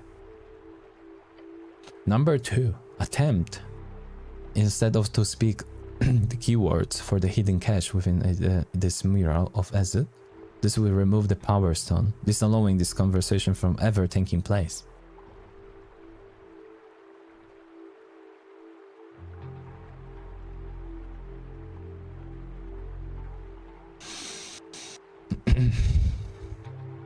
Attempt instead to speak the keyword for the hidden cache within this mural of Ezut. And finally, number 3. Seek not to uncover the secret of the ignorant flames. The glimpses so far have been a curse enough upon your strength. Feel blood rushing from your ears and mouth. Remember this keyword, young one, remember. The keyword is Lugalmien. Watch it rush onto your side. Then you see Snell yelling at the top of his lungs something about healing magic. Then, fall over the edge. Cleric! You feel nothing in the end, nothing but a feminine sigh. Reach the end. Your body is consumed by some ancient curse. You die before you even hit the gravity flip. Lugalmien. Okay. So we need to actually load. Oh, come on. Was it before talking or after?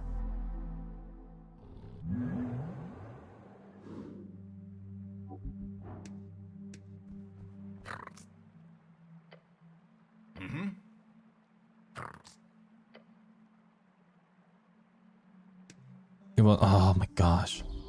No, it was after. Damn it, and we lost. Bullshit.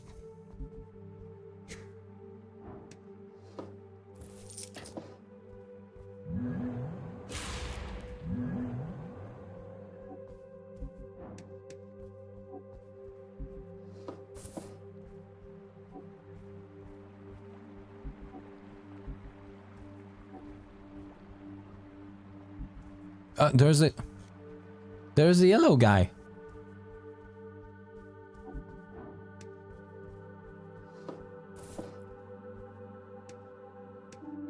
Short rest. I think we should have a manage to restore one first. Yeah, whatever. Come on, faster, faster.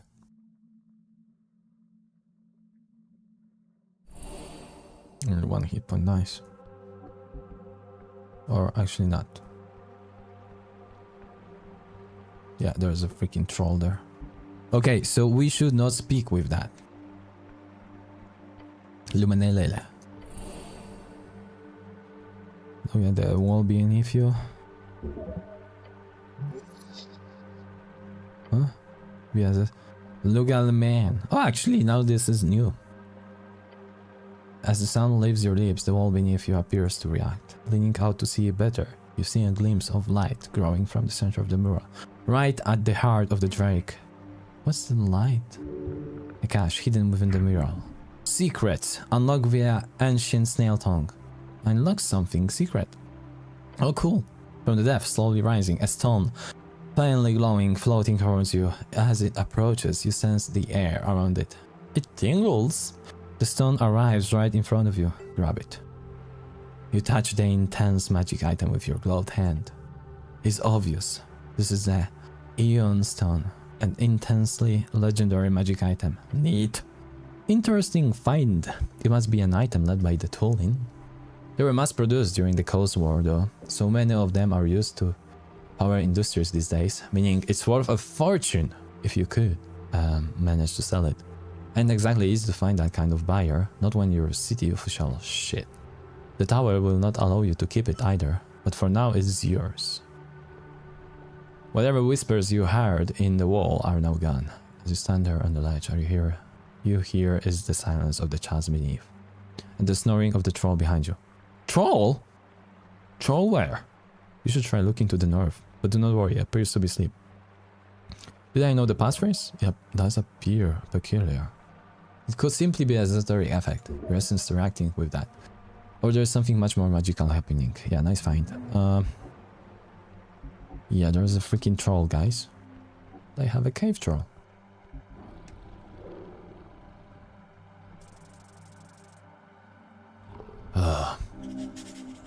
Frost, a great and mighty frost troll, horrifying even while asleep. You've got few ways of approaching this. Killing a troll is not easy, and you need all the advantage you can get. Attack him right away, giving you a head start. Put up some kind of trap. Try to communicate first. Weak. Walk away. Also weak. Of course we're gonna try to... Okay.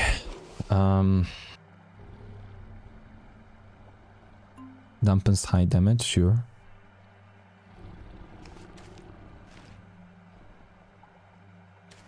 But other than that, we need to like have a strength and dexterity.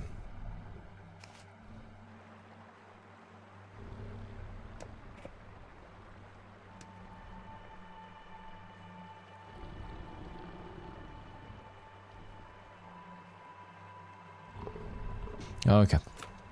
Let's have it like that. That's one thing.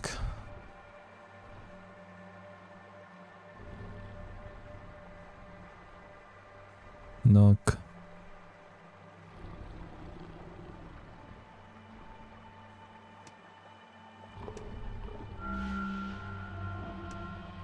Okay, well, that's give me chaotic evil. Okay.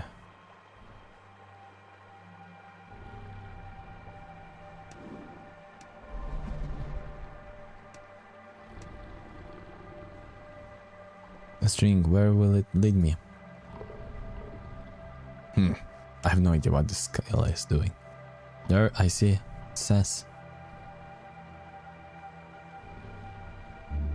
Whoa. Something really bad's going to happen. Ah, screw it.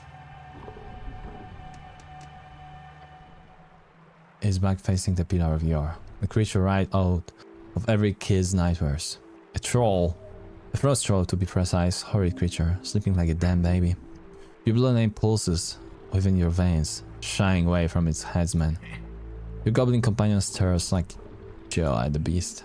The angel keeps an hand on the hilt of her sword. You can definitely sneak up on him. Maybe you get a nice strike in before he wakes up. You can easily destroy this foul beast. What do we do? I'm not sure, cleric. He reluctantly moves his gaze off the beast to face you. This is beyond anything that I... He whispers low and shaky. We can't kill a troll. A troll? Yes. Your mortal enemy. A scourge upon this world. A scourge whose defeat belongs to you as your birthright. Your life has been building up to this moment. It's time to avenge him. Can you deal with this thing, Idiot? I'm afraid this will be a great challenge, her telepathic voice says within your mind. But we have caught it slipping. That can be a great advantage. Just calculating your odds. You're quite poor. I will follow your lead. She now grips the hilt of the sword. Gods be good. This one is gold in a world of bronze.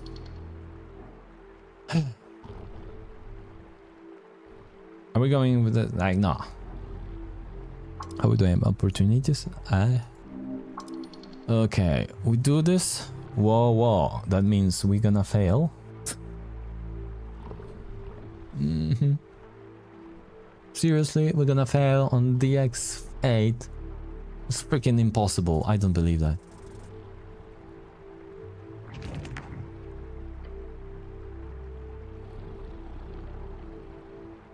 I thought that we have two. You stumble over your own legs as you even attempt to stalk forward. It makes a loud noise when your chainmail hits the ground. The eyes of the troll are thrown open. Cut! Whatever that means. I should have talked with it. Gently. This is final boss. Continue. A worthy opponent. Cleric. Oh, I have waited so long.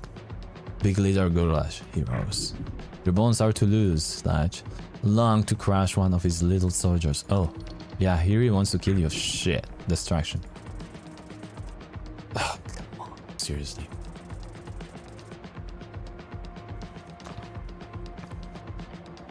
Your goblin companion is already cacting. He loads a stone into his sling and shoots, already breathing heavily. Crunches into the troll's kneecap, blowing the skin. We even didn't heal, causing him to waver. Angel holds her blade above her hand and puts her off hand in front of her. Troll! Wait a second, she doesn't what the hell? It's not visible here. I thought that's a shadow, but you can see that here she doesn't have the part of her head. Was carried in a low telepathic way, attracting his attention. A dazzling burst of light pops from her fingers as the troll turns his head. He winces and covers his eye with both hands. So this is a man life with a wife and kids away from her, eh? I love it. Yes. That is. You stand tall in front of the troll. Act now. Astonishingly foolish. You cannot defeat a troll with brute force alone. Sorcery was invented for a moment like this. Your flesh is shaking. Fear in your very limbs. Okay, this clearly got off to a bad start. Let's try to calm things down. Convince him? The troll is blinded. The troll got kneecapped. You yelled at him. Yeah, we're going here fast. Moderate shouldn't be a problem. Shouldn't be a problem. Okay, tackle his leg. Manage. Plus 10. Okay. You rush forward into the troll's leg, arms up. You push. He wavers. You shove. He wobbles. Then all at once, you body slam his leg. He stumbles backwards, twisting his ankle at an unnatural angle and roaring in pain. The troll lumbers back to a standing position and swipes a foot towards you. He's still off balance from being tackled, so it doesn't have as much power as he's capable of being behind it, but he's still a troll. Nails swiping at you. You have awoken King Gurgalash. Quake, wretch. Like a wave of spears. You try your best to shake off the impact, but damn. Are you hiding in that piece of wood? Do not question the bucket beast. You will finish the job or begin. Charge. The fight is heating up. Focus. The angel sends a message to Snell, motioning at her many eyes. Interesting. You wonder what that could mean. Snell tosses his hair out of his eyes and look up at Gurgulash's face. With sweat flying off his brow and his lightning fuzzling, the goblin fires a shot at the troll face. It hits his left eye with a loud smack. There we go, direct hit. The trolls rose in pain and danger. Yes! The angel brandishes her sword, leaps and swipes at the troll's neck. But the troll has recovered from Etir's blinding attack. Oh shit, he's gonna... Inhumanly fast, the troll twists, grabbing her out of the air and slams her full length into the ground. Etir! Etir is left on her back, crushed against the ancient stone. Is she okay? Focus, consider your best options. You cannot crush his skull. It is too far, therefore crush his toes. You're right, in the death zone. Get around him. Run around him, reposition. He is blinded. He has blood in his eye. Figure out a non-violent way to end this. He was shot in the face by Snell. No. No sweat. Or stomp on his toes. Or run around him. No, stomp on his toes. Yeah. A massive target has its pros and cons. It's easier to hit, but it's harder to hurt. You have to be precise and make sure. Shut up! Stomp! Stomp. You stomp. Your boot crashes through the thick troll hide. You feel his bone break beneath your brutal blow. The troll screams in fury. The troll lumbers up to a standing position, rage in his eyes. He's still off balance from being tackled, so when he swipes at you with his claws, you dodge most of it. But one claw connects and leaves a gash down your side. Possible paths are closing off in this fight. Soon it will be all or nothing. The goblin sits at safe distance and launches another stone at the troll. It smacks him in the face this time, just to the side of his other eye. You insolent pests! The angel uses her sword to hoist herself up from her spot in the dirt. She moves forward in a disciplined advance. Swinging her sword, precise and invisible lines drill into her own vermilenia. Her swipes come to cut at her troll's leg. The kingly beast roars in response, swatting wildly at both you and Etir. It is time. Commit to something. Grab him. Yes, you need to commit, but to an actual plan. Figure it out now. Let's try to be Earth then. At this point, you might actually succeed. This is for 0. Grapple his leg.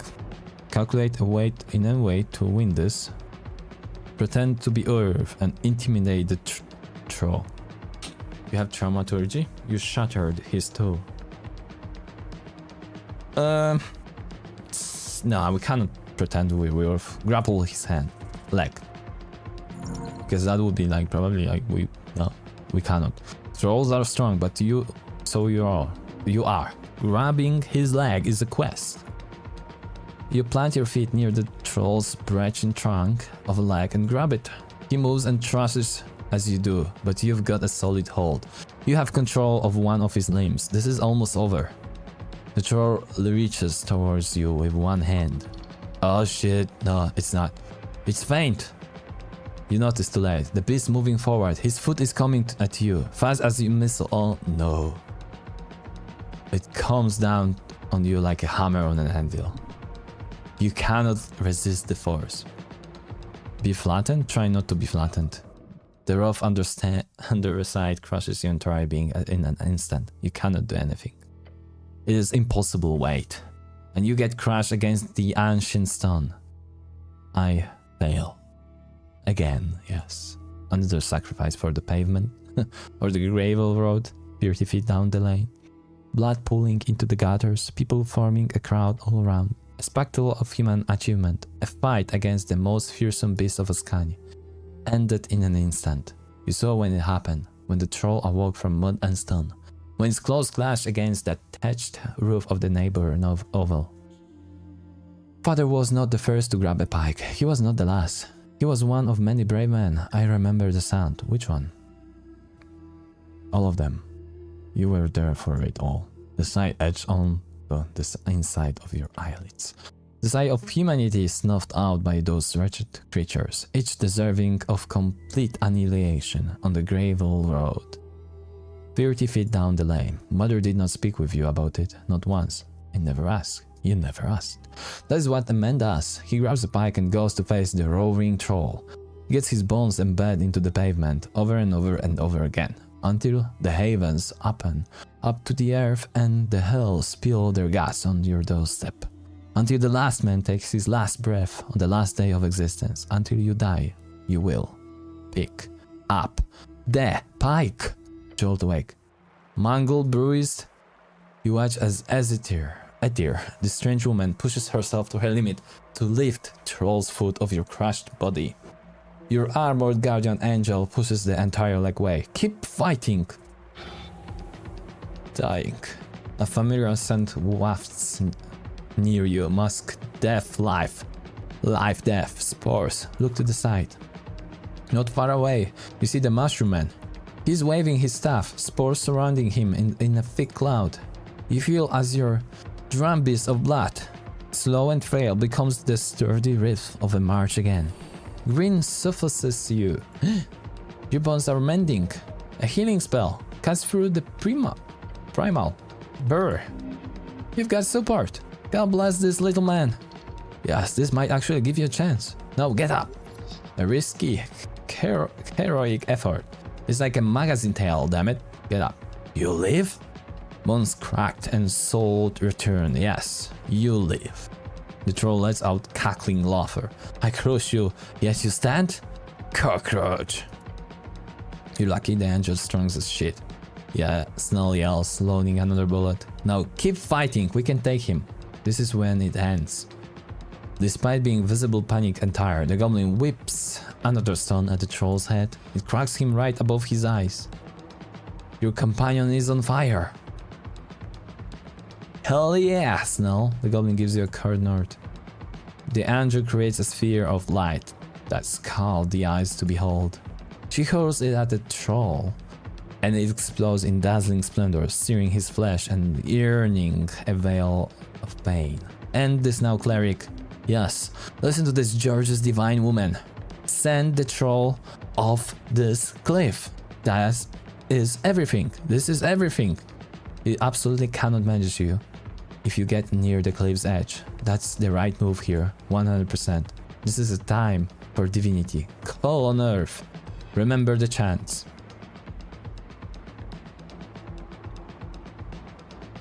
Push him towards the cliff. It's like -5. What? Don't even have to try. D-A-H-D-D. Okay. This one is also effortless. Dodge and move towards. Now, push him towards the cliff. Use the strength. Doesn't matter. Everything comes into focus as you shift your body towards. Use it effortlessly, executing a perfect, powerful shove on the troll's leg. Despite his size, the sudden, strong shove makes him windmill his arms to regain balance. I failed? Oh, come on. I did not. He lunges forward. No, no. Now's your chance. Don't let him get away. This is the end. Take him. Break him. Become the troll slayer you were always meant to be. Rush up behind the troll. I am King of Ascani. I am... Now is your moment. Your god is watching. Every god is watching. Strike down the beast. Finish what Earth started. Defeat Gorglash. Tackle him. Good. That was something. You hear his roar faint into rushing water below. With that, it's over. You think he's dead? Yeah. Big leader Gorglash has fallen down to gravity flip. That means the troll has a 1 in 20 chance of survival. Let's hope. Gorglash is heavily damaged and should be stuck in the gravity flip beneath this reach. Is most likely dead. Take a step back from the edge. A shaky breath leaves your chest. I can't believe it. That wasn't just a regular troll either, was it? No, it was not. Aether cleans her bloody blade with a singe of radiant light. On the ground, just off the edge of the chasm, you see the only proof left behind by the beast. A tooth. Tusk. It is called Tusk. The Troll King. Grab the tusk. A vestige of an earlier, more brutal era. Well done, both of you. I'm just happy I'm alive. Sam puts away his sling. I need to sleep for 27 years. Yeah, are you okay, cleric? You took some pretty nasty blows. I'm okay. I cure wounds or two and I'm always back to normal. I know your healing magic is strong, but still. The goblin turns to Aether, who is floating near the edge. And what about you? I am fine. She looks a little scuffed, nothing else. This woman can handle anything, you're sure. You sure, Aether? I can heal you if you need it. She holds up a palm. No, do not waste your spell slots. I will recuperate. She swings her swords, clearing Eva troll blood. An embarrassing mistake on my part to let him grab me. It has been many years since I fought against such a foe. Who cares? You saved our asses. Sheets her blade. I increased your odds, yes. She floats closer to you. I'm happy you did not die. Me too. About you. Her many eyes then move to Snell. Wonderful sling attacks, Snell. Thanks. If neither of you require any more rest, I suggest we investigate the man in the cage. Go check out the cage by the pillar. Yeah, let's go ahead.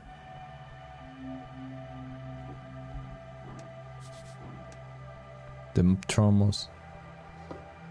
I have no bloody idea how to read that. Bottle of milk. Oh, nice.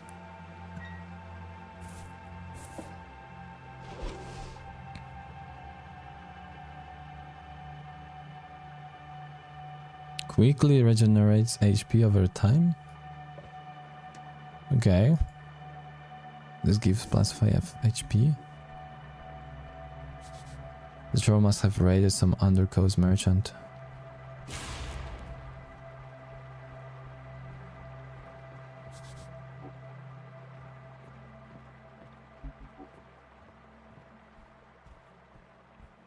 Not sure if I should go here.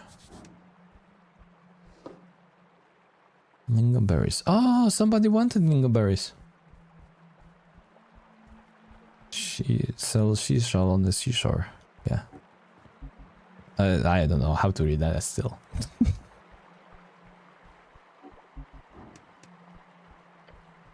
The pillar of your towers before you. It whispers to you unintelligibly. Touch the mossy pillar. You place your palm against the damp and soft surface. Yes. There is a sentience inside. The strings are connected with something beyond. It's easier to make out down here. It appears the esoteric power grows more intense the further down you go.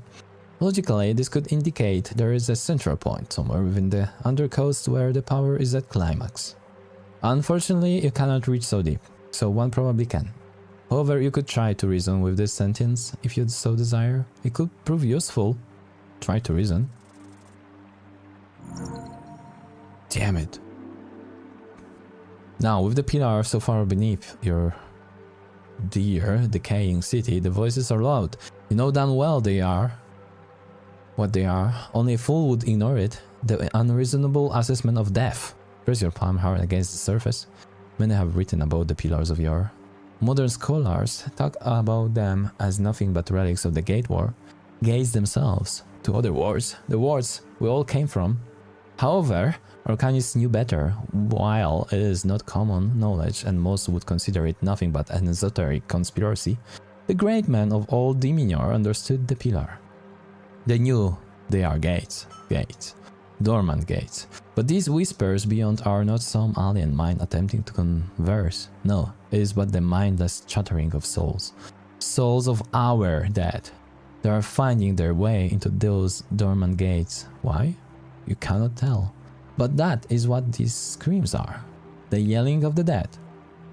How horrific. Let go of the thought. Yes. Yes it is. But this is as far as you go.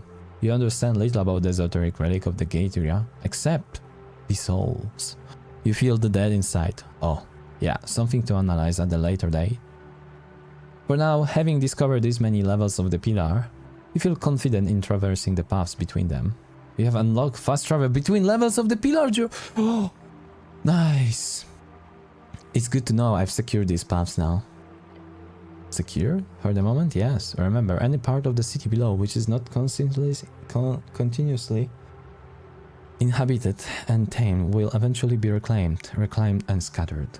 The thing sure is way more active than I'd imagine. A shift might be happening.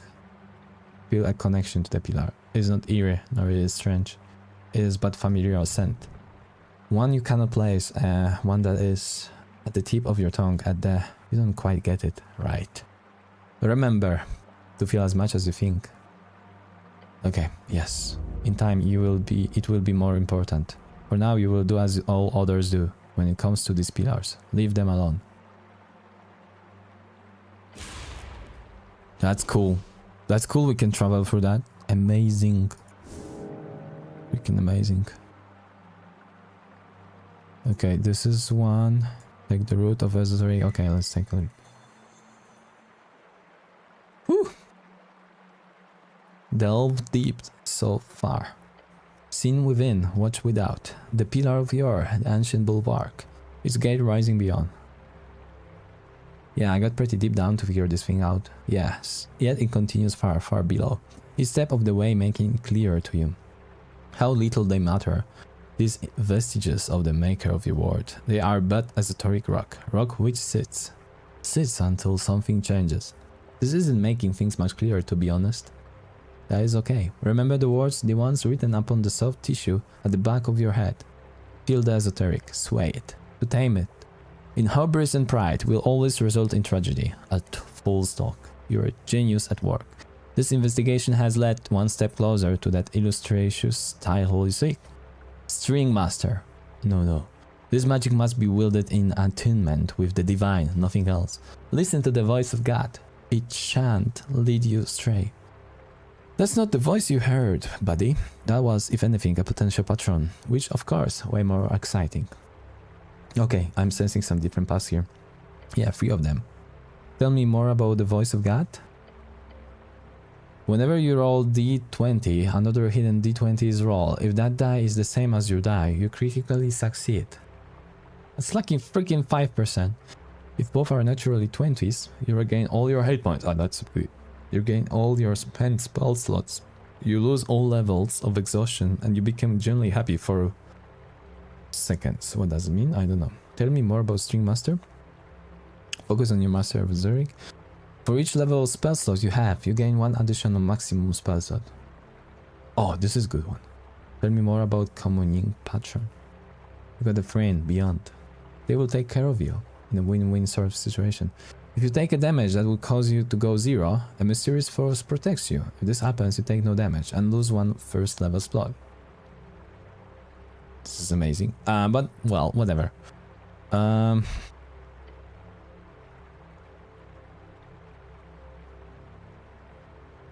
String Master? Yeah, let's do this. Yes, you know it. Domination. Sense the pillar and move on. Do we level up? No, not yet. 2 benefits.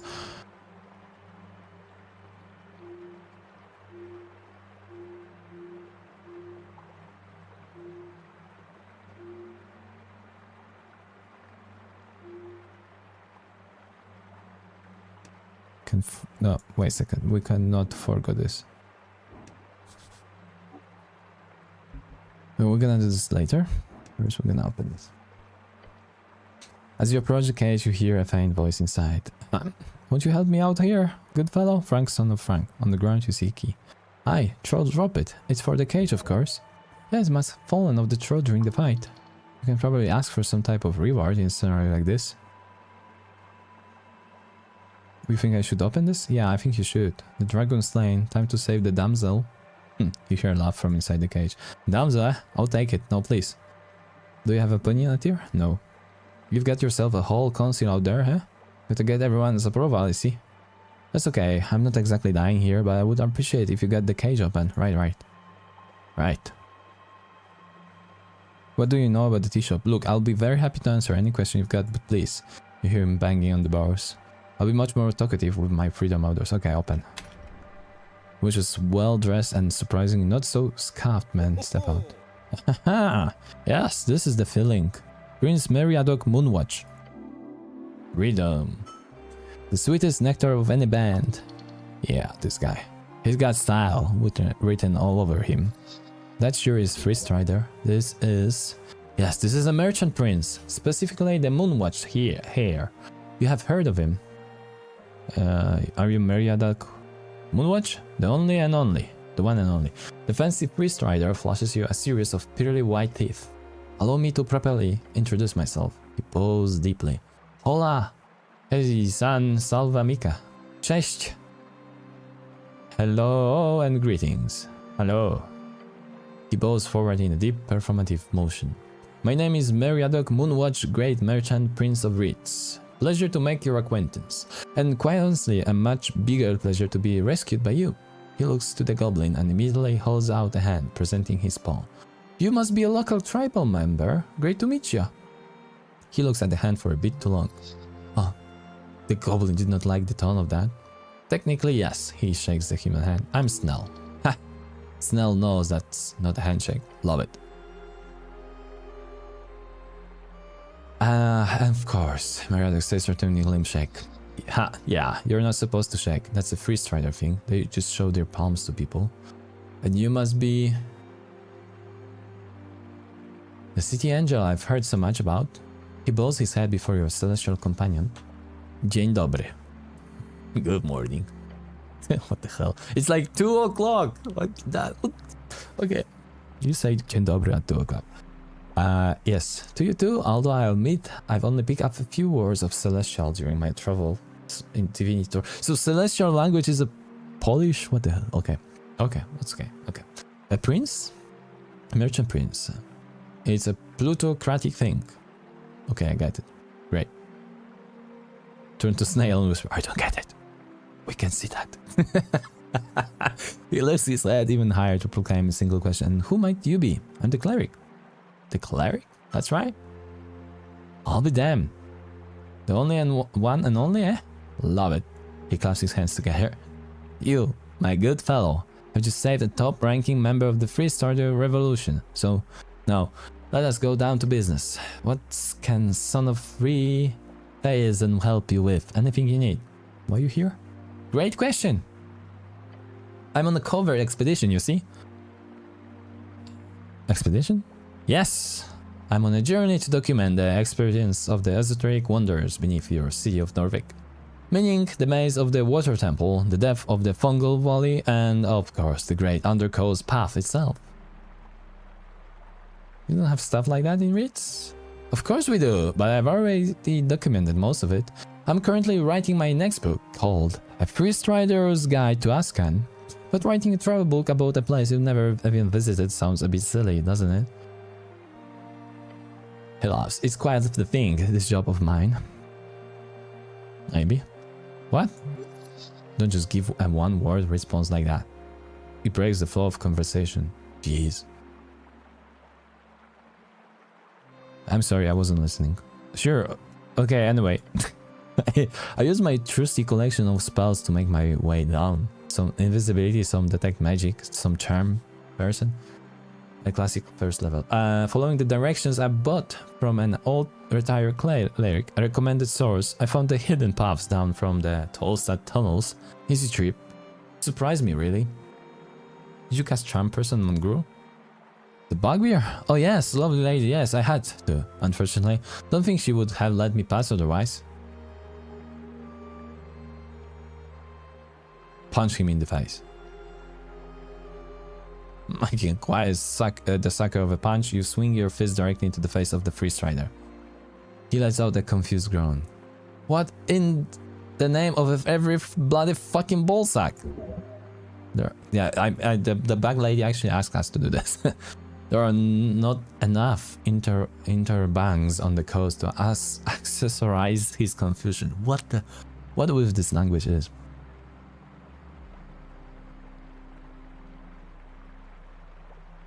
Mungor says hi. He groans more. Yeah, well, don't say hi back to her. He tosses his out to make sure it's not broken. Shit, Godspeed damn. He mutters to himself and throws glaring looks at you. Then he clears his throat and straightens his back. I forgive you. If you do not do this again. Punch him again. Don't worry, of course, I have no reason to punch you again. Good, I suppose. You know a fair amount of spells. He stretches a bit. It is not something I like to advertise, but yes, I've been trained since I was a lad. As you might imagine, the horrors of megocracy make magic a less than desirable skill among free city leaders of all kinds. Tell me about this old retired cleric. Of course, a fellow named Boris. He lives with a monkey. A what? A gorilla, to be precise. An ape, I suppose, his roommate. I'm not entirely sure why I mention it, but it just seems like the most natural point of interest about Boris' character. I was recommended to him as a source of information about delving and Norwegian navigation. He's apparently served as a cleric here for over 40 years. Halls of a career. A gorilla? Again, it is very interesting detail, but I suggest meeting with him yourself if you want to know more. He looks away for a moment. Boris, yes, a lovely fellow. You've heard his name at some point. We need to go to the Boris. Boris will teach us how to speak with the dead. Boris Kirson. Never met the fellow, but among the ranks he's not exactly high esteemed. Probably one of those retired clerics doing side works for the pest control guild. It pays. But man, you gotta meet this guy someday. Like a monkey roommate? What the hell? And the troll. He groans and rubs his eyes. I really should have been more careful, but once I reached this far down, I figured there wouldn't be any trouble if I just rested a bit under one of the mushrooms. Mostly to regain my spell slots, and, well, there's not much to say.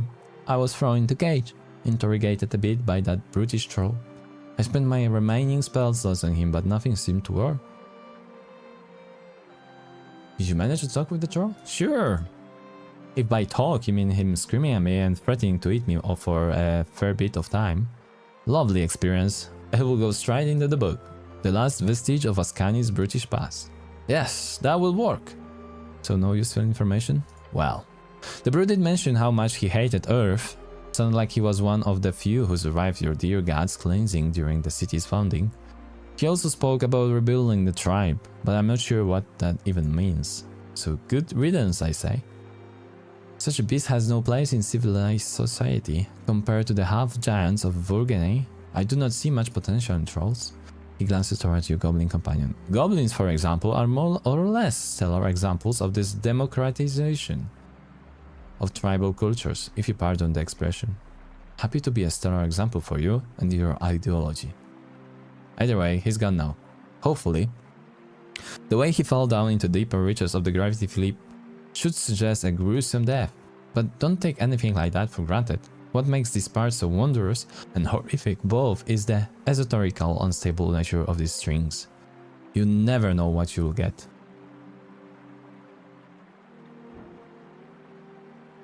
What do you know about the explosion? His smiles drop. I suppose I should tell you a little story. Yeah, we've been looking for you, Mr. Frank Frankson. He nods to the goblin. I hope we can keep this under wraps, of course, but as you might have imagined already, I'm down here without any permit. So, can the halfways look away for this one? That sounds illegal. It is, although it's a debatable case. He braced himself. I arrived in the morning and planned on taking a stroll through Tulsa before heading down. My presence was a bit of a bad timing, really. A week before the election and the son of 3,000 arrives on the scene. That could cause a bit of havoc. And since our dear Ascani Real Estate company was doing so very well in this election, I did not want to steal any limelight. But then, of course, fate intervenes. And just when I find myself before the Ascani pillar, a darn fireball goes off next to me. Just my luck. So once the ringing had stopped and some goblins started swarming the place trying to put out the flames, I decided quite quickly that this could end poorly for both my timetable and the poor people who had to deal with this mess. Sounds like an awful coincidence. Like they say, Fortune's Gia throws upon my path. That's ladylike. I rushed down the stairs since I already had my direction. I figured I'd postpone the upstairs sightseeing. Let's try down into the below, as you people say. So where we are? Okay. Stumble upon anything on the way? The first star gives you a sullen frown. I saw something. You see, I have a pair of glasses. They allow me to detect magic, among other things. Where are the glasses? Lost, sadly. The troll shook me around, so they've ended up somewhere down the river, I presume. What did you see? I saw a man on fire. What? Specifically, I saw the outline of a man. Invisible. Invisible man? Perhaps I should describe it more like scratches his chin, then perks up. Yes, an invisible smoking man. My glasses allowed me to see him, or at least the fine outline of his esoteric illusion. Where did you see this? I had just entered the, what it is called, the era, the Ari, oh my god, I'm losing voice and I'm losing focus. The area right below, with all the apartment and the big ravine. Pillar crossing. You saw this invisible man at the pillar crossing? Yes, that's it. I saw him heading across the bridge, or rather, towards the pillar. At what time did you see this? It couldn't have been more than 10 minutes after the explosion. How many seconds does it take to walk from the pillar upstairs to the pillar downstairs? 60 seconds tops? Then perhaps that. I was rushing to get away from the drama after all. Could you see any other details about the man? It was clear that it was a man. He was on fire, and he was probably wearing some type of armor. The silhouette made it very obvious. A human, I would guess. Too tall for a dwarf, too short for a, I don't know, half-giant, but really a humanoid slightly taller than either of us. I'm sure you're experienced with detect magic, but my glasses are not as powerful as that spell usually allows. So sadly, all I could see was a silhouette. What did the man do? That's a question worth 1,000,000 tens, eh? What did he do? Mario takes a deep breath. He went inside the pillar. Inside the pillar, he says. The pillar of Yo. Elaborate. I agree, that seems reasonable to do. It's strange, but let's be clear. I first thought I saw a strange esoteric event or a ghost, because the silhouette I saw, it went straight into the pillar of Yor, right in, as if it walked into the stone and the stone turned into. How to describe it? A magical mass. warping around the invisible man, his flames being put out and his being merging into it. A miracle. You're sure it wasn't ghost then? We can also now travel. Yeah, I've seen ghosts, good fellow. This was no ghost. This was an invisible man. Very real man. Wherever he went, once he was inside the pillar, his presence disappeared immediately, along with that esoteric force emanating from the stone. I've never seen anything like that, but I have read about it. The pillars of yore across the coast. The Arcanists performed many an experiment on them. There have been reports found in hidden documents during the rebuilding of Tazin. You see, documents from high-ranking Arcanists. This is all kept very secret among the Free Strider ranks, of course. Please tell me. I can tell you one thing about it, perhaps.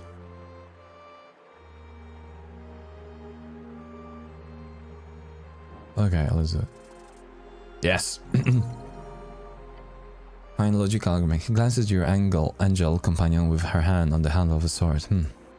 Yes, this man clearly accepts logic, a rational human, a wizard even. Mr. Meriadoc Moonwatch. Any information you can give me will help in this case. Now, push the most rational thing he obviously desires, as any of the foolish freestriders desire. If you know something about the pillar, then telling me will not only help my case, it will also most importantly keep the first ever election of Norvik safe. He claps his hands together. You said the magic word, did ya? Yes, I do worry that this whole event will curse the freestrider cause. If you can keep things clean up, the freestrider gives a reluctant nod. Fine. As I said, this is not top secret, so you did not hear it from me. This is top secret. Crosses his arms and looks out into the mist. The freestrider ideal is meritocracy, without magic. However, obviously we inherited a massive esoterical caches left behind the Arcanists because of the beheadings, terrible and idiotic waste of talent. Easy way to get some magical goodies, kill all the wizards. While magic itself grew weaker over the years due to Arcanist greed, many of their findings are still quite useful to this day, especially their scientific data. What's secret about this then? They appear to have been in contact with yore. That is fascinating. How? It's not exactly a conversation or anything. They received esoteric message, not unlike the ones recorded during the Gate era by, well, civilization like the Snail Folk, who built all of these ruins around us. It was an omen, you might call it. What did he tell them? The freestrider taps his hand onto the pillar. Some strange codes.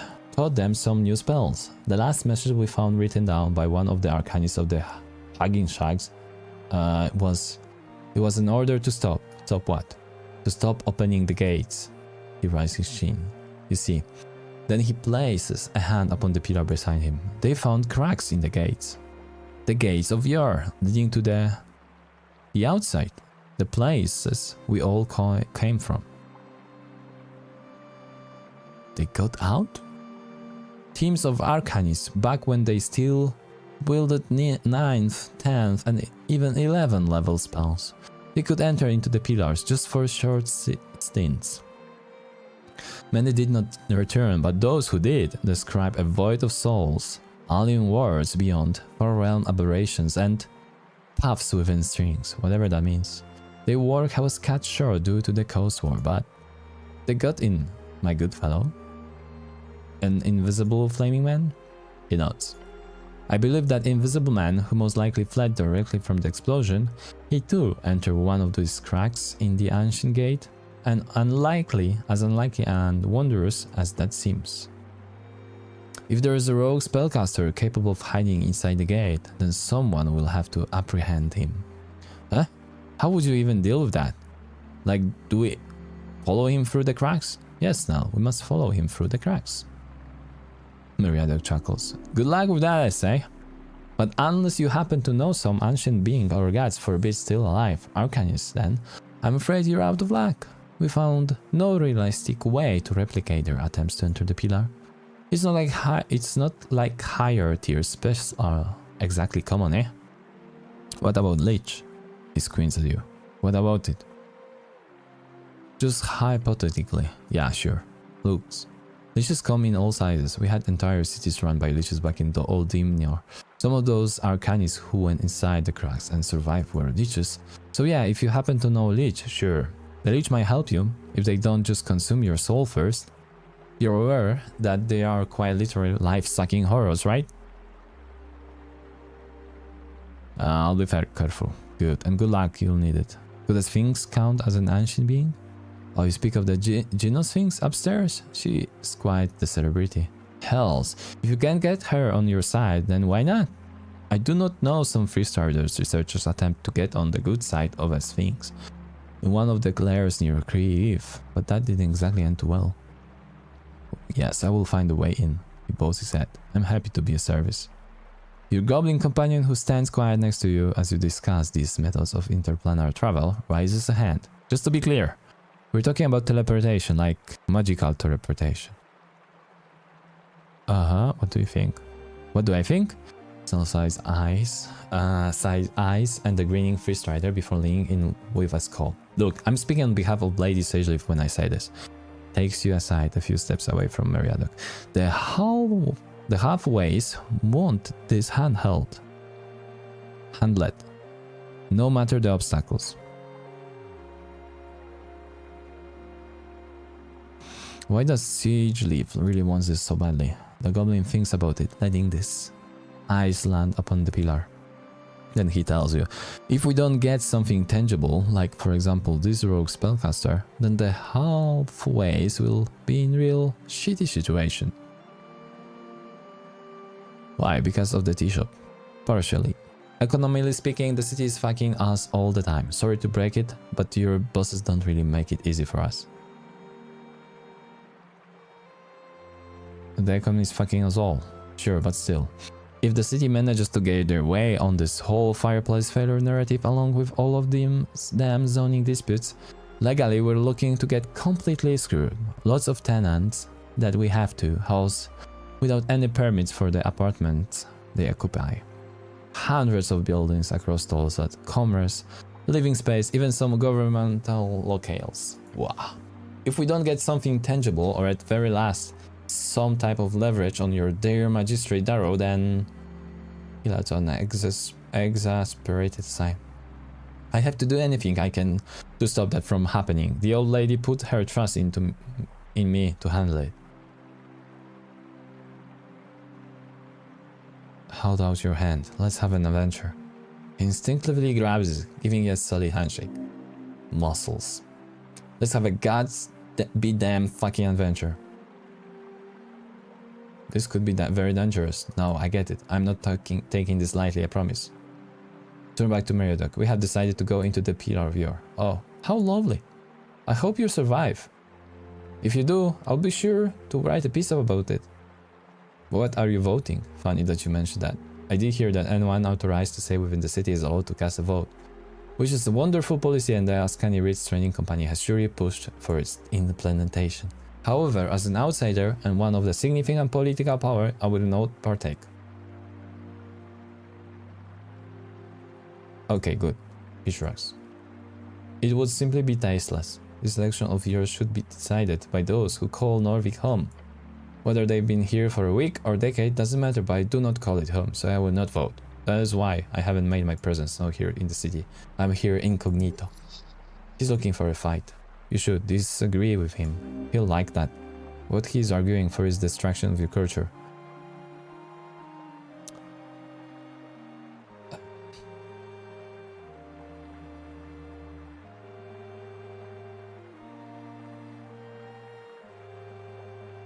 Allowing anyone to vote like this is an awful policy. It can and will be abused. I disagree. We've seen time and time again in raids that states making limited attempts, as we call it, at democracy will always end up sliding into old order, deciding who gets to voice their thoughts. Thus the one to decide who gets a citizenship gets to decide the outcome of an election. Terrible. Oh, there's light in his eyes. Keep arguing.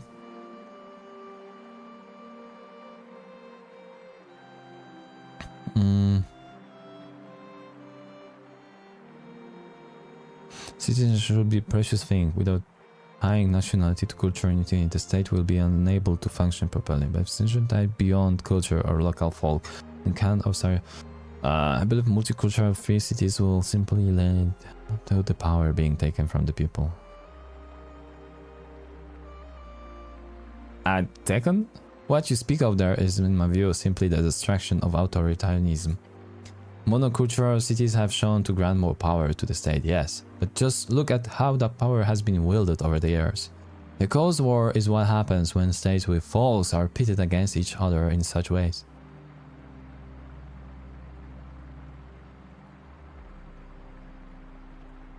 Oligarchy can be authoritarian too.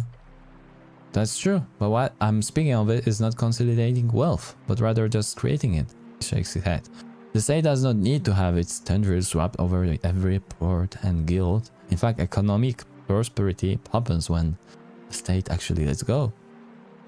And the people will have better lives, and more free lives, only if that economic prosperity comes first. The invisible, not magical hand of the market will decide our fate. Like the classic Free Strider slogan. I believe multicultural free cities will simply better. Oh, why? Because the people means humans in this case. If they become minority in their own city, they will not have any democratic power at all. The local people will lose their right of self-determination simply. Okay. He stops to think about your words. He is tasting them. I suppose I'm looking at this from a very different point of view. Riz is, as I'm sure you know, a big melting pot. Multiculturalism is just a default way of life. Since the Cold War, the surviving folk around all Dominions scramble into the livable regions. Personally, I don't view bloodlines as even relevant. Whether human or orc or halfling or dwarf, we all have the same capacity of reasons and logic. Thus, the nation state is not based upon ethnic or racial lines, but rather a collection of ideas. In my case, the ideas and ideals behind free striders, free trade, prosperity, and brotherhood. Yeah, we're going still with the nationalists. I think there is bound to be trying. Yeah, this one. Blood is relevant. That is a talking point I've heard many times. But I can't promise you, we have no interest in taking over. We simply want to trade and keep the peace, to share prosperity. I still don't agree. That's fair. If we all shared a mind, that would be one hell of a depressing place. Free Striders do not only advocate for diversity of folk, you see, we also do highly push for opposing viewpoints to be given the space to breathe. Is this the guy who dropped the yellow hat? Yes, most likely. Hand over. Oh, won't you look at that? It's yours, I assume. It is indeed. Must have lost it at some point. I did get in quite in the hurry. He reaches into one of his collected bags and pulls out a book. This is the least I could give you in return. A signed limited edition copy of Beyond Reads. He hands it to you with gusto. I don't really need to read. Then see it as a keepsake. I try to infuse my writing with Strider ideals, and it's proven quite popular across the code. Hopefully it's a sign of the times of Gia's good fortune to come. He smiles and puts on his fancy yellow hat. It doesn't look too good on him. Guys, I love this hat. He's been on a lot of adventures, you know? Anyway, question I can help with? There's a chance. Actually, there's a disadvantage, so... Do you know Elf here? Not really, no. I have few elven friends in Reeds, but I'm quite new here. How come? An elf died in an explosion. Oh, I had no idea. That's certainly a scandal, the making. An elf, you say? Ilum, I assume. Uh-huh. She might have caused the explosion. This is an interesting take, my good fellow. He shakes his head. I will leave this investigation to you, but I assure you, I haven't had no contact with any elf in this city of yours. You aren't sure if he's speaking truth or not, but his eyes do not waver. Tell me more about you? A dangerous thing to ask, merchant price. Well, I'm a dangerous man. Oh, he moves. Cleric? Cleric? Stars now. The goblin exhales sharply. Awkward. No, I get it. I'm very playful. I'm just someone who could very easily talk your ear off. I don't care.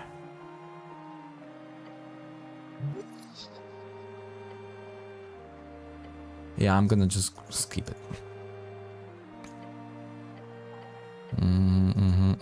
Him.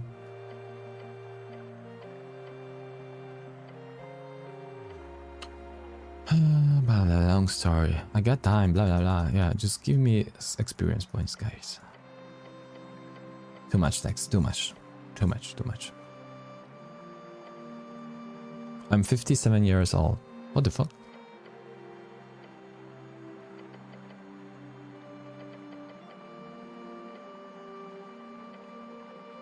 Come on, please. Even mega come.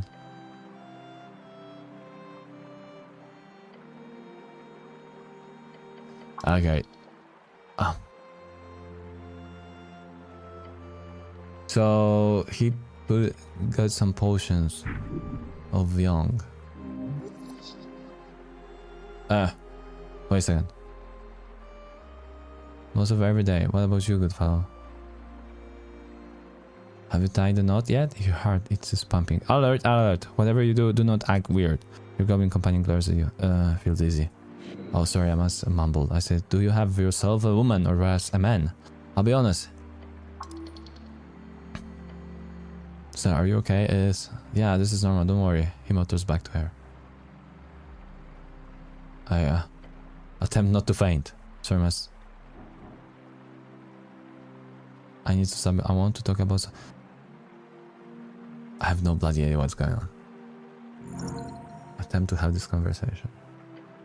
How is not bad to ask? Ask about what? Oh, sorry, I must have been unclear. Just want to ask about boogering, the butt.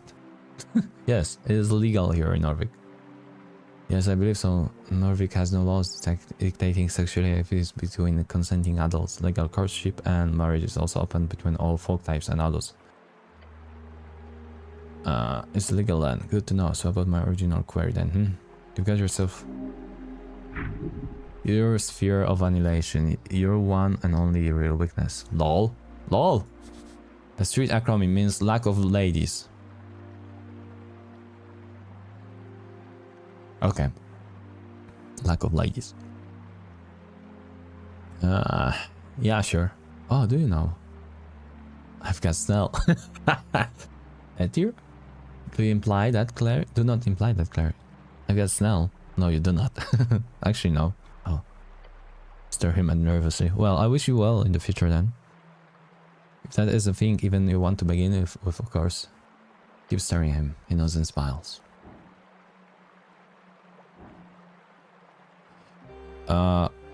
Okay, convince him. Come on. God, yes, yes. Ah, yes. You know how. How to get him to give you money. Yeah. Just be quick and decisive. And maybe weigh it on the fact you just saved his life. Sorry, did you just say something? He's just muttering to himself. Happens sometimes. Mr. Meriadoc, trade prince. Hold out the hand. Yes? I just saved your life. Keep holding your hand. Ah, I understand. He tosses you a heavy pouch. Enjoy, sir. Look inside. There are many hundred crowns in this pouch. Go get it. Those were my travel reserves. I always keep an extra pouch of the local coinage. I have to say, crowns are quite marvelous designed. It's probably my 7th favorite type of coin behind pennies, snips, sigs. What about Shapanambala? At the bottom, darn ice cubes. He smiles broadly and effective. That's all I've got. Very well. I think I'll pick myself up here for a bit. I think that darn bastard troll tossed some of my belongings down the riverbed. You perform an amazing service for me. He presents his palms to you. I owe you a great deal. If we ever cross paths again, I'll be sure to repay you. Don't shake his hand. You look like a fool. Shake his hand. You catch a glimpse of a grimace. Shit. Yes. The old folk shake, huh? Grip. I'm harder. Ugh.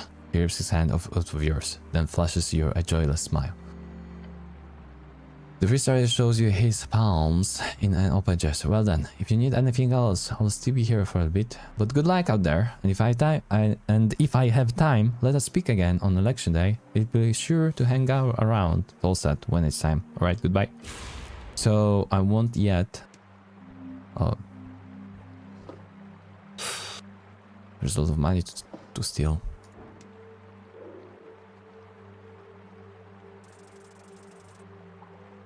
Oh, nice. A true freestrider. He's famous, known along any metropolitan square, mansion and urban room across the coast. The type of guy who's leveraged the changing world and its new popularized technology to gain a hell of a lot of staying power. But he's also old money. That certainly didn't hurt, so not as impressive as the scrappy underdog story would have you believe, but still pretty impressive. Honestly, for a blue blood with Arcanist ties to even survive the revolution is a feat of its own, but to flourish, that's true talent. He smiles his wide, his mouth never stops its flatting of the new age, that is where his interest lies.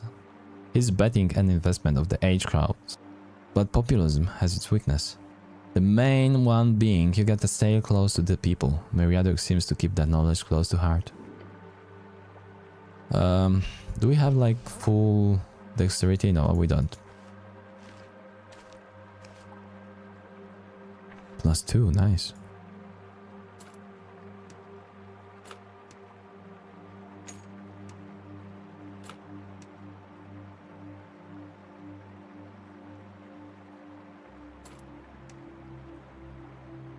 Okay, now we have. We're gonna try to steal, of course. Yeah. Let's go and talk with the mushroom, because mushroom might be thankful. Also we need to thank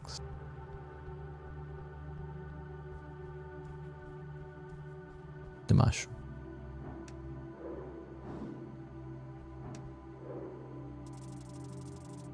Hey! Perhaps a future ambassador of his people. Treat him with respect, treat him. Yeah, okay.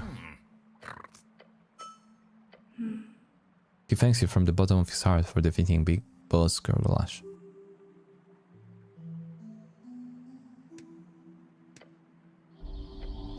Sup, your spores saved me in the fight against the trolls. Thank you. You did the deed yourself. Little help is needed, even for the greatest of heroes. A little. The cleric did wonderful, but yes, help is required against such fearsome. Okay, great, amazing.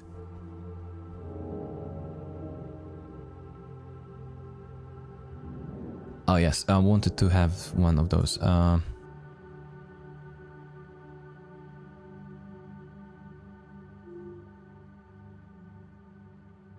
We can like take this one. So now we're gonna be able to have more spells. Or no, it was... I don't know. Yeah, I think so.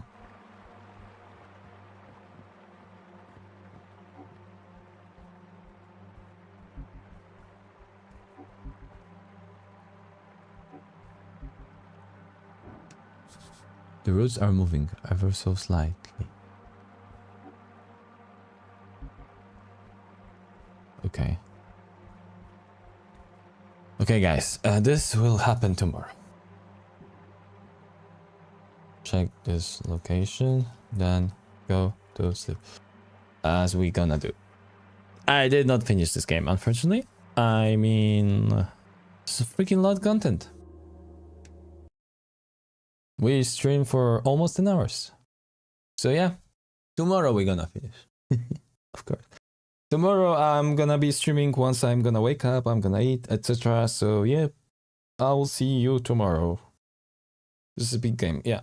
It is not a small one. But I hope I will be able to finish it. Pragmata. When this game comes out? 17th of April.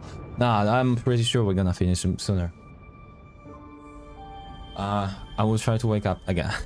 Yeah, I don't know what time I will wake up. I'm probably gonna need to wake up morning because I'm gonna need to go with the dog on a walk. But then I'm gonna go to sleep again, I guess. Yeah. You just gonna stay here when this is all done? Okay, guys. What do you I have to want? go. See you. Have a good night. Bye bye. See ya. Boop, boop, boop, boop.